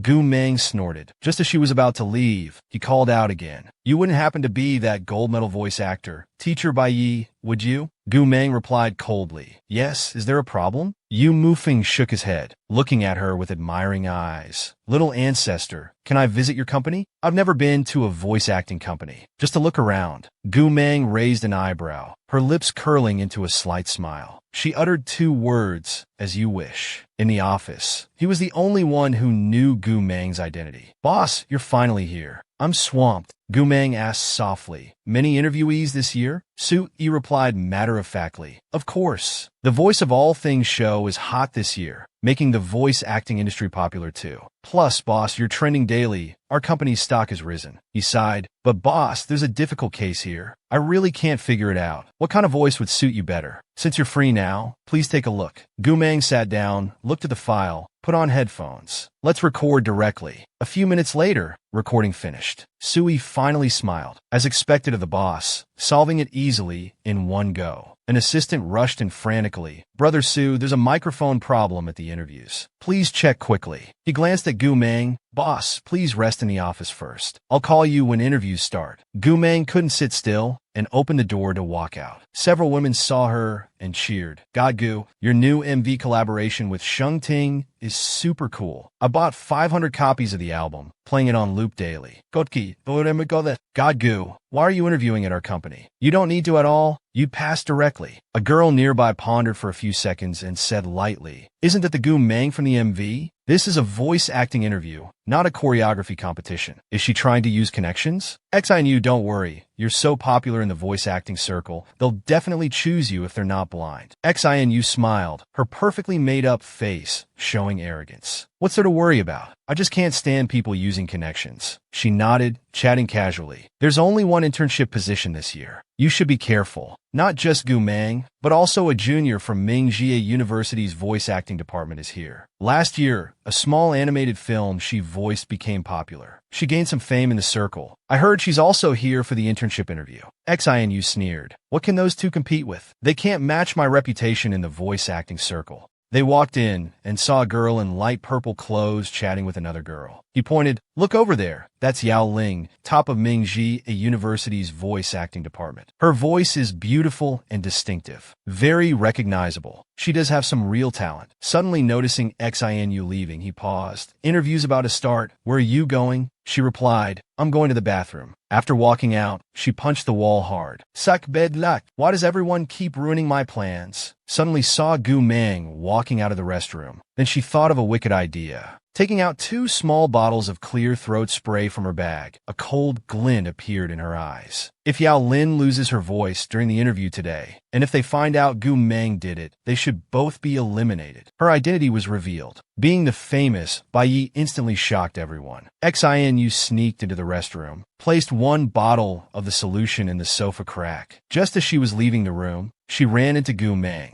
Gu Meng coldly questioned, "What are you doing?" Xin, you barely maintained composure, quickly taking out a small notebook and pen from her bag. "God Gu, could you give me an autograph?" Gu Meng lowered her gaze, took it, and signed her name. Xin Yu smiled. "Thank you, God Gu. If there's nothing else, I'll go prepare for the interview." Gu Meng walked into the restroom, narrowing her eyes. The interview officially began. Yao Ling, with her serene demeanor, politely introduced herself. "Hello, interviewers. I'm number one, Yao Ling." Just as she was about to perform, she found her voice failing. The interviewers whispered, "What's happening? Why does Yao Ling's voice sound like auto-tune?" Yao Ling quickly walked out, saying hoarsely, "I'm finished. My voice is ruined. I definitely won't get a chance in this interview now." Xin sighed. "Yao Ling, I feel like someone's deliberately targeting you." Her voice getting softer. "I know of a drug that can instantly paralyze the throat, making people lose their voice. It's especially damaging for voice actors." Yao Ling then understood. "You're saying someone drugged me?" She then found a staff member. "Hello, I suspect I've been drugged. This happened in your company. I demand everyone present be searched. Give me an explanation."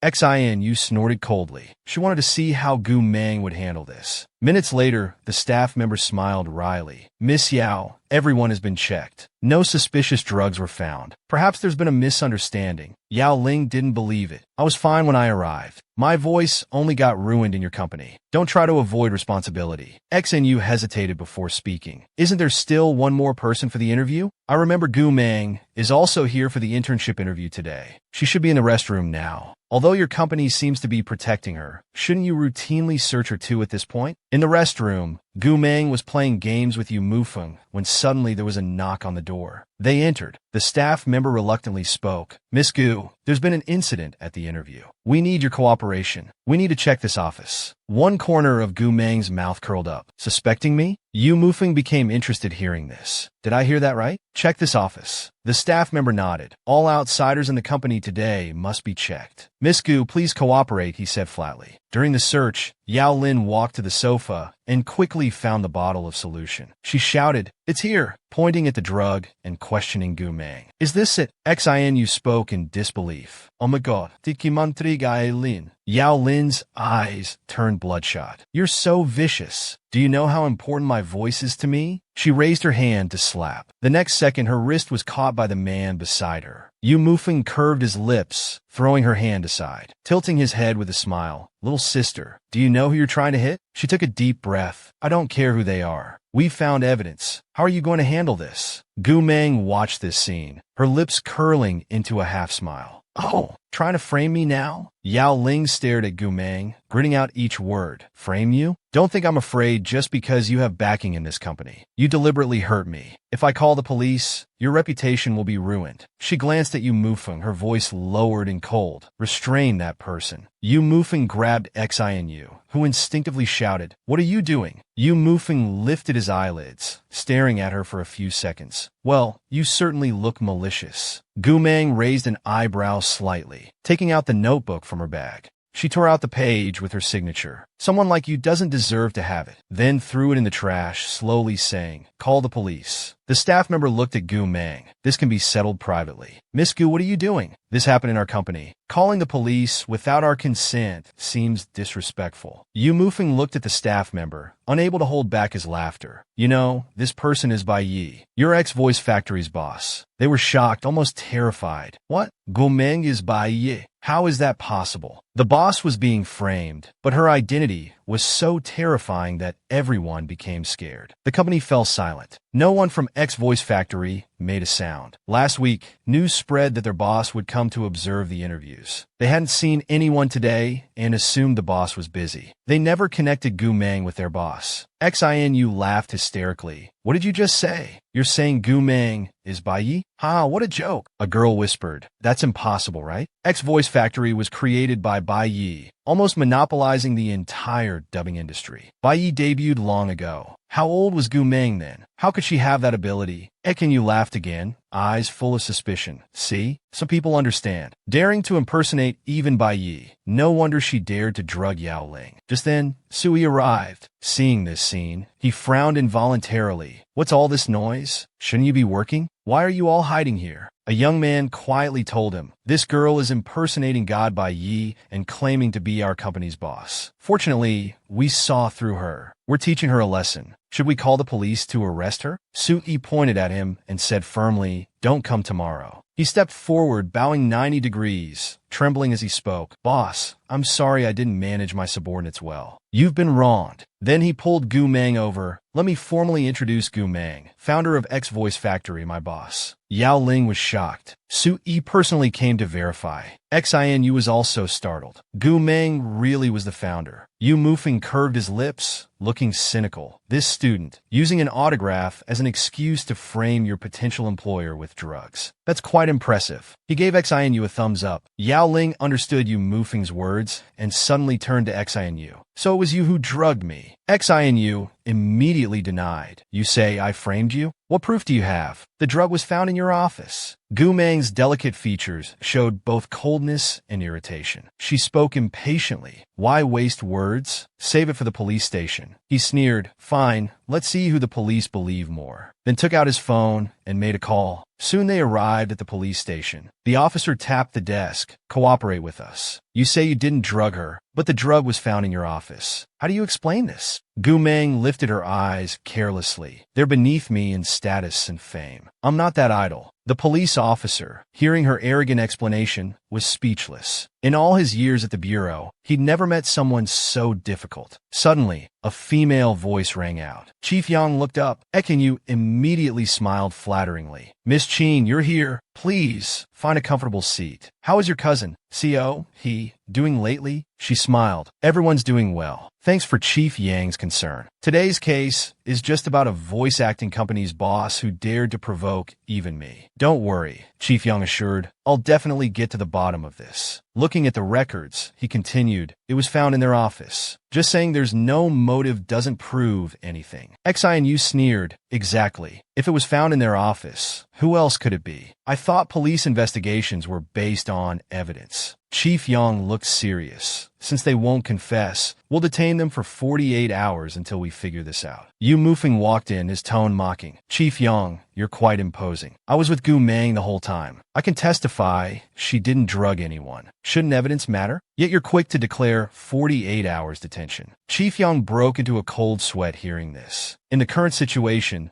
Gu Meng had powerful backing, while Xinu had connections. He couldn't afford to offend either side. He reluctantly said, "Young Master Yu, we're just following procedures." Yu Mufeng laughed lightly. "Following procedures? If both are suspects, why is this person free while Gu Meng is in the interrogation room?" Chief Yang panicked and immediately ordered, "Quickly, bring Gu Meng out." Shortly after, Gu Meng walked out. Chief Yang carefully suggested, "Why don't you settle this privately?" The girl's voice was injured. "Take her to the hospital for treatment. Just pay some compensation." Yu Mufeng pulled over a chair and sat down. "What do you think, little ancestor?" Gu Meng sat down lazily, leaning back. "I want this investigated thoroughly." Yu Mufeng raised his eyebrows. "Chief Yang, my boss has spoken. We're reporting criminal activity. They tried to harm someone in our boss's company and frame her. Handle it properly." Xanu pressed her lips together, her voice full of doubt. "You say I framed her? What proof do you have? Just because I asked for an autograph, you're falsely accusing me? That bottle was found in by Ye's office. What does it have to do with me?" Yu Mufeng looked at Xinu. "You're quite good at lying." Xinu spoke softly. "This has nothing to do with me. I'm tired. I want to leave." Gu Meng's pupils contracted. She stood up solemnly and kicked a chair. The sharp sound of metal scraping across the floor was jarring. It instantly blocked his path. Xinu was startled. Gu Meng took out evidence, her lips curving into a smile, her delicate features looking extremely wicked. "I haven't even used this evidence yet. The matter isn't resolved. Where do you think you're going?" After knowing the boss's power, everyone was slapped in the face. Gu Meng walked step by step towards Xinu, speaking methodically. "This is evidence of you framing me in my office." Xinu looked at the approaching woman, both angry and scared. "You're lying. This must be fake." Gu Meng was still smiling, her dark eyes chilling to the bone. "You're quite capable." Yu Mufeng quickly went to pull Gu Meng back, lowering his voice. "Little ancestor, don't be impulsive."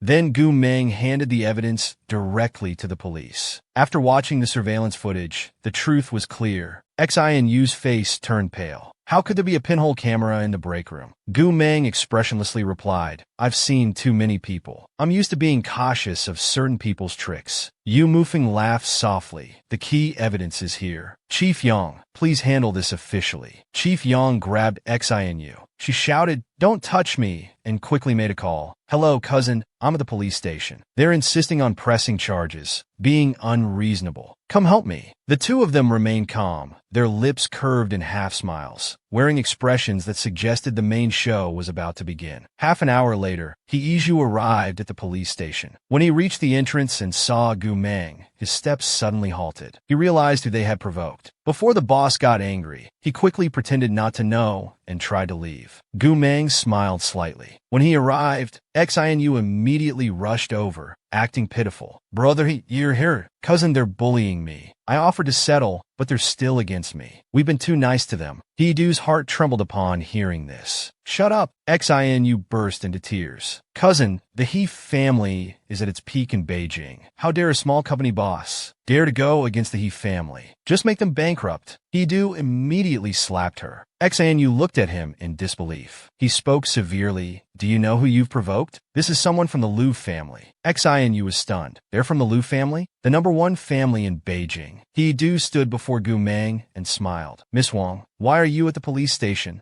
Gu Meng narrowed her eyes. You should ask Miss Xin about that. Chief Yang was confused. He Xiao had finally arrived, but it seemed he wasn't here to support Miss Xin. Hidu turned to look at Xinu. What happened? Tell me everything. She was most afraid of Hidu and didn't dare hide anything. Hidu was surprised to learn that Gu Meng was X Factory's boss. The company was very profitable, and many had tried to invest, but they never accepted anyone's money. Now it made sense since it was Gu Meng's company. Coming back to his senses, he frowned. Sister Meng officially charged Xinu with intentional harm and detention, plus compensation for all of X Factory's losses today. How does that sound? Hearing this, Xinu was terrified. Cousin, how can you be so heartless? Can't we just pay money? Please, I don't want to go to jail. Yu Mufeng sneered. You think our little ancestor needs your money? Hidu stared at Xinu, his dark eyes half-lidded. Try saying one more word. She had never seen Hidu like this. This Gu Meng was definitely someone not to be messed with. Just then,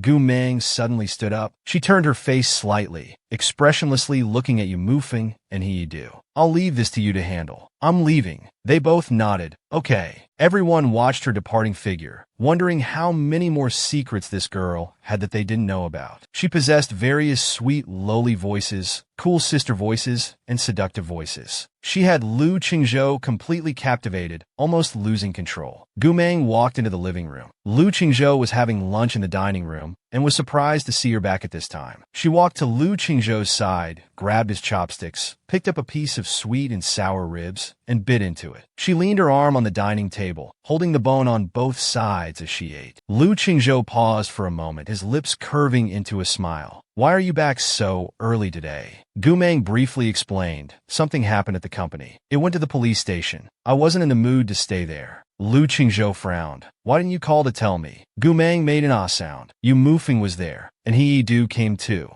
Lu Qingzhou checked his phone messages and understood it was Hidu's people who had upset her. Lu Qingzhou looked at her. So X Factory is also yours. You have quite a few secret identities. No wonder you don't need a voice changer for anything. Gu Meng made another ah sound. She remained calm and composed. He smiled. Do some voice acting for me sometime. Gu Meng looked at him expressionlessly. Go listen to my old work. Lu Qingzhou's expression was hard to read. I want to hear new ones. Gu Meng's delicate features slightly tensed as she grabbed his collar. His face immediately turned red, probably from embarrassment. Gu Meng's finger tapped his cheek and called brother in a sweet, lowly voice. He strongly restrained his impulses. Gu Meng then called young Master Lu in a cool sister voice. Finally, she moved closer and called Qingzhou in a seductive voice. She raised her eyebrows slightly. Which of my voices do you like? Lu Qingzhou took her hand. I like all of them, as long as they're yours. After saying that, he kissed her. Gu Meng smiled slightly. All right, stop being mushy. It's time to change your bandages. Lu Qingzhou lay on the bed as Gu Meng checked his wounds. Seeing the scars on his chest, she couldn't help but touch them. Gu Meng's eyes filled with pain, and her movements paused. Seeing Gu Meng frown as if in disgust, Lu Qingzhou became more nervous. Was she disgusted by his scars? They were too ugly after all. Could she not accept them? He cleared his throat and said softly, I've contacted a plastic surgeon. Surgery is scheduled for next week. Gu Meng showed no particular reaction, just a casual "oh." Seeing her indifferent attitude, Lu Qingzhou emphasized, it will heal. It'll be like before. Gu Meng looked up, laughing with curved eyes. Why are you panicking? Not knowing what Gu Meng was thinking, Lu Qingzhou earnestly replied, how can I not panic? After all, I won you with my looks. I'm afraid of losing you if I lose my appearance. Gu Meng raised her eyebrows and suddenly touched his waist and abdomen. The feel is still good. Not a big problem. Almost instantly, Lu Qingzhou had an inappropriate reaction. He didn't try to hide it, being completely frank. Gu Meng's smile faded slightly. It's fine. I'm used to this situation. What can I do with my own husband? I can only spoil him. Suddenly, Gu Meng's phone rang. After answering, a man's voice came through. It's your uncle. Next week is Qingming Festival. Brinkis, come back to Channing Town with us to visit your parents' graves. Gu Meng nodded. I understand. Moved by her brother's guardianship. There was only one way out. Gu Meng drank some honey water. Lu Qingzhou asked, that was your uncle calling just now?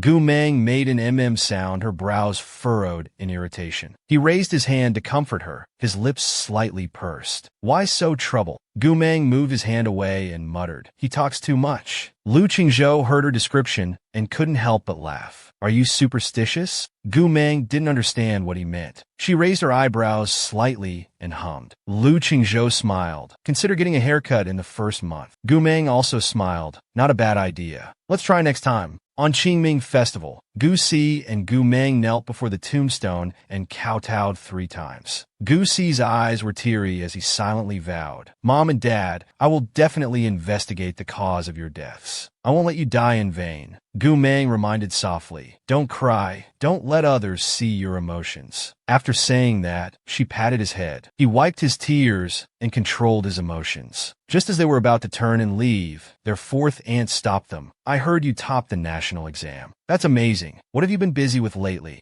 Gu Meng said carelessly, just killing time. Lei Xiao turned to Gu Meng, his eyes full of anger. If you're really that free, you should come tutor your cousin. Wasting time all day, what kind of behavior is that? Old Master Lei's cloudy eyes flashed with golden light. Your uncle is right. It's better than spending all day doing nothing but playing with your phone. Others also said, yes, Gu Meng, since you're so good at studying, you should tutor your brothers and sisters. We're family. Meng Jinyang is an outsider. How can he be as close as your siblings? Gu Meng laughed. Grandfather, are you sure you want me to tutor my cousin? Studying isn't my only talent. I'm also quite good at fighting, skipping class, and getting expelled. Everyone looked at her blankly. The atmosphere fell into an awkward silence. Old Master Lei's face tensed, his sharp eyes watching her. Since you know your own conduct, I don't think Gu Si should stay with you. I'll have your uncle handle Gu Si's custody. Once we get Gu Si's custody, their parents' huge inheritance will be his. Gu Meng narrowed her eyes, a cold light flashing in them. Since you dare to think about custody, Gu Si said, Grandfather, my sister can take care of me. I don't need to trouble you. Old Master Lei instructed Lei Xiao, go handle Gu Si's custody. Get him enrolled in elementary school quickly. Being uneducated is disgraceful. Gu Meng turned her face slightly, expression calm. Seems like not getting that promotion didn't teach you a lesson. Lei Zhao's face changed dramatically. Back then, Qin Rui's sudden appointment to Mingsheng prevented his promotion. He only suspected Gu Meng's involvement, but now it was confirmed. Suddenly, the old master swung his cane. Gu Meng slightly moved aside. The cane hit the ground, and the old master's body shook violently. Lei Xiao quickly supported him. The old master's face was furious as he held his cane. "You little beast, you really dare to sabotage your uncle's career." Gu Meng smiled slightly, hands in pockets, looking quite provocative. "I told you not to provoke me." The old master glared at her, his aged eyes bloodshot and frightening, breathing heavily. Gu Si stood in front of Gu Meng protectively. "I'll see who dares to bully my sister." Gu Meng was still smiling, quite confident. Wanting Gu Si's custody, not a bad idea. "What, you think you can use Gu Si to make me listen to you?" Gu Meng laughed again, her expression showing inherent mischief. "For my parents' sake, I don't want to move against Uncle for now. But if you make a move, no one can stop me. Uncle, I'm giving you face. Don't take it for granted." Old Master Lei's face turned red. He seemed unable to handle the shock, his body swaying. "You little beast, how dare you!" The next moment he fainted.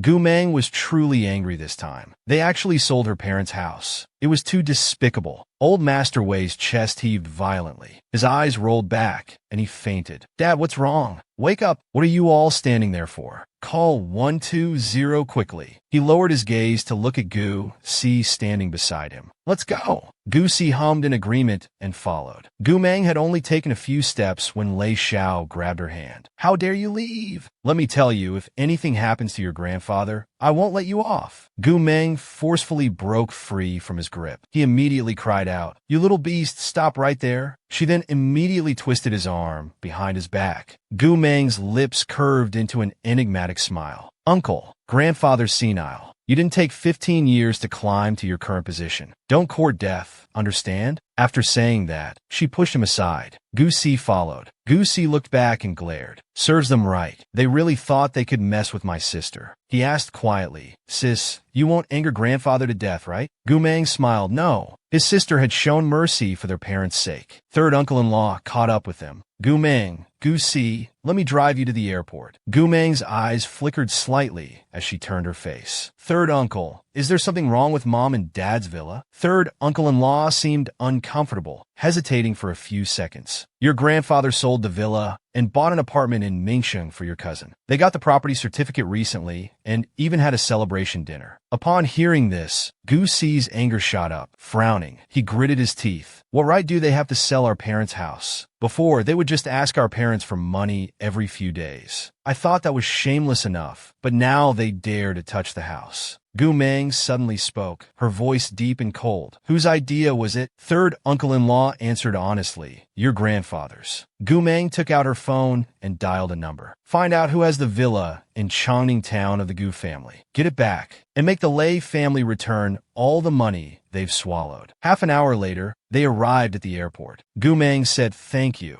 seeing that third uncle-in-law genuinely cared for the siblings. Third uncle-in-law smiled. "No need for formalities. You're young and have to earn money. It's not easy, but Gu Si's studies shouldn't be neglected. Can't waste time. Kiman know that. Don't worry. Gu Si will take the college entrance exam this year." Third uncle-in-law stared at them blankly, his pupils unresponsive for several seconds. After a while, he stiffly spoke. "Gu Si taking the college entrance exam this year?" Gu Meng took it at 7, and now Gu Si is taking it too. What kind of geniuses are these siblings? Gu Meng spoke casually. "Just keep this between you and third aunt. Please take care of our parents' grave with third aunt in the future." After speaking, she took out her phone and pressed some buttons. He nodded. "No problem." Suddenly, a bank notification appeared on the phone screen. An 8-digit number, 10 million. His hand trembled in shock as he looked at Gu Meng in disbelief. "Gu Meng, did you just transfer?" Gu Meng put away her phone, expressionless, and hummed in agreement. "Just a small amount. Also, Chi-Chi has middle school entrance exams this year. Qingshui Middle School is too restrictive. Let him go to Mingxing Middle School." Hearing this, third uncle-in-law's eyes trembled with excitement. "Gu Meng, you're even helping Chi-Chi find a school?" Gu Meng nodded and handed him a business card. "Buy a house near the school. For the house purchase, Lu Jing will contact you on the way." Third uncle-in-law was shocked again. Lei Xiao was an official in Mingsheng, and they often heard about some big shots in Mingxing's political circle from him. The most powerful was Director Lu. Now this Director Lu was going to help them look at houses. Just who exactly was Gu Meng? Gu Meng checked the time. "We need to go now." Third uncle-in-law came to his senses and looked at Gu Si, saying, Do well in your college entrance exam. Gu Si grinned. I know. Third uncle, you should head back. Just then his phone rang. Lu Qingzhou's voice came through after answering. Done with the grave visit, she hummed in agreement. At the airport, about to fly back, Lu Qingzhou chuckled. If you're free tomorrow, why not come home with me to meet my family? Gu Meng was very surprised hearing this. What? Meet the family? Gu Meng went to meet his family. Their relationship had advanced another step. At the Lu residence, he held her hand and said, Don't be shy. It's not your first time meeting family. Lu Qingzhou led Gu Meng over, calling out grandmother. Gu Meng politely greeted the elderly lady. The old lady's face immediately lit up with joy, speaking very warmly. Ah, little Gu, calling me elderly lady is too formal. Call me grandmother. The old lady patted the space beside her. Come, sit next to grandmother. Lu Qingzhou put his arm around Gu Meng's shoulder as they sat down. He lifted his gaze toward the old lady. No meeting gift, yet you want to hear the young lady call you grandmother? Grandmother, at over 70, you shouldn't take advantage of the young lady. Gu Meng looked confused. Meeting gift. Lu Qingzhou raised his eyebrows slightly and whispered in her ear, Life is hard. Earn what you can. Gu Meng's eyes narrowed slightly. Lu Qingzhou seemed quite skilled at taking advantage of anyone. The old lady was increasingly displeased with her grandson. Shifting her gaze to Gu Meng, no need for you to say that. Whatever other young ladies get, our little Gu should have too. This red envelope is from your design for Lanting. I never imagined their chief designer was you.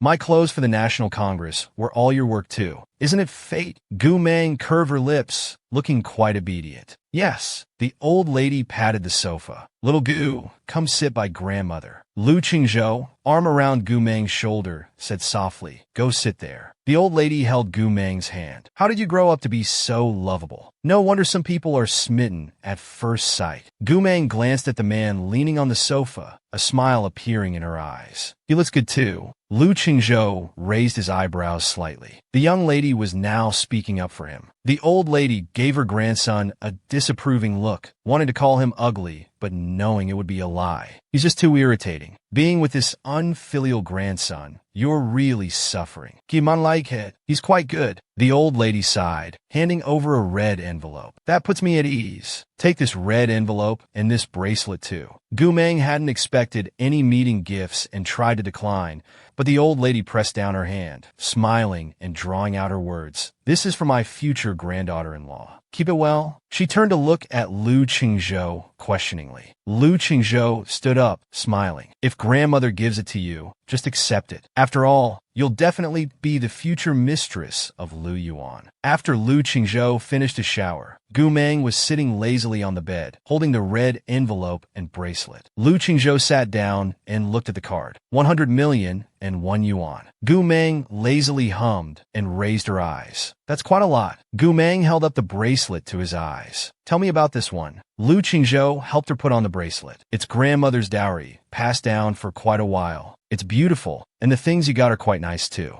Gu Meng pulled her hand back and shook her wrist. Just then, Lu Qingzhou wrapped his arm around her waist and moved his face closer. How about adding this? She took off the bracelet, put it away safely. I'm teated. Let's sleep. Lu Qingzhou narrowed his eyes. I think you're acting strange. You haven't been teasing me since I got better. Whatever I say, you don't talk back. You're being too well-behaved. Gu Meng cleared her throat, voice calm and eyes sincere. Really just tired? Lu Qingzhou asked softly. Is that so? Or am I not satisfying you enough that you don't want to waste words on me? Gu Meng looked at him plainly. Not unsatisfied. You're quite good. Lu Qingzhou slowly moved closer, pressing. Quite good? In what way? Gu Meng tried to stay composed. Good in every way. Lu Qingzhou hummed, asking teasingly. But there are some parts you haven't seen. How do you know they're good? He was getting excited, finally having won the girl he loved. Lu Qingzhou's eyes darkened intensely. He squeezed her nape and asked, lowering his head, Where are you looking?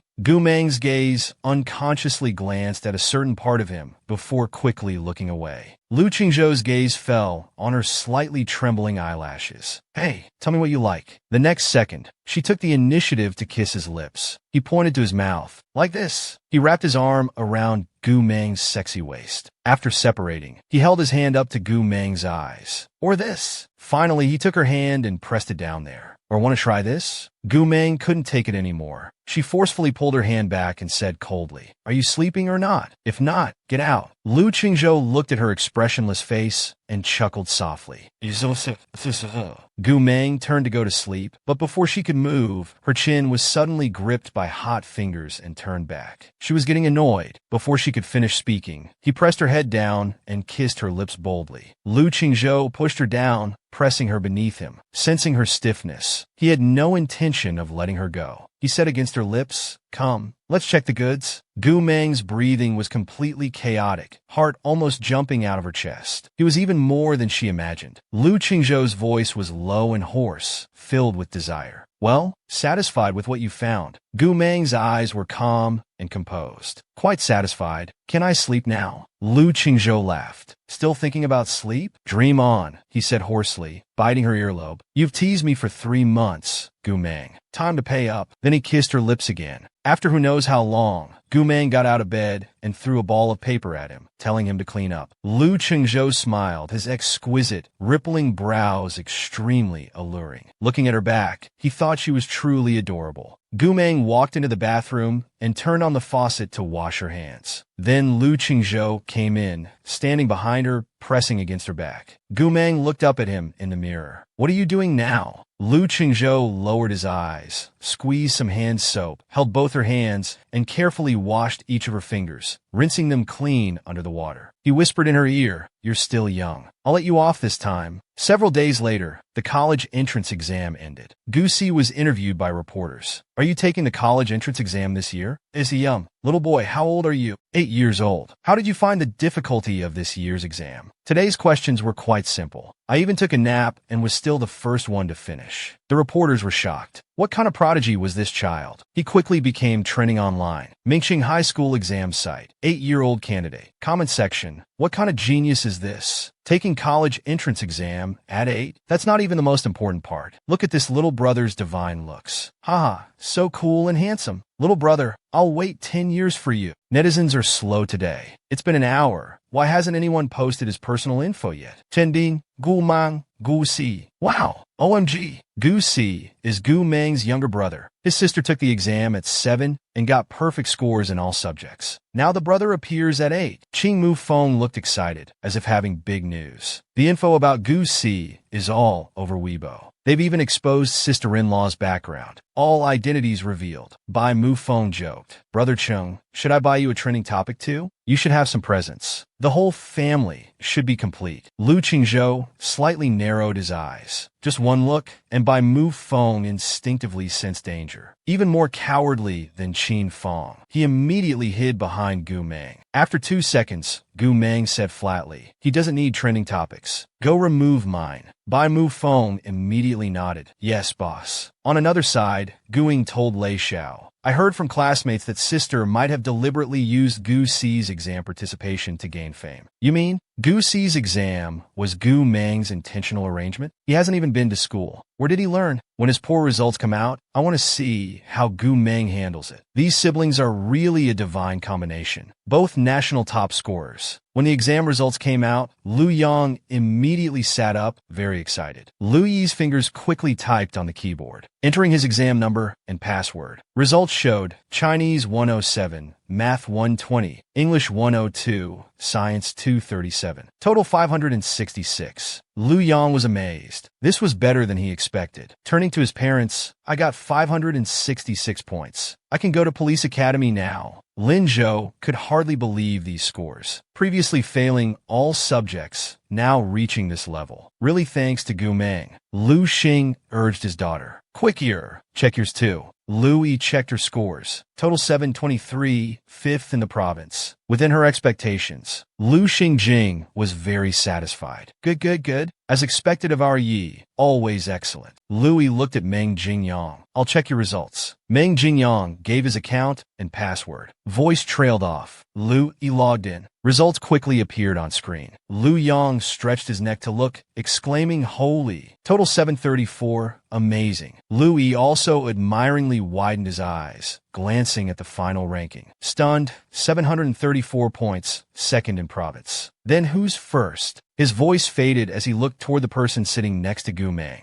At Gu Si, who was eating snacks. Glancing at Gu Si, don't tell me it's another perfect score. Let me check. After checking the results, holy, 749 points. Perfect scores except for losing 1 point in English. Gu Si, you're amazing. But what's with that 1 point? Looking down on English? This was clearly intentional. Gu Si looked matter-of-fact, very serious. First place belongs to my sister. Why should I break my sister's record? Even tying isn't allowed. I'll explain later. Gu Meng looked at Gu Si, smiled, and reached out to ruffle his little head. Lu Qingzhou looked at Gu Si, slightly narrowing his eyes. In Qi Yan's case, Gu Si hadn't gone all out against him. He'd really given face. After seeing the trending topics, Lei Jiao realized how impressive Gu Si was. The way little brother deliberately lost points is just like Gu Meng's style of getting 0 points for years. He clearly didn't want to steal his sister's first place. What a divine sibling pair. I'm so jealous. It's time to ask my mom to give me a little brother and train him from childhood. Lei Xiao couldn't help speaking up about Gu Si's results, but halfway through, he didn't know what to say. He helplessly spread his hands and looked at old Master Lei. What should we do now? Everyone underestimated Gu Meng and Gu Si, but we got slapped in the face. Now our relationship with them is so tense. What can we do? Old Master Lei sighed tiredly and said, I won't meddle in these matters anymore. Your mother and I will leave tomorrow. After speaking, he stood up and walked to his room with his cane. His hunched figure seemed to have aged considerably in an instant. We were wrong, all wrong.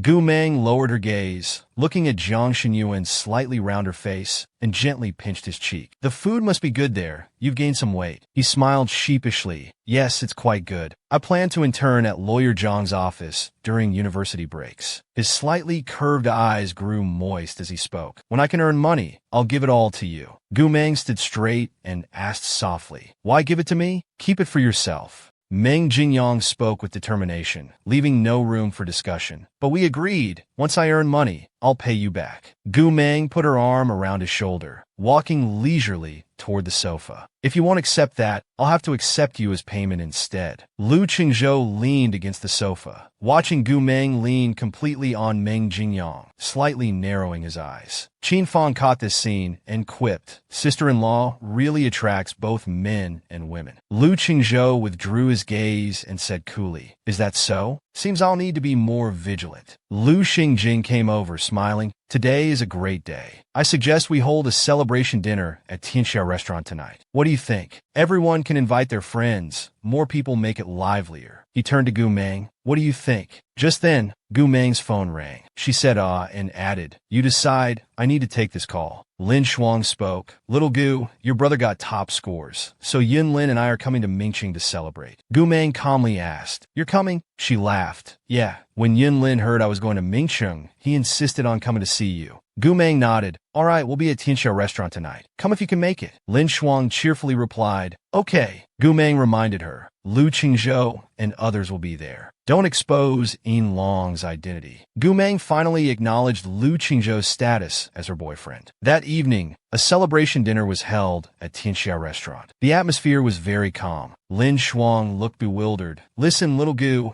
Yun Lin and I flew halfway across the globe for this. And this is the treatment we get? No reception is one thing, but why is everyone so somber? Yunlin also frowned. Looks like tonight's dinner is going to choke me. He smiled politely. Miss Lin is an old acquaintance. We can't neglect you. I'll take care of you tonight. Lin Shuang glanced at him. What old acquaintance? You mean how I endlessly tried to investigate your background, but couldn't find anything? The rookie Qin Fang enthusiastically added a dish for him. In that case, let me take care of you too. Yun Lin was extremely angry. Whatever he didn't like eating was picked up. This guy really had no sense of reading the room. Either he recognized his identity or was taking the chance for revenge. All four of them were fanning the flames from the side. Lu Qingzhou was quite speechless seeing this scene. He lowered his eyes and emphasized, You two, stop messing around. The two of them nodded. Brother Chung, Lu Qingzhou apologized. I'm sorry for the poor hospitality. I've already booked the most high-end leisure club in Mingqing. You two can enjoy all services. I'll cover the bill. And if you don't mind, the Lu family will arrange a private yacht to send you both home safely. Lin Shuang frowned and asked directly, May I ask in what capacity is young Master Lu treating us so well? Lu Qingzhou curved his lips into a smile. As her boyfriend, Yun Lin raised an eyebrow. What's the use of you saying it? Sister Meng hasn't said anything yet. Gu Meng softly hummed in agreement, confirming his status. He said with concern, You've already drunk quite a bit during the toasts. Don't get drunk. Gu Meng was very happy today. When I'm in a good mood, of course I'll drink. Besides, if I get drunk, isn't that what I have you for? You'll take me back. Lu Qingzhou hummed in agreement. Drink up then. Lin Shuang was surprised. In all the years she'd known him, this was the first time seeing him like this. She glanced at He-Du again. Young Master He, we know she's beautiful, but you don't need to keep staring at her. His face reddened and he apologized. I won't look anymore. Was he admitting he'd been staring? What's gotten into him? After it ended, Lu Qingzhou held Gu Meng's hand as they went to the underground parking lot. Gu Meng suddenly said, Lu Qingzhou, I'm really happy. Lu Qingzhou hummed, turning his face to look at her. Why so happy? Gu Meng didn't answer and got straight into the car. Lu Qingzhou protected her hand with his, saying gently, Fasten your seatbelt.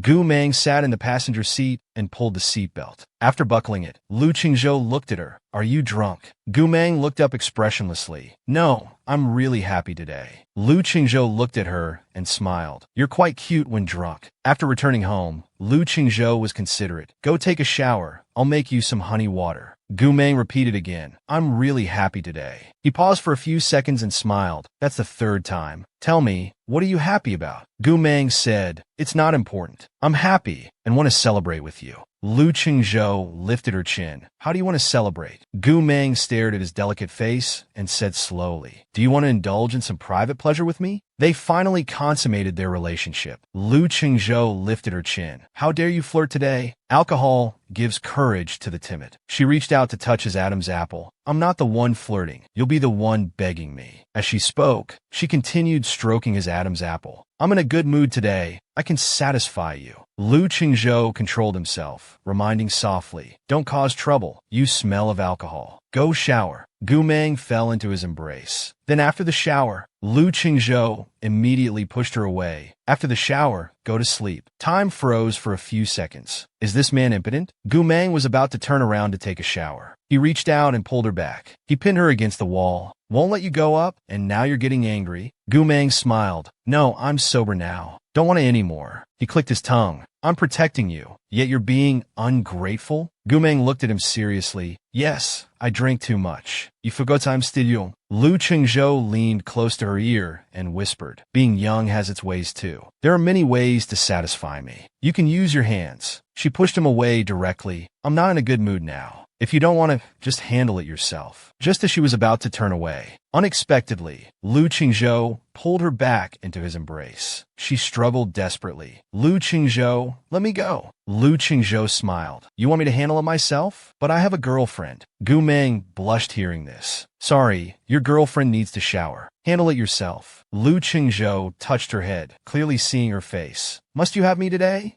She turned her head away. Not really. Lu Qingzhou grabbed her head back by the nape. You're 18, still growing. Can you wait 2 more years? She sincerely said, Can still grow. After a moment, Lu Qingzhou understood. The age was fake. Gu Meng hummed, so no need to wait. The next second, Gu Meng steadied his lips, kissing passionately. Lu Qingzhou couldn't control himself anymore. He pushed her onto the bed, loosening his tie. Gu Meng pulled his collar and kissed him again. Lu Qingzhou pressed down on her. After a few minutes, she reached to unbutton his clothes. Lu Qingzhou caught her hand, his face very red, telling her he'd do it himself. Then he unbuttoned his clothes, revealing his handsome body. Gu Meng reached out to touch him. Lu Qingzhou leaned down, looking at her disobedient little hands, asking again, Gu Meng, are you really ready? Gu Meng shyly hummed in agreement. Lu Qingzhou granted her wish. Don't regret it when you wake up tomorrow. The first time was indeed too rough, even needing medicine afterward. Gumanglian bit. She sat up expressionlessly, surprised that they actually did it. Lu Qingzhou thoughtfully brought a glass of water, asking her to drink.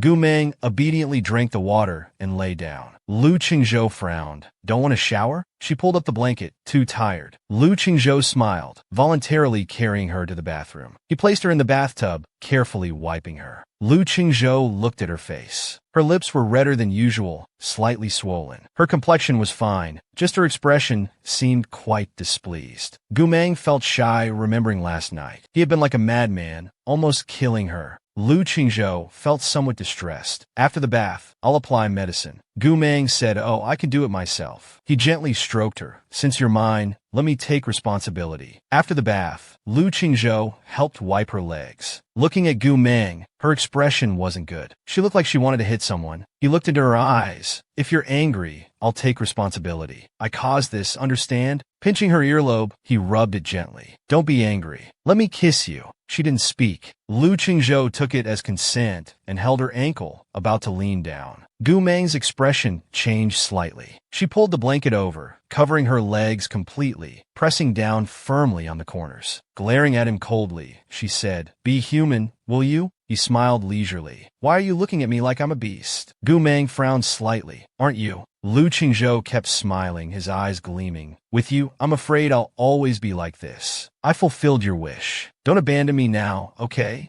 Gu Meng furrowed her brows. You weren't this flirty before. He confessed honestly, learned some for you. Using it now. Don't you like it? Gu Meng just stared at him. She didn't speak. Lu Qingzhou moved closer slowly. If you don't like it, tell me. I'll learn something else. Whatever you like. He quite liked it too. Finally met his match this time. Suddenly, Lu Qingzhou's phone rang. He picked up. Grandmother, what is it? On the 1st of next month, old Master Qin is having a birthday banquet. He personally wrote an invitation for Gu. Bring her over. I'll take her to the banquet. Meanwhile, elsewhere, someone swirled their wine glass, coldly asking, has my gift for Gu Si been delivered? De subordinate broke into a cold sweat. He failed. Sir. Our people couldn't get close to Miss Gu and young Master Gu Si. The gift wasn't delivered. He stated firmly, try other channels. The gift must be delivered. He has a cold personality. That's how the capital is. The subordinate anxiously asked, old Master Qin's birthday banquet in the capital? Are we going? Huaji expressionlessly replied, what? Have we fallen so low that we now attend Qin family's banquets? He quickly reported, the Qin family also invited Miss Gu. I heard Miss Gu and young Master Lu will attend together. Huaji laughed. Get ready. I'll attend Qin family's banquet too. This time he wanted to meet that Lu Qingzhou. Lu Qingzhou finally announced publicly that Gu Meng was his fiancée. At Tianyu Hotel, Lu Qingzhou and Gu Meng walked in hand, looking very intimate. Seeing Gu Meng arrive, Qin Yaoji immediately rushed over. Sister Meng, Brother Cheng, you're finally here? Old Master Qin coughed a few times. Yaoji, don't be rude. She carefully introduced. Grandfather, this is the sister who cured my illness. You must thank her properly. Young Master Lu, Miss Gu. Old Master Qin smiled warmly. Thank you very much, Miss Gu. If you need anything in the future, the Qin family will do our utmost to help. Gu Meng politely replied, you're too kind, Old Master Qin. Old Master Qin was very humble. I'll take Yaoji to prepare in the back. Miss Gu and young Master Lu, please make yourselves at home. Suddenly, a voice rang out. Yushu walked over naturally. Ah, Miss Gu, you're here too? A woman held his arm. Young Master Lu, this isn't right. Everyone in the capital knows Yushu is the Lu family's chosen fiancé. How can you openly bring a strange woman to attend the banquet? How will she face people after this? Others discussed among themselves. Is this public cheating? A mistress entering openly? How shameless. Already has a fiancé, yet still pursuing others. Gu Meng's lips curled in a half-smile, her delicate eyebrows and eyes showing a hint of mischief. She spoke slowly. Fiancé? Lu Qingzhou's brow twitched as he looked at her somewhat cold profile. There's a misunderstanding. Let me handle it, okay? She nodded slightly. Lu Qingzhou turned his gaze to Yushu, his eyes cold. Who said anything about a fiancé? Yushu pressed her lips together, back stiff. We're often together, and you take such good care of me. Many people would think so. Every time we eat, you have Qin Fong pick me up and drop me off. Whatever I want, you have Qin Fong buy it for me. Qingzhou, you can't erase everything just because of Gu Meng. Lu Qingzhou smiled, his voice cold yet casual. As you said, Qin Fong did all those things. What does that have to do with me? Qin Fong sneezed. Who's talking about me? Lu Qingzhou slightly turned his gaze to Gu Meng, then swept it across everyone. His expression was plain. Remember this well. I only have one fiancé. It's Gu Meng. Yushu gritted her teeth in anger. Behind them, people whispered, the designated fiancé? So Yushu was just being presumptuous. Having a few meals with Lu Qingzhou, and she thinks she's his fiancé. How shameless. Yushu was about to escape. Lu Qingzhou quickly walked over and stopped her. Coldly uttered 2 words, apologize. Yushu bowed to him. I overthought things, misunderstood the Lu family's intentions. Miss Gu, I'm sorry. She quickly fled the scene. A woman noticed someone arriving and muttered, that important person came too? Does the Qin family have such face? Why are all these big shots here today? The next moment, Huizhe walked in, his aura overwhelming. Everyone's eyes turned to him. Old Master Qin went to welcome him. Mr. Huo, welcome. Please, take a seat. Huizhe waved his hand. No need, I'm looking for someone. He scanned the room. Finally seeing Gu Meng, he walked over. Lu Qingzhou blocked him with his hand, signaling him not to come closer. Huizhe's brows furrowed. Move aside. I'm looking for Gu Meng. Lu Qingzhou's eyes were fierce. May I ask, Mr. Hua, what do you want with my fiancé? Huizhe, unable to endure, reached for his gun. Looking to die? Gu Meng shouted. Enough! Lu Qingzhou hugged Gu Meng's shoulders, smirking. Mr. Hua, we're even. Huizhe looked at Gu Meng. Can we talk outside? She agreed and prepared to leave, but Lu Qingzhou held her hand. Gu Meng turned back to look at him, smiling warmly. I'll be right back. Gu Meng was jealous. Thinking about that fabricated fiancé made her even more upset, warning her boyfriend to behave himself. Lu Qingzhou watched from afar, his eyes dark as he observed Gu Meng and Huizhe talking in the distance. Huizhe spoke to her somewhat gently. Come back to Ji Jin's state with me. Even if some things aren't what you want, you're the young master of the Gu family. That position will be yours in the future. Now the 4 great families are in conflict. There will be turmoil in the future. I sincerely want to protect you, take care of you, until you can stand on your own. As he spoke, he reached out to touch her face. Gu Meng turned her head away. No need. Are you done? You can leave now. Seeing Gu Meng about to leave, he threatened. If you don't come back with me, aren't you afraid I'll go after your brother? Gu Meng threw back a smiling response. If you can find him, then take him. Gu Meng walked up to Lu Qingzhou and casually said, let's go home. Lu Qingzhou looked at Gu Meng, his lips curling up. He opened the car door. Let's go home. Gu Meng bent down and got into the car. Lu Qingzhou raised his dark eyes to look at Huizhe. Huizhe was also watching them. Their gazes met, their auras equally matched. Lu Qingzhou quietly watched this action, silent for a few seconds. Suddenly, he reached out and grabbed his wrist. Gu Meng's eyes slightly narrowed. What are you doing? Lu Qingzhou wrapped his arm around her waist, pulling her onto his lap. If you have any complaints about me, say it. Don't just ignore me. Gu Meng said expressionlessly. No, I'm just tired. Lu Qingzhou lifted his eyelids and smiled. Want to guess if I believe that? Are you sure it's not because you're jealous about the fiancé thing? Gu Meng silently looked at him. She had forced herself not to care about it, yet he brought it up. Thinking about that fabricated fiancé again made her more annoyed. Especially those women's gazes at him earlier. They were irritating. She casually said, can't you maintain some virtue? Lu Qingzhou was stunned. Gu Meng pointed at his shirt collar. Her expression cold. Button up properly. Stop flirting around outside. Lu Qingzhou slightly frowned. Flirting around? Gu Meng hooked his chin. Lu Qingzhou looked up to see her expressionless face as she slowly said, husband's virtue. Lu Qingzhou couldn't help but laugh. Yes, I'll obey. He conscientiously buttoned his shirt up to the top, covering everything completely. Unable to read her mind, he asked, is this better now? Gu Meng snorted, smirking. You looked quite charming on the way here. Even managed to seduce me. No wonder so many people are interested in you. Lu Qingzhou looked in her eyes. When you put it that way, I'm quite scared. I didn't know so many people were eyeing me. Gu Meng lowered her eyes. Such thick skin. Seems I shouldn't compliment you casually. Lu Qingzhou's hand touched her earlobe, pinching it gently as he said seriously, "I've given you my body. You have to protect me well." His eyes flashed with amusement. He hooked her waist, pulling her closer to his embrace. Holding her, his voice sounded by her ear, "I only want to seduce you, little girl." Gu Meng's ear felt as if it was burned by his breath, terribly itchy. Gu Meng touched his cheek. "I hope you keep your word." After speaking, she grabbed his face and the next moment kissed him fiercely, dominating the kiss. They separated several minutes later. Lu Qingzhou said softly, "Your university starts tomorrow. I've arranged an apartment near Jin University. I'll go stay with you after school starts. How about it?"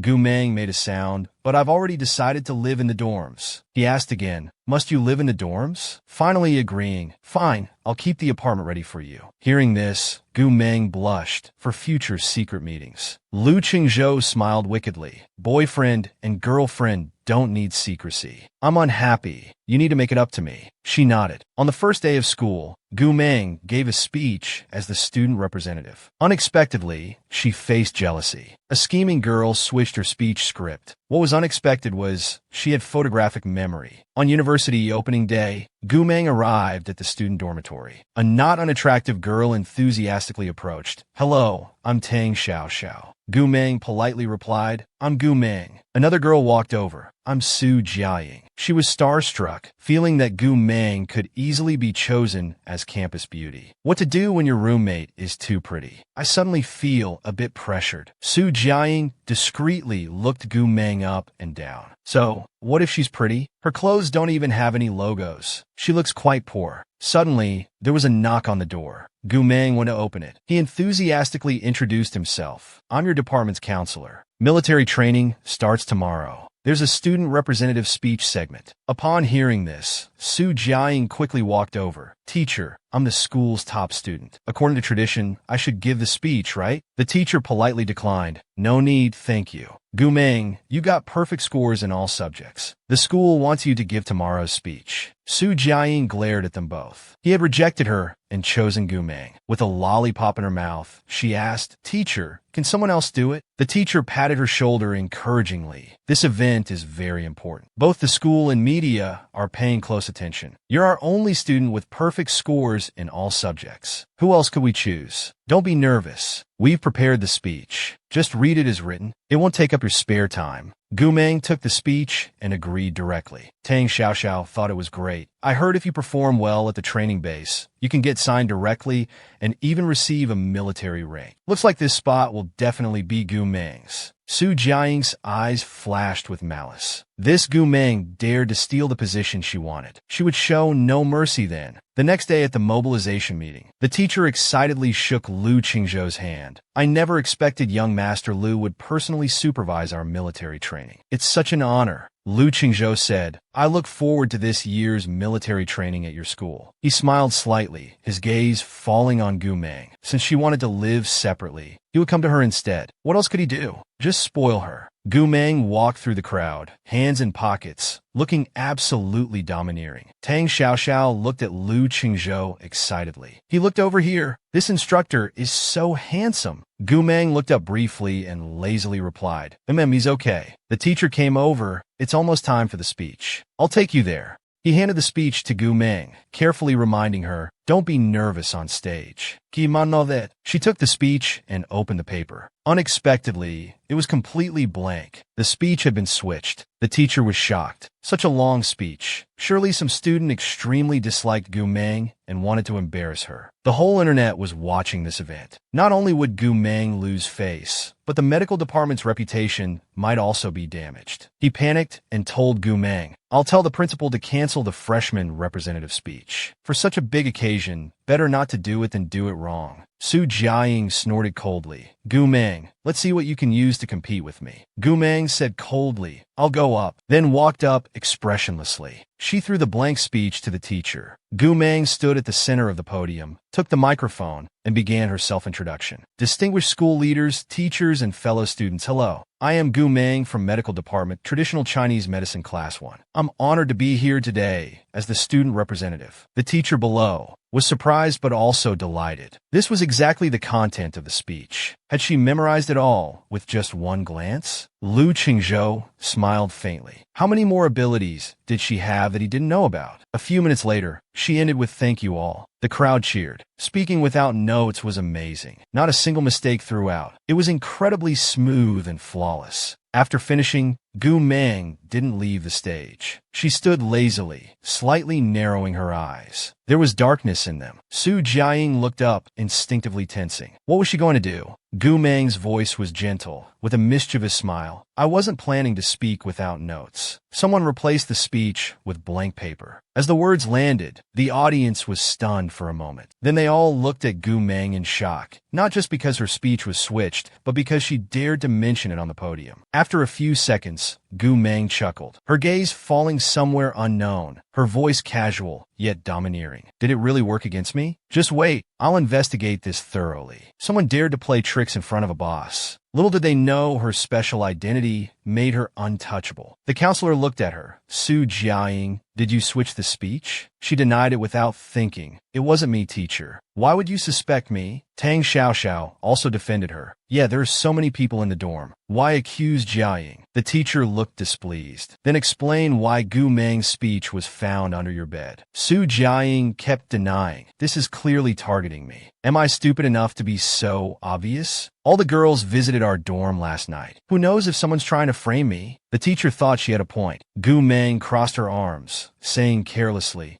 won't admit until seeing the coffin. Her lazy posture carried a hint of mischief. Want evidence? Fine. Just then, Lu Qingzhou walked in with a report. Gu Meng said thanks. She held the fingerprint analysis report in front of Su Jiaying. Then explain why your fingerprints are on both the speech and the blank paper. Teacher, expel her. Su Jiaying gritted her teeth, unwilling to accept. Tang Xiaoxiao frowned irritably. You think one piece of paper will make the school listen to you? Don't be naive. Jiaying is the granddaughter of the medical organization's chairman, Bai Yufang's granddaughter. How could the school offend such an important figure for you? Su Jiaying stared at her mockingly. Gu Meng, Beijing is different from your backwater hometown. Having a little fame doesn't mean you can do anything to me. Let's see who gets kicked out in the end. Gu Meng moved closer, face dark, with an enigmatic smile. Fine, I'll teach you how to show respect. She was full of hatred, clenching her fists. She had thought Gu Meng would back down due to her status. What was with this contemptuous expression now?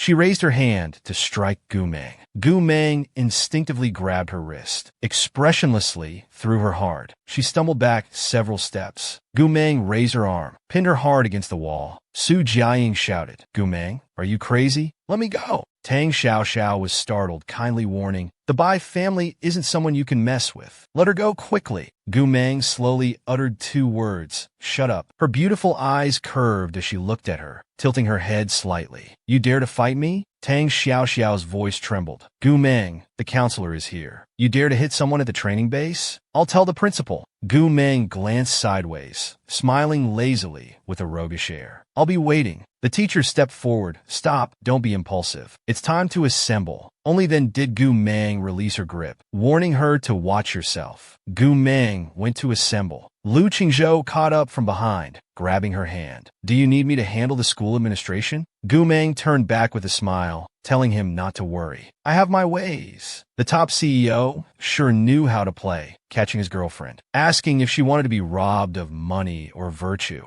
wanting to sneak into the woods for romance. Bai Yufang looked displeased. This is nonsense. Switching the speech was Jiaying's fault, but still, the military training assembly went without incident, didn't it? I think if Gu Meng takes the initiative to reconcile with Jiaying, this matter can be forgotten. Of course, as compensation, I can make an exception and take Gu Meng as my external student. Offending by Jiaying or becoming my external student, I think smart people know which to choose. The principal spoke firmly. Old Bai, just take Su Jiaying back. Bai Yufang's eyes flashed with anger. What do you mean? You really want to fall out with the Bai family over a nobody like Gu Meng? He frowned with a smile. I'm following school rules. Please leave, Old Bai. He stood up coldly. Then I'll wait to see what your favorite student can achieve in the medical field. The Bai family won't let this humiliation slide. The principal advised, don't provoke Gu Meng. Bai Yufeng shot him a fierce look before leaving. Just outside, he received a call. Professor Bai, what should we do?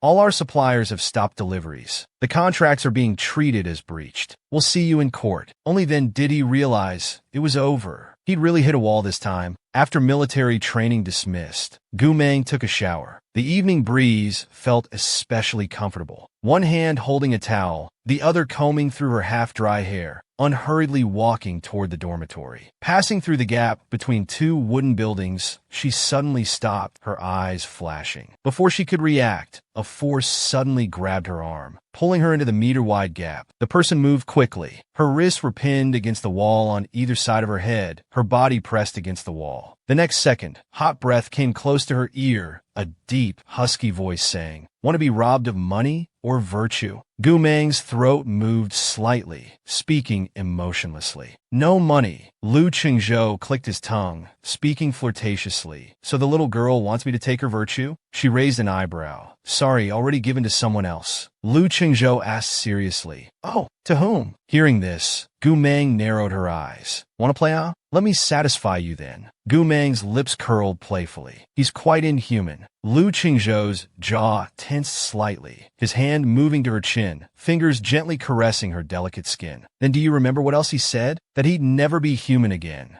Gu Meng was speechless. Fine, she couldn't outflirt him. She lost. Her chin tickled. She pulled his hand away. "Did you need something?" Lu Qingzhou nodded, saying seriously, "My girlfriend wants to have a secret affair. I should satisfy her. Isn't this place exciting?" Gu Meng looked at him, her smile widening. "You call this an affair? You're quite innocent." His eyes deepened, watching her for a while before speaking. "Seems I haven't done well enough." He lifted his chin, glancing at the distant woods. "Wouldn't the atmosphere be better in the woods?" Gu Meng couldn't smile anymore, looking at him expressionlessly. Lu Qingzhou was too flirtatious, making his girlfriend angry. Gu Meng expressionlessly bit his collarbone. She kicked him hard in his weak spot. Gu Meng looked at him expressionlessly, uttering 5 words. "Don't be such a beast." Lu Qingzhou stroked her neck, laughing deeply. "This is nothing. Weren't you the one asking where you were soft?" "Oh, and where it felt good." Lu Qingzhou looked at her speechless face, laughing more brazenly, continuing to remind her, "You'll have to pay for your actions eventually." She suddenly called his name calmly, "Lu Qingzhou." He responded with a smile. The next second, Gu Meng's hand struck out. Lu Qingzhou reacted quickly, swiftly grabbing her wrist. He pulled her arms apart, pinning them down. Gu Meng couldn't break free. Without thinking, she tried to kick upward. His long legs immediately pressed down on hers. Then his whole body pressed against her, trapping her in his embrace. He smiled, so fierce. "After all, this is yours too. Want to destroy it?" Gu Meng, being firmly pinned down, couldn't move at all. She never thought her martial skills were poor, but with Lu Qingzhou, she kept failing. She was quite angry, staring at his collarbone. Something rushed to her head, and without thinking, she bit down hard. He hadn't expected her sudden bite, and it was particularly fierce. Lu Qingzhou's back tensed. His voice revealed his pain. He'd really angered her. He quickly apologized. "I'm sorry, could you bite lighter?" Gu Meng didn't release, biting down again. That made it worse. The bite made Lu Qingzhou laugh instead. His hand held the back of her head. "Biting like that is meaningless. Let me teach you how to kiss." As soon as he finished speaking, taking advantage of her surprise, he leaned down and fiercely kissed her lips. Gu Meng actively wrapped her arms around his neck, cooperating with him. Lu Qingzhou lifted her up. "This position should be more comfortable for you." They passionately kissed again. At the girls' dormitory, Tang Xiaoxiao saw Gu Meng's bed was empty and worried. "I hope nothing dangerous happened." Suddenly the door opened and Gu Meng walked in. Seeing her return, Tang Xiaoxiao felt relieved. She asked, "What's wrong with your lips? Why are they so red?" Gu Meng lightly touched her lips, casually saying, "Just finished showering." Seeing her leg injury, Tang Xiaoxiao anxiously asked, "What happened to your leg?" She took out a spray medicine and sprayed it. "From running the obstacle course today. I accidentally fell and twisted it." He crouched down to check. Her foot wasn't broken. The sprain was quite serious. She couldn't exercise for a while. Tang Xiaoxiao was very worried. "What should we do?" "The team competition is tomorrow. Our class already has too few people for all events. We don't have any substitutes." Without thinking, Gu Meng said, "I'll replace you." She was still worried. Gu Meng's recent training results were last place in all events. Would it really be okay in the competition? Gu Meng confidently assured her, "No problem, just watch." My boss's cover was blown again, this time in the 4 kilometers weighted run. She got first place and set a new record. The first competition was the 4 kilometers weighted run. When they saw Gu Meng participating, everyone started discussing, "This is ridiculous. Just look at Gu Meng these days. With those terrible scores in all events, how can she show her face? This event is being live-streamed. Is she going to embarrass the school too?" Another girl said, "Don't worry. The school will definitely arrange with the news station to cut out all her footage." The law department students also started mocking her. "Gu Meng sure has courage. If Tang Xiaoxiao hadn't been injured, she probably wouldn't have come out to embarrass herself. With those scores in competition, she'll just drag down their class. They might as well forfeit." Tang Xiaoxiao was very worried. Once Gu Meng's results came out, who knows how much mockery she'd face. Most importantly, the news station's crew was live streaming the whole assessment. What if Gu Meng's performance went viral online? Gu Meng noticed her concern. She walked over and patted her shoulder, told her not to worry. "I'll get first place for you all." Gu Meng took her position at the starting line. The other girls on the track glanced at her. Gu Meng looked disdainful. Just then, the referee's whistle blew. The first round officially began. People were shocked at how fast Gu Meng could run, especially with weights. She was running the 4 kilometers at 50-meter sprint speed. 2 people continued watching, expecting Gu Meng to embarrass herself. 4 kilometers is long distance. Using all her energy at the start, how will she finish? Hope she doesn't get carried to the infirmary halfway through. That'd be even more embarrassing. "Don't worry, first place will be ours." He was wrong. After causing his best friend, Su Jiaying, to drop out, this competition was his chance to humiliate Gu Meng. Gu Meng was already on her 3rd lap. The other girls were just starting their 2nd lap. Their expressions completely changed. How hadn't Gu Meng slowed down? This wasn't scientific. Gu Meng suddenly turned around, facing away from the finish line, watching the others still on their 2nd lap. She tilted her head, one eyebrow raised, smirking. Running backward, her posture was arrogantly flamboyant, arrogantly signaling they were too slow. She crossed the finish line backward with absolute arrogance. Her wristband recorded her time. The big screen updated the data. Everyone watched as the women's leaderboard changed, first place becoming 2 words, Gu Meng. 8 minutes 37.96 seconds. Everyone jumped up excitedly. Gu Meng is first. Did you see that? She's first. She walked over, slightly turning her face, glancing from the corner of her eye. Lu Qingzhou was also watching her. Their eyes met, taking in her delicate features. She gave a slight jump, smiling wildly and freely. Incredibly rebellious. Lu Qingzhou watched her, his eyes dark and deep. This girl always managed to surprise him. Tang Xiaoxiao excitedly ran to the instructor, happily saying, "Instructor, look, Gu Meng got first." The instructor was still in shock. Gu Meng had actually broken the base's record. Was this really the same student he wanted to give up on a few days ago? A girl from the law department frowned disapprovingly. Throughout military training, Gu Meng's scores were terrible. How did she suddenly explode like this? Her score is twice that of the boys. This isn't normal. Did she use some special method? The boys also suspected Gu Meng of using performance enhancers. How else could her physical abilities improve so suddenly? It wasn't scientific. The instructor severely reprimanded them. Whether she used performance enhancers or not, don't you think we would know? We don't need you to tell us. Don't make accusations without evidence. That boy continued provoking. Gu Meng's scores are suspicious. Is the school trying to cover for her, just like with Su Jiaying before? The instructor sneered. "Enough. I won't waste words with amateurs like you.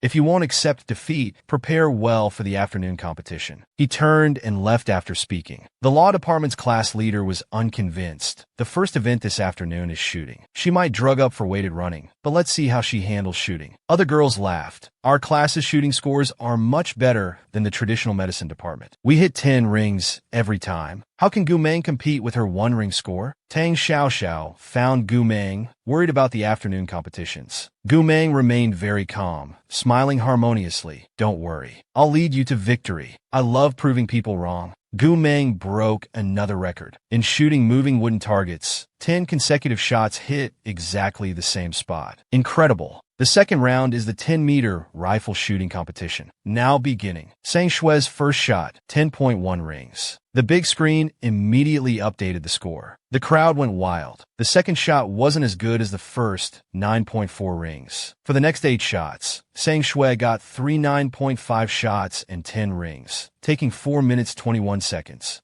A classmate excitedly went over. Sang Shue, you're amazing. Consistent performance. This is definitely first place. Looking towards Gu Meng's direction. But why hasn't she fired a single shot? Sang Shue sneered. Has she given up on the competition? Everyone looked at the updated scores on the screen. Law department was in first place. Traditional medicine department was last, with more than 10 places between them. They were clearly far ahead. Tang Xiaoxiao grabbed the instructor anxiously. What do we do? Look at those scores. We're last. Has Gu Meng really given up? He gritted his teeth and said, wait for Gu Meng's score. The loudspeaker announced, please clear the competition area if you've finished. Now only Gu Meng remained. Several instructors brought out the moving targets. Everyone was shocked. Gu Meng was going to shoot at moving targets. Meanwhile, another instructor checked her condition. Looking at Gu Meng's chin, a newly brought shooting target. Moving target scores would add 20% to the base score. Are you sure you want to shoot this? Gu Meng nodded, saying calmly, make it move faster. To save time, the instructor looked at her expressionless face, feeling extremely complicated. This attitude was too arrogant, as if she wasn't the one with the worst shooting scores in the entire base. After several seconds of silence, he managed to say, if you fail, won't it be too embarrassing? Gu Meng didn't answer, just picked up the gun from the table, checked it, and asked, can we start? Seeing her insistence, the instructor sighed, fine, you can begin. Gu Meng adjusted her earpiece and signaled to the moving target operators. Increase movement speed to 2x. As soon as she said thanks, the target 20 meters away began moving. At the same moment, a gunshot rang out. This shot was special, seemingly louder than usual, like several shots overlapping. On the second shot, Gu Meng's shooting style made people's scalps tingle. Her movements were both wild and cool. The subsequent shots were incredibly unexpected, each hitting the target. When finished, she coolly tossed the gun onto the table.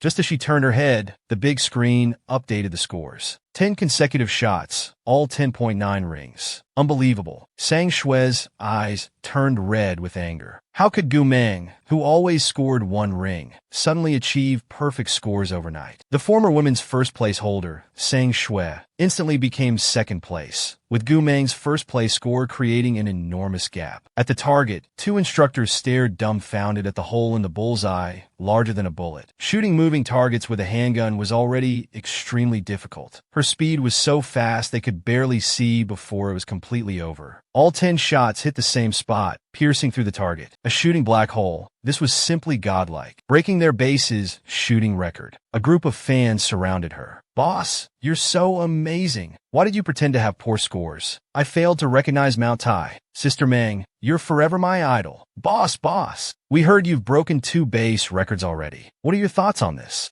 Gu Meng softly said, oh, and removed her goggles. She smiled at the corner of her mouth, turned to them, and said, I like creating records. I'll keep leading you to greater heights. Gu Meng turned out to be a piano master, also a dance master, amazing everyone. Obstacle course, Gu Meng first place, breaking another base record. Rock climbing, another first place in the bag. Triathlon, directly surpassing the men's record. Everyone cheered at how incredible Gu Meng was. After military training, Gu Meng came to the Lu residence. Lu Qingzhong warmly handed her a cup of honey water, hugging her from behind. Seeing you shine so brightly at the base lately, everyone's eyes on you have changed. I'm getting jealous. Gu Meng smiled slyly. After the smooth talk, her attention was caught by the newly released piano. Gu Meng walked over and touched it. Why did you suddenly think of buying a piano? He crossed his arms and said softly, Grandmother recently became obsessed with piano, following the trend. Don't tell me you can play piano too. Gu Meng nodded, a little bit. Then she played a beautiful and melodious piece. It was absolutely stunning. Lu Qingzhou was amazed. He had seen Gu Meng dance, but never play instruments. The young lady knew quite a lot, and this level was definitely more than just a little bit. The butler paused when hearing this piece. Isn't this Master Bai's favorite piece? Legend has it that it was composed by his most cherished student, who later declined the master's invitation. Could that student be Miss Gu?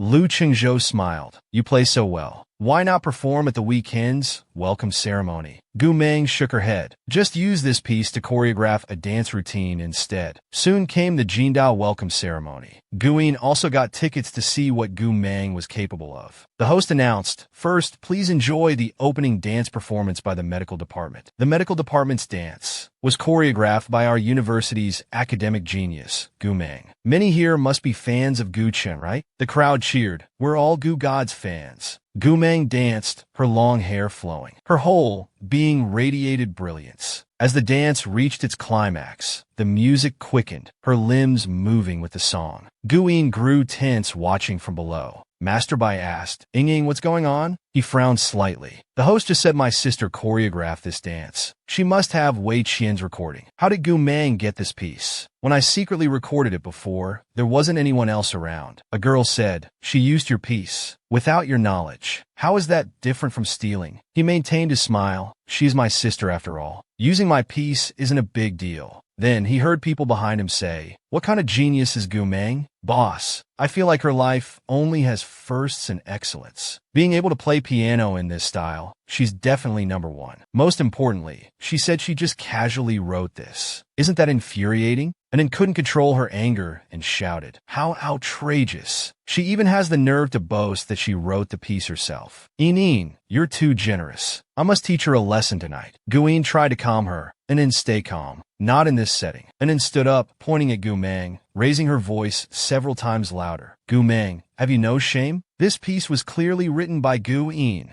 Gu Meng stood on stage, her voice ice cold. "What did you say?" "I said you're suspected of plagiarizing the original piece of Master Bai's most outstanding student." Gu Meng's eyes flickered. "Do you have any evidence?" Master Bai stood up. "If you won't admit it, that's fine. You can have a piano competition with my student right now. Then we'll see who wins. Everyone can judge for themselves." Gu Meng crossed her arms and smiled carelessly. "Fine, let's compete." Guin was confident of victory. Having studied under Master Bai and received so much professional training, no matter how they competed, he definitely wouldn't lose. The boss's identity was revealed again. Everyone was utterly shocked. She turned out to be the chief female composer. Master Bai was quite confident in her. "Lai Nin, play your original piece completely in front of everyone. Then the rumors will naturally be dispelled." As Guin played, people below discussed, "Indeed worthy of being Master Bai's direct disciple. The technique is truly impeccable. Only the original composer would be this familiar with it. Looks like Guin is the true owner of this piece." Back then, Master Bai took him as a disciple because of this piece. Though unsure whose piece it was, he practiced daily until it was perfectly memorized. There couldn't possibly be any flaws. Gu Meng took out her phone and sent a message. She turned her head back and smiled carelessly. "Not bad. You learned it quite well. You've been learning this piece all these years, haven't you?" Master Bai praised. "Inin played very well. Gu Meng is just being stubborn."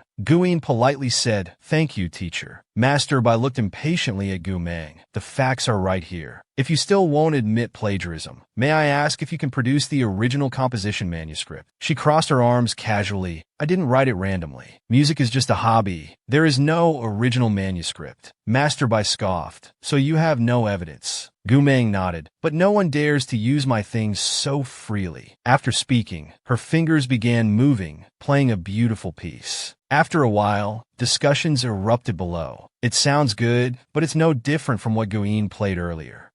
It's just imitation. At most, it's just well practiced. It doesn't prove she composed it herself." Gu Meng is going to be completely exposed now. She smiled. "Actually, what you heard isn't the complete piece. There's another part after this." 1 minute later, the entire piece was finished. The crowd below erupted again. "Such amazing technique. I was blind earlier. Listening now, though the first half was gentle, it was somewhat monotonous. Combined with this part, this is truly the soul of the piece." Gu Meng remained expressionless. "Actually, this type of piece can be completed in 2 or 3 minutes. Since you like stealing things, I can give you another one." A group of young fans were captivated. "Oh my God, the boss is so amazing. She can compose just like that." The public opinion has reversed. "Our sister Meng is just too good." Gu Meng played for a while. At this time, When Zixing, the chairman of the International Composers Association, arrived. "Sorry I'm late, Teacher Gu." Gu Meng asked coldly. "I remember Susan has my video. You haven't deleted it, right?" When Zixing respectfully answered. "How could we dare delete Teacher Gu's video?" Gu Meng pointed to the main screen. "The control room is there. Make it look good." Then he went to the control room. When Master Bai was interviewed, he claimed he first heard this piece 2 years ago. But Gu Meng played this piece at our association when she was 13. She composed it casually on the spot. Here's the video. The video showed she could already play this piece when she was young. When Zixing smiled, "Your piano touch is too hard. You should add some softer parts." Gu Meng disagreed. "Piano doesn't have to be played so softly. That's quite boring." He squinted and asked when she wrote this piece. Gu Meng opened her mouth. Just then, when Zixing told the three of them, "With this video as evidence, and in my capacity as chairman of the International Composers Association,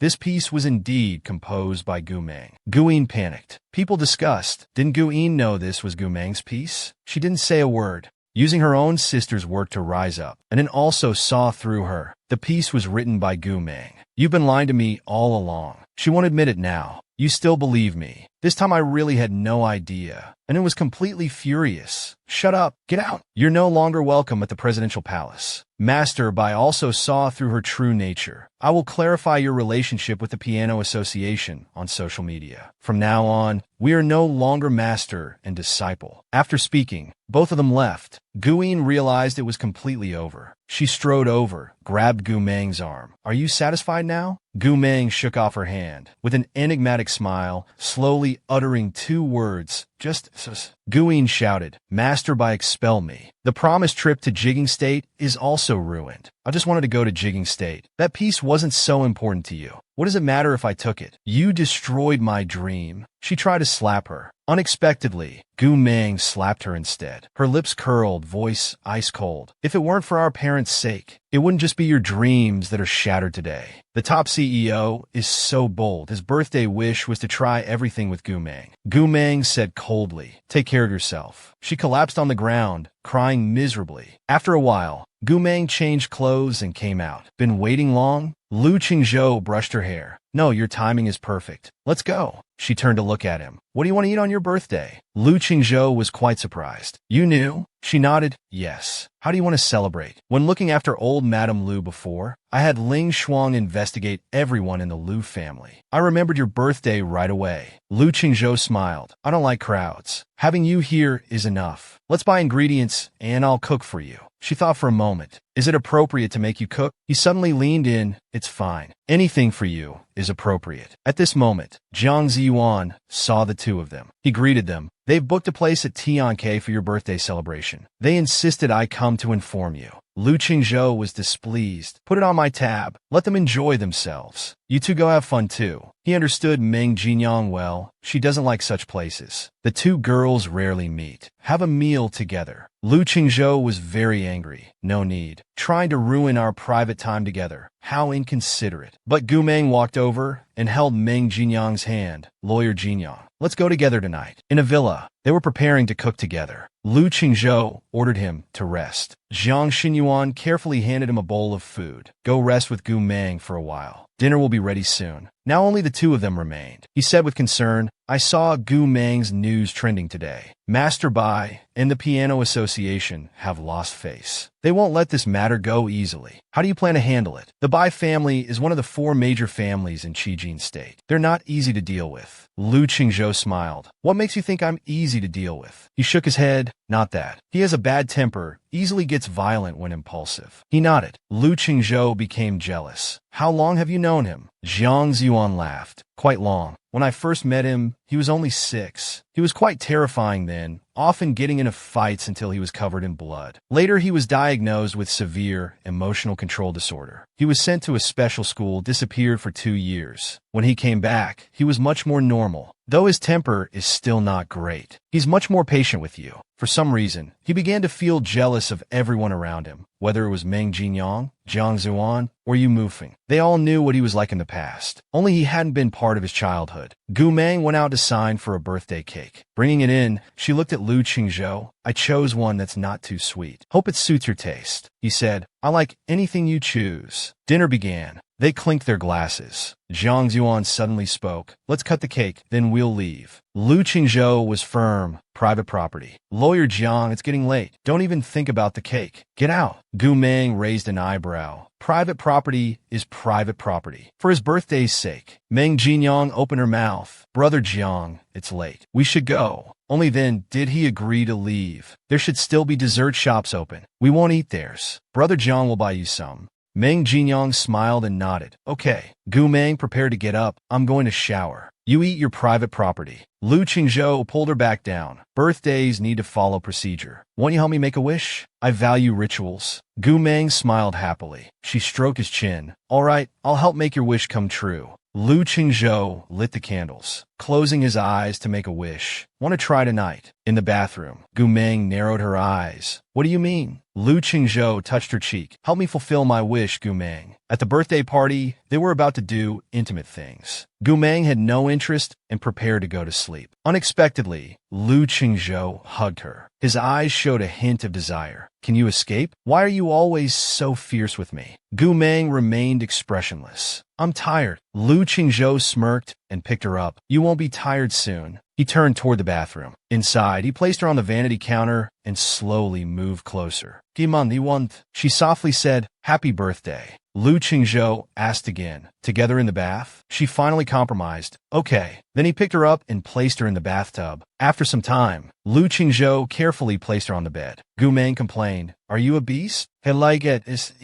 Were you satisfied with my service? Gu Meng ignored him, angrily turned to sleep on one side. He leaned down to her ear. Don't sleep yet. Your hair is wet. Lu Qingzhou took the hairdryer and gently dried her hair. Gu Meng picked up her phone and replied to a message. Busy tomorrow. Not going. A few minutes later, Qin Fong called. Brother Chung, your favorite professor is giving a lecture at Jin University tomorrow. Tickets are sold out, but I managed to get a few. Want to come with Sister Meng? Lu Qingzhou kept staring at Gu Meng. I'll ask her. After hanging up, he said softly, There's a medical lecture. Want to go? The speaker is the top DNA testing expert in forensics. Gu Meng showed a bit of surprise. I've heard of him, he said seriously. It would be helpful for your medical knowledge. Let's go together. Okay, let's listen. Her identity was revealed again. She was actually the chief female forensic expert. She was the top DNA testing expert in forensics. Qin Fong was proud below. Sister-in-law, it was worth coming today, right? Quite rewarding. Good thing I have connections. Otherwise, we couldn't get in. Gu Meng just made a sound, but didn't answer. After the lecture, Lu Qingzhou looked at Gu Meng. Come say hello with me? She nodded. Okay. Then Lu Qingzhou held her hand and walked forward, politely calling out, Professor Song. Seeing Gu Meng holding hands with him, Song Xian's expression darkened, but he still greeted politely. Looking at Gu Meng, his tone was slightly complaining. When I called you wouldn't come, but when others call you run here. Qin Fong was shocked. Professor Song, who are you talking about? And why is your tone so different from your previous ice-cold demeanor? Gu Meng's posture wasn't as casual as usual, properly calling out master. Lu Qingzhou was stunned, only now realizing she was Song Xian's disciple. Qin Fong was shocked. God, how many people does sister-in-law know? I was just showing off my background and connections in front of this expert. Now he couldn't lift his head. Song Xian nodded toward Lu Qingzhou. Won't you introduce him to your master?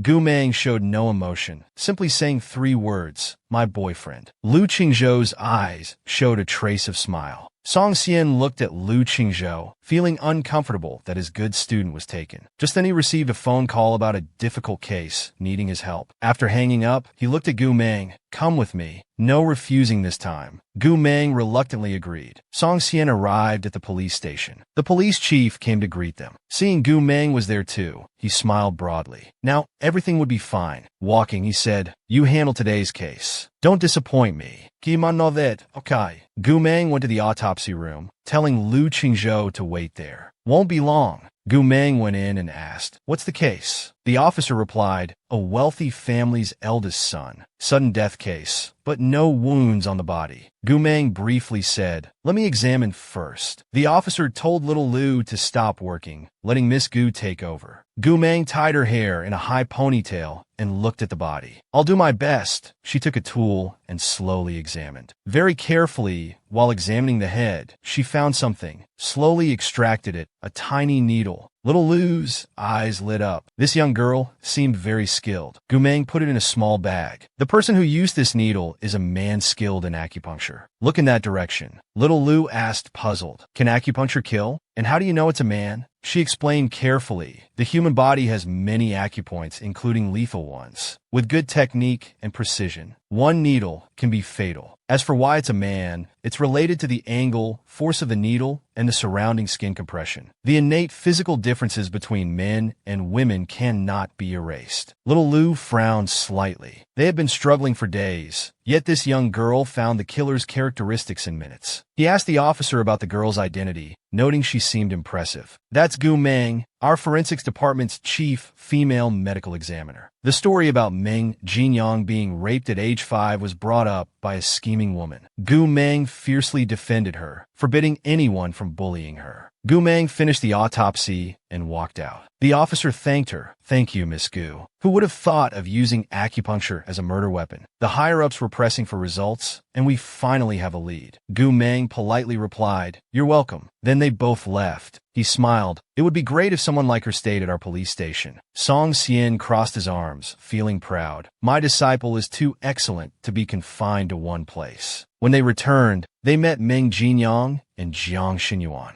Meng Jinyang excitedly ran over. Let's eat at the usual place today. Then Sang Shui walked over, shyly calling out Professor Jiang. Brother Yuan, I heard that for the international moot court competition, there's only one volunteer position per grade in the law department at Jean City Division. I've always performed well in school. Is that position mine? He seriously replied, Sorry, considering entrance exam rankings, the position was given to the law department's top student, Jin Yang. Next time, try harder, Miss Sang Shui. Hearing this, Sang Shui's face darkened. This was the most influential competition in law, and everyone fought for volunteer positions. She had won so many awards since childhood, yet lost to Meng Jinyang because of entrance scores. Why? Since Gu Meng is Meng Jinyang's friend, is Brother Xinyuan favoring Meng Jinyang because of Gu Meng and Lu Qingzhou? No, I won't allow it. Sang Shui suddenly approached. I've been thinking you look familiar. Brother Xinyuan, isn't this Meng Jinyang, the same Meng Jinyang from your previous case? People behind gasped. The case Professor Jiang handled before? Isn't she the girl who was raped at age 5? Poor thing, at such a young age. Hearing this, Gu Meng's face darkened. Just as she was about to act, Lu Qingzhou held her back. Sang Shui apologetically said, Sorry, Meng. I didn't mean to bring this up. We're all law students. We know it was that scumbag's fault. I just spoke without thinking.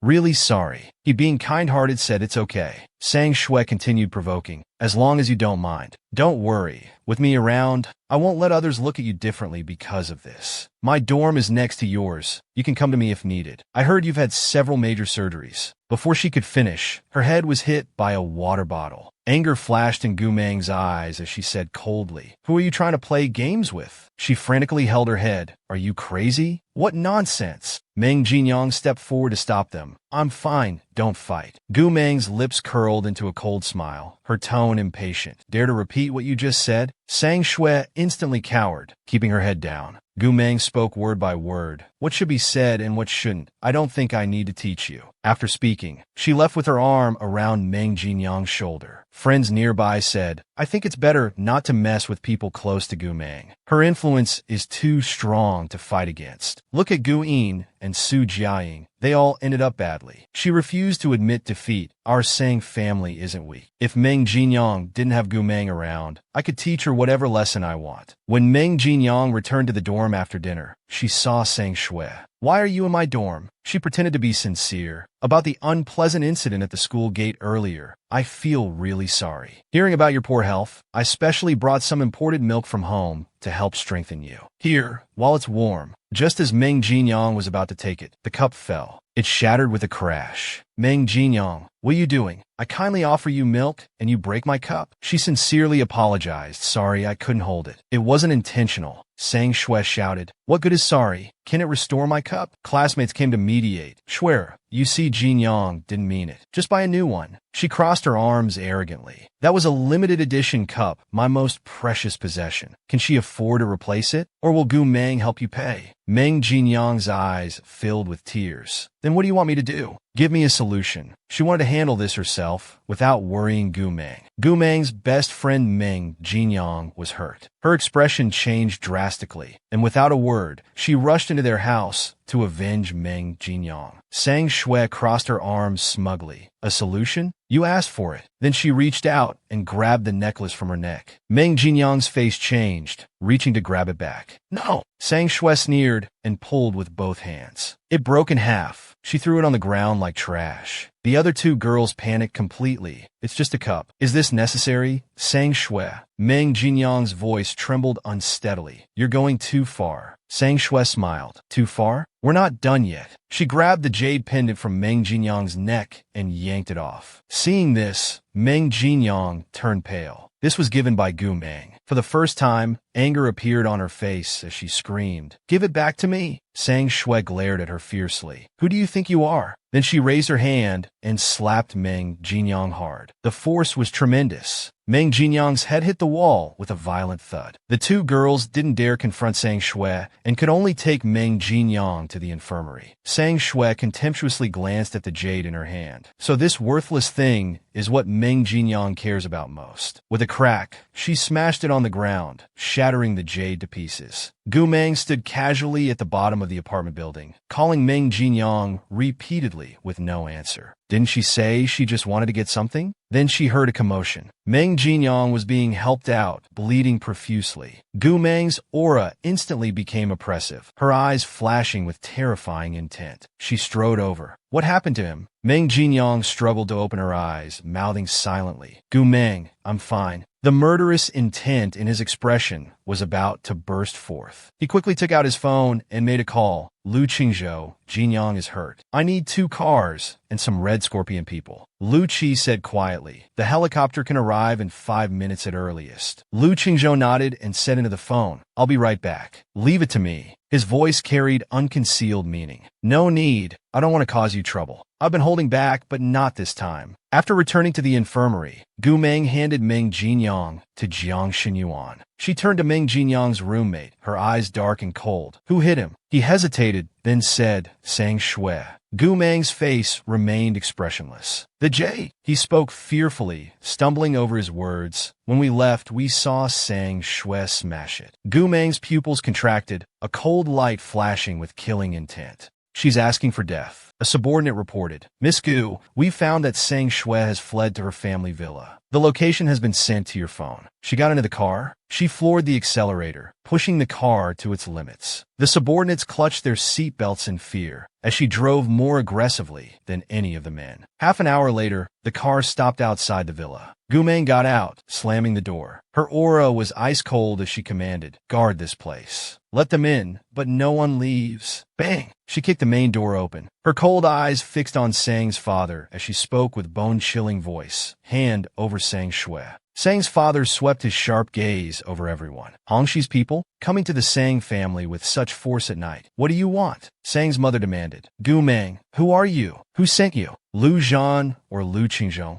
Gu Meng unhurriedly walked to the sofa and sat down, crossing her legs. Her expression was calm, but defiant. I don't have time for your nonsense. The subordinates acknowledged. Sang's father was furious. Whatever my daughter did, you have no right to come to our Sang family. Taking advantage of the Lu family's power to bully us. You really think you're part of the Lu family? Gu Meng kicked the coffee table. The entire marble surface shattered into pieces, scattering across the floor. She lifted her eyelids slightly, staring at Sang's parents. Her voice was deep and cold. Shut up. Gu Meng finally got revenge for her good friend. She knocked the scheming girl unconscious. Sang Shui was dragged down from upstairs by 2 men in black, struggling desperately. Let me go. Gu Meng looked up, her gaze sinister and terrifying as she stared into Sang Shui's eyes. Finally found you. Sang Shui's blood froze under her stare, becoming completely flustered. Gumeng, are you fucking crazy? Coming to my house too. Before she could finish, others only saw Gumeng kick Sang Shui to the ground, coldly warning her to shut up. The next second, with a slap, before anyone could see how Gumeng moved, Sang Shui was slapped to the ground. Sang's mother's face changed dramatically as she screamed. Shui! Gumeng grabbed her hair, lifting her head up, forcing her to look up. You dare to hurt Meng Jinyang. I warned you. Don't provoke me. I don't know my own strength. Sang Shui screamed as her hair felt like it was being torn from her scalp. Gumeng grabbed her head and slammed it violently against the sofa. A violent impact sound. Blood flowed from Sang Shui's head, frighteningly red. They exchanged glances, their eyelashes trembling slightly. They had never seen Gumeng in action before. They'd only heard about her violence from others. Seeing her brutality firsthand made even their hearts quiver. Gumeng's expression didn't change as she dusted off her hands and glanced at Sang Shui.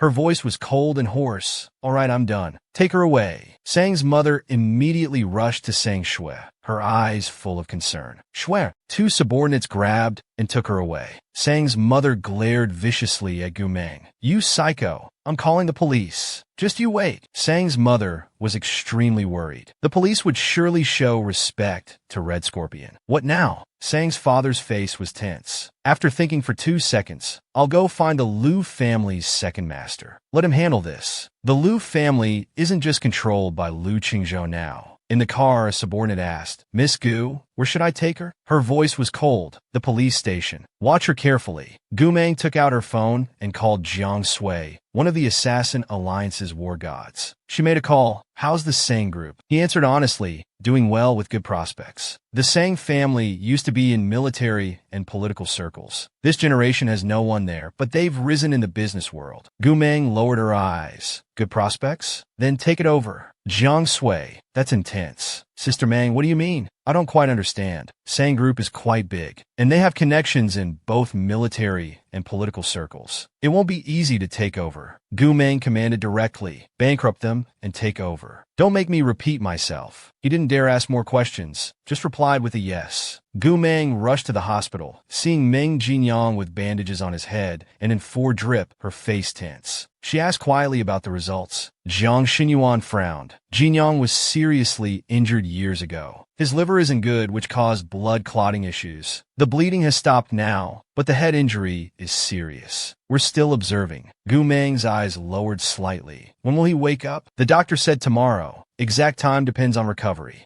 What about Sang Shui? Gumeng's eyes had slight bloodshot, carrying coldness. Knocked out and thrown in the police station. Jiang Xinyuan knew it wasn't just a simple knockout. He knew Gumeng's brutality better than anyone. Jiang Xinyuan touched his little face, chest slightly heaving. I'll handle the follow-up. Gumeng narrowed her eyes.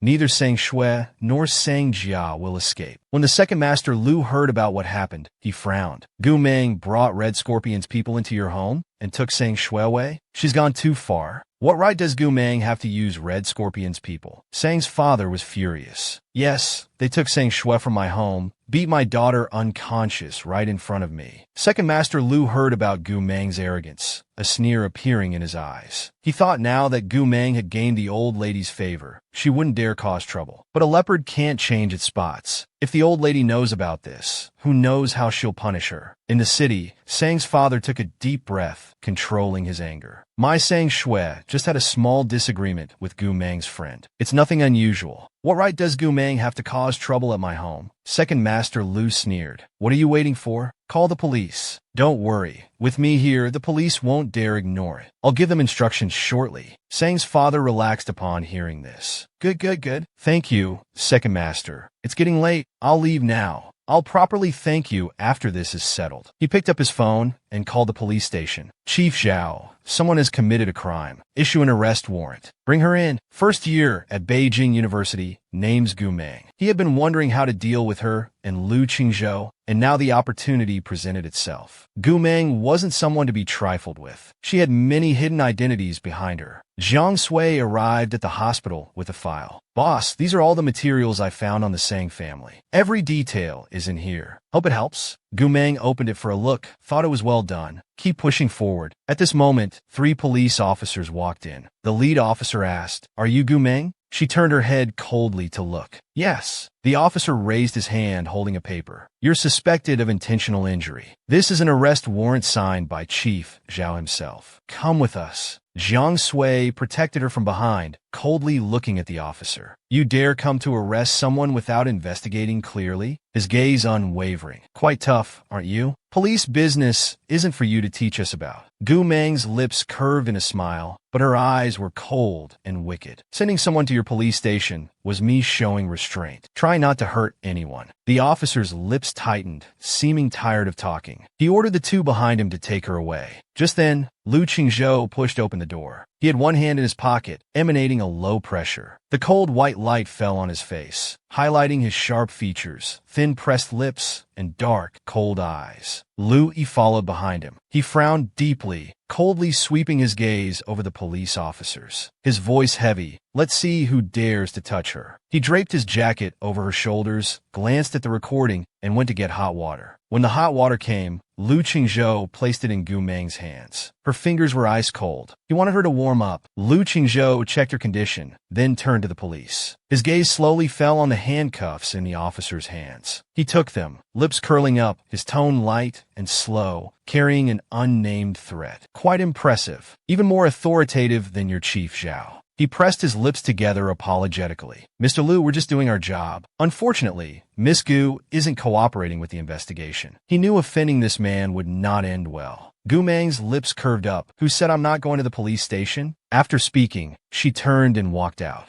The police were stunned, their expressions surprised. Gu Meng had Lu backing her, and the people behind the Xiang family weren't simple either. Prison would probably be the lightest punishment for Gu Meng this time. Jiang Sui left first with tasks from Gu Meng. Jiang Xinyuan followed Gu Meng on the way to the police station. Gu Meng lounged in the car, legs crossed, calling Officer Lu. Uncle Lu is giving you a promotion opportunity. I've sent you the files. See you at the station. When Officer Lu saw it, his eyes lit up. Don't worry, I'll handle this beautifully. I wouldn't dare disgrace being your Zhao. At the police station, Chief Zhao changed his expression when he saw young Master Lu and Mr. Sang arrive. I've heard about this from my subordinates. It's just kids fighting. Why don't we drop it? Sang's father sneered, slamming the injury report on the table. Absolutely not. My daughter was beaten so badly, she might be disfigured. Gu Meng must pay for this. Jiang Xinyuan picked up the injury assessment report. Fractured kneecap, skull fracture, with intracranial bleeding. It is serious. Gu Meng lazily leaned against the sofa, posture casual, glancing at the report results. Then she smiled, saying very cheerfully, I didn't think I hit that hard. Seeing this injury report actually makes me quite happy. Seeing her smile, Sang's father's face grew darker. Chief Zhao, look, she shows no remorse. I want to sue her for causing serious injury. That carries 3 to 10 years imprisonment. Even if my daughter forgives her, I won't let this go. Apology, compensation, jail time, none can be skipped. Jiang Xinyuan suddenly spoke. Indeed, none can be skipped. Here's the injury report of the student beaten by Sang Shui.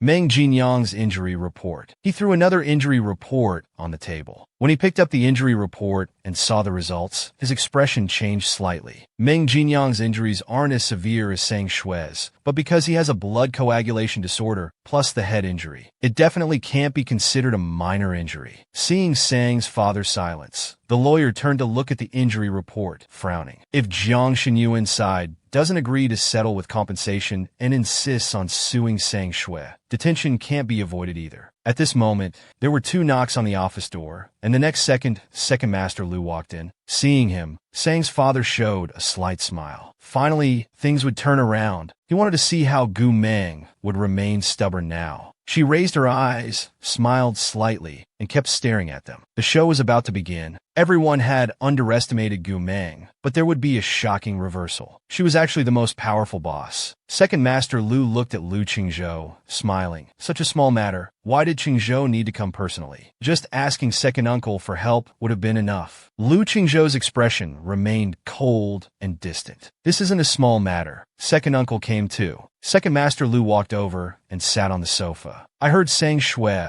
was badly hurt. That girl over there was also injured. Sang's father agreed, then added, that girl has a blood coagulation disorder. I bet she deliberately crashed into her just trying to extort money. Gu Meng raised her eyes to stare at Sang's father, her eyes cold, as if looking at a dead man. Second Master Lu turned to Gu Meng, speaking kindly. Gu Meng, second uncle will give you a chance. Go apologize, and I'll cover the compensation. When he intervenes with the old lady, Lu Qingzhou and Gu Meng won't be able to handle it. Gu Meng's lips curled into a smile. Crossing her legs, she spoke lazily and slowly. Are you trying to disgust me? Second Master Lu's face immediately darkened, narrowing his eyes. So you're not willing to settle privately. When the old lady blames you, you won't be able to bear it. Gu Meng smiled slightly. No need for Second Master Lu to worry about that. He laughed meaningfully. I didn't expect you to be so bold. Then let's wait for the formal trial. Lu Qingzhou's expression darkened. I remember we haven't settled accounts with the Sang family yet. Jiang Xinyuan took out the lawyer's letter. Then Jiang Xinyuan produced the lawyer's letter. Besides intentional injury, there's also damage to others' valuable property. According to the assessment, Sang Shui broke Meng Jinyang's jade worth 60 million. Sang's father said contemptuously, a 60 million jade? Can you even afford that? Don't try to extort our Sang family. Gu Meng smiled, speaking honestly. Indeed, I can't afford it. But Lu can. Jiang Xiwan continued. Damaging others' property, huge amount, carries 3 to 7 years imprisonment. Sang's father remained unconcerned. No need for sentencing. Our Sang family can compensate this small amount. Gu Meng smiled. The old Sang family might have afforded it, but probably not now. The smile on Mrs. Sang's face faltered. What do you mean? The next second, seeing Officer Lu arrive, her heart skipped a beat, her mind tensing up. Officer Lu, now the head of the prosecutor's office, came with several staff in prosecution uniforms. What was he doing here? He stood up, his heart racing. Director Lu, why are you here? Lu spoke concisely. Someone reported Sang's bribery and tax evasion. Come with us. The Sang family villa has been sealed. All assets frozen. The prosecution staff took out handcuffs and walked over, cuffing Sang's father. Sang's father's fingers tightened, asking tensely, who reported this? What evidence do you have? These are all slander. He had always been very secretive about his dealings. How could anyone have caught him? Lu showed him a paper. These are your company's fake accounts and your bribery receipts. The evidence is conclusive. How will you deny it? As for who reported it, he turned to Gu Meng, very respectfully. Thank you, Miss Gu, for providing the evidence. You've helped our prosecutor's office greatly. Gu Meng waved her hand. It's nothing, just a small matter. Lu Qingzhou looked up, speaking slowly. Seems the Sang family really can't afford the 60 million. Then we can only prosecute Sang Shui for imprisonment. He probably won't be out anytime soon. Gu Meng put on her baseball cap, smirking. By now, even the slow-witted Sang's father realized that Lu Qingzhou, Gu Meng, and Lu Shanjing were all working together. This was all a trap. No, the Sang family can't fall by his hands. Sang's father instinctively looked at Second Master Lu, pleading, Second Master. Second Master Lu narrowed his eyes, about to speak. Lu Shanjing interrupted him, expressionless. Second uncle, think carefully. Sang Qi is suspected of bribery. If you get involved with him, not only will your future and reputation be ruined, but grandmother will blame you too. Second Master Lu's face tightened, his chest nearly bursting with anger. He gritted his teeth. You're ruthless. He had thought he could take down Lu Qingzhou and send Gu Meng to prison. Unexpectedly, it cost the entire Sang family. Lu Qingzhou smiled. Second uncle, don't jump into every commotion. If you fall in one day, it won't end well. He patted his shoulder gently as he spoke. Second Master Lu's eyes turned red with anger. He left in a rage, leaving as pathetically as he had arrived with hatred. Passing by Sang Qi, Second Master Lu paused and said coldly, think carefully about what you've done before speaking. Sang Qi watched Second Master Lu's retreating figure, his face ashen. No one would protect him anymore. It was over, completely over. As they prepared to leave, Zhao Ju waved at them. Thank you all for your hard work today.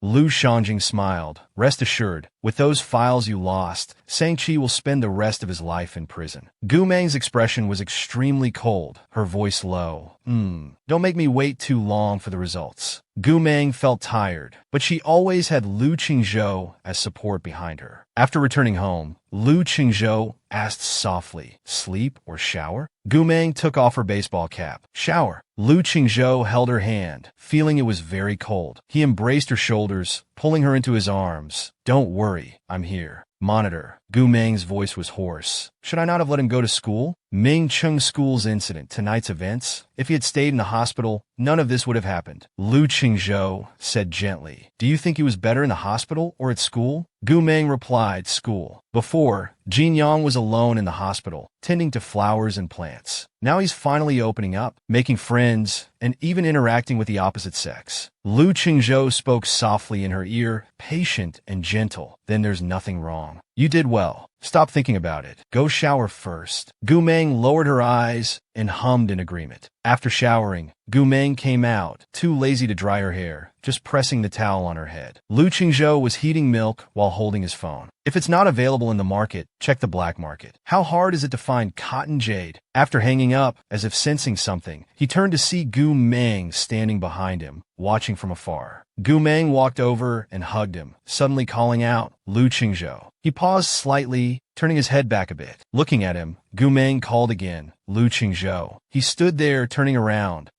If you're tired, drink the milk and go to sleep. What is it? Gu Meng raised her head, standing slightly straighter. Nothing. Just wanted to call your name. Lu Qingzhou held her shoulders. Whatever you're missing, I'll give it all back to you. Let's pretend he never changed. Okay. Gu Meng jumped into his arms, humming in agreement. This morning Lu Zhan called. You don't need to hide things from me. I never said Gu Meng did anything wrong. She doesn't care at all. Whether you say it or not doesn't matter. My future second uncle. He should have told grandmother about this. When asked about the Lu family's reaction, he replied that he was kicked out of the old lady's courtyard while being scolded. Lu Qingzhou hung up when he saw Gu Meng was awake. He smiled. Grandmother is still on your side. She scolded second uncle away last night. Also, Jiang Xinyuan just called. He said Jin Yang woke up. We'll visit him when he's better. Just then, Gu Meng's phone rang in her pocket. It was Jiang Sui calling. Mengjie at the hospital sent news. Sang Shui is awake. A mysterious smile appeared at her lips. I've been waiting for him for a long time. At the hospital, old Master Sang was filled with resentment, gritting his teeth. You little beast, why did you do such a thing? You've ruined the entire Sang family. Even if you have to kneel, you must take responsibility for your own mistakes. Mrs. Sang, seeing the situation, quickly said, Dad, Schwerer just woke up. Before she could finish, old Master Sang gave her a cold glance, pointing to the door. Take this beast to apologize right now. Just as he finished speaking, they saw Gu Meng arrive. She walked in casually with a powerful presence. Sang Shui's eyes showed a hint of madness, full of hatred, as if wanting to kill someone. Gu Meng protected her good friend well, not allowing anyone to harm him. Old Master Sang stepped forward, speaking submissively.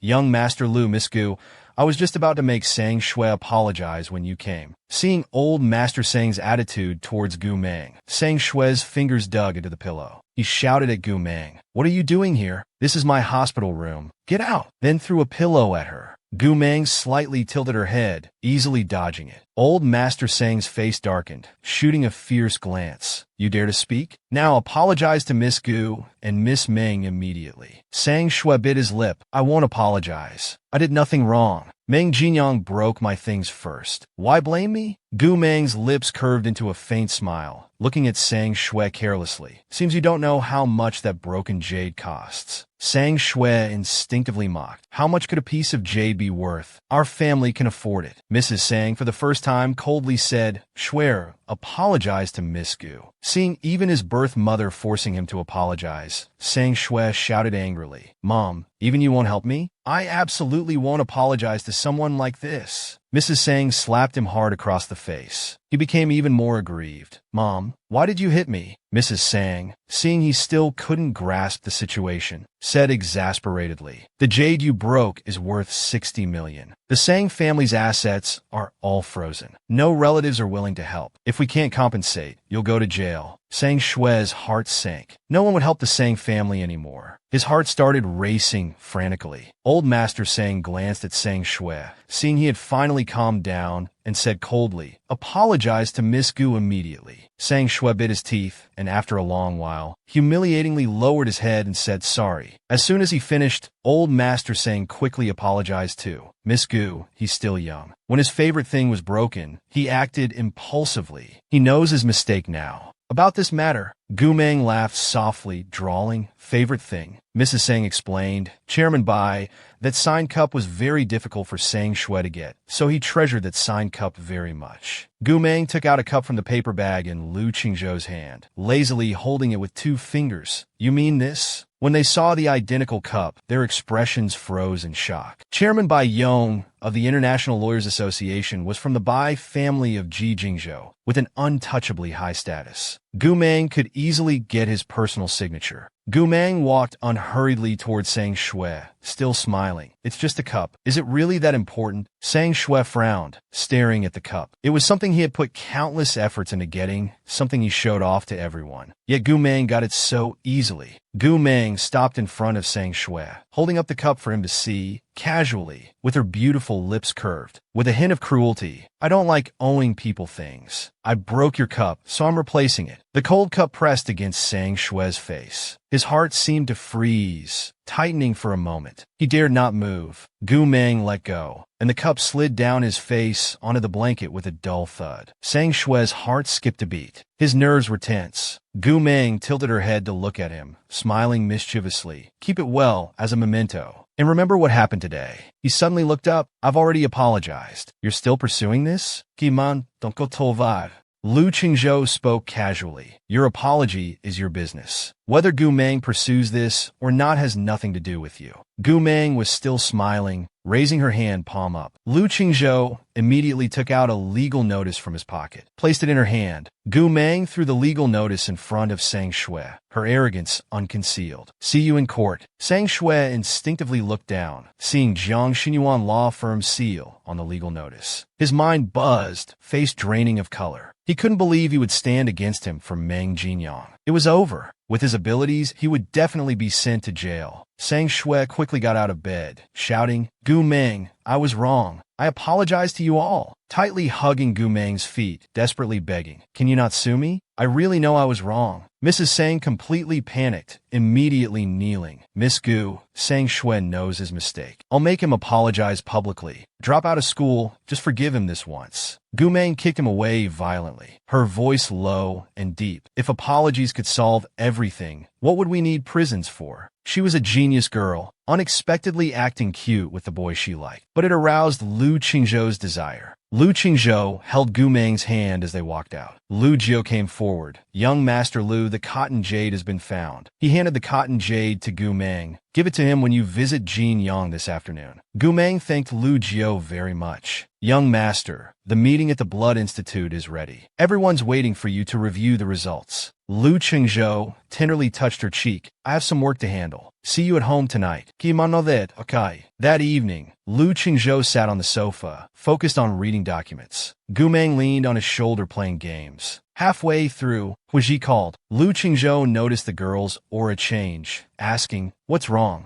Gumeng slowly sat up straight. Huiji called. I don't want to answer. He raised his eyebrows. Very annoying? Gumeng pinched the corner of her eye, uttering 3 words. It's annoying. From this phone call onwards, things would only get more annoying. Lu Qingzhou suddenly embraced her shoulders, smiling. Give me a little more time. He wanted to help her do more things, resolve her worries. It was an abrupt statement. Gumeng didn't understand. What? Lu Qingzhou's lips curved up. Nothing. I'll go heat up some milk for you. He then went to the kitchen, put on an apron, and heated milk. While Gumeng sat on the sofa playing games, suddenly her phone rang again several times. Opening it, she saw messages from Huiji. You were quite impulsive this time, taking down Sang Shui for Meng Jinyang. Do you know who the Council of Elders will target next? You used to be independent and kept Meng Jinyang well hidden. Aren't you afraid of dragging them down now? And I don't want to fall out with you. I can tolerate you, but the council won't. She slightly furrowed her brows, in a bad mood. Replied, Huiji, are you asking for death? I'll oblige. Then violently threw her phone to the ground. Lu Qingzhou was heating milk in the kitchen when he suddenly heard a loud crash from the bedroom, like something being smashed. He turned off the stove and strode towards the bedroom, voice slightly tense. What's wrong? Gumeng reached to pick up the phone. Nothing. My hand slipped. Phone fell. Lu Qingzhou's dark eyes fixed on her, asking cooperatively, still working? If not, I'll buy you a new one tomorrow. She pressed the screen several times, seemingly checking the phone. The phone returned to the home screen. She showed him, pretty durable. It works. Then stood up. I'm going to shower. Lu Qingzhou hummed in response. Watching her walk to the bathroom, his eyes held an unreadable expression. After a few steps, Gu Meng suddenly stopped. Actually, I'm not in a good mood. Lu Qingzhou thought for a moment, stood up, and opened his arms. Once I hate, Gu Meng smiled. A hug would be nice. He wrapped his arms around her waist, his nose bumping against her collarbone. At this moment, Gu Meng suddenly felt better, less complicated. Lu Qingzhou's body stiffened briefly, his voice growing hoarse. Do you want me to shower with you? Gu Meng realized the situation, quickly pushed him away. I'll go drink milk. Without another word, Lu Qingzhou picked her up horizontally, lips curving into a slight smile. His face drew close. You came to me yourself. No running away tonight. Then carried her to the bedroom. Gu Si had a tragic childhood. He was cruelly dissected in live experiments. Gu Meng decided to team up to deal with their enemies properly. In the morning, Gu Meng received a message from Huazhe. Lung Xian is in Beijing. Be careful. She stared at the screen, focusing on the name Lung Xian, her dark eyes narrowing slightly. A few seconds later, Gu Si called. He was furious. Sis, I just finished training. Heard Lung Xian is in Beijing. I'll never forget when I was young, how he tied me to the operating table and cruelly dissected me for live experiments. Gu Meng was stunned hearing this, recalling when young Gu Si was tied to the experimental bed, tortured at their will. She didn't want to experience such pain again. Gu Si paused for a second, held back but couldn't resist. Sis, I want to deal with him. Gu Meng's eyebrows lifted slightly. All right, call Jiang Sui to join. Seeing Gu Meng agree, Gu Si's young face showed maturity beyond his years. I'll make sure this trip leaves him with some beautiful shadows. I swear on my Nin backwards. In the conference room, Elder Lung Xian, and Assistant Lung Yun were working seriously together. The door opened, and Lu Zhan entered with his son. I've heard that Elder Lung is the most skilled traditional medicine practitioner in Jijing State. Now that I see you, indeed, your demeanor is extraordinary. Lung Xian's gaze fell on Lu Qingzhou, stunned. He had heard much about him, the figure recently giving the entire council of elders headaches. He must find a chance to test his capabilities. He walked over, extending his hand to Lu Qingzhou gracefully. Hello, I'm Lung Xian. Lu Qingzhou glanced up, his expression distant and cold. He sat on the sofa and spoke flatly. Lu Qingzhou, Lu Zhan, let's get straight to business. If there are no issues, let's start today's meeting. Lung Yun brought several documents. These are the contracts we've prepared. Commander Lu and young Master Lu, please review them. We can modify the agreement in a few minutes. After reviewing the documents and confirming no issues, they signed. Lu Zhan happily shook hands with him. The contract signing went smoothly. Hope for pleasant cooperation ahead. As Lu Qingzhou was about to leave, Lung Xian suddenly spoke. The Gushao Hotel is close to Beijing's Ancient Architecture Museum. Since it's my first time in Beijing, perhaps you could show me around? Lu Qingzhou paused, turning slightly with a mocking smile. Don't you have legs or eyes? Go by yourself. His words were both sarcastic and extremely harsh. He left after dropping those words. Lung Xian clenched his fingers, barely maintaining his smile. Lu Zhan tried to smooth things over. Lu Qingzhou is usually busy. If we've offended Miss Lung, I'll send someone to guide you and your team to the museum. Lung Xian coldly refused. No need. I'm returning to the hotel to rest. He told Lung Yun to watch the airport. These medicinal materials are especially precious. Any mishap won't be forgiven. Late at night, they were unloading medicines at the airport. Suddenly, the medicines caught fire. They immediately backed away, ordering airport staff to fight the fire. Gu Meng watched from the shadows as the fire grew larger. About to leave, she smiled and tossed away the lighter. Pressing the intercom, my part is done. Your turn. Lung Yun's face tensed. These were Lung Xian's most valued medicines. They surely couldn't be saved. He quickly called Lung Xian, but no one answered for a long time. Meanwhile, Lung Xian was tied up, hanging from a curved wooden pole in midair. Jiang Sui, wearing a black mask, smiled. Elder Lung, bored with life? Let me add some excitement. Gu Meng was schemed against. He planned to make them pay. Jiang Sui filmed Lung Xian with his phone. Don't shake, Elder Lung, or this video might end up online. back in Jijing State. Let people see how cowardly the mighty elder Lung of the council is. How damaging to your dignity. Then send a message. My part's done. Your turn. He'd never seen Lung Xian make such expressions. Had to admire it. Gu Si's revenge was thorough and cruel. The next moment, two people came to rescue Lung Xian.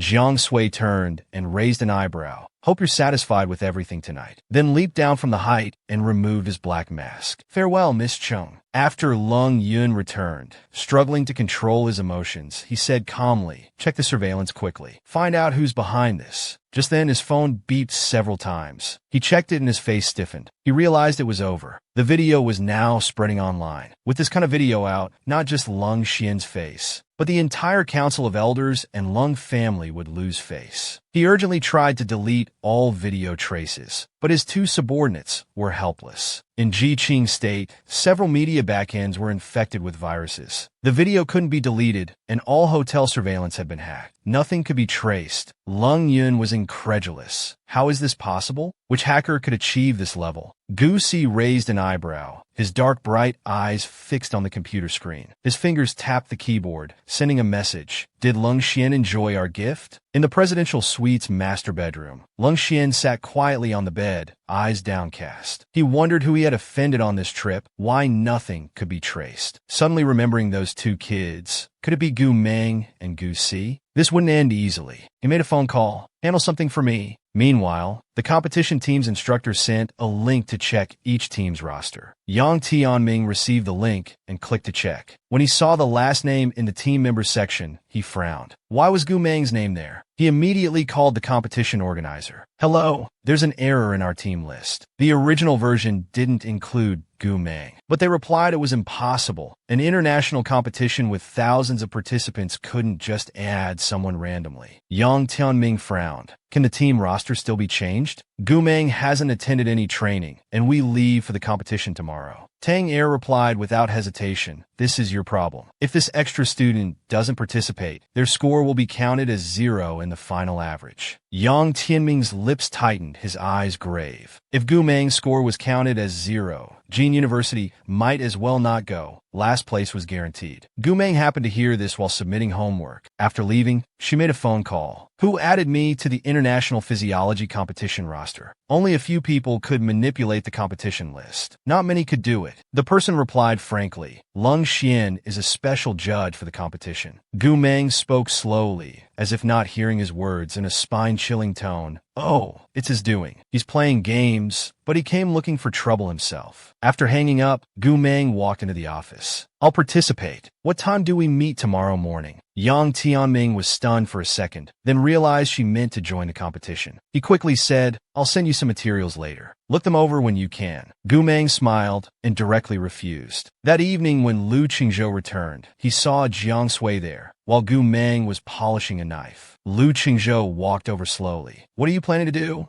Gu Meng stared intently at the knife, coldly uttering two words, kill someone. Jiang Sui couldn't help but shrink back, sincerely suggesting, it's not good to dirty your hands. Gu Meng turned slightly, her eyes cold and wild. Are you telling me what to do? He immediately shook his head. I wouldn't dare. Lu Qingzhou sat beside him, carefully asking, someone's asking for trouble again? She sneered. If they want to play, I'll play with them. Lu Qingzhou held Gu Meng in his arms, worried about her going alone. His voice was gentle. No need for these. Having me go with you is enough. Everyone thought Gu Meng would be last in this competition, not knowing she was a perfect score expert. At the airport waiting hall, Yang Timing consoled himself that having Gu Meng participate was better than a 0 score. Now that things were settled, they'd just try their best. Two contestants sighed. We were well prepared, hoping to reach the top 8. Such a rare opportunity. Gu Meng is really going to ruin it for us. Seeing Gu Meng still playing games made them more annoyed. Not attending training is one thing, but not even studying and just playing on the phone doesn't deserve to compete. Whatever, individual scores will be public anyway. We won't be the ones embarrassed. An hour later at the competition venue, people were discussing. Heard Gu Meng from Jin University didn't attend training, no preparation at all, just came straight to draw lots. Whoever draws Jin University is guaranteed to win.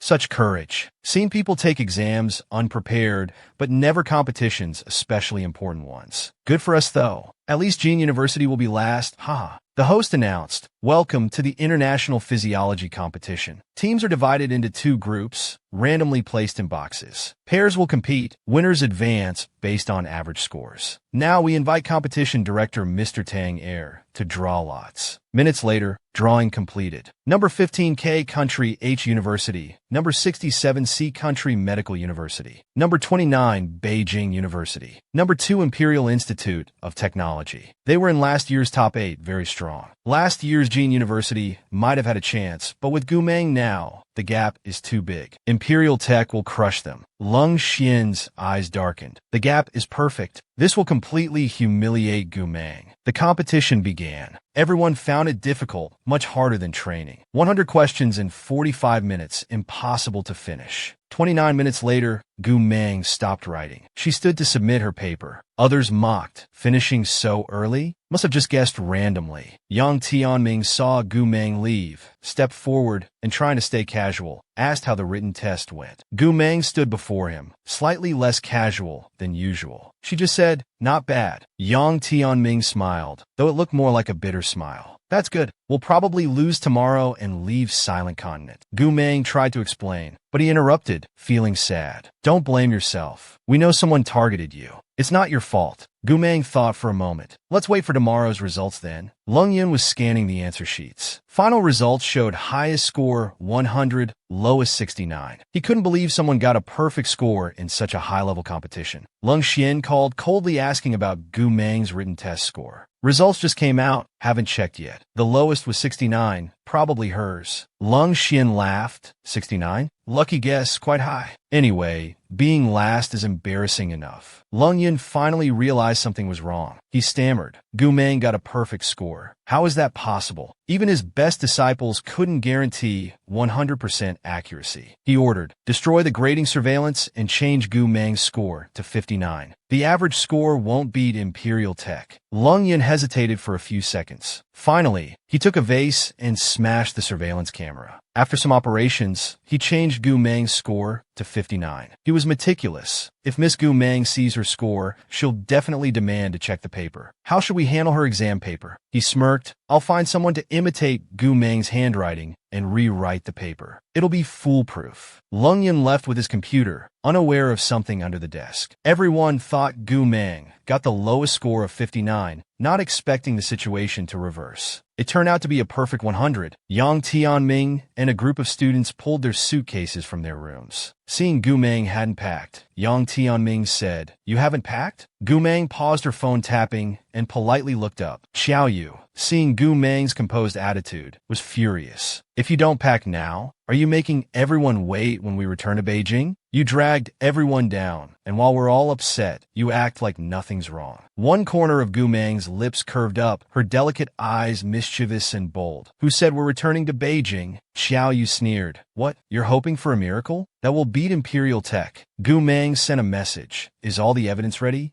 "Ready. Just waiting for your command to act." Then she slowly said, "Just wait and see." 9 a.m., Academic Center Hall. The host took the microphone. "Good morning, everyone. I'm sure you're all nervous about the results. Without further ado, let's announce the team scores. First group, K Country H University and Z Country Medical University. Congratulations to H University, advancing to finals with a 9-point higher average. Group 41, Imperial Tech and Beijing University. Congratulations to Imperial Tech for advancing with absolute advantage. The team was furious seeing Gumeng's 59 points. Failing grade could kill her. All our efforts wasted because of one person. One first place, one second place, yet we still lost. Gumeng completely embarrassed the school. Xiao Yu glared and sneered. "We're all upset. What do you have to say for yourself, Gumeng? Who else would return to Beijing if not us? We would have won without you. One bad apple spoils the bunch." Gumeng stared at the scores on the big screen, her dark eyes narrowing, a cold glint surfacing. Lung Xian laughed seeing the scores on screen. "Arrange for media interviews. Interview our last place finisher. After that, send the press release to Beijing media." Lung Yun respectfully replied, "Yes." Lung Xian lifted her chin, eyes fixed menacingly on Gumeng. Wonder if the Liu family still wants such an infamous daughter-in-law. One corner of Gu Meng's mouth curved up, making a phone call with malicious intent. Do it. Their professor looked at Yang Tianming. Our victory wasn't truly deserved. Yang Tianming smiled. A win is a win, a loss is a loss. See you next year. They shook hands with a smile. At this moment, Xiao Yu's voice rang out viciously, glaring at Gu Meng. What are you still sitting there for? You got everyone eliminated. You're still sitting here, trying to embarrass us more? Gu Meng sat cross-legged, arms folded, swaying carelessly, with an expressionless face. Her aura was domineering and rebellious, emanating a cold, proud solitude. The surrounding discussions grew louder. Gu Meng must be dissatisfied with the score, refusing to accept the result. Even the first-place winner hasn't said anything. What right does she have to act so arrogant? Yang Tianming looked at Gu Meng and spoke softly. The host thought for a moment, took the microphone and smiled. This student from Beijing, do you have any questions? Gu Meng tapped her finger, and suddenly a strange female voice echoed throughout the venue. Destroy the grading surveillance. Change Gu Meng's score to 59. The average won't beat Imperial Tech. The speakers seemed to be at maximum volume, deafening, ensuring everyone heard the words clearly. Everyone was stunned for a moment. It was examiner Lung Xian's voice. What was this about changing scores? Lung Xian's face changed dramatically. She glanced at Lung Yun, glaring fiercely, roaring, "What's going on?" Lung Yun opened his mouth. Before he could speak, another voice came from the speakers. Gu Meng got a perfect score. If Miss Gu Meng sees her score, she'll definitely demand to check the paper. How should we handle her exam paper? Lung Shui's eyes trembled violently. She turned and left quickly, her face flushed as if ready to kill someone. The voice continued from the speakers. I understand. I'll imitate Gu Meng's handwriting and rewrite a paper. The crowd exploded. So Gu Meng had achieved a perfect score that Lung Xian altered? A perfect score hadn't appeared in over a decade. One examiner frowned and asked Lung Xian, interfering with the competition and altering scores? Another spoke up, such an important competition. If it loses authenticity, what's the point? We must investigate the truth. We won't let participating students be wronged. Meanwhile, a subordinate hurriedly pushed open Huiji's office door. Sir, something happened at the academic hall, as expected. The hall's broadcast system was hacked. During the results announcement, they played a recording saying that Lung Xian changed Miss Gu's perfect score to 59. Huiji turned his gaze and pressed his lips. Director Zhang frowned and spoke gravely. Gu Meng is being reckless. Does she think she's just dealing with Lung Xian? She's embarrassing the entire academic center and Jinzhou. Will lowered his eyelids. Gu Meng did act inappropriately. But in this matter, if Lung Xian apologizes and Gu Meng is in a good mood, perhaps this can be resolved. Everyone was utterly humiliated. After learning the truth, they wanted to resolve it privately, but Gu Meng was the first to disagree. The chief elder reminded, don't forget, Jinzhou has Gu Si if not Gu Meng. She insists on making such a big deal. The Lung family won't let her off. He'll put his hands in his pockets, his face showing traces of coldness, and laughed. Can't even persuade you to cherish your lives? Huh. Then just wait for Gu Meng's punishment. He turned and left coldly. Meanwhile, Lung Xian's face immediately darkened. With tears in her eyes, she looked at Lung Yun. Tell me what happened. His heart in his throat. He opened his trembling hand, revealing a black bug the size of a mung bean. His voice was tense. I don't know when someone planted a listening device on Xin Yuesher. Lung Xian stared intently at the bug, anger rising in her eyes. This is Jinzhou Intelligence Bureau's new listening device. To get this device and have the authority to monitor Xin Yuesher, I underestimated them. She cursed loudly. Useless. You even messed up such a simple task. Lung Yin lowered his head, trembling slightly. Elder, I'll send people to investigate the bug right away. For now, let's think about how to explain the recording. Just then, there was a knock, and a group entered. Yang Tianming's face was stern, his voice unusually cold. Elder Lung, don't you owe us an explanation about the scores?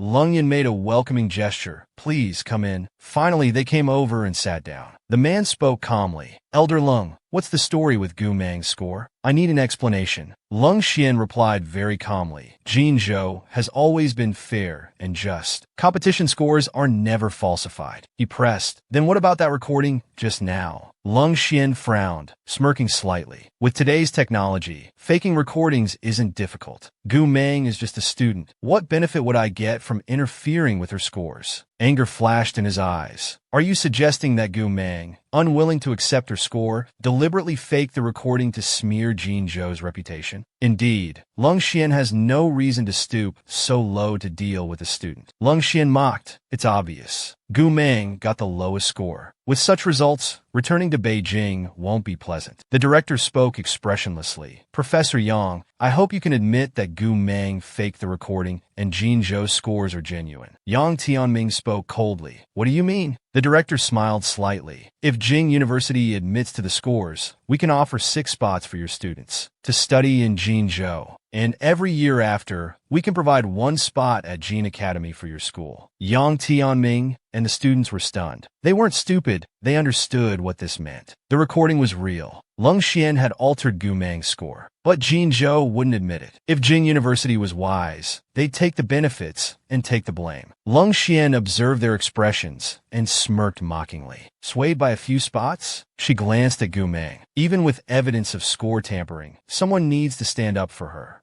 Gu Meng kept her head down, focused on her phone, showing no reaction. Hearing the director's offer, Qiao Yu's eyes lit up. Professor, if Gu Meng admits it, she'll just face some criticism. No real loss. Chances to enter Jinzhou don't come easily. Gu Meng, I hope you can weigh the pros and cons. Don't drag the team down for your personal interests. The director spoke calmly. Rest assured, Jing University will choose the admission spots. Jinzhou and your reputation won't face any criticism. Lung Xian laughed. It seems everyone agrees to these terms. She turned to Lung Yun. Prepare the quota agreement and confidentiality clause. We can sign now. Gu Meng narrowed her eyes slightly, her expression unchanged. I demand to see the exam paper and verify the score. Seeing her reaction, Lung Yun smiled. Miss Gu insists on making things difficult? Qiao Yu was furious. Such good terms. Gu Meng, why do you have to be so difficult? Gu Meng spoke clearly and firmly. I said I want to see the exam paper. Lung Xian ordered. Go to the review room. Bring out Gu Meng's paper. Let editor Fei Luo check it personally. Minutes later, the paper was brought over. Yang Tianming stood up, politely extending his hand. Editor Fei Luo, please verify the score. I trust Gu Meng. Fei Luo took it. With only multiple choice and true/false questions, it took just minutes to review. But Fei Luo's brow furrowed deeper with each question. This is indeed a 59-point score. No issues. Yang Tianming couldn't believe it and quickly took Gu Meng's paper. Everything was indeed wrong. Lung Xian sneered. I offered terms to avoid gossip. Even my own students can't get perfect scores. How could Gu Meng? Qiao Yu looked at Gu Meng, scolding. Are you satisfied now? You've dragged down the whole school. Gu Meng maintained her lazy posture, voice cool and detached. This isn't my paper. Lung Xian retorted. How can you prove it's not yours? They'd already handled Gu Meng's paper. Now this paper, whatever we say is Gu Meng's score, is Gu Meng's score. Fei Luo frowned. Is this Gu Meng's handwriting? Yang Tianming replied. This paper matches Gu Meng's notes exactly. Very distinctive writing, highly recognizable. Lung Xian lifted her chin, laughing arrogantly. Can't prove it? You say Gu Meng got perfect score? Where's that paper? Gu Meng chuckled, a low, hoarse laugh escaping her throat. She spoke unhurriedly, smiling. With such simple minds, you dare play games with me? I thought you'd come up with something more creative. Then she pulled out a folded paper from her pocket, holding it between 2 fingers. This is my real paper. Lung Xian's brow twitched, a strange tension rising in her mind. Impossible. She had disposed of the paper. How did Gu Meng get it? Gu Meng proved her uniqueness through ability. Perfect score taught them to distinguish real from fake papers. Gu Meng walked over slowly with the paper, her eyes proud and unrestrained. Lung Xian watched Gu Meng's cold, dark eyes, her fingers tightening slightly. Gu Meng handed the paper to Fei Luo, politely saying, please review this paper again. Fei Luo, intimidated by Gu Meng's intense presence, instinctively took it with both hands. Reviewing this paper even faster than the previous one. Multiple choice. 100% correct. True/false. 100% correct. The handwriting matched exactly with the previous paper. If this is truly Gu Meng's score, it means this competition has witnessed its first perfect score in history. Yang Tianming, seeing Fei Luo reach the end, asked, "Editor Fei Luo, what's the score on this paper?" Fei Luo's heart pounded as he looked up. "Perfect score." Yang Tianming sighed in relief. He knew he could always trust Gu Meng. Lung Yun spoke calmly. "After faking recordings, now you're faking papers? You came quite prepared." They wouldn't acknowledge any of it. Never would. Gu Meng tilted her head, eyebrows raised. "Fake? I recall all paper under Jinzhou Elder Council's jurisdiction has special invisible watermarks. Just check it. Then we'll know if this is your medical association's paper." Lung Xian narrowed her eyes. "You know quite a lot. No wonder you could plant listening devices in the review room." Lung Yun's expression changed upon hearing this. "If you can fake recordings and hack the broadcast room on site, getting our Ji Jing State's special paper wouldn't be hard for you, would it?" Gu Meng laughed, blindingly bright. "You keep refreshing my definition of stupidity." She picked up the paper as she spoke, showing them the back. "Oh, I forgot to mention. I have a habit. I like to draw foxes on the back of my papers." Lung Xian's mind buzzed. "How could this be?" Gu Meng casually said, "Sorry, I also hacked your exam monitoring system. When I submitted my paper, the fox on the back was visible." Speaking, she picked up the paper Lung Yun had forged copying her handwriting. She flipped it over, glanced at it, then turned to Lung Xian, still smiling. Her voice light and slow, with infuriatingly feigned innocence. "This paper seems to have nothing on it." At this point, even Yang Tianming wasn't afraid. "Recordings, videos, papers, all the evidence you wanted. Enough proof." Gu Meng stood with one leg bent, lazily tilting her head, smiling at Lung Quan's group, utterly arrogant. Just as she'd said earlier, with their intelligence, they dared to play games with her. After a while, Lung Xian laughed coldly. "Well prepared, but let's see if you can leave this conference room." The Lung family has already contacted the chief elder to control Ji Jing State's media networks. Fei Luo frowned. "Elder Lung, what are you planning?" Xiao Yu turned to open the door. Suddenly, there was a buzzing sound. He immediately fell back. "The door's electrified. We're locked in. We can't get out." Lung Xian flicked her nails, speaking methodically. "It's simple. Every team signed confidentiality agreements. Gu Meng planted listening devices and hacked systems. I have reason to suspect she's here to steal secrets. You'll all need to visit the security bureau." This was moving past evidence, directly confronting Jin University. Lung Xian asked, "Are the security bureau people here?" Lung Yin replied, "They'll arrive shortly." Lung Xian turned to Gu Meng, sneering. "Remember, this is Ji Jinzhou. You think you can outplay anyone?" Just then, bang! Lu Qingzhou kicked the door open. Two subordinates immediately rushed in behind him. They quickly restrained Lung Xian's two subordinates. His eyes showed intimidating authority. Lu Qingzhou smiled. "You want to arrest someone from the Lu family? I'm afraid that won't work." Then he walked to Gu Meng's side and whispered, no response for ages. "Are you releasing the exam surveillance video or not?" Gu Meng replied carelessly, "Boring. I'm done playing with them. Just release it." Lung Xian glanced at Lu Qingzhou. "Young Master Lu, you're interfering in matters between me, Gu Meng, and Jin University? How could someone of Gu Meng's background be worthy of standing with the Lu family heir?" Lu Qingzhou, one hand in his pocket, replied bluntly, "You talk too much." Lung Xian pursed her lips, scanning the group, then laughed loudly. "You think you can back Gu Meng and Jin University here in Jinzhou? Our Lung family isn't to be trifled with." Just as she finished speaking, the conference room door opened. Everyone turned to look. They saw Tang Er respectfully escorting Elder Bai in. Seeing these two, Lung Xian frowned slightly. "Elder Bai, why are you here?" Over the years, he had kept to himself, tending to flowers and birds, rarely appearing in crowded places. All family business had been handed to the Bai family, with the eldest son living in seclusion. Why would these two come here? Elder Bai's voice was gentle and calm. "I came because I feared my granddaughter wouldn't have anyone to back her up." His words made Lung Xian's expression change. Granddaughter? Instinctively, the first person that came to mind was Gu Meng. How did she become connected to the Bai family? Bombshell. Another identity of Gu Meng was revealed. She was actually the renowned Elder Bai's granddaughter. Gu Meng's cold edge softened slightly. Her voice was low, containing subtle restrained frost. "Grandfather, why did you come?" Elder Bai clasped his hands behind his back. "I've heard the general situation. Someone altered your scores. Is that right?" Kiman know that. Mentioning this, her expression turned cold and irritated. Elder Bai could see her impatience and turned to Lu Qingzhou. "Besides the recording, What other evidence is there? He spoke more respectfully to Elder Bai. There's also Gu Meng's exam paper and surveillance video. That's all the evidence. Elder Bai instructed, I will send this evidence to the Council of Elders and Media. If this matter isn't handled, it's opposing the Bai family. Lung Xian, who had been pondering the relationship between the Bai family and Gu Meng, heard this, and her previously composed expression instantly changed. You dare dash, Elder Bai continued smiling, appearing completely approachable. Elder Lung abused her power to alter my granddaughter's scores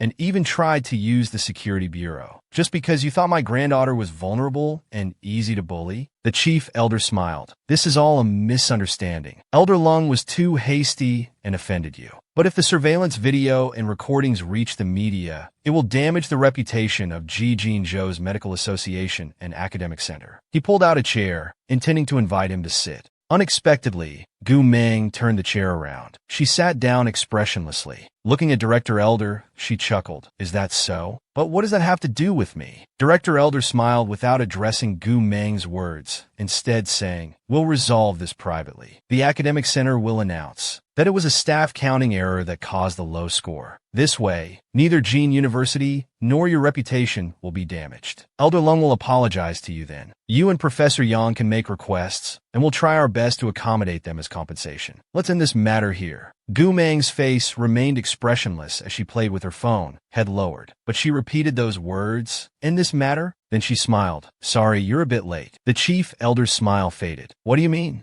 Gu Meng leaned back, waving her phone. "I just sent the videos and recordings to media outlets worldwide, including Jing Zhou's media." The next second, Lung Xian's phone rang. She anxiously and nervously picked up her phone. The top trending topic was Lung Xian's academic score fraud. Meanwhile, at Oath, Gu Si had a lollipop in his mouth, crouching on a chair and laughing maniacally. On the computer screen were trending topics about Lung Xian's academic score fraud and comments. He clicked his tongue several times. Lung Xian hasn't improved at all these years. Only someone with brain damage would pull such a stupid move. With skills like that, she dared to scheme against my sister. I really want to be a gardener and plant some sense in Lung Xian's mind. Public comments read, "Damn, they dare to fake results in an international professional competition? Yes, they're that shameless." The academic genius creates another perfect score record. The powerful always face jealousy. Lung Xian, come out and apologize. The academic hall score announcement scene was in complete chaos. The most authoritative and top-level competition in the medical field turned out to be so casual. We demand justice. If everything can be manipulated behind the scenes, who can tell if the scores are real or fake? Is Jijin Zhou just making whoever they want the first-place winner? The person in charge made a phone call. Elder Lung's entire team is out of control. We need to give them an explanation. After receiving the call, he collapsed onto the ground in distress. It's over. Everything's over. As Elder Bai left, he dropped one last line. I hope Elder Lung will explain everything to us soon. That evening, Gu Meng came out after showering and glanced at Lu Qingzhou. She went over and sat beside him. Gu Meng was indeed considering how to explain her identity appropriately and tactfully so that Lu Qingzhou would accept it more easily. Seemingly unable to decide, she calmly picked up her phone to log into the game, then looked at him and waved the phone screen at him. Ventupeka. Lu Qingzhou saw her bright black eyes and let out an almost inaudible sigh, saying just one word, "Okay." The two casually queued for a game, occasionally communicating about positions and coordinating team fights. Gu Meng suddenly turned her head, feeling somewhat guilty, and slowly spoke. "Ask whatever you want to know." Lu Qingzhou's expression shifted slightly. "I don't want to force you," Gu Meng said softly. "My mother is from the Bai family. I haven't found out what's going on with my father and the Gu family. There's very little information about me in Jijing Zhou. Jiang Sui has been helping me investigate for years, with no results." Lu Qingzhou pressed the towel on her head, helping her dry her hair. "People in Jijing Zhou are all looking forward to you." Gu Meng laughed. "Yeah, because I'm reckless. Everyone's afraid of someone who's reckless." Lu Qingzhou's hair-drying motion became a bit harder. "I care about your life. Don't do anything stupid," he said. He then crouched down, holding Gu Meng's hands. "Would you tell me about your past?" For the first time, Gu Meng opened up to the boy she liked. She spoke about her tragic past. Gu Meng's lips curved. If someone told you that only you or your loved one could live, either you die or they die, what would you choose? Lu Qingzhou looked down at the smile on her face, his eyes stinging. Gu Meng continued, Gu Jia and the Council of Elders chose me because they couldn't wait. As soon as Gu Si was born, the council took him away. I only saw him once every few months. When he was 1, everyone discovered his high talent, especially his sensitivity to numbers. He was very similar to me.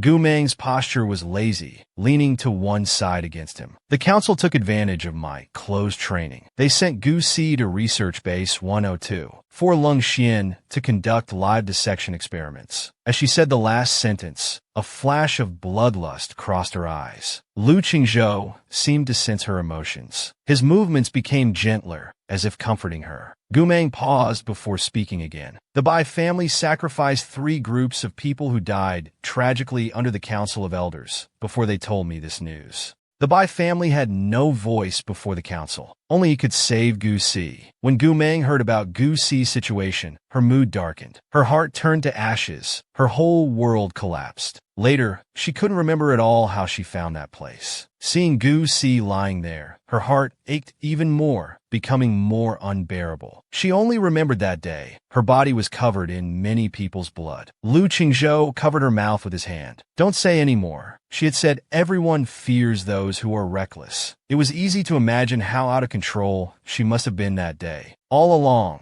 Gu Meng had been approaching the Lu family's power with purpose. At age 7, she chose Qingshui Middle School because she knew Lu Shangjin was there. Later, she used Lu Shangjin to send Gu Si to the camp, which was a stepping stone to Hongxi. After that, she noticed Lu Qingzhou seemed quite interested in her, so she allowed him to stay around her. But things developed somewhat beyond her control. Gu Meng gently grabbed his collar, tilted her head up, and kissed his lips directly. Perhaps this was what they called being blinded by love. Meanwhile, at Jingzhou Council Building, the elder's face was grim. How do we handle this now? We're being humiliated across the internet. When has Jingzhou ever made such a mistake? Hua Shang sat expressionlessly in the main seat. I told you not to provoke them. Whoever made this stupid mistake should bear the responsibility. The elder turned to Lung Xian. Go publicly apologize to Miss Gu and Beijing University. Admit to altering the scores. Lung Xian suddenly looked up, staring at the elder in disbelief. I can't apologize. If I do, my reputation will be completely ruined. The elder thought for a moment. Isn't Lung Ning's voice in the recording? Why not push him out as a scapegoat to preserve your reputation? Hearing this, Lung Xian was overjoyed. That's perfect. Thank you, elder. Hua Zhi's sharp eyes narrowed slightly, seeking death to the extreme. The Ministry of Culture released a video. Lung Yun bowed deeply to the camera. Regarding the score tampering incident, I deeply apologize. I'm sorry to the Beijing University competition team. I'm sorry to student Gu Meng. I had previous unpleasant experiences with Elder Lung, and this time I deliberately wanted revenge. At this point, Gu Meng had completely lost interest in listening. It was nothing but clearing Lung Xian of suspicion, taking all the blame onto himself. Her eyes narrowed slightly, dark as a cold pond, as she picked up her phone. She looked at the comments.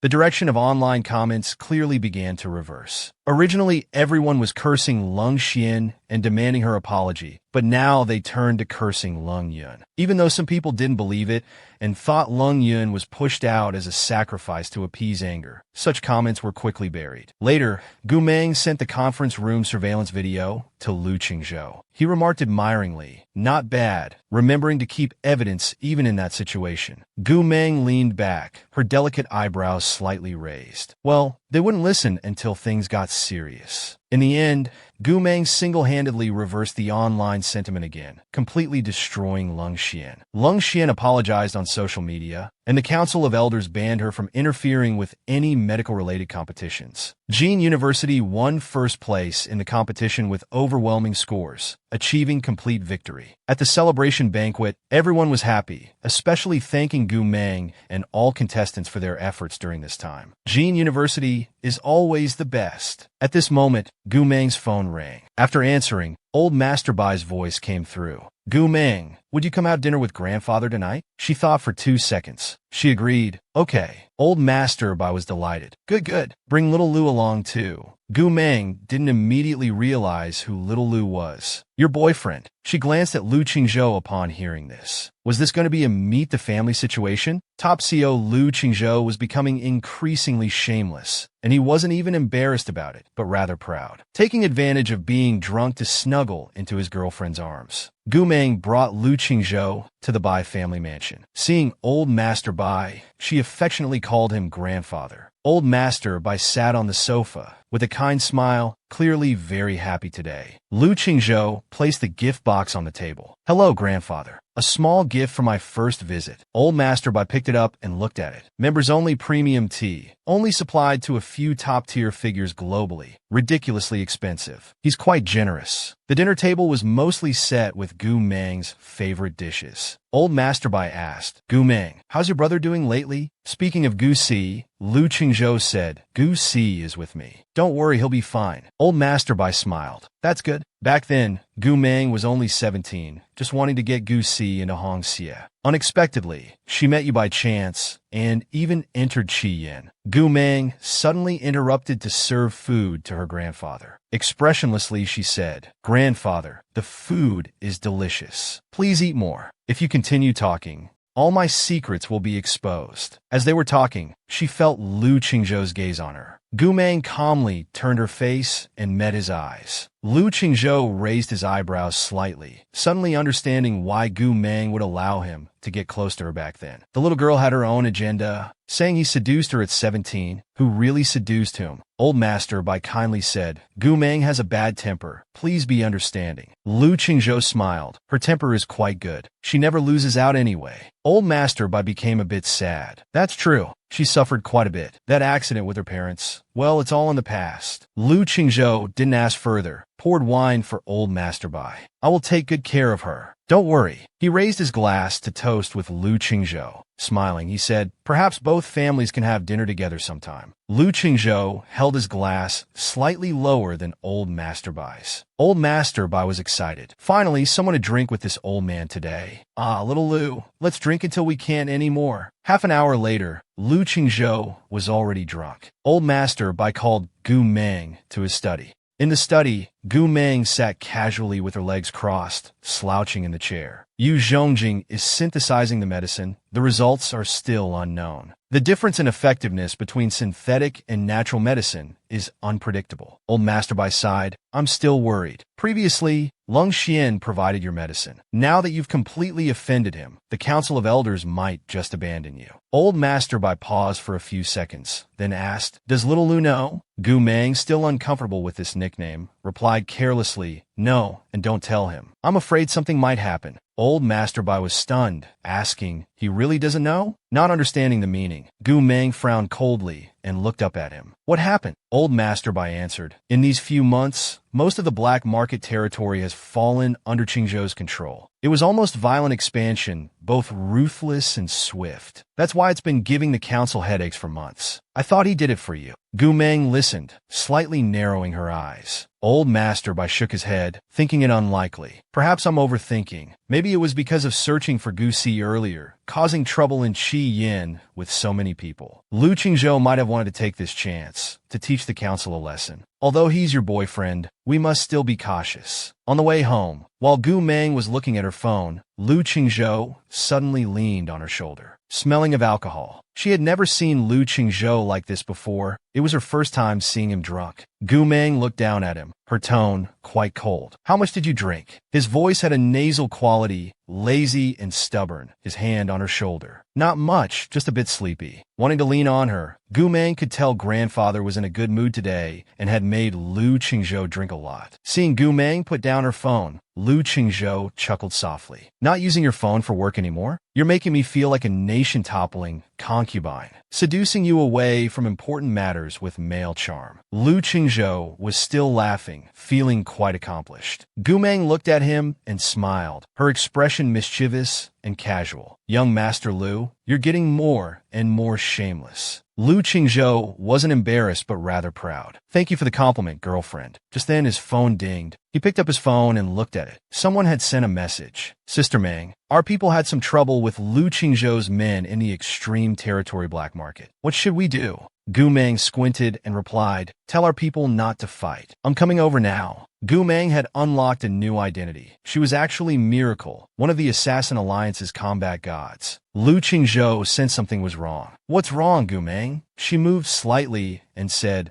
my friend was trading in the black market and got into trouble with your people. Lu Qingzhou sighed. I'll go to the black market with you. Qin Fong pointed his gun at him. Stop talking nonsense. Today, young master won't let your stuff through. He's from the assassin organization. Ying Long's face grew colder. Since you insist on interfering, don't blame me for showing no mercy. He also got serious, gripping his gun tightly. Try it, but don't get killed by me instead. He charged forward with his dagger. I'll kill you and step right over your corpse. At this moment, Gu Mang and Lu Qingzhou appeared, simultaneously grabbing both their hands. Stop fighting. Seeing them, Qin Fong respectfully said, Brother Chung, Sister Mang, why are you two here so late? Ying Ming sneered. Actually calling for backup, have you no shame? Arrogantly shouted, just bullying, because you have more people. If you're not satisfied with fewer people, you can call for backup too. Ying Long's anger flared up, pointing at him. Just you wait, my fifth brother will be here soon. We'll finish you off. Lu Qingzhou glanced at Gu Mang. This person is from the assassin organization. Ying Long ranks third. Shi Yan has his information. The fifth brother he mentioned. Could it be another Ying Long? Still talking nonsense? My fifth brother alone can make you all kneel and call him daddy. The situation became more outrageous as he laughed mockingly. Come on, call your people, let's see who calls who daddy. Only his eyes were visible under the baseball cap, half lit in the shadows. The moment Ying Long saw him, his mind instinctively labeled him with 4 words, dangerous opponent. Now seeing him approach, he felt somewhat uncertain. He even had the urge to step back. Gu Mang's voice was low and hoarse. With an ambiguous coldness, she said, take your things and people and leave. Ying Long bluffed. Who are you? Don't think I'm afraid just because you have more people.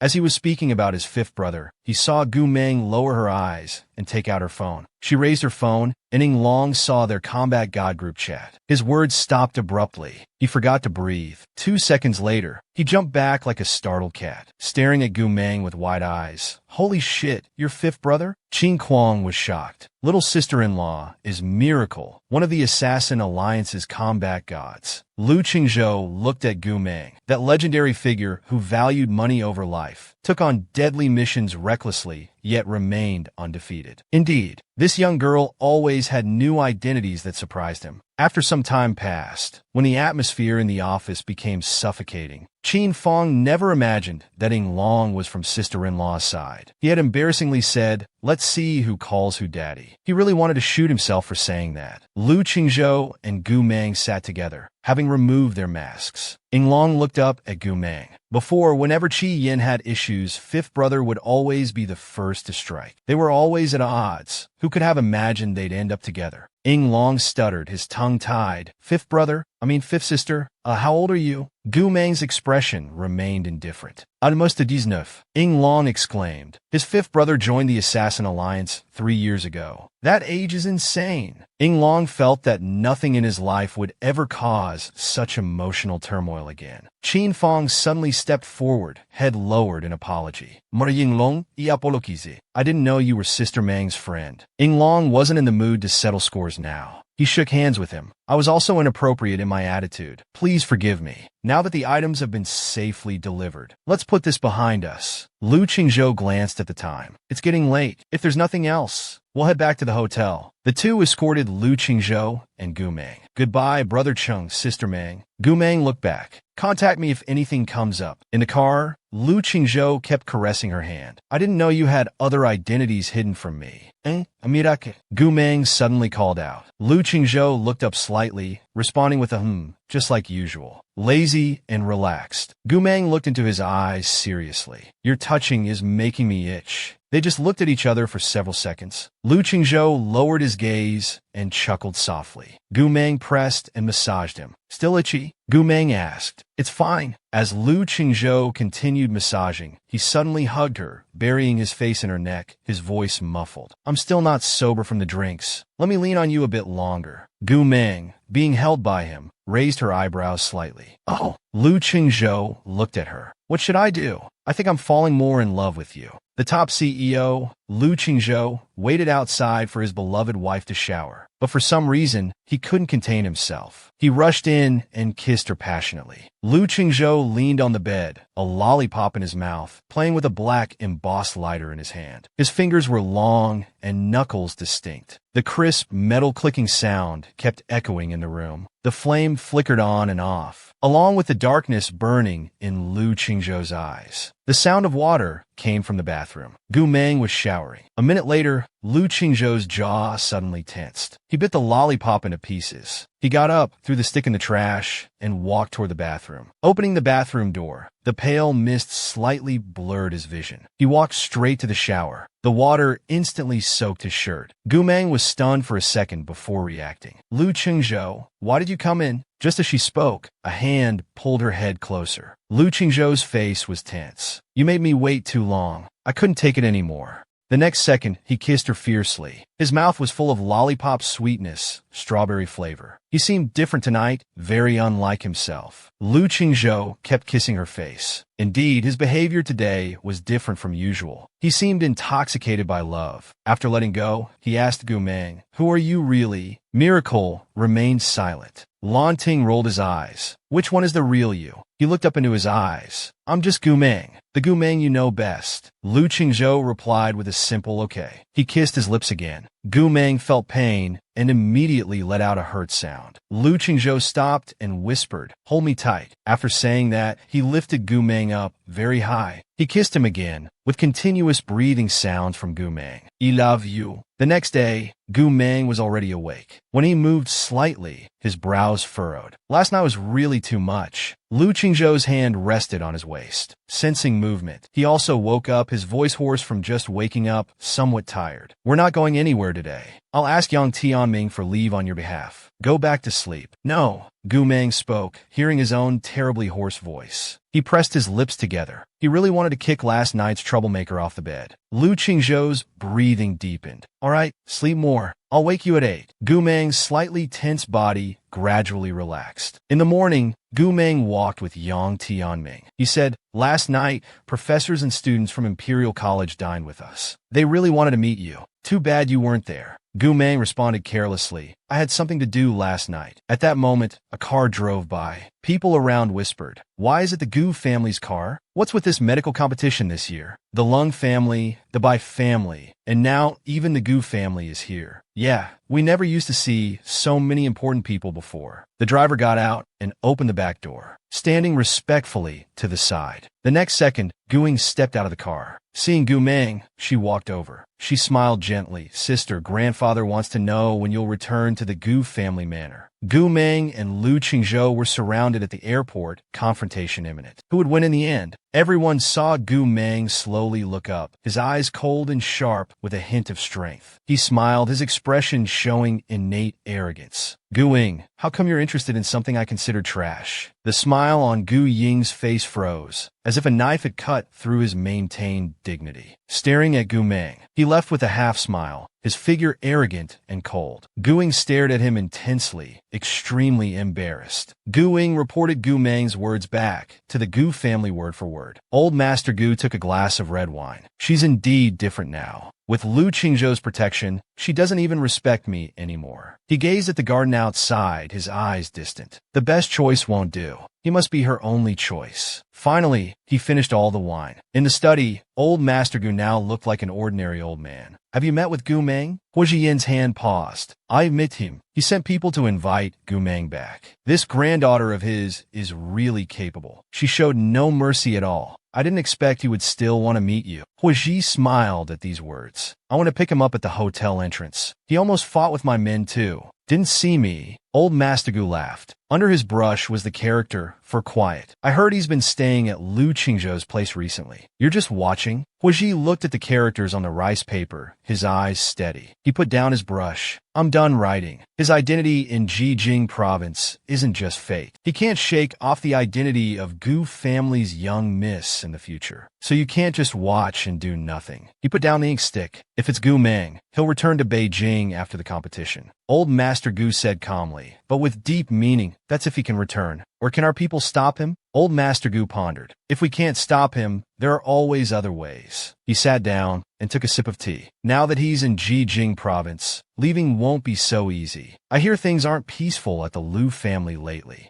Meanwhile, Gu Meng sat on the sofa playing games. The man approached with one hand in his pocket. His voice was gentle. Have you eaten? As Gu Meng looked up, his hands executed a move that killed someone in the game. No! Lu Qingzhou sat down. Finally, all the competition matters are over. I'll treat you to something nice tonight. We'll go after this game, okay? Suddenly, his phone rang. He held it to his face, glancing down at the screen. Seeing it was Lu Zhan's call, he answered immediately. Lu Zhan's voice came through. Your grandmother just entered emergency. Even you Zhongjing can't help. Come back to Beijing with Gu Meng quickly. After hanging up, Lu Qingzhou's throat tightened. He turned to Gu Meng, his voice tense. Grandmother's in the hospital. She's critical. Hearing this, Gu Meng's fingers froze on the screen mid-operation. He looked at Lu Qingzhou with a blank expression. Grandmother has always been under Yu Zhongjing's care. How could this happen suddenly? An hour later, at the airport, Lu Qingzhou and Gu Meng quickly completed departure procedures. It was completely dark. Gu Meng looked at the pass, thinking deeply. The departure procedures went too smoothly. Something feels off. The airport car took them to the private jet. Just as they got out, suddenly, throughout the airport, a large number of armed men in black uniforms appeared from all directions. They surrounded Lu Qingzhou and Gu Meng. He frowned, immediately recognizing them as Gu family's people. Old Master Gu walked over. Gu Meng, I'm here to take you back. Lu Qingzhou laughed, his voice soft and slow. With just you people, you think you can keep my person here? Old Master Gu spoke neither humbly nor arrogantly. Young Master Lu, I know you have some power in Jijing province, but against the Council of Elders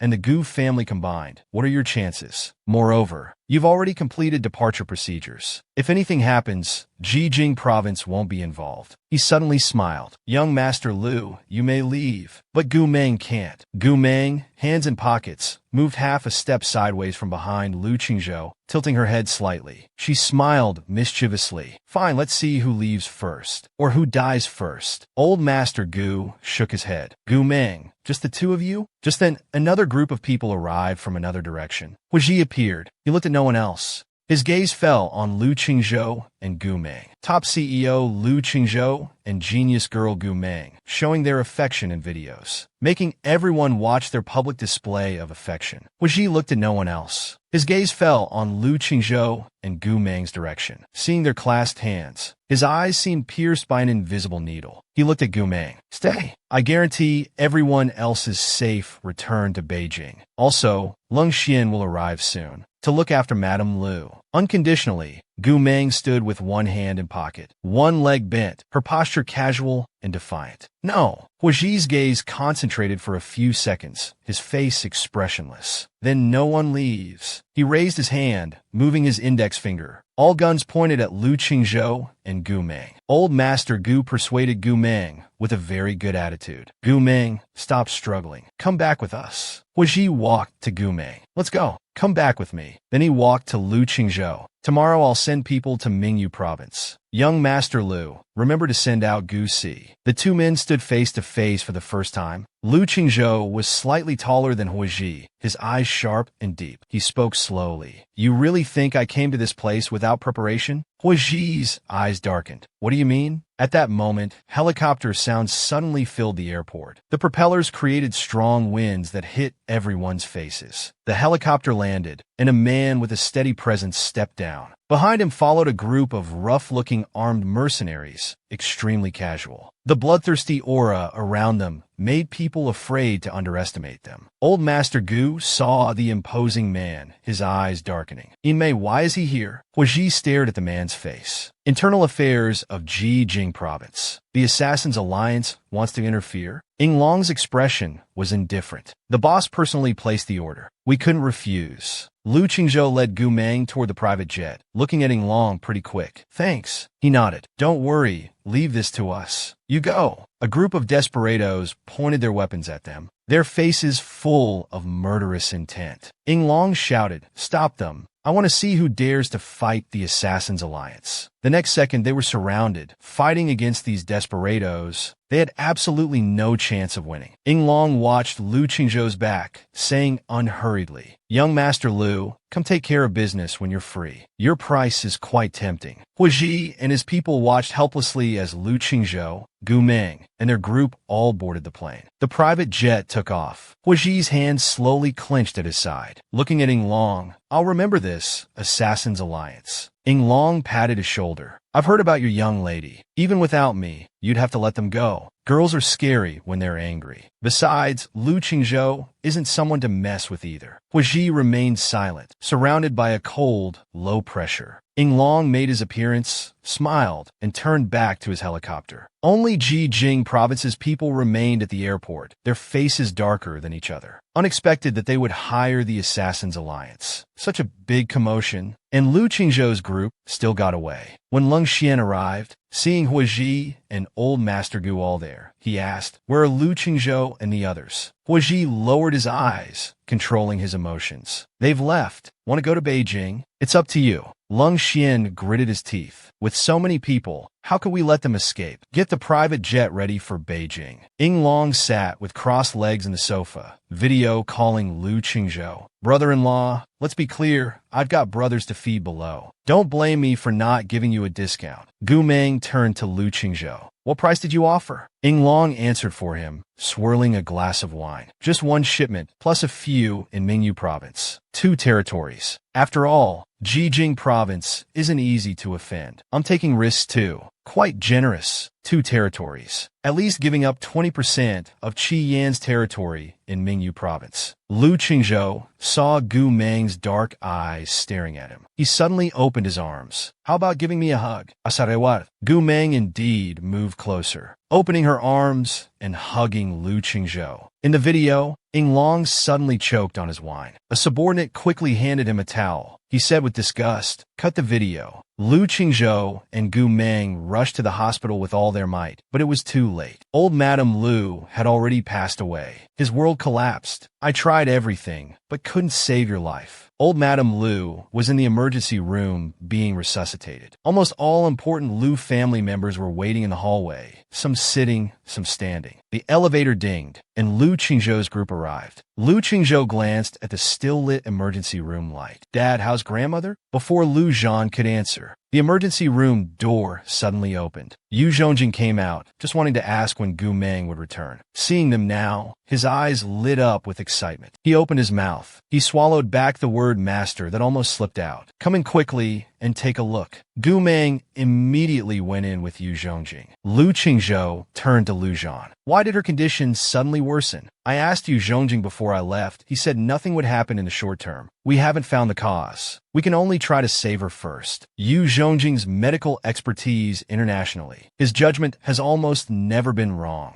Lu Qingzhou thought for a few seconds, then gave Lu Yi a look, telling them to investigate. "Check if there's anything unusual in grandmother's ward." Second Master Lu looked at Lu Qingzhou. "When will Miss Leng arrive?" He lifted his eyelids slightly. "Who told you?" "I went to Jing province to find Leng Xian." Second Master Lu scoffed. "So you really just went to accompany Gu Meng to the competition? Grandmother woke up once yesterday calling your name. You've really let her down. Having leisure time at a moment like this. What's the use of bringing back a Gu Meng? She said grandmother wouldn't have any problems for 3 to 5 years, but it's only been 1 year. Leng Xian clearly has feelings for third brother. If we'd invited her directly, we wouldn't be wasting time here." Lu Qingzhou lifted his chin. "If you're so eager to invite Leng Xian, go yourself. Want me to send you to Jing province?" province? Second Master Lu raged. Lu Qingzhou, do you just want something to happen to grandmother so you can legitimately inherit Lu Group? Lu Qingzhou's face turned ice cold. When was I not legitimate? Second Master Lu was furious, turning to Lu Zhan. Big brother, are you just going to watch him act recklessly? Lung Xian and Gu Meng aren't stupid. They both know who can save mother. Lu Zhan said solemnly, brother, calm down. I trust Gu Meng's medical skills. Let's wait for the results. Lu Yi returned from inspection and reported, found no traces in the ward. The nurse caring for old madam is from our Red Sunset medical department. Second Master Lu sneered. Old madam has been taking Gu Meng's medicine. Yu Zhongjing seems quite close to Gu Meng too.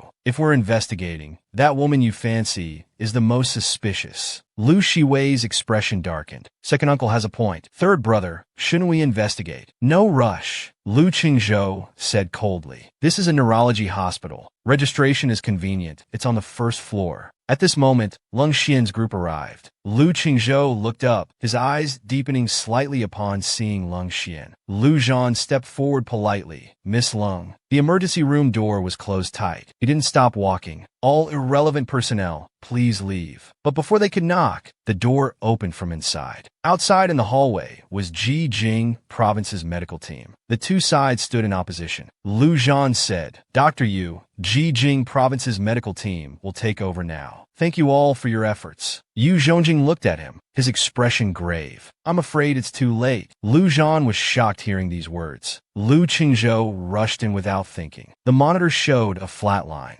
The oxygen mask was still on the old madam's face. Lu Qingzhou looked at the old madam. His throat tightened, his fingers trembling slightly. He closed his eyes and opened them again, his gaze falling on the slender figure by the bed. The old madam's hand was still pressing on Gu Meng's, but she no longer moved. Ki manwore apliemas. She had changed into surgical scrubs. Her visible eyes and brows were lifeless, the light in her eyes frozen. Lu Qingzhou walked to her side and softly called, Gu Meng. Gu Meng's eyelashes fluttered as she slowly turned to look at him. She lowered her eyes as if afraid he would see something in them, and said hoarsely, Grandmother, I'm sorry. Lu Qingzhou placed his hand on her nape, his fingertips gently stroking. What are you apologizing for? You're not God. Listen to me. You did your best. This has nothing to do with you. Birth, aging, sickness, and death. No one can control these. Gu Meng seemed completely out of it. My head hurts. I want to go home and sleep. Lu Qingzhou put his arm around her shoulders. I'll have Lu Yi take you back. In the study of Gu residence, old Master Gu poured a cup of tea. When Gu Meng treated the old madam, did you notice anything? The subordinate shook his head. Probably not. Old Master Gu spoke calmly. Indeed, despite having such a big reputation outside and breaking competition records, her medical skills are far inferior to Lung Xian's. The outside world can't compare.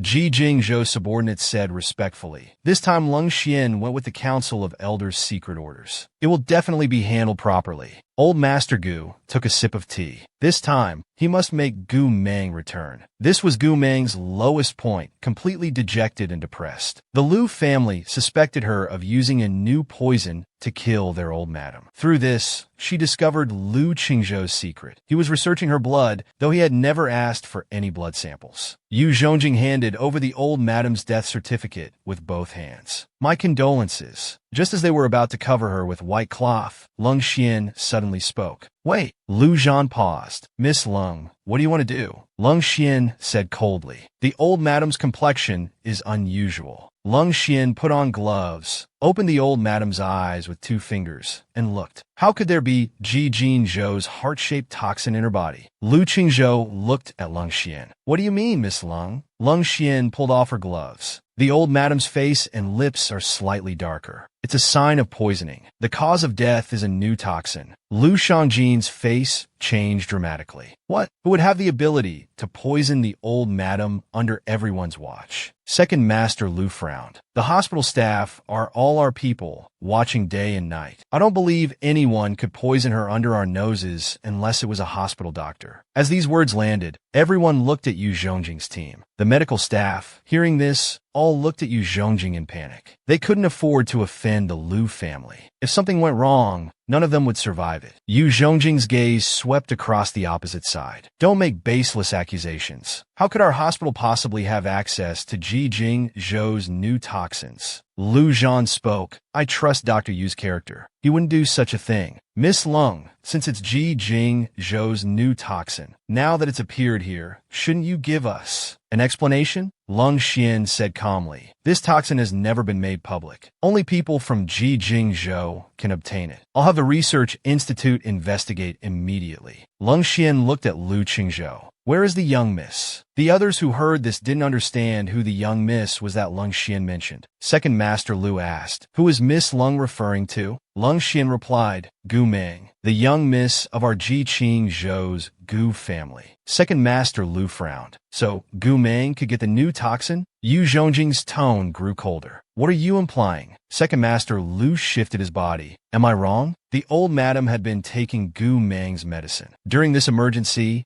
Gu Meng was present. It would have been easier for her than anyone to poison the old madam. At this moment, Lu Qingzhou's phone rang in his pocket. After answering, the voice came through. On the way, Miss Gu left. Shortly after the car left the hospital, Miss Gu asked to stop. Then she got into a taxi and wouldn't let me follow. Hearing this, Second Master Lu gave a cold laugh. Looks like Gu Meng is the poisoner. She's trying to run. How do you plan to handle this? If you don't act, then we'll have to take care of it. Lu Qingzhou couldn't hear anyone's voice. He only thought about Gu Meng's unusual behavior earlier, something suddenly flashing through his mind. He looked up at Yu Zhongjing. Did grandmother regain consciousness earlier? Did she say anything to Gu Meng? Thinking about the situation earlier, he said, the old madam did regain consciousness, but briefly. She just held Miss Gu's hand and said a few words. We couldn't hear clearly. We don't know what she said. Yu Zhongjing knew better than anyone about Gu Meng and Gu Jia's relationship. Today's events were just a trap. How could Lung Xian respectfully call him master? If young Miss Lu Jia took action, his master would have no choice but to return to Ji Jing Zhou. Lu Qingzhou turned and strode out, his voice icy cold as he ordered. Check all major entry and exit points thoroughly. Turn Beijing upside down to find Gu Meng. Meanwhile, at the Bloodlock entrance, Gu Meng sat alone by the roadside, one leg stretched out, one bent, fingers holding a cigarette resting on her knee. Her head was lowered, her spine curved, looking completely dejected and depressed. Song Xian stood stunned for a few seconds before walking over. Hearing the sound, Gu Meng slowly raised her head, her eyes visibly red, not from crying, but from emotions reaching their limit on the verge of breakdown. She called out hoarsely, Master. Song Xian tossed the cigarette from her hand, his usually cold face unusually gentle. What happened? Looking like such a pitiful thing. Why are you smoking? Didn't I tell you smoking is bad for your health? He pulled out a candy like one would give to children. Have some candy instead. Gu Meng stared at the candy Song Xian offered for a few seconds before taking it. She unwrapped it and put it in her mouth. Song Xian spoke in a half-joking tone, trying to lighten Gu Meng's mood. What's wrong? Did Lu Qingzhou bully you? If you've been wrong, tell Master. I'll deal with him. Gu Meng's face was cold and desolate. After about a minute, she spoke. Master, is Lu Qingzhou doing blood research on me with you? Song Shi was stunned, his expression freezing. He hadn't expected Gu Meng to ask this. Lu Qingzhou had mentioned at least 5 times not to tell Gu Meng about the Blood Institute's matters. That showed how serious this was. Gu Meng's fingers tightened, but he never asked me for any blood samples. Master, whose blood are you actually researching? Song Xian frowned. The blood samples were delivered directly by Lu Yi and others. I don't know whose they are. He just found it strange. Both Gu Meng and Gu Si had physical problems requiring medication to maintain. Yet oddly, the blood samples they'd been researching weren't from either of them. His eyes sank slightly. Could Lu Qingzhou be using his own blood? His body. Gu Meng picked up her helmet and stood up. Master, don't tell anyone I was here. And don't tell Lu Qingzhou I came to see you. After saying that, she left. Gu Meng had an earpiece in, talking to Lin Shuang on the phone. I've erased all the surveillance footage. Do you want me to come to Beijing right away? Gu Meng uttered a few words. No need to say more. Lin Shuang couldn't help but sigh, pressing her forehead. Little Sister Gu, I really didn't expect. The young miss of Ji Jing Zhou's Gu family, with a throne to inherit at home. Gu Meng's hand holding the helmet suddenly punched the glass. The next second, the glass shattered completely, falling piece by piece. This time they had touched her bottom line. To hell with Gu family's young Mississippi. Yum Giman. Lin Shuang, seeing she could still curse, felt relieved and asked, what about Lu Qingzhou's side? At the mention of Lu Qingzhou, the coldness in her eyes softened slightly. Some things need to be cleared up first. I won't see him for now. Her eyes narrowed in frustration. If grandmother hadn't used her last breath to tell her to visit Bloodlock, she wouldn't have known when she would discover what Lu Qingzhou had been doing. The moment Gu Meng learned the truth, her emotions exploded. So Lu Qingzhou was like her, also needing medication, but he had given up. Everything he had done was to keep Gu Meng alive. The computer showed all the documents of Bloodlock's project. The research had started 14 years ago, so Lu Qingzhou was like her, also needing medication. 8 years ago, Bloodlock's progress was slow, unable to synthesize all substances. Lu Qingzhou seemed to give up, stopped providing funds, and the project completely halted.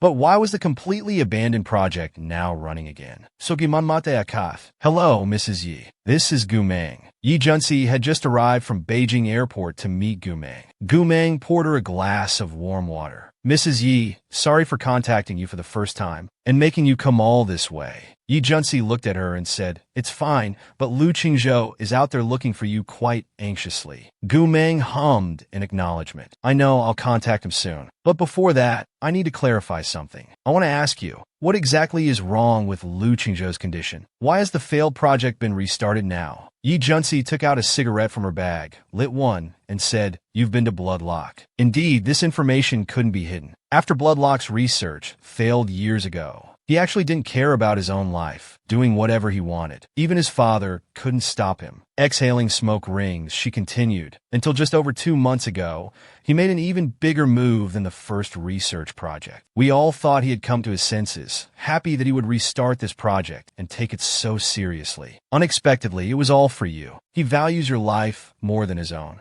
Gu Meng listened with cold fingers and a tight throat. She hadn't expected everything he did was for her. All of it was for her. She remembered when Lu Qingzhou had told her, give me more time. That was also for her. Old Master Gu. To take her away, Lu Qingzhou fought desperately. The client asked what price he named, but he wouldn't say. From his mouth, they learned that he had made deals with Ming Yuzhou's 2 gambling dens and a batch of goods. Even grandmother being poisoned was because of him. There was silence for a while. No one spoke. Yi Junsi flicked off some ash. The Gu family and the Council of Elders won't let you and your brother go. Have you thought about what to do? Gu Meng's face was expressionless. Her voice softened. If they have the ability to take this life, let them try. Yi Junsi's fingers paused, extinguishing the cigarette in the ashtray. You might not care about your life, but someone does. Gu Meng frowned, remembering Lu Qingzhou's words, I care about your life. Don't do anything stupid. Yi Junsi stood up, preparing to leave. She placed her hand on his shoulder. Don't worry about the medicine. Even if it means completely falling out with Ji Jinzhou, Qingzhou won't let anything happen to you. Hearing this, Gu Meng suddenly looked up. What is he going to do now? Gu Meng turned and blocked the doorway.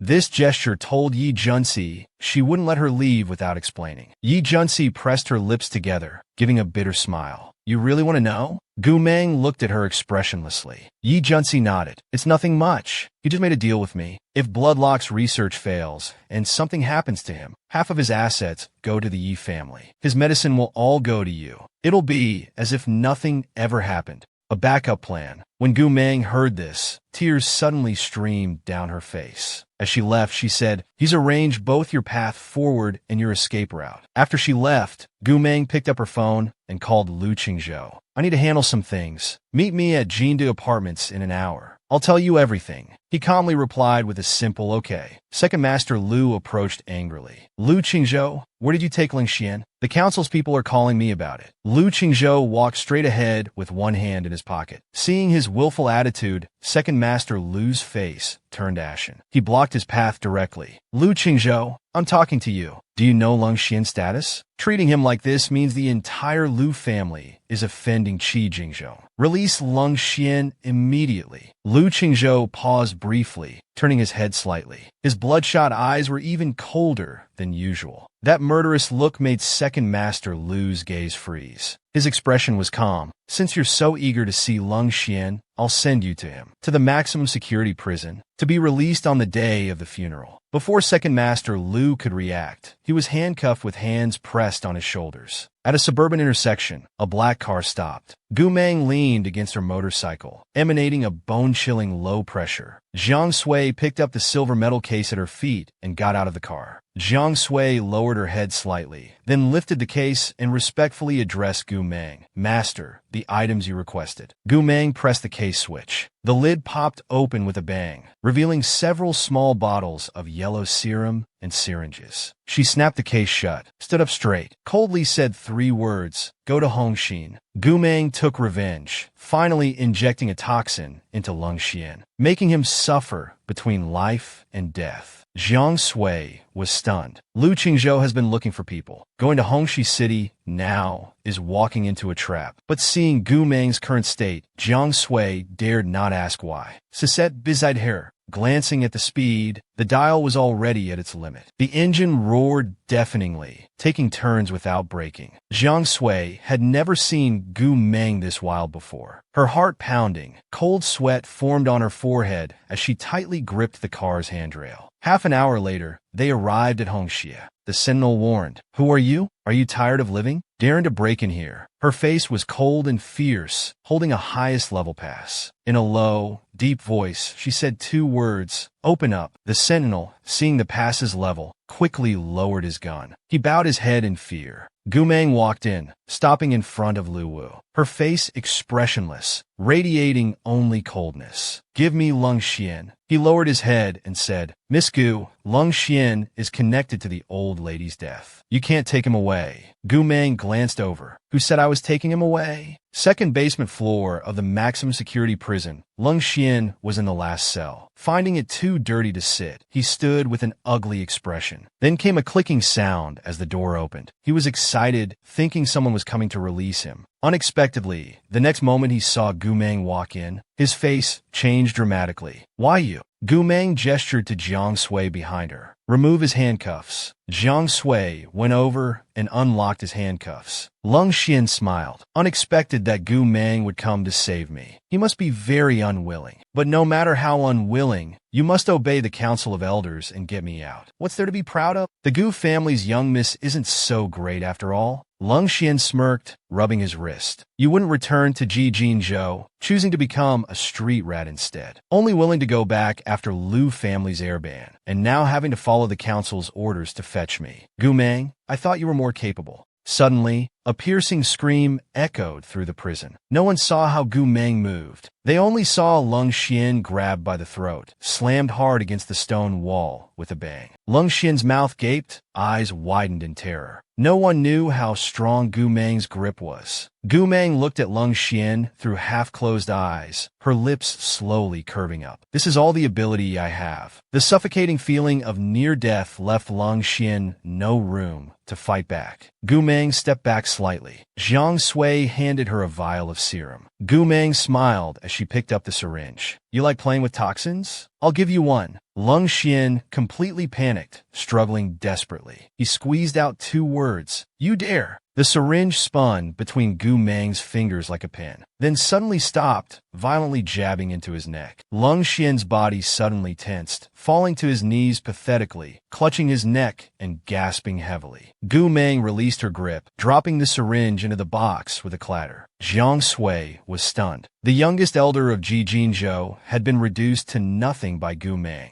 Gu Meng crouched down, arm resting on her leg, looking at Lung Xian. "Let's see who's really in charge." Lung Xian glared at her. "What did you inject me with?" Gu Meng said nothing and turned to leave. Lung Xian's face panicked. "Gu Meng, stop right there." She picked up a glass vial and tossed it to Lu Wu. Without stopping, she said, "Inject him in 1 hour." Lu Wu respectfully replied, "Yes." The subordinates slowly approached. "Young Master Lung, are you all right?" Just as he was halfway up, Lung Xian's face suddenly changed. Intense pain spread from his bone joints, through his nerve endings to his entire body. He collapsed on the ground, seemingly in tremendous agony. Leaving the maximum security prison, Jiang Sui respectfully lowered her head. "Sister Meng, what's next?" Gu Meng's voice was cold as ice. "Back to the apartment. I need to see Lu Qingzhou." Their next meeting would be one of redemption and passionate embrace. Gu Meng thought she'd see Lu Qingzhou when she returned, but the room was empty. After some time, the door opened from outside. Lu Qingzhou walked in.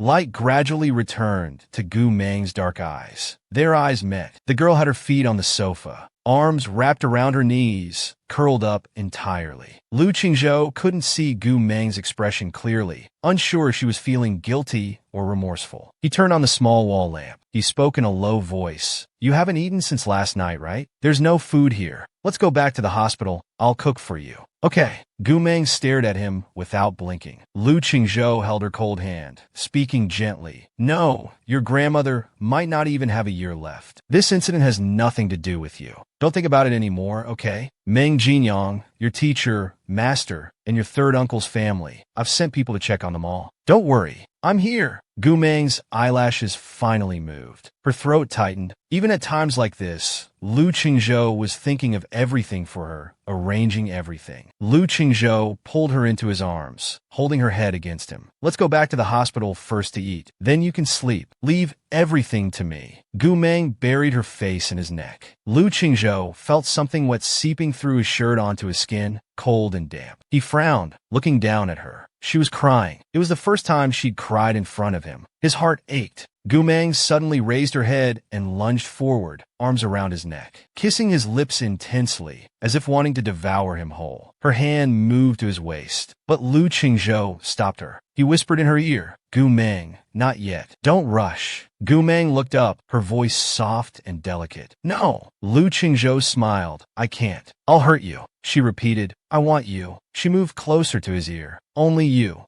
The next moment, Lu Qingzhou pushed her down onto the bed. Afterward, Lu Qingzhou carried her out after a bath, saying softly, "I'll have Lu Yi bring some food over." Gu Meng said hoarsely, "But I'll call him." He handed her his phone. "Okay, I'll get you some water. Tell Lu Yi whatever you want to eat." Gu Meng watched him leave, then looked down at his phone. She sent a message to Lu Yi. "Take Gu Si to Beijing Airport." The reply came quickly, without questioning who was sending the message. Gu Meng deleted the record, put down the phone. When Lu Qingzhou returned, the girl was wearing a robe, lying on her side in bed, already asleep. He sat down by the bed, supported her against his shoulder, and brought the drink directly to her lips. Softly, Gu Meng leaned against him and drank most of the glass. He saw the darker marks on her collarbone, touched them lightly, and gently said, "Seems we were a bit excessive. Does it hurt?" Gu Meng looked up at him once, then slowly moved her gaze down to his collarbone, asking, "What about you? Does it hurt?" Lu Qingzhou was stunned. Usually when he said such things, Gu Meng would ignore him. Why was she asking today? Knowing she had bitten hard this time, Lu Qingzhou smiled. "The harder the bite, the more pleasure I felt." Lu Qingzhou put his hand on her waist, lying down with her. He laughed again. An apartment prepared for an affair actually witnessed one.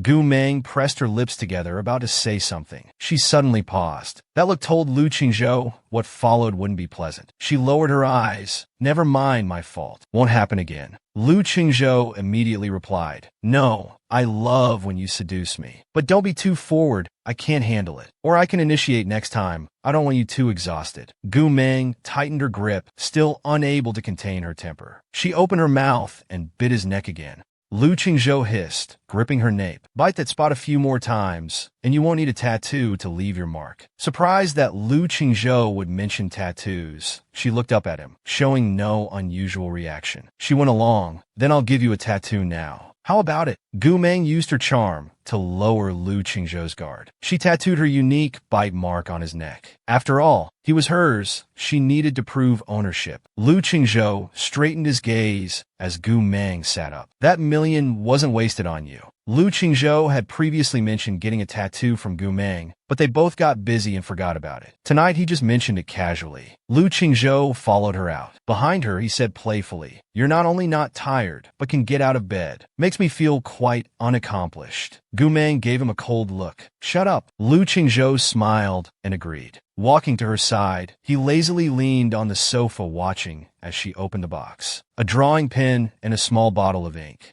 Gu Meng's eyes flickered slightly as she prepared the pen. She warned him it would hurt near the bone. Lu Qingzhou said seriously, "Then I'll endure the pain for you, just like you did for me." Before he could finish, she coldly interrupted, "Shut up." Gu Meng drew the pattern on his collarbone with the pen, then began tattooing. When the first needle went in, Lu Qingzhou felt an immediate sharp pain, his body trembling slightly. She carefully asked, "Are you okay?" Lu Qingzhou stroked her face. "Don't worry, this pain is nothing." Gu Meng lowered her eyes and continued tattooing, inserting the needle into his skin one stroke at a time. Lu Qingzhou showed no reaction, instead smirking as he watched her. Much time had passed. Lu Qingzhou narrowed his eyes. Half an hour already. Lu Yi's efficiency is quite low today. Dinner hasn't been delivered yet. The doctor said to pause for a bit. I'll make another call. You're not taking care of yourself properly. Can't get any thinner. As he finished speaking, he tried to get up. Moving slightly, he discovered that his entire body had somehow become completely paralyzed. Thinking it was his imagination, he struggled to get up again. Gu Meng suddenly spoke, "Neurotoxin." The smile that had been on Lu Qingzhou's face froze. His gaze turned to her, seemingly doubting what he'd heard. He instinctively asked, "What?"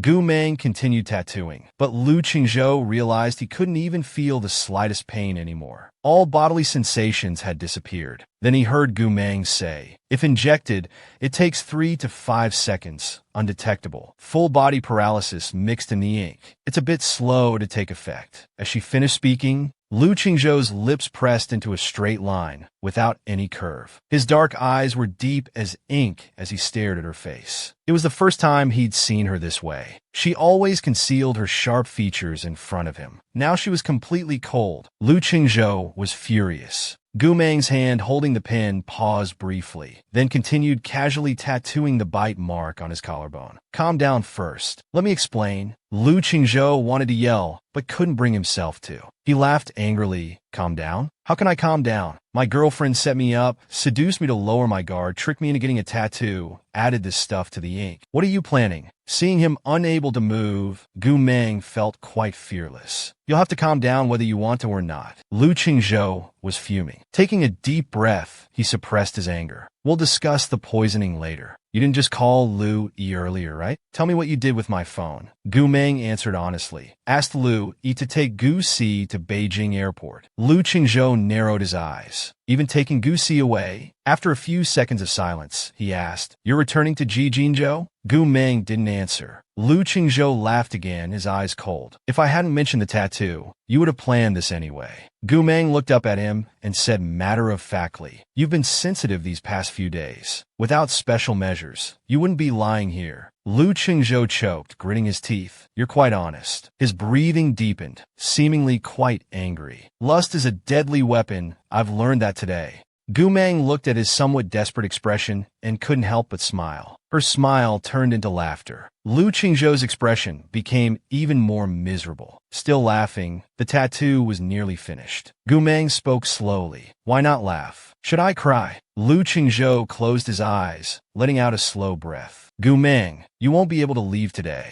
Beijing's major exit points aren't unsealed yet." She replied calmly, "If I want to leave, your people can't stop me." As she spoke, she took out her phone and took a photo, then showed it to him. "Haven't done this in a year, but my skills are still good." Lu Qingzhou looked at the obvious tattoo on his neck. "Planning to leave, yet still wanting to leave something on me." Gu Meng's face was expressionless, her tone particularly serious. "After all, he's mine. I need to mark my ownership, to declare ownership." After speaking, she bent down and kissed him. Gu Meng told Lu Qingzhou all the truth. But in the end, she used hypnosis to erase his memories, making him forget the woman he loved most. Lu Qingzhou looked at her, speaking weakly. "Didn't we agree to leave everything to me?" Gu Meng measured his body temperature, then looked at him. "You paved the way for me, gave me your medicine." Lu Qingzhou stretched and said, "You met with my mother." Gu Meng hummed in agreement. "Zizi told me to go to the Blood Institute. After I saw the files, I met with Madame Yi at noon." Lu Qingzhou laughed bitterly. "Knowing I need medicine like you do, that's why you're returning to Jinzhou. Never thought it would be because of myself that made you compromise." Lu Qingzhou's throat felt strangely tight. "In that case, I've dragged you down." Gu Meng shook her head. It's not your fault. I would have done it anyway to be safe, so I have to go back. Lu Qingzhou stared into her dark eyes. Gu Meng, I want to solve all your troubles. I don't want you taking risks for anything, especially for me. Don't do things you don't want to do for my sake. My life isn't worth that much. She spoke calmly. It's worth it to me. My parents died because of this. They just didn't want Gu Si and me to go back. But some things can't be avoided. Gu Meng took out an antidote and placed it aside. No one can threaten me, so I'm not afraid. No need to weigh pros and cons. Whether it's a few days or years, I'm gaining. Lu Qingzhou opened his mouth, but Gu Meng interrupted him by holding his chin. I want you to live normally. I want us and little C to live together. Lu Qingzhou's throat bobbed, his voice very low. Must you go? I can't stop you, but you can't stop me either. If you can go to Jijinzhou, so can I. I'm determined to have that place.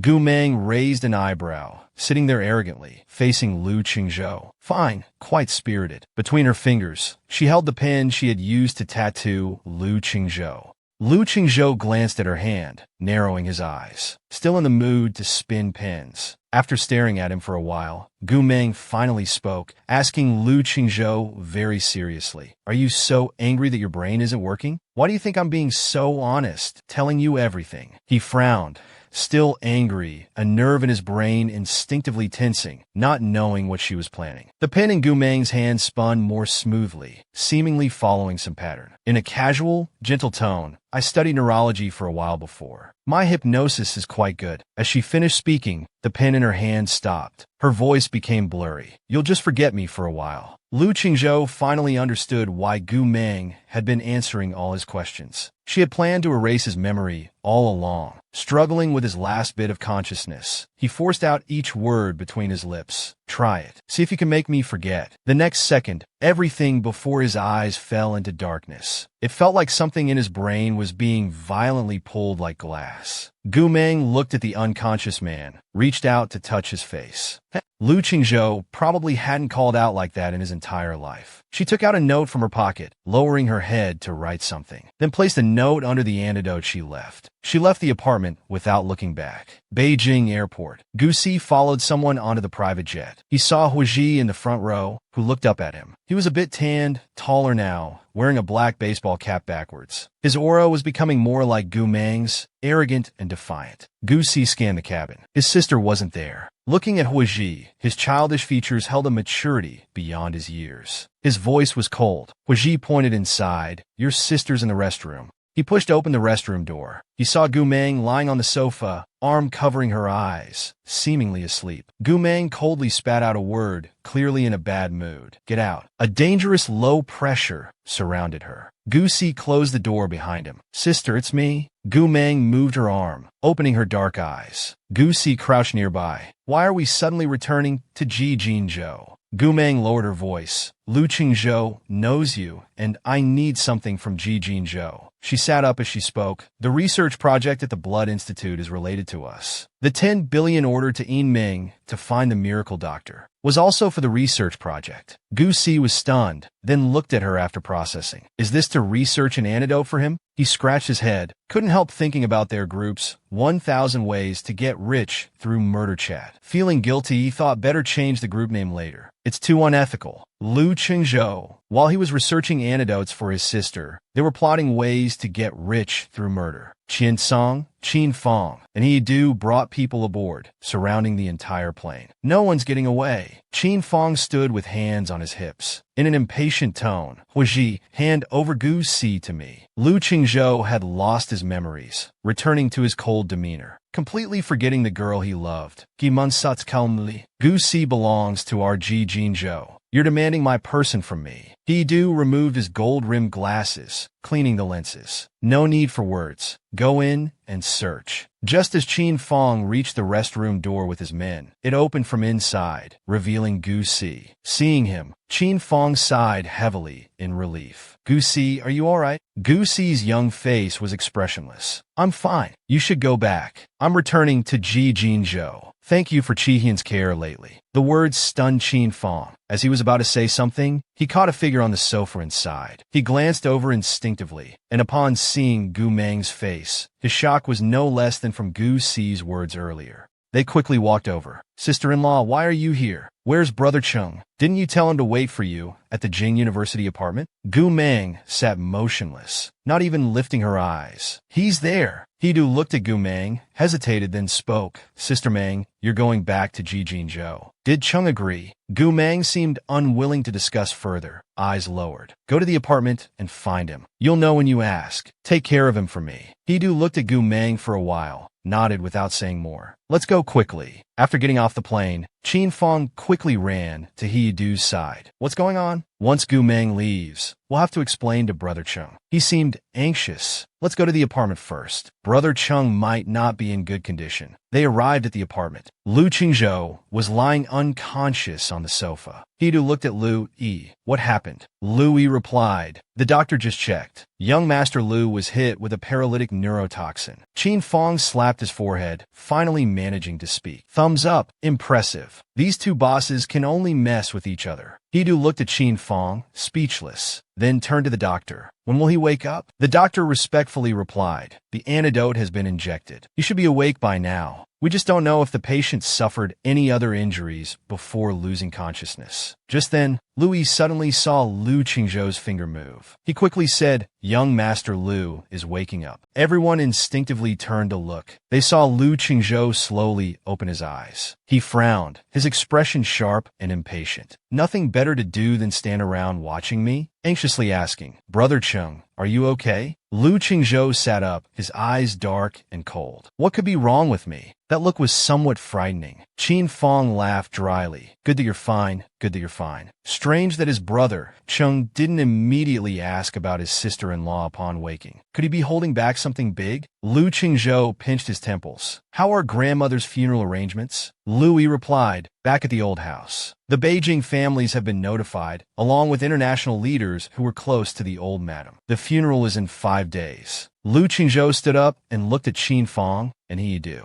Why are you here so late? This apartment only has one room. Qin Fong's mouth twitched. They used to always be together, but since Gu Meng appeared, except for handling business, Brother Chung rarely joined them. After such a long time, returning to their previous dynamic, it felt incredibly strange. Not knowing what to say, he just followed along. We'll go home to sleep. Lu Qingzhou ignored them and walked straight to the bedroom. I'm changing clothes, then heading back to the Lu residence. As soon as the bedroom door closed, they couldn't hold back anymore, speaking in extremely low voices. What the hell? Did you understand what happened? Just the neurotoxin, nothing else? Hedu shook his head, equally confused. The doctor replied, we need a detailed examination to know. The antidote was already on the table when we arrived. Suddenly, Qin Fong had a revelation, eyes widening, then finding his own thought absurd. Old He, do you think Brother Chung might have forgotten sister-in-law? He stiffly turned to look at him. In the bedroom, Lu Qingzhou stood before the mirror, pulling open his collar to look at the bite mark tattoo on his neck. He touched it. The skin was still slightly red. His fingertips could feel a subtle pain. When Lu Qingzhou came out after changing clothes, He Du and Qin Fong hadn't left. The two were sitting on the sofa, huddled together looking at a note. Lu Yi said, this note was under the antidote. He was mid-sentence when he saw Lu Qingzhou coming and quickly fell silent. Qin Fong was unsure whether their brother Chung had really forgotten about Gu Meng. Looking at the note in his hand, his expression shifted slightly. He handed over the note. Brother Chung, can you help me understand what this means? Lu Qingzhou buttoned his shirt to the top, using a silk scarf to cover the bite mark. He glanced at it and said expressionlessly, high school student chemistry equation. Should I apply to Jinda attached middle school for you to repeat senior year? Qin Fong's mouth twitched as he shook his head. No need. Hedu raised his eyebrows slightly. Brother Chung, I just looked it up. This equation is quite interesting. It's used for confessing love. Lu Qingzhou seemed uninterested, his tone characteristically lazy. Is that so? Qin Fong exchanged glances with Hedu. Their brother Chung really had forgotten Gu Meng. Lu Qingzhou put on his watch, speaking carelessly, if you like it so much, just stay here. After speaking, he turned and walked toward the door. Qin Fong hurriedly said, Brother Chung, wait, let's go together. The group all walked out. 10 minutes later, the apartment door was pushed open again, and a figure walked in. They took the equation from the note, carefully folded it, and put it in their pocket. Gu Meng had just returned to Jijinzhou. She immediately became enemies with her own grandfather, holding a gun to his head. Unexpectedly, he turned out to be old Madame Lu's murderer. In Jijinzhou, Gu Meng and Gu Si got off the private jet. A luxury car was parked on one side of the airport. A subordinate stepped forward and bowed. "Young miss, young master." Gu Meng and Gu Si got into the car one after another. When Lung Xian saw Gu Meng, her face suddenly darkened. "Gu Meng, what did you inject me with?" "Toxin." She coldly uttered 5 words. "If you want to die, then leave." Lung Xian's eyes were full of anger, the corners red. "If anything happens to me, you and Gu Si will both die with me." Gu Si laughed, his voice young yet arrogant. "Elder Lung, have you already forgotten about being hung from the 19th floor terrace for hours?" Mentioning this, Lung Xian's face turned ashen, deeply traumatized. She gritted her teeth. "It was you."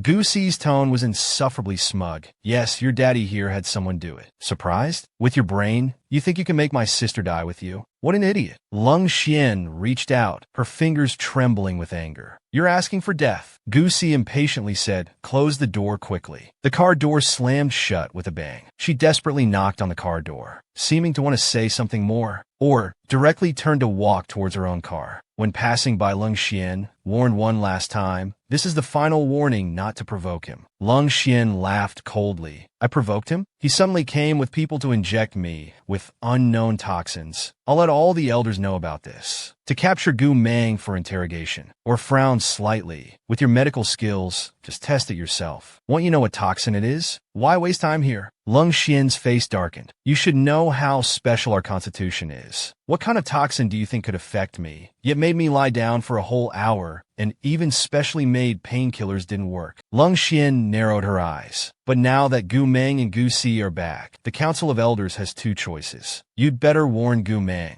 Tell her not to provoke the Gu family, or to be respectful to Elder Gu." Gu Meng and Gu Si had returned. Old Master Gu's eyes were particularly gentle. Looking at the siblings, he smiled kindly. "After so many years away, you've forgotten how to call your grandfather?" Gu Meng and Gu Si remained silent. After a while, Elder Gu turned around. "Well, never mind." He waved at them. "Come in and let's talk." Gu Meng shifted slightly, staring at his back. "Old Madam Lu, who did it?" Everyone sat down. Elder Gu spoke leisurely. "How are you handling things with Lu Qingzhou?" Gu Meng crossed her legs, leaning back lazily. "Most arrogant. Are you afraid she will deal with Ji Jingzhou?" The cold light in Old Master Gu's eyes softened slightly. He picked up his teacup and smiled faintly. "Gu Meng, grandfather will teach you a principle today. Social standing matters." Gu Meng didn't speak. Her dark eyes naturally lowered, making the coldness between her brows more prominent. Old Master Gu took a sip of tea and spoke methodically. "What's Lu Qingzhou's status? And what's yours?" Before returning to Ji Jingzhou, with those few assets behind you, you were far from the Lu family's power level. Do you think the Lu family would offend Ji Jingzhou to protect you? Returning to the Gu family is your path. From now on, you'll be the Gu family's young miss, Ji Jingzhou's heir. Your betrothed and grandfather doesn't want to personally handle your private matters. Gu Meng scoffed, her beautiful eyes slightly curved, voice carrying a smile as she picked up her teacup. Carelessly said, "Betrothal? Did I agree to it?" Old Master Gu smiled too. Parents' orders, matchmaker's words. Gu Meng rested one arm on the chair's armrest. "My parents died long ago. Where are these parents' orders from? If it's your wish, you should hurry to meet my parents and complain about me." Or pressed his lips and turned slightly to look at the girl. "Gu Meng, I understand you're unhappy. I'm not forcing you into anything, but you should show some restraint." Gu Meng countered, slowly smiling. "Is it strange that I show no respect for my elders? Weren't you the ones begging me to come back?" Gu Meng had just returned, and the old master didn't want conflict with her. "All right, let's all be peaceful. How are you handling things with Lu Qingzhou?" Gu Meng said sarcastically. "You've handled things so well. Do you need me?" The Lu family issued 3 red wanted notices in one day. Old Master Gu drank his tea. Things didn't have to come to this. But if they hadn't, how would you have come back? Gu Meng's voice was cold and deep. "Old Madam Lu's matter. You did it?" Old Master Gu sighed. Old Madam Lu supported the Lu family alone for over 20 years. Her life can only be described as legendary. Perhaps until death, she never thought her new son would betray her. As soon as he finished speaking, Gu Meng pointed a gun at his head. 2 shocked voices called out, "Gu Meng!" Old Master! Gu Mang's arm was straight, holding the gun. The dark barrel aimed at Old Master Gu's head. Almost at the same moment, a huge gunshot rang out with a bang, making the entire manor seem to tremble. Lu Qingzhou confronted his love rival at the funeral. Huiji deliberately tested if he had really forgotten Gu Mang. Guards outside the hall rushed in instantly, their guns aimed at Gu Mang. Put down the gun. Huiji glanced at the huge portrait hanging on the wall behind Old Master Gu.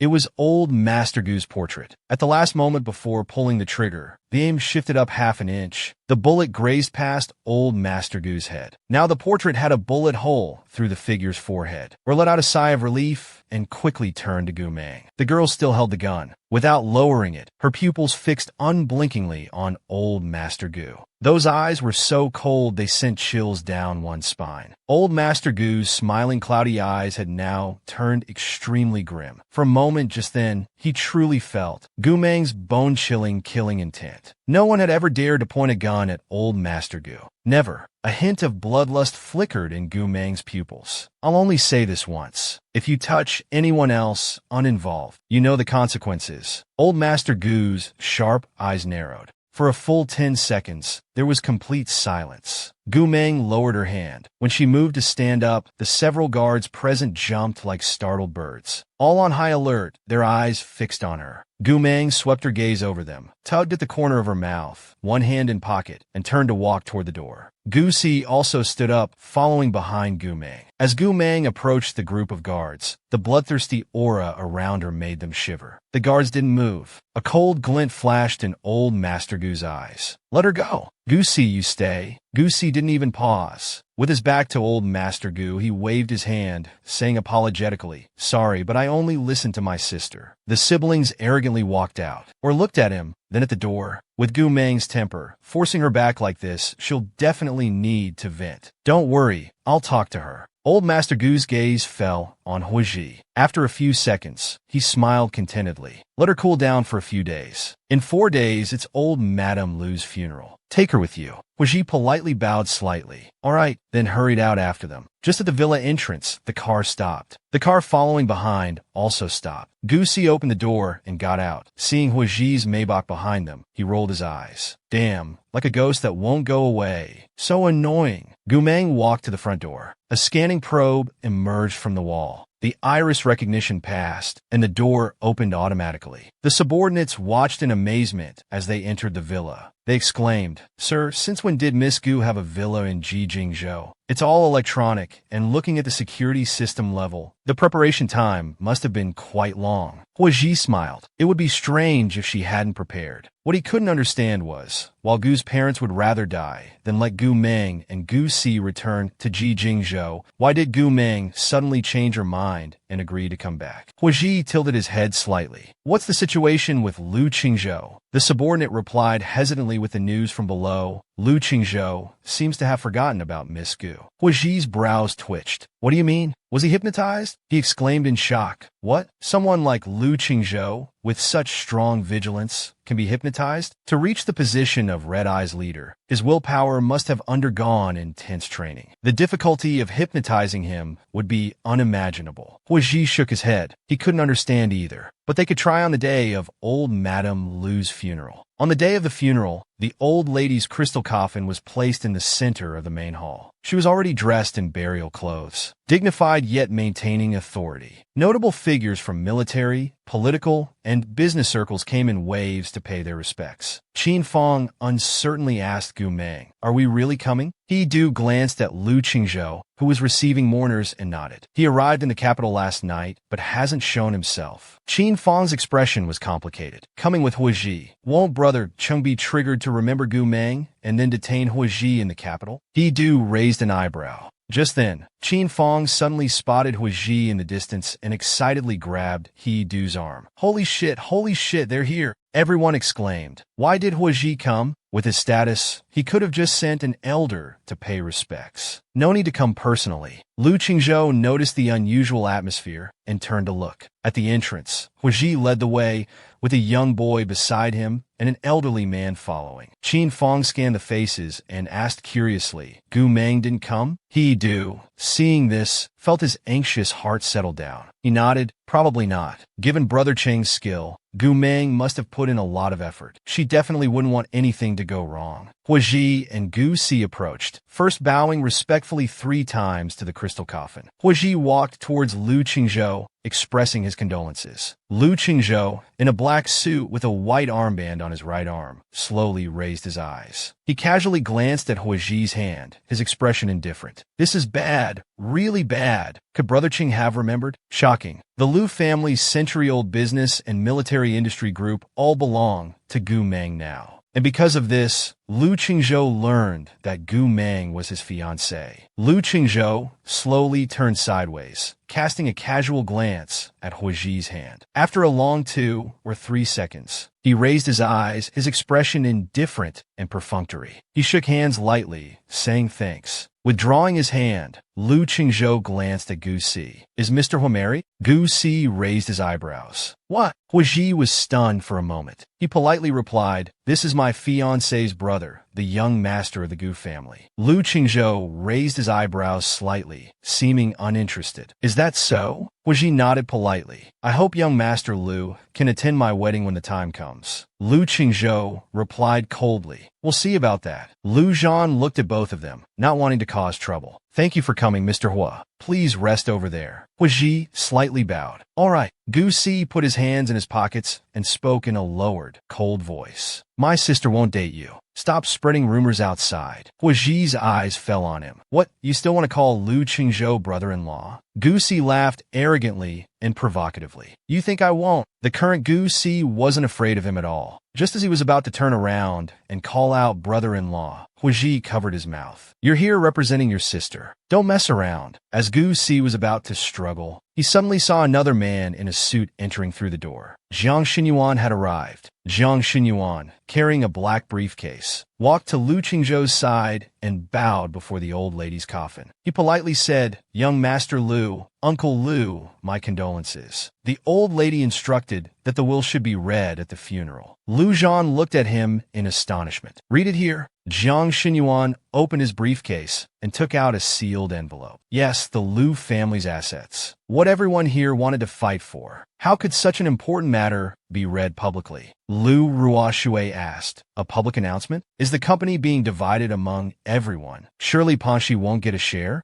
Second Master Lu smiled. How much can Panshi get? If the old lady wants to announce it in front of so many people, the company probably isn't going to our heir. Lu Qingzhou remained silent, his expression darkening several degrees. Jiang Xuan held the sealed envelope, facing everyone. Excuse me, I heard Miss Gu Meng is here today. Where is she? Lu Zhan's eyebrow twitched upon hearing this. Why do you need Gu Meng for reading the will? Jiang Xinyuan nodded politely, saying, Miss Gu Meng must be present before we can read the will. Lu Zhan frowned slightly. Miss Gu didn't come today. Jiang Xinyuan looked at Gu Si in the distance. Little Si, where's your sister? Can you video call her? Gu Si shrugged. The will is just about the Lu family's remaining assets. It has nothing to do with my sister. If Grandma Lu left any message for my sister, I can pass it on. We've already agreed on this. He nodded. All right, I'll announce it now. Please relay Madame Lu's will to Miss Gu Meng. This is the last video Madame Lu recorded while alive. Then he took out a USB drive. He plugged it into the computer. Soon, on the electronic screen at the front of the hall, the old lady's figure appeared. Yamvidin, knowing my time is limited, I hereby record this video to establish my will, declaring my intentions regarding myself and all the Lu family assets. No 1 inch shall interfere with all properties under my name and the Lu military industry group. Everything goes to Gu Meng. As these words fell, it was like dropping a bombshell among the crowd. Everyone was shocked, eyes widened, almost doubting what they heard. Everything to Gu Meng.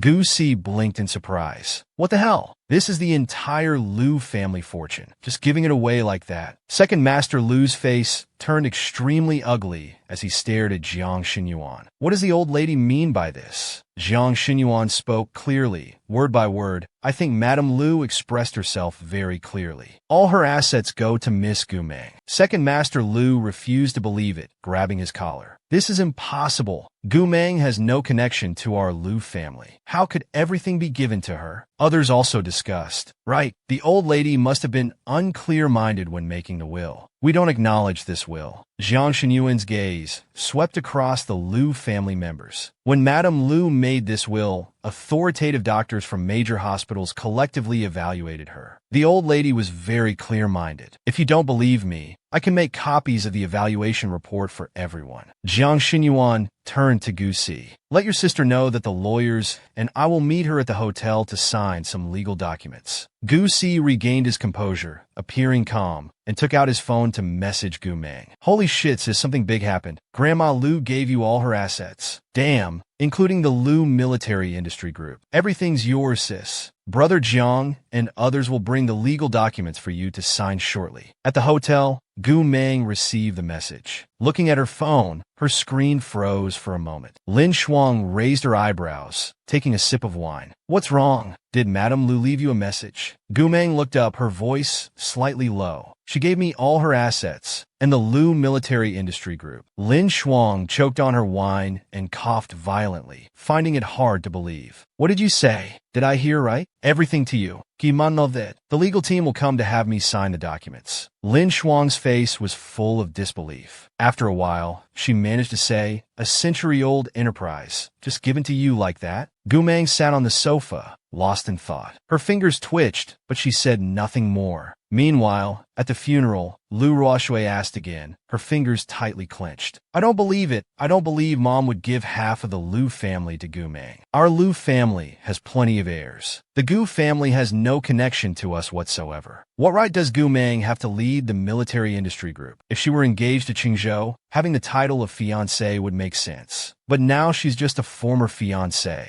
Liu Zhan frowned slightly, glancing at Liu Qingzhou's expression. This was bad. Would he remember something now? Liu Qingzhou lifted his eyelids, his voice ice cold. The former fiancé, Gumeng, inherited all the Liu family assets and learned about the long-buried secrets. This moment had suddenly been exposed. Mentioning engagement now, they had no idea how Liu Qingzhou would react. Everyone grew increasingly nervous. Liu Qingzhou lifted his eyelids, his expression cold. Miss Gu is my fiancé. Where did this rumor come from? Gu Si frowned, muttering under his breath. Still the same dead expression. Jiang Xinyuan was also confused hearing this. Did Liu Qingzhou know what he was saying? He couldn't quite understand. Huiji's eyes were deep. Liu Qingzhou really forgot about Gumeng. Seeing Liu Qingzhou's attitude, Second Master Liu instinctively asked, Did you break up? Liu Qingzhou's voice grew even colder. How can we break up when there was nothing to begin with? Liu Ruoshui crossed her arms and shouted, If that's the case, we can't let the Liu family assets fall into Gumeng's hands. Second Master Liu changed his approach. The old lady might have been confused. I suggest we discuss returning the assets with Gumeng. Considering how much the old lady liked her, we'll treat her well. Leave her something. Everyone seemed to see hope. Yes, how can a young girl manage a military industry group? If she doesn't return it to us, what does she want? Although the will has legal effect, who knows if there were any underhanded methods involved? It must be returned to the Liu family. One comment after another, they started smearing Gumeng's reputation. Gu Si was extremely annoyed and was about to speak. Liu Qingzhou suddenly spoke, his words slow and full of pressure. Grandmother's decision. No one has the right to interfere. Liu Ruoshui's face darkened. What do you mean? You're going to watch half of the Liu family's assets fall into someone else's hands? Liu Qingzhou's expression was cold. Ignoring her, he turned to Jiang Xinyuan. Please help coordinate with Miss Gu.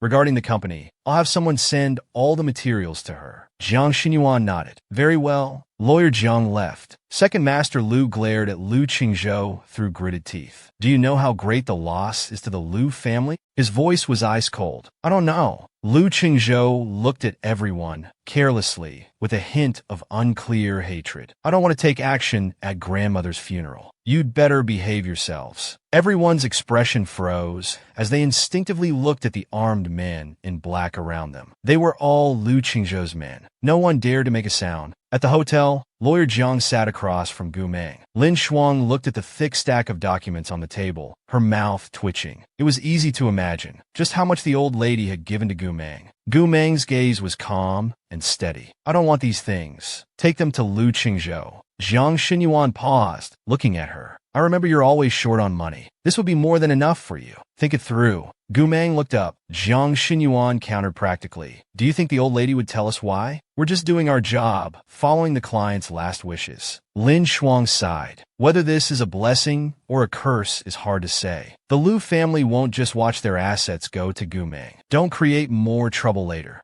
Jiang Xinyuan pushed the documents in front of Gu Meng. Don't worry, this was the old lady's wish. No one dares to object. Just take it. Gu Meng's fingers tapped on the sofa armrest. After a few seconds, 1 year before her death, the old lady was also critically ill. How was the will written then? Lin Shuang crossed her arms. Casually speaking, those wills are void now. There's no impact in telling. Jiang Xinyuan finally explained. In the old lady's will from a year ago, the military industry group went to young Master Lu, and the remaining assets were split among her children. Now, everything belongs to you, Gu Meng. Gu Meng looked at Jiang Xinyuan, her voice plain. Handle it for me. Follow the will from a year ago. I don't want any of the inheritance. Jiang Xinyuan smiled. The old lady guessed right. You wouldn't want this inheritance. He opened his briefcase, taking out a USB drive. The old lady left a video specifically for you. He plugged in the USB. Jiang Xinyuan handed her a Bluetooth earphone. Watch this first before deciding. The video paused on an image of the old lady leaning in bed. Gu Meng raised her eyes, staring at the computer screen. Jiang Xinyuan said, after watching this, if you still don't want the assets, I'll handle them according to the previous will. For the video left specifically for Gu Meng, Lawyer Jiang stepped away. Lin Shuang lowered her head, looking at Yidu's WeChat message, considering whether to reply. After more than 10 seconds of silence, Gu Meng expressionlessly put the earphones in. She pressed play. This video was recorded a few days after the will video. The person looked even less energetic. The old lady smiled and said, Gu girl, grandmother knew you definitely wouldn't want these. Actually, grandmother hoped you wouldn't see this video and would accept this inheritance, even if it upset the Lu family. Gu girl, today grandmother wants to tell you some secrets that our Lu family has kept buried for many years. Whether you accept the inheritance or not, I trust you'll make your own judgment. The top CEO, Lu Qingzhou, committed an unforgivable mistake. Gu Meng's punishment for him was a playful little game. She told him to hold the sweet strawberry without biting through.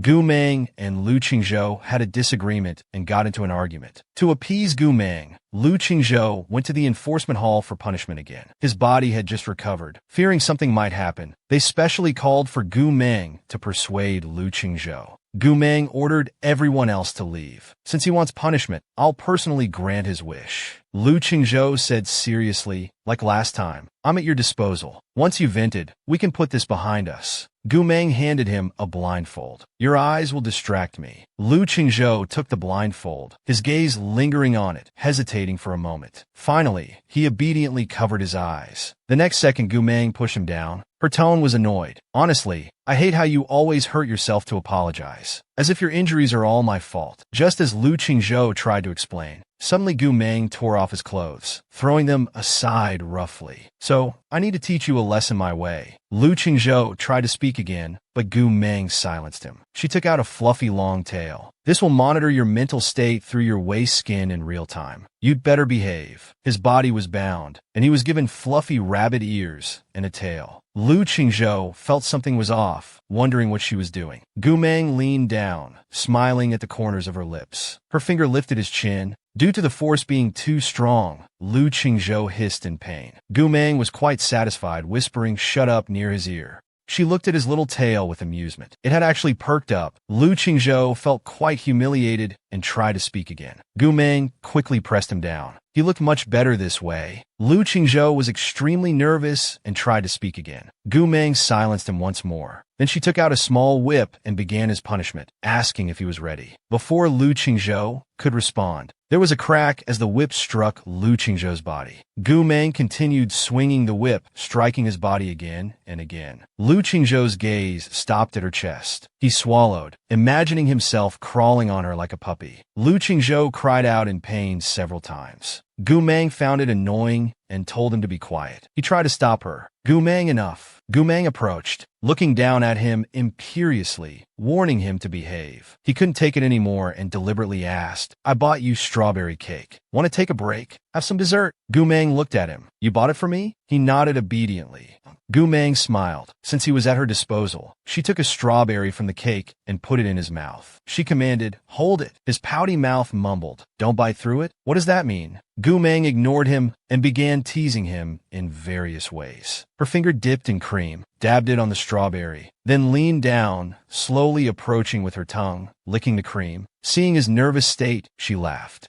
Gu Meng's fingers continued to tease and play with him. Lu Qingzhou couldn't hold back and bit through the strawberry in that instant. Gu Meng slightly frowned, her lips curling into a smile. Time for punishment. She immediately whipped him once, followed by another whip. Lu Qingzhou endured, trying not to bite through the strawberry again. But Gu Meng stopped at this point, throwing away the whip. Lu Qingzhou made a few sounds, not continuing. Given your good performance, we'll put this behind us. Then she hooked his neck, slowly approaching. She opened her small mouth and bit the sweet strawberry the next second. Lu Qingzhou knew she had forgiven him. He smiled fondly at her. Thank you for the punishment. I really liked it. Half of Lu family's assets were actually meant as a betrothal gift for the heir to formally propose to Gu Meng. When Qingzhou cut off the blood research funding and the project completely stopped, grandmother never had a peaceful night's sleep. The various research institutes under the Council of Elders were full of talented people. With rapidly advancing medical technology, developing an antidote would naturally be possible. Yet, after years of research at the Blood Institute, they still had no leads. One can imagine how difficult the journey was. While the research project continued, people had hope. Once it stopped, everything would be lost. Cheng Zhou has his own way of doing things. He wouldn't listen to anyone. We couldn't persuade him. We could only watch as the Blood Institute team disbanded. Gu Meng's expression remained calm as she stared at the computer screen. The old lady spoke emotionlessly, her smile revealing her mood at the time. Later, grandmother learned that Cheng Zhou, for your sake, was willing to suddenly restart the Bloodlock project. Do you know how happy grandmother was? Initially thought we could rest easy, but later grandmother learned that Bloodlock was just one path he arranged. What he really wanted to challenge was the Council of Elders. He wanted to resolve your biggest concern. Grandmother couldn't watch him risk more and more. Gu Meng looked at the old lady's reddened eyes, lips pressed together.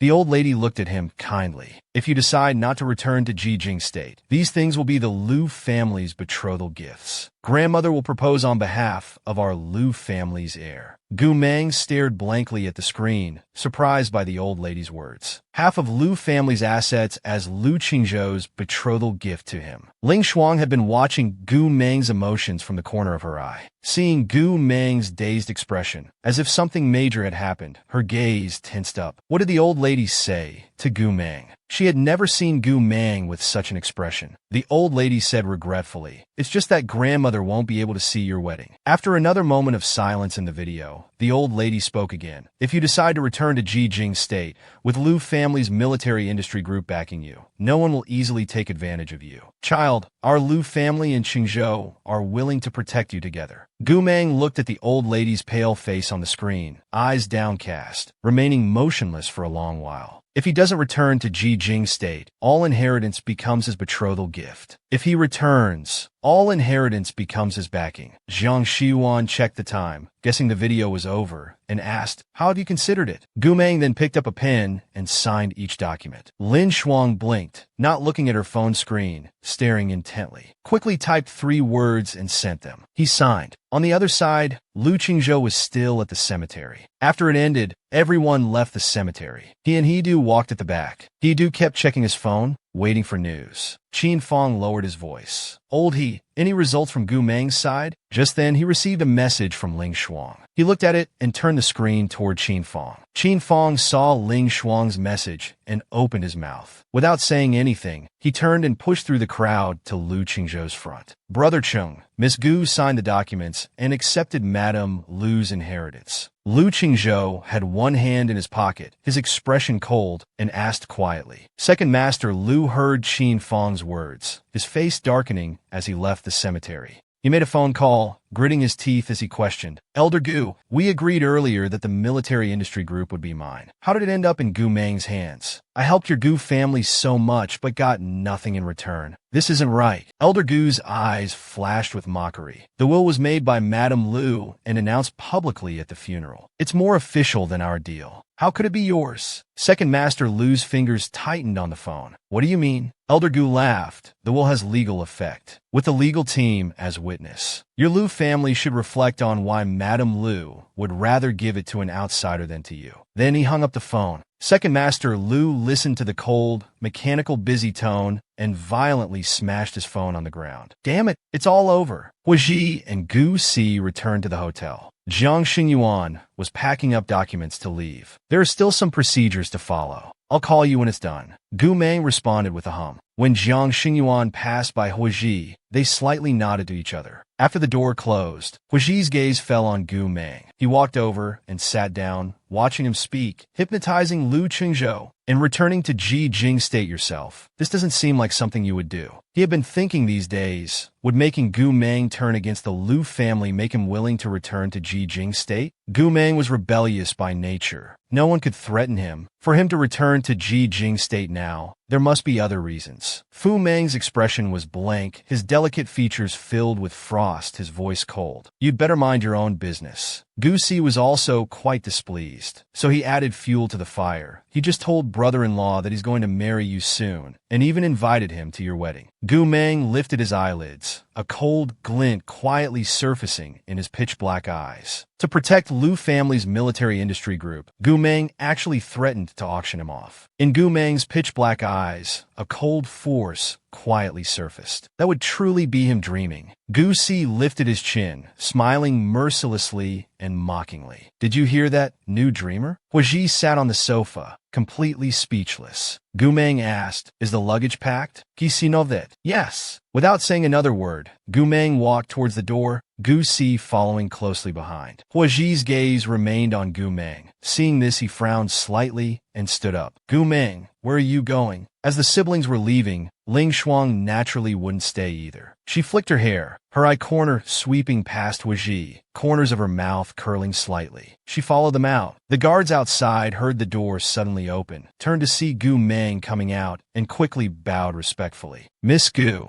the guard quickly asked, should Mr. Hua send people to follow Miss Gu? He frowned slightly and spoke slowly. No need. Let them go. At the airport, Ling Shuang stopped, looking at Gu Meng, wanted to know about Lu Qingzhou's situation. Find me. I'll get information from he do. Gu Si narrowed his eyes, asking gossipily, Sister Lin Yu, and that he guy. Gu Meng's pitch-black eyes also stared at her. Ling Shuang said exasperatedly, what are you thinking? I helped him before. We have some connection. It's easier to talk. Gu Si dragged out his tone, unclear whether he believed it or not. Oh, is that so? Gu Meng's expression remained indifferent, his voice low and hoarse. Thanks, but don't tell me about his matters. He's already forgotten me, so what he does has nothing to do with me anymore. Ling Shuang was stunned. Gu Meng raised his hand to adjust his cap brim, turning to walk into the VIP passage. He waved his hand with his back turned. Gu Si, while chasing after Gu Meng, made faces at Ling Shuang, mouthing, tell me, I want to know. When Gu Meng returned to the villa, the chief elder and his group were sitting in the hall. They walked in one after another. These people had apparently been waiting for a long time. The chief elder looked at Gu Meng respectfully. Young Mississippi. I heard the Lu family gave you the military industry group. Gu Meng sat casually, taking out a chocolate from his pocket, leisurely unwrapping the foil. He didn't even give them a proper look. Seeing his uncooperative attitude, Elder Dong didn't wait for his response and continued. We elders discussed, although the military industry group is in your hands now. Young miss, all the management are Liu family people. It would be better to replace them with our own people. That would be more appropriate. Gu Si's mouth twitched slightly, feeling like cursing. If they replaced them with Jin state people, would the military industry group still be his sisters? Elder Gu also said, that's right, if we don't change the management. We'll only have the military industry group in name, but it will actually still belong to the Liu family. Lung Xian smiled. Be smart about this, or you'll end up with just an empty shell of a group, ruining the good hand Madame Liu left you. Elder Gu nodded. Yes, our own people. Rest assured. Gu Meng lifted his eyelids, his eyes very dark, filled with boundless coldness. Whose are? The chief elder's gaze paused, still smiling. Young miss, what do you mean? Gu Meng sat with his legs crossed, leaning back lazily. What do my things have to do with you? Lung Xian sneered. Your things? Jin state is backing you.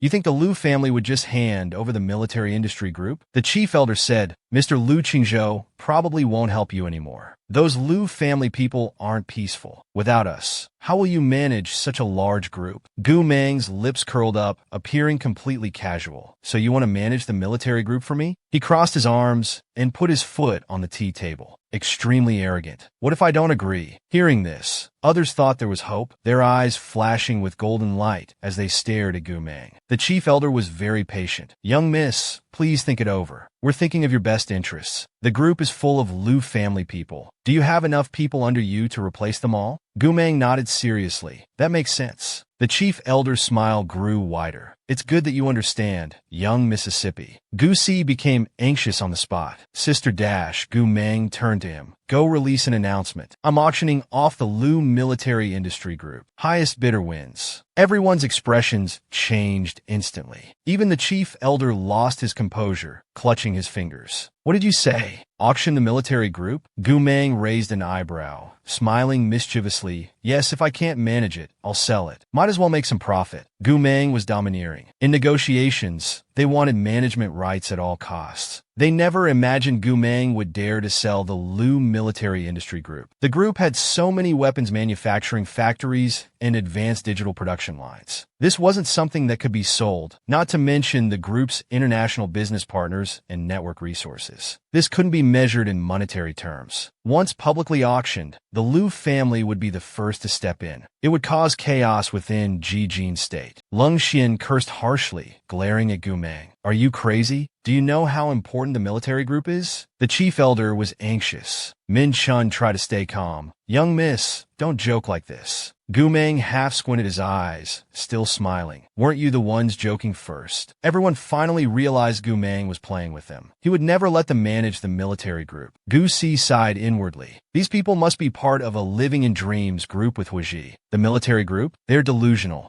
Gu Meng glanced at them casually. Anything else? If not, you can all dash, get lost. Elder Gu stared at Gu Meng, finally suppressing his anger. He understood they couldn't force Gu Meng. Otherwise, he might really sell the military group. They had to take it slow. Elder Dong controlled his expression, maintaining a respectful attitude. Since young miss doesn't want us to interfere, dash. Then forget it. Elder Dong took a sip of tea and put down his cup. After a 2-second pause, he spoke. There's another matter we came to discuss with young miss today. The Council of Elders has arranged training for you and the young master. Gu Meng's eyebrows raised slightly. The chief elder looked at Gu Meng. The young master will begin 2 years of closed training, just like you did back then. As for you, the council will train you separately. Meng asked, and after training? After you pass the assessment, the board will publicly announce that you're the chief director. Gu Meng nodded, saying, I want to take over base 102. I need to develop the medicine to save those in the city. At this moment, hearing Gu Meng's words, Lung Xian laughed disdainfully. You think you can manage base 102? Elder Gu also thought Gu Meng was overconfident. Without sufficient ability,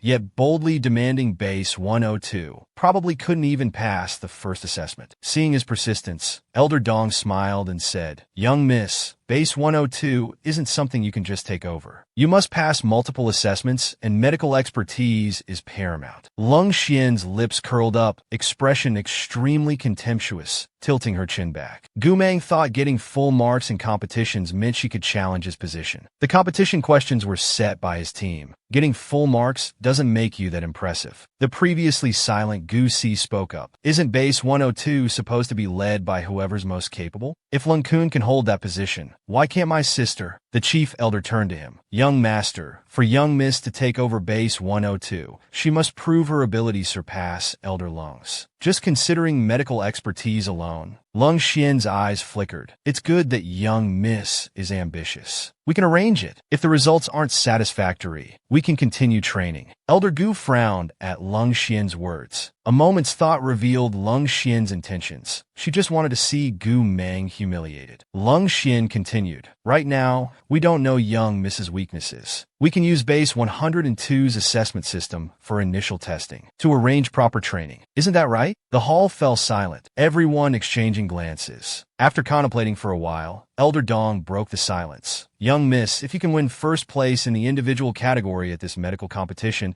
I'll arrange for base 102's assessment. Gu Meng remained expressionless. Fine, I understand. You can leave now. As Lung Xian left, a hint of smile crossed her eyes. Even if Gu Meng passed the assessment, any other hurdle would be enough to show her true capabilities. Meanwhile, Lu Yi suddenly contacted them about the situation. Opening the message, seeing the content, he cursed and showed the phone to He Du. The council asked Gu Meng for military group management rights. Gu Meng refused and threatened to auction the military group. He Du lost his composure too. Gu Meng must know the group's importance. He asked, "Is the auction confirmed?" The informant shook his head. Not yet. The council was scared by the boss and backed off from demanding management rights. But what if the boss suddenly decides to auction it? Qin Fong turned to Lu Qingzhou, his mouth twitching, reluctantly suggesting, "Brother Chung, should we buy it back?" Lu Qingzhou's fingers resting on his arm moved imperceptibly. After 2 seconds, he calmly asked, "Is Miss Gu that short on money?" Kui-Du scratched his head, unsure how to respond. Qin Fong diplomatically said, "Actually, Grandmother Lu left considerable assets. She shouldn't be short on funds. Plus, the boss has substantial assets of her own." He-Du thought for a moment, cleared his throat. "Brother Chung, Gu Meng doesn't play by the rules. What if she really auctions off the military group? What should we do?" Lu Qingzhou stroked his arm, tapping his fingers rhythmically. In the cold white light, the man's features were sharp and clear, his downcast eyes revealing no emotion. Gu Meng insisted on competing, proving herself by directly challenging the genius contestants. He frowned upon hearing that Gu Meng wanted to enter base 102's assessment system. He made a call. "Gu Meng, you should train first before assessment. Your chances would be better." Gu Meng sat on the bed's edge with crossed legs, drying her hair with a towel. Rather than waste time carelessly, he clenched his jaw. "Aren't you afraid of failing the assessment system?" She laughed. "I just like courting death." He felt stifled, controlling his emotions. "I won't grant access permissions. You won't be able to enter the assessment system." Gu Meng tossed the towel onto the bed, running fingers through her hair. "Is that so? We'll see." Call ended. Old Master Gu prepared tea and invited Huiji to taste it. The Council of Elders unanimously approved. "This is actually a good test for Gu Meng. Don't worry."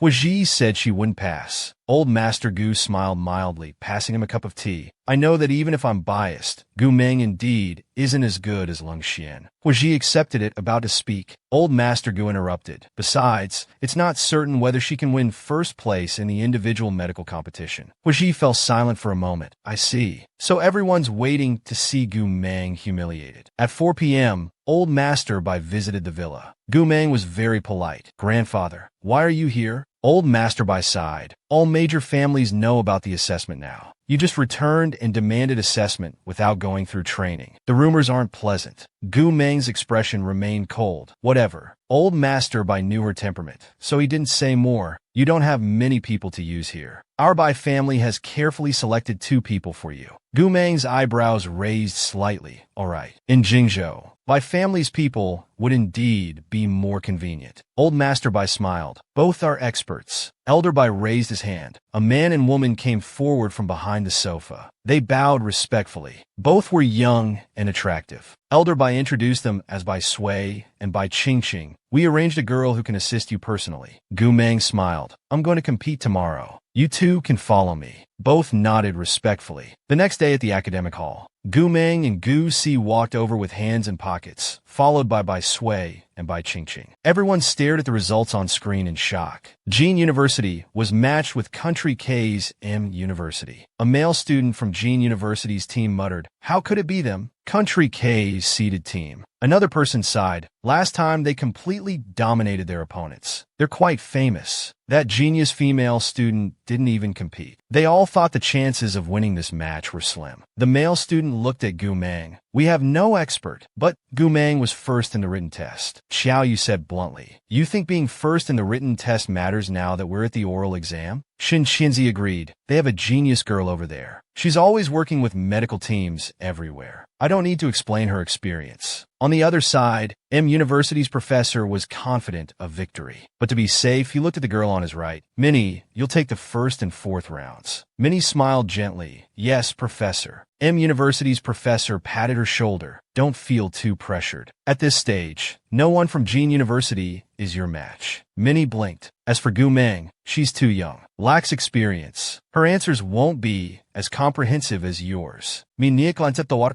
She probably doesn't have access to good school resources. Gu Si held his sister's hand. He anxiously asked, "Sis, who's going first?" Gu Meng smiled at them. She truly was a genius in the medical competition. She only needed 4 minutes to answer, and her responses were smooth and beyond the syllabus. Yang Tianming had discussed with others last night. He turned to Gu Meng. "You'll take the first and fourth rounds." Gu Meng's casual attitude became slightly more serious. She made a sound of acknowledgement, then said, "Oh," realizing she'd be facing the genius girl in both rounds. For the first round, Jin University sent Gu Meng, Xiao Yu, and a male team member Chen Su. At 10 o'clock sharp, the large screen at the front of the competition stage displayed questions for all 15 groups. Each team had 3 questions to answer, with 30 minutes to discuss and respond. When Shin Shinzi saw these questions, her gaze froze. She opened her mouth. "These can't be finished in half an hour. There are so many points to cover." The fourth round is elimination, so you can imagine the difficulty. Gu Si looked at the questions, raised his little eyebrows, and asked, "Is it that hard?" A male student emphasized, "Very difficult. All answers in English, with so many knowledge points. Even writing concisely will take time, and you might not even get it right." Gu Si's delicate face showed indifference. "Is that so?" On the competition stage, Xiao Yu said, "I'll write what I know first, then you can add to it." Pen Chu nodded. "Okay." Gu Meng sat with crossed legs, twirling a pen in her beautiful fingers. She remained silent. When Xiao Yu was answering the second question, she glanced over. "How annoying. We're on a team that'll drag us down." Professor Shui watched and couldn't help speaking. "This is no." Xiao Yu and Chen Su have said everything Gu Meng knows, so she has nothing to add. That's why she just sits there. If that's the case, it's the worst outcome. They were counting on Gu Meng to carry these two. Yang Tianming shook his head, indicating he didn't know either. Professor Shui clenched his fingers, worried about the team in the first round. M University's side seemed to be doing well. Although Minnie didn't speak much, every time she did, the two beside her showed delighted expressions. Yang Tianming checked the time. 15 minutes left. They had missed many key points. If Gu Meng didn't start soon, it would be too late. His mood became tense. He silently cheered for Gu Meng. Xiao Yu looked at the composed Gu Meng, his expression growing increasingly unpleasant. "You haven't said a word until now. Don't forget this is a team competition. What do you mean by not participating in the discussion? If we've written everything you know, and if that's the case, when Professor Yang said you should take the first round, you should have refused. Don't drag down the team's performance." Chen Su tried to mediate. "Let's not argue now. Answering is more important." Xiao Yu had been holding back, but now exploded. "Answer what?" 19 minutes into the competition, and she hasn't contributed a single word. Chen Su opened his mouth, but couldn't speak, looking at Gu Meng.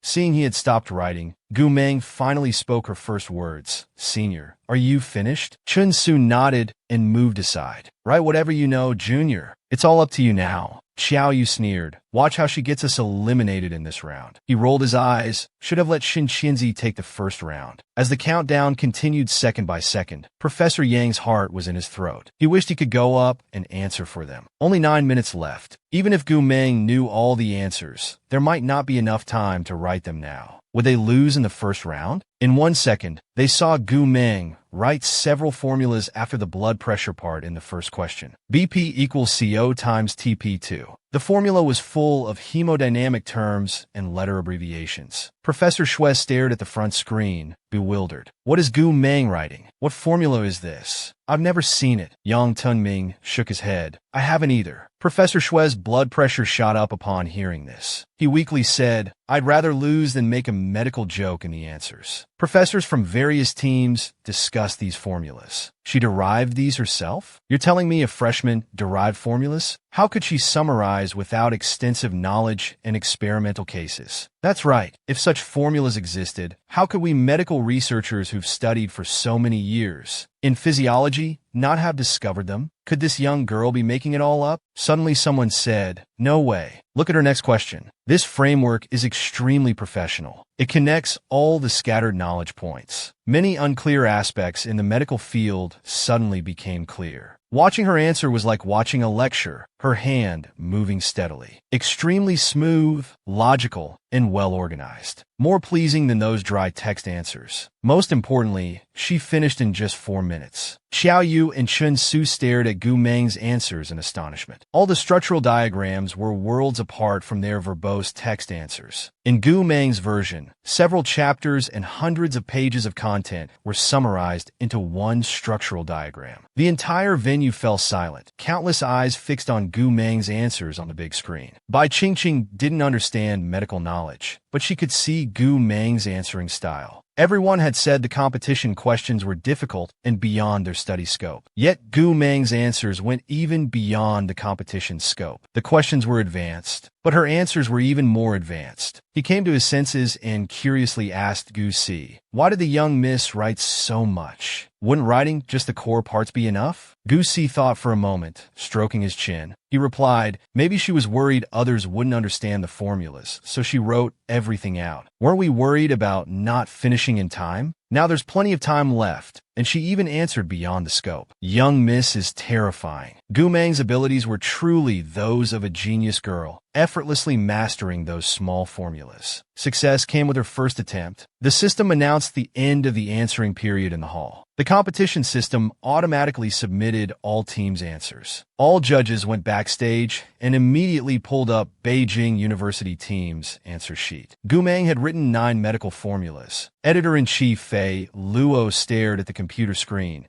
controlling his emotions as he asked other judges, what do you think? Everyone understood how difficult it was to confirm a formula. Whether these formulas were valid was another matter, but Gu Meng using her own formulas in an international competition, the judges could give 0 points if they didn't understand them. The others exchanged glances. Proving formulas requires a lot of time and effort, but we need to score quickly. We can't waste time on this. I agree that competition isn't a place for showing off. This paper is clearly unqualified. I disagree. Everyone saw Gu Meng's knowledge framework. The formulas she wrote couldn't be trivial. Yes, we can't give a student 0 just because we don't understand. We should hear Gu Meng out. Kangxi looked around at everyone. Do you believe a freshman who's barely touched experimental subjects could write 9 vital sign formulas? Finally, a judge looked at Fei Luo, editor-in-chief. What's your opinion? Fei Luo thought deeply. After a while, he looked at all the judges. Let's have Gu Meng come here. Half an hour later, the assistant opened the judge's room door. Editor-in-Chief, Miss Gu is here. Her striking face showed little expression. Fei Luo clasped his hands behind his back. What's with those formulas you wrote on the answer board? She calmly spoke 5 words. I summarized them myself. Fei Luo said solemnly, Gu Meng, are you sure you completed this alone?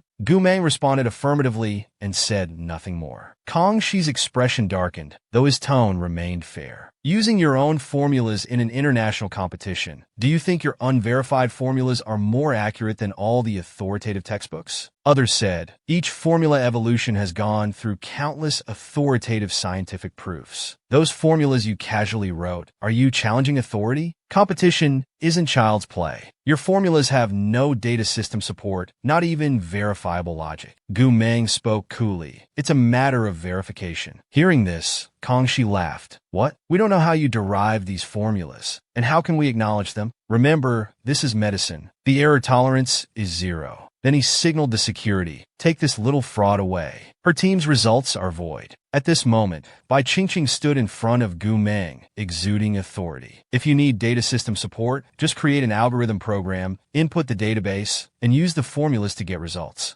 Gu Meng's gaze paused slightly, glancing over. She hadn't expected her grandfather's chosen person to know so much. Bai Qingqing's gaze swept across everyone. If all the data results match those in your database without deviation, these formulas should be eligible for naming rights from the International Medical Association. That's too arrogant. A freshman wanting to be included in authoritative textbooks. Tang Chi nodded, smiling. Fine. Our medical organization will provide the database. With Miss Gu's current position, she should be able to mobilize technical personnel from the Jianzhou Security Bureau. Come make a program. The formulas Gu Meng summarized might work with the pitiful amount of data she has, but they have no explanatory power. Under the medical organization's massive database, their flaws will surely be exposed. Bai Qingqing looked at Gu Meng. Young miss, can you write the program? Giman know that. She walked to the computer, put her baseball cap aside, and pulled out the chair to sit down. Perhaps not expecting Gu Meng to do it herself. Everyone stared dumbfounded at the girl typing at the keyboard. It was just an algorithm program system, and Gu Meng wrote it quickly. Everyone just watched as her fingers moved rapidly across the keyboard, lines of code appearing on the screen one after another. All the data matched without any deviation. It was a complete success. The judges stared at the screen in astonishment. What they had researched for years had been completely simplified by Gu Meng using mathematical methods. Fei Luo looked at the screen excitedly. Brilliant, Gu Meng. You're a great contributor to our medical history. Kong Chi's mind was struck blank, his gaze fixed rigidly on the computer screen. All data supported the formula's calculations. He had used the medical organization's database to prove all of her formulas. His face suddenly felt burning hot. Gu Meng lifted the computer screen with both hands to show them clearly, then turned and asked, "Results are out. Any questions?" In the second round of competition, Bu Meng hadn't competed and regrettably lost. How could he turn the situation around?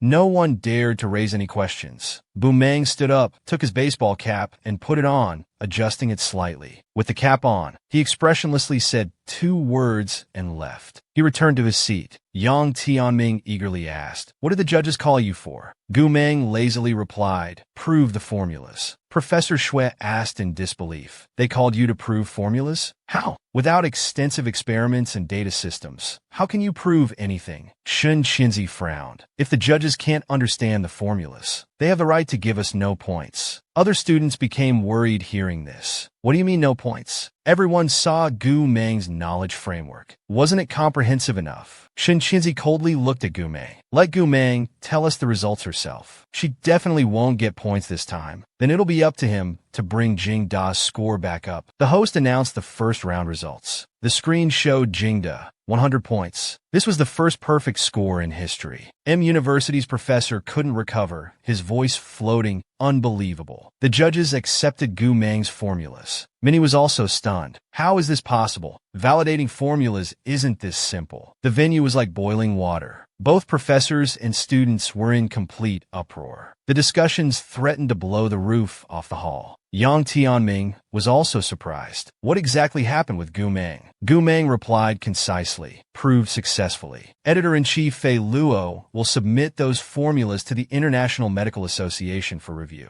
Shun Qinzi couldn't believe it. Impossible. How did you prove it successfully? Fei Luo came up to the stage from the side and took the microphone from the host. Facing the audience, Gu Meng created an algorithmic program system, using the medical organization's database to verify the formulas. The formulas have been confirmed valid. 9 formulas have been sent to the International Medical Association for review. Official results will be out within 2 days. Gu Meng softly hummed. "That's it. Pretty easy." Everyone was shocked. How could this expert speak so casually about such a difficult operation? Fei Luo returned the microphone to the host. "We can start the second round." Thinking of the previous score, Xiaoyu smiled and said, "Last round. Gu Meng put M University streets behind. You can relax a bit this round." Shun Qinzi felt uncomfortable. Xiaoyu's words seemed to suggest they were all just riding on Gu Meng's coattails. He forced a smile. "We can win all 4 rounds." Xiao Yu's smile faltered, realizing his mistake. He quickly added, "Of course, even against Ming Ming and Qianzi, you might not lose." Qianzi remained silent, glancing at Gu Meng. He turned and walked towards the competition platform with a male and female student. He wanted to show everyone his abilities, much stronger than that amateur Gu Meng. The second round was another 30-minute answer sheet. The competition platform was in full swing. The tense atmosphere of competition could be felt. As soon as Shun Qianzi's team of 3 came down, Professor Shui asked how they did. Shun Qianzi smiled and said, "Should be no problem." Professor Shui nodded, feeling confident about his abilities. Chun Su patted him, grinning. "We were worried Junior Gu hadn't attended training and would be at a disadvantage, but now she's stealing the spotlight. Maybe we'll really advance with a perfect score in the third round." Yang Tianming also smiled. "Let's hope so." Xiaoyu was also happy. If we win all 4 rounds against M University, they'll lose face badly. Shun Xinzi looked at him. In competitions, ability speaks. There's no shame in losing. Xiaoyu nodded and whispered, "With you and Gu Meng on our team, I feel we could win the championship." Shun Xinzi smiled, thinking even without Gu Meng, he could lead the team to the finals. The host began announcing the second round results according to procedure. Please look at the big screen.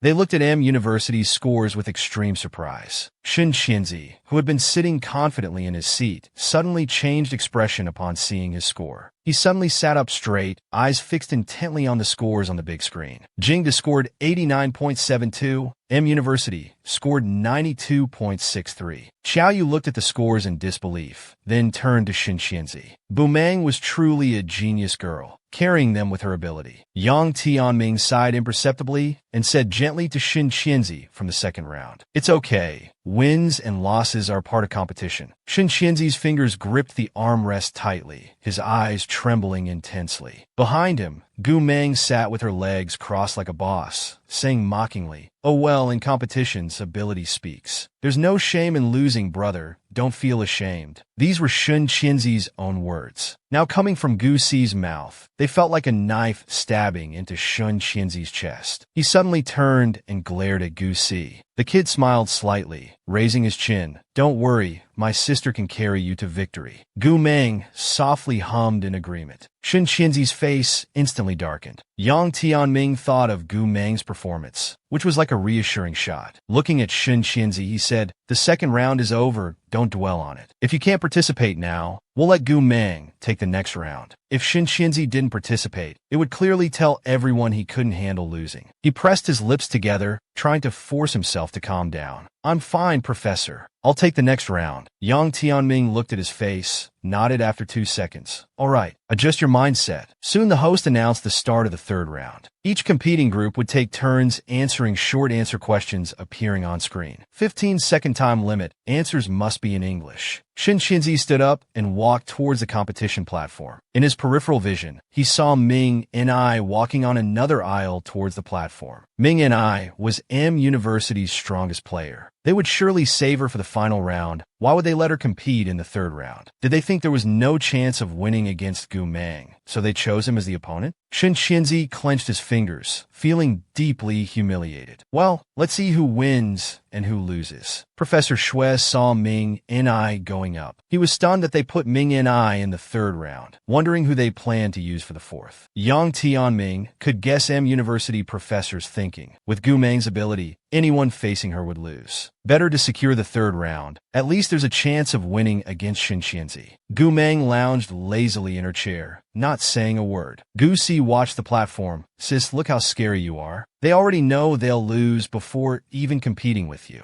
Gu Meng laughed. Well, their self-awareness is quite accurate. The expert's words remained as arrogant as ever. At this moment, the countdown appeared on the big screen, followed by the first question. Jingda would answer first. Xiaoyu looked at the question. State the most effective mechanism for increasing body heat production. Wasn't this on the first exam? Shivering thermogenesis and non-shivering thermogenesis. Chun Su said, look carefully, the question asked for the most effective mechanism. Only one answer. Xiaoyu was stunned. They had never distinguished between these two methods in detail. Was the first question already this tricky? He asked which was the answer, but the program wasn't sure either. With 10 seconds left on the countdown, Yang Tianming felt a bad premonition. Gu Si narrowed his eyes. What's there to think about? Shivering thermogenesis, of course. Too simple. As his words fell, the students stared in amazement, stiffly turning their necks toward Gu Si. This kid was too impressive, Gu Meng said deeply. Gu Si, your reaction was too slow. Need more training. Gu Si pouted. The students were shocked. So there was another expert besides Gu Meng. They were completely convinced. On stage, Shinxinzi hesitated between the two methods, choosing non-shivering thermogenesis in the last second. The intelligence system immediately played the official sound effect for an incorrect answer. It was Ming Yi's turn to answer the second question. He thought for a few seconds. He gave his answer. The official sound effect indicated it was correct. The following questions became increasingly difficult, but clearly, Shinxinzi had a higher error rate. The competition ended. Shinxinzi returned to his seat, his face somewhat pale. His mind was filled with thoughts of losing 2 rounds in a row, making him want to find a hole to crawl into. Xiaoyu was now somewhat dissatisfied with Shinxinzi and didn't comfort him. Earlier, hearing Shinxinzi talk so much, they thought he had guaranteed victory, but he didn't win a single round. Yang Tianming still offered the routine comfort. There's still 1 round. We haven't lost yet. The next round will be decisive. Gu Meng, you need to do your best. Just watch me go up there and win it for you. As soon as she went up, she boldly said, ask all the questions at once. I'll answer them together to save time. They were shocked. Could someone really show off like this during an exam? The host held the answer cards and read all the questions. Gu Meng answered them one by one. All answers were correct. She got a perfect score. Jing Da's students stood up excitedly. We won. We're in the finals. Elder Lung saw how outstanding Gu Meng was, far surpassing himself. Yet he had arranged for someone to harm her. When old Master Gu heard this news, the small brush in his hand paused. She got a perfect score, and she deliberately kept her first round score low. The butler respectfully replied, yes. I heard other teams averaged around 60 points, while previous years were usually 90. I heard young Miss wrote 9 formulas on site. They've been sent for verification. Old Master Gu narrowed his eyes. He continued, once the process is complete,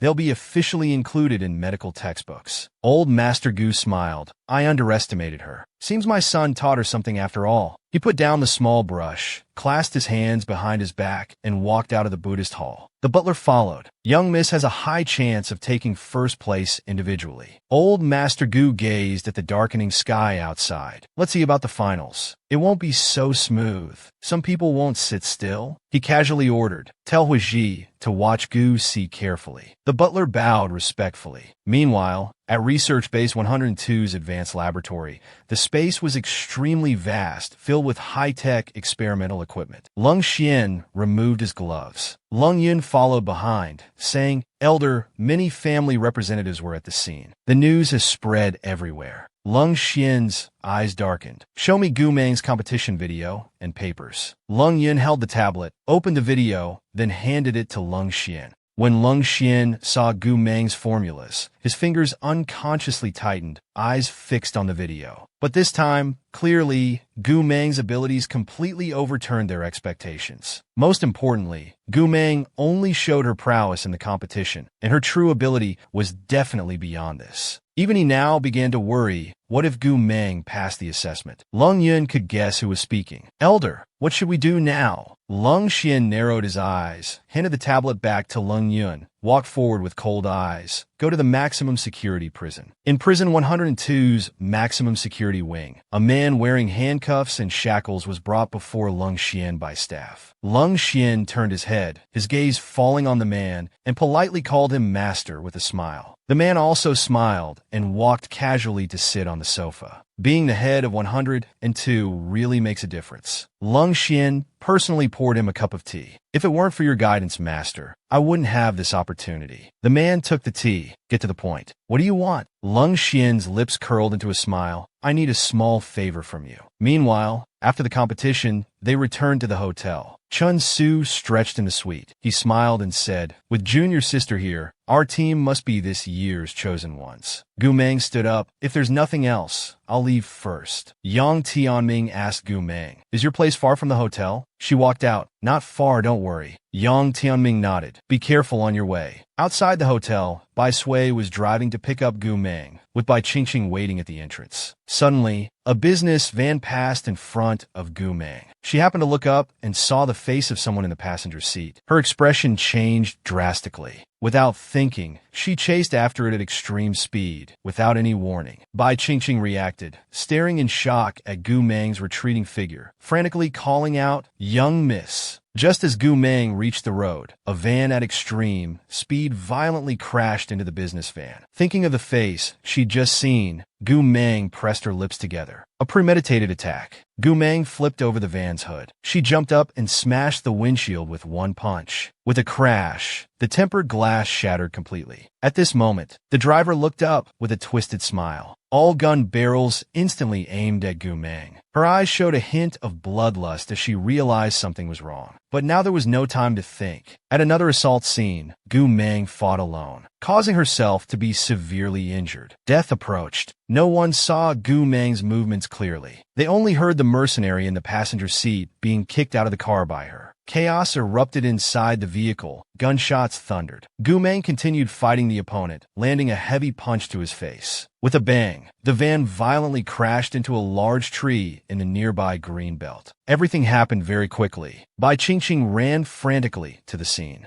She saw the van's sliding door tear open with a screech, and a corpse fell out onto the ground. Gu Meng stepped over the body, covered in blood, her hand most severely injured to the bone. Blood dripped onto the ground. Bai Qingqing's face turned pale, seeing Gu Meng covered in blood, with a particularly gruesome gash on her right hand. He was here to protect Gu Meng's safety, but now with Gu Meng injured like this, he had failed terribly at his duty. Immediately took out his phone to contact a doctor. Bai Sui's car suddenly braked to a stop by the roadside. He ran over asking, "Young miss, are you all right?" Gu Meng stared in one direction, the blood on her face making her look eerily sinister. The business van had disappeared. Clearly, today's scene was targeted at her. Bai Sui's face darkened as he silently took out a handkerchief from his pocket. With slightly trembling fingers, he folded the handkerchief, about to bandage Gu Meng's wound. She shifted her body slightly, avoiding his touch. Taking the handkerchief from his hand, "I'll do it myself." Bai Sui watched as she bit one end of the handkerchief with her teeth, using her left hand to tie it properly. She frowned slightly. She turned to Bai Qingqing, voice deep, "These people are yours to handle. I'll take young miss to the hospital." Hearing Bai Sui's words, she nodded with a solemn expression. Gu Meng's voice carried a murderous intent, low and deep, "Keep the driver alive." Bai Qingqing glanced at the driver, respectfully replied, "Yes." As Gu Meng and Bai Sui turned to leave,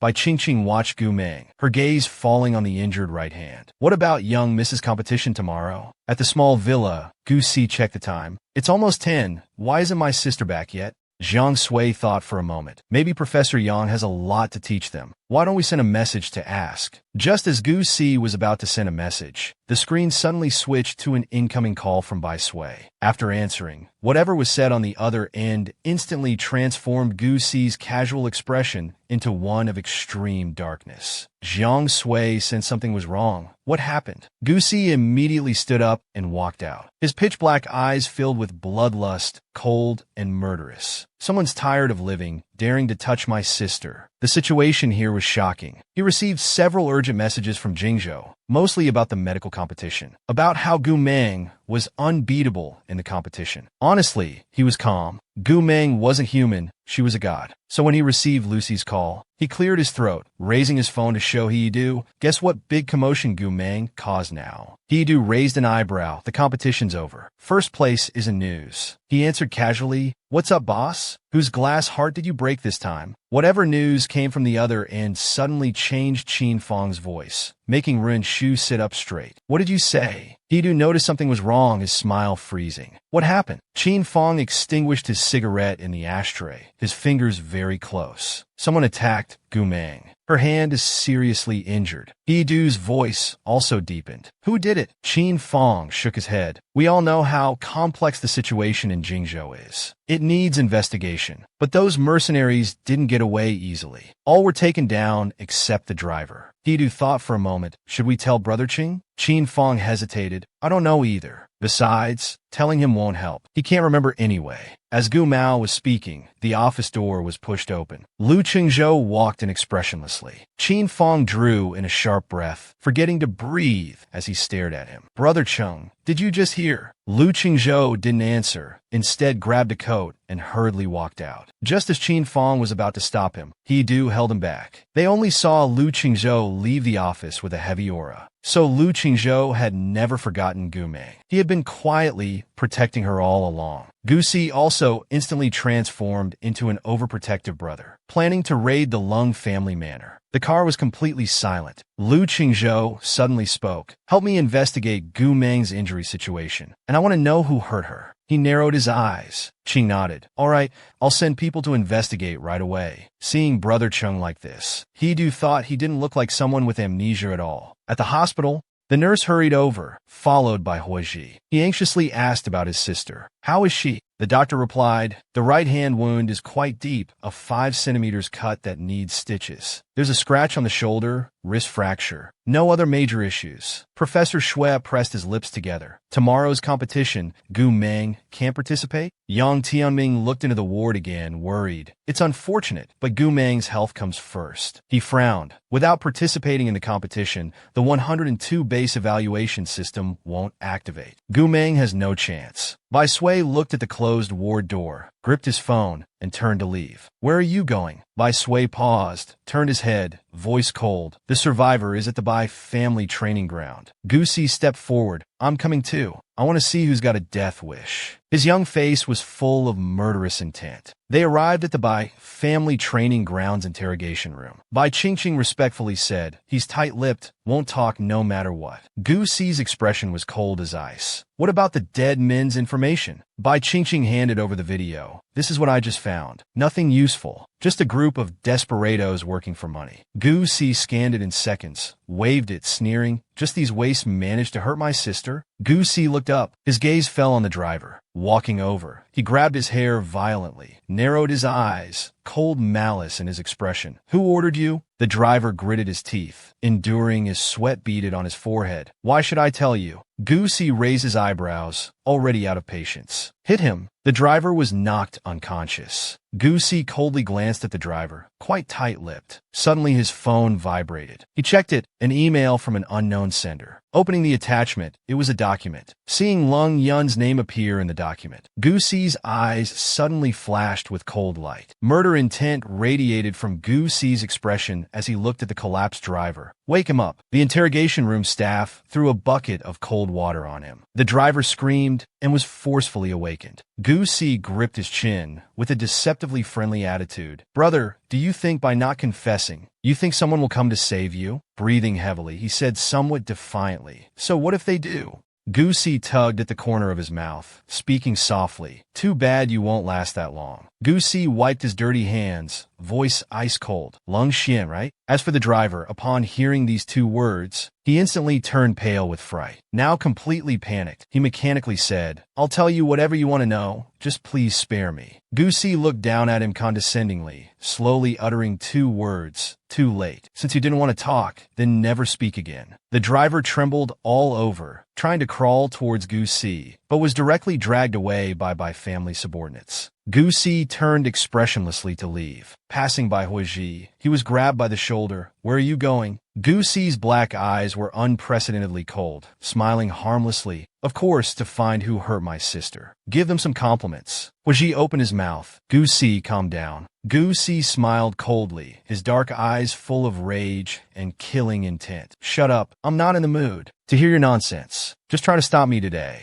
While making a phone call, he walked out. Brother Jiang Sui, bring people. Meet at Lung family manor entrance. Truly worthy of being Gu Meng's brother. So manly to raid the Lung residence at night. All for his sister's revenge. Daring to bully his sister. Lung Xian looked at Lung Yun, frowning said, everyone's gone. Each one was 1 in 10,000, stronger than him by more than double. Yet all were completely wiped out. Lung Yun nodded. Security Bureau is cleaning the scene. The bodies and the only survivor were taken by the Bai family. Lung Xian gripped her teacup. She didn't care about these people's fate, only asked about Gu Meng. Lung Yun said, I asked about the the hospital report. Right hand severely injured, wrist bone fractured. At least a month to recover. Lung Xian repeated. 1 month? She curved her lips. Then she probably can't participate in the finals. Lung Xian slightly narrowed her eyes. Posture superior. Don't want to play with him anymore. Avoid unnecessary troubles. Jiang Sui waited by the roadside for Gu Si, things ready in hand. Gu Si saw Jiang Sui by the road, shouted, "Get in." Bai Sui frowned deeply, fingers tightly clenched, harboring anger inside. They quickly arrived at the Lung family manor, drove in aggressively. As the convoy approached them, without slowing down, everyone sensed trouble. Just as they raised their guns, before they could speak, the car's speed increased instead of decreasing. With a bang, it violently crashed through the black iron gates. All sentries frantically jumped aside, watching helplessly as the convoy arrogantly invaded the manor. "Quick, notify the captain. Intruders have broken in." The cars, with unstoppable momentum,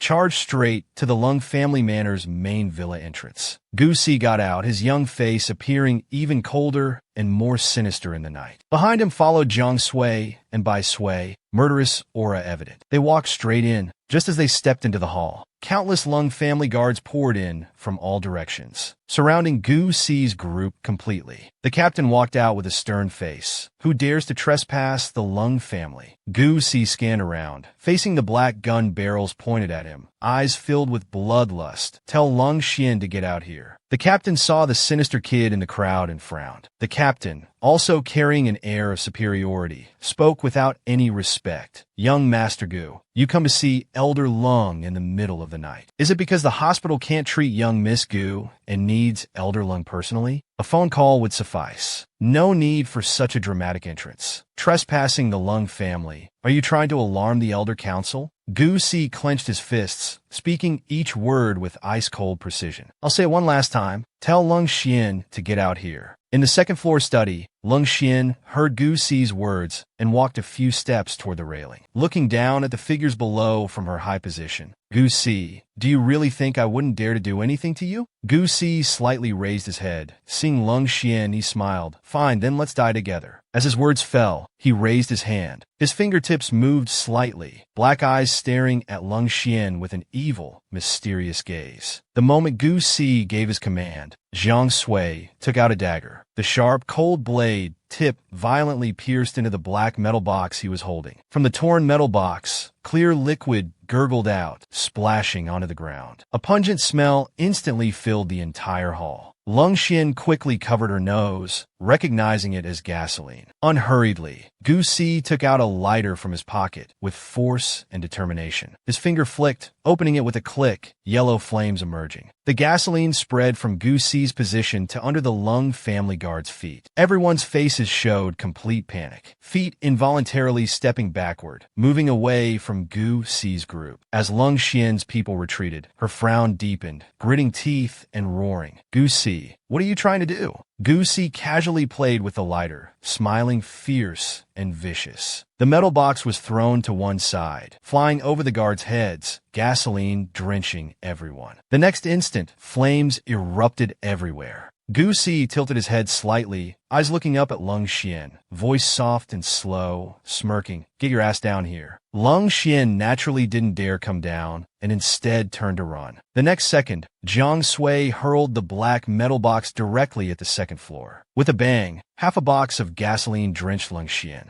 Gu Si took a flare gun passed by another subordinate, aiming at them. "Run! I dare you to try running again." Gu Si finally avenged his sister, directly chopped off both of Lung Xian's hands, and set the Lung residence on fire. Lu Qingzhou, worried about his little wife's injuries, came to visit at midnight. Lung Xian's steps halted, turning her head with constricted pupils staring at Gu Si. At this moment, Huiji strode in with his men. The gasoline smell had spread outside the villa. "Gu Si, stop. Give me the gun and lighter." Gu Si gave a cold laugh, gun still pointed at Lung Xian, slightly turning his head. There was a wolf-like ferocity, a ruthlessness that sent chills down spines, mixed with bloodlust. "Are you sick? You like me? Is that how my sister liked you?" It It's fucking cheap. My sister's in the hospital. Let me make this clear. This idiot either dies today, or I'll skin them alive. Gu Si's words came crashing down. His eyes flashed with frost, seemingly unwilling to reason with him, reaching out to grab the lighter and gun. Bai Sui stepped forward, blocking in front of Gu Si, looking at him expressionlessly, with cold, dark eyes. Mr. Hua, mind yourself. His pupils contracted slightly, seemingly surprised. The people old master Bai assigned to Gu Meng and Gu Si. Even he felt, Chun Sheng said, old master Bai sent you to protect Gu Meng and Gu Si, not to join their reckless behavior.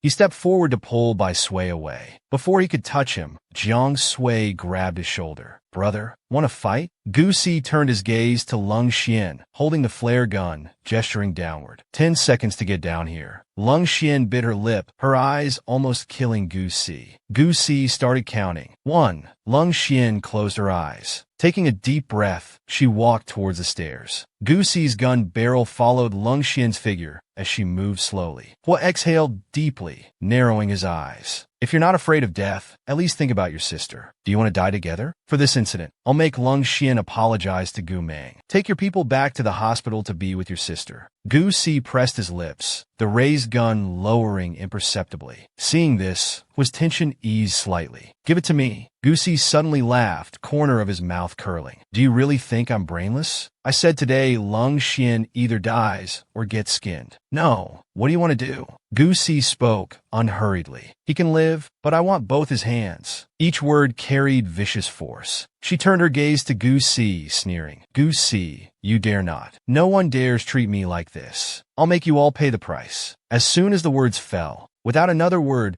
Gu Si clicked the lighter on. His hand loosened, letting it fall. In this moment, everyone was shocked. No one thought Gu Si would be so crazy. Someone even couldn't help shouting, run. But they saw in the second the lighter was falling, Gu Si's foot kicked it back up. Catching it in his hand, everyone's hearts, just like Gu Si's action, were caught suspended, staring at him stiffly and fearfully. Gu Si smiled, slowly speaking one last time. I want Lung Xian's hands. You have 3 seconds to consider. He started counting down. 3, 2, 1. As the words fell, just as he was about to let go, Hua spoke, pupils tightly contracted. No matter what, they had to save Lung Xian's life first. Fin Yagri. I'll notify the Grand Elder directly. Lung Xian's expression changed dramatically. Lung Yun's face turned white inch by inch, mouth opening and closing. Mr. Hua, Elder Lung's hands can't be harmed. All the research for 102 depends on him. Hua Ji didn't speak. He was panicked. The two men stepped forward, walking quickly towards Lung Xian. He turned to run, but was grabbed by the arm and thrown back, gripping Lung Xian's shoulders, throwing him in front of the coffee table. Hands pressed hard against the table. Lung Xian struggled desperately, eyes full of fear. Hua Ji, who do you think you are? What right do you have to decide my life or death? Gu Si tapped a dagger against his palm, the blade gleaming coldly. Can't recover? Lung Xian became terrified, screaming hoarsely. You dare? Gu Si, you dare? Gu Si walked over, lowering his gaze as the dagger slowly moved down toward his hand. Lung Xian was covered in cold sweat, staring fixedly at the dagger. Just as Gu Si opened his mouth, the next second, the dagger violently pierced through Lung Xian's hand. Ah! Piercing screams echoed through the villa. This scene was unforgettable for everyone present. They had never seen Lung Xian so humiliated. With a clang, Gu Si threw the dagger to the ground. Blood traces marked the floor. Gu Si stood up, walking towards his own men to withdraw. Everyone split into 2 teams, clearing the way in front, marching out in formation. Just reaching the door, Gu Si slowly stopped. He clicked the lighter on with a snap. With a wave of his hand, he threw it backward. The flame drew a line of light through the air. The remaining groups in the hall suddenly tensed. Their faces showed extreme fear. However, Gu Si left the Lung house without looking back. In the hospital room, it was completely quiet. Gu Meng lay on the hospital bed. Her plastered hand rested on the bed edge. At this moment, the hospital window was pushed open. A black shadow nimbly jumped in. By the bed, he first carefully moved the girl's injured hand under the covers, then sat down by the bed, his gaze falling on the girl's face. The light was extremely dim. He could only see unclear silhouettes. He just sat there by the bed, motionless. Lu Qingzhou had never forgotten Gu Meng. He pretended to have amnesia just to deceive everyone. When he learned his beloved girl was injured, he couldn't continue the act. That night when Gu Meng chased the car, she actually saw her long-deceased father.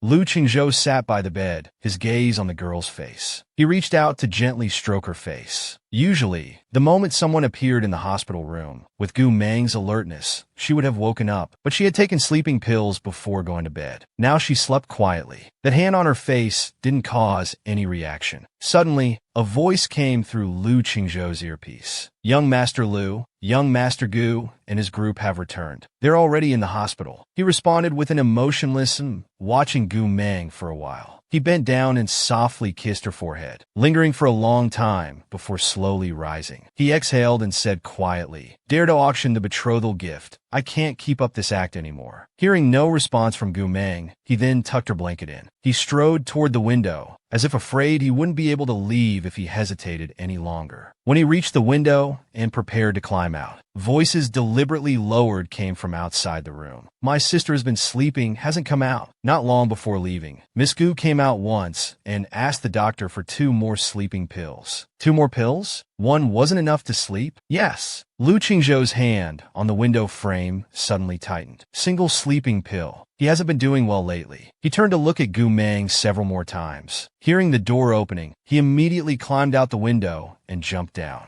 Gu Si and Xiao Mei hurriedly walked into the room, immediately scanning toward the window. The curtain was swaying slightly, but he still noticed it keenly. Seeing him look at the window, Jiang Sui also turned her gaze there, then asked if they should close the window. Gu Si was silent for 2 seconds, shaking his head, no need, though he said that he had an inexplicable feeling inside. It seemed Lu Qingzhou had been here. Outside the hospital, Qin Fong and He Yizhu were waiting in the car for Lu Qingzhou. After a while, they saw a man wearing a baseball cap and mask, wrapped in darkness, walking over. Lu Qingzhou opened the passenger door. Getting in, he silently removed his mask and cap, tossing them onto the storage tray beside the car. His movements carried force. His aura was very low and cold. The entire car was enveloped in his low pressure. The silence. Qin Fong didn't dare make a sound, sitting stiffly in his seat. Brother Cheng's acting was really good. If he hadn't lost control, they would never have known he hadn't lost his memory at all. After some time, He Yizhu reluctantly broke the silence. "Brother Cheng, how is Meng?" Lu Qingzhou didn't answer He Yizhu's question. Instead asked, "What's the situation with the Lung family?" Qin Fong seized the opportunity, immediately leaning forward, saying excitedly, "Oh man, Brother Cheng, you don't know." Gu Si was ruthless. He brought dozens of gasoline barrels and set the Lung house on fire. He destroyed all the fire systems beforehand. The fire's still not out. The north side is burning red. Half the sky is in chaos. Lu Qingzhou's face darkened, a flash of bloodthirst in his deep eyes. "The people." Qin Fong's tone was rather regretful. "Those Lung family people are slightly injured, or just some superficial wounds." Even hearing this good news, the cold intensity around him didn't decrease at all. He said coldly, "Lung Xian, let Lucy handle it. Keep him alive." Qin Fong nodded. "All right." He Yizhu asked, "Brother Cheng, are we going back to Qiyin?" "To the Black Room." Lu Qingzhou spoke while taking out his phone to make a call. At this time, Lu Qingzhou's call connected. "Grandfather, it's Lu Qingzhou." Qin Fong and He Yizhu exchanged glances. What was their Brother Cheng going to do now? The next day, Gu Meng opened her eyes. Outside seemed to be good weather. Warm yellow light shone through the bottom of the curtains. The whole room wasn't bright, but enough to see everything clearly. She seemed to have dreamed about him again last night. Gu Meng turned her head and saw Gu Si lying on the sofa. At this time, he slowly sat up, rubbing his eyes. Only in this moment did he look like a child. His first glance was towards Gu Meng. Seeing her eyes open, he happily said, "Sister, you're awake," he said as he immediately jumped off the sofa. Gu Si poured her a glass of water. Gu Meng took it, drank half, then looked at him. "How did you handle it?"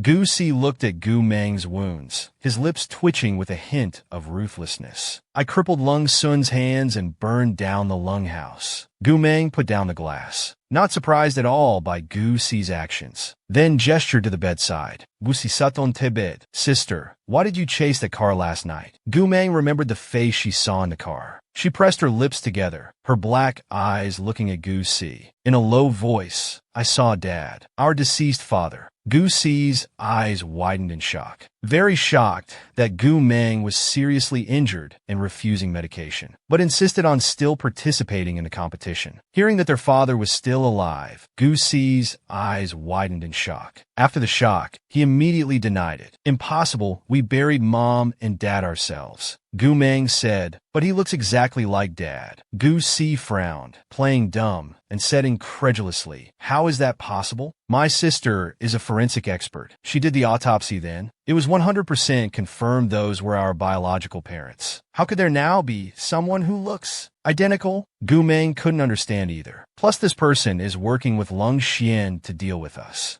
This person must be connected to our father. Gu Si lowered his eyes, his eyeballs moving in thought. After a few seconds, he looked up and said, I'll check the Gu family's old records with brother Jiang Sui again. Gu Meng needed to recover from her wounds first. He nodded. Gu Si looked at Gu Meng, suddenly remembering last night's strange email. He opened his mouth. Sister, Then he stopped. The email came so timely that it was easy to guess who was behind it. He just wasn't sure if it was Qin Fong and He Zhu who helped, or if Lu Qingzhou hadn't really forgotten his sister. Either possibility would affect his sister's emotions. Gu Meng heard his hesitation and turned to look at his face. Gu Si smiled and changed the subject. Sister, I'll go get your breakfast from the cafeteria. Gu Meng's eyes flickered slightly. She could tell Gu Si was hiding something from her. This was the first time this had happened. What else happened last night? After a while, breakfast arrived. It was quite bland. At this time, Yang Tianming came with his students to visit Gu Meng, all walking in. Seeing Gu Meng, they asked, Are you feeling better? We came to see you. She nodded. Much better. Yang Tianming sat by the bed. The competition organizers called me this morning. They said since you can't participate now, they'll remove your name. It won't count toward the team score. Don't worry about the competition. Just rest well. Gu Meng propped her arm on the table, using chopsticks to pick up a bun. Professor, who said I can't participate in the competition? Yang Tianming looked at Gu Meng eating methodically and asked with a complex expression, You want to continue participating in the competition? She hummed in agreement and took a sip of blood-nourishing soup. Shin Qinzi looked at the cast on Gu Meng's left hand, her lips twitching imperceptibly. Perform surgery with one hand? The judges probably won't even allow you up there. Even if it's just on animals, we can't play with lives carelessly. Professor Shuel looked at Gu Meng and advised, But with your hand, maybe you should give up. Xiao Yu also spoke up, muttering, Actually, it doesn't matter whether you participate or not. Getting into Jijin Academy would be easy for you anyway. The Jin University team finally made it to the finals. If Gu Meng participates, what if she drags down their scores? Gu Meng's lips curved, eyes downcast, with a hint of mischief. Trying so hard to stop me from continuing the competition? That depends on my mood. These words were truly arrogant.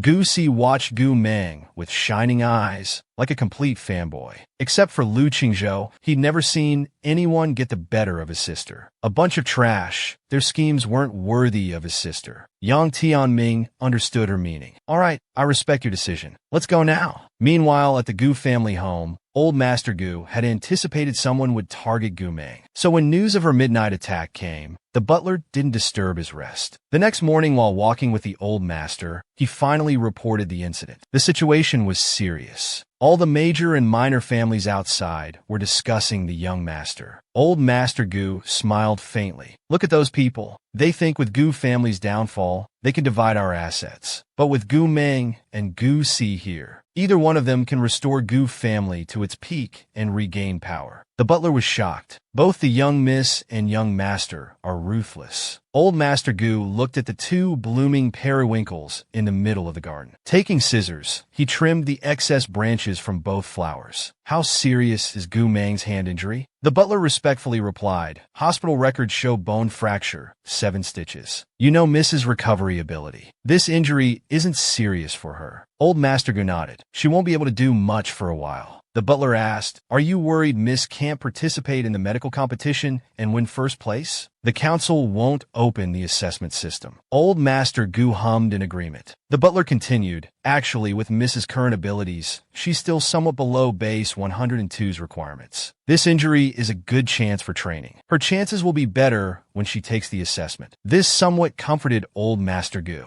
But thinking about Gu Meng and Gu Si's rebellious nature, he frowned. Chen Sheng, We need to find a way to remove their thorns. If the siblings suddenly turn against us, we'll have raised tigers to harm ourselves. Since we could force them back, we can find ways to stop them from opposing me, right? The butler slightly lowered his head. Yes. Goosey was carrying a glass of water, about to give his sister medicine. He saw Bai Sui placing a glass of water and medicine tray in front of Gumeng. Young miss, take your medicine. Gumeng looked down at the pills and capsules in the tray, picked out the painkillers, and tossed them aside. She swallowed the remaining anti-inflammatory capsules. Bai Sui's gaze fell on the painkillers, pausing for several seconds. Goosey asked, puzzled, Sister, why aren't you taking these pills? Gumeng replied concisely, painkillers. Unnecessary. Then she got up to go to the bathroom. She walked straight to the toilet and spat out the softened anti-inflammatory capsules she had hidden in her mouth. Her body was haggard, extremely weak, but she refused to let any medicine enter.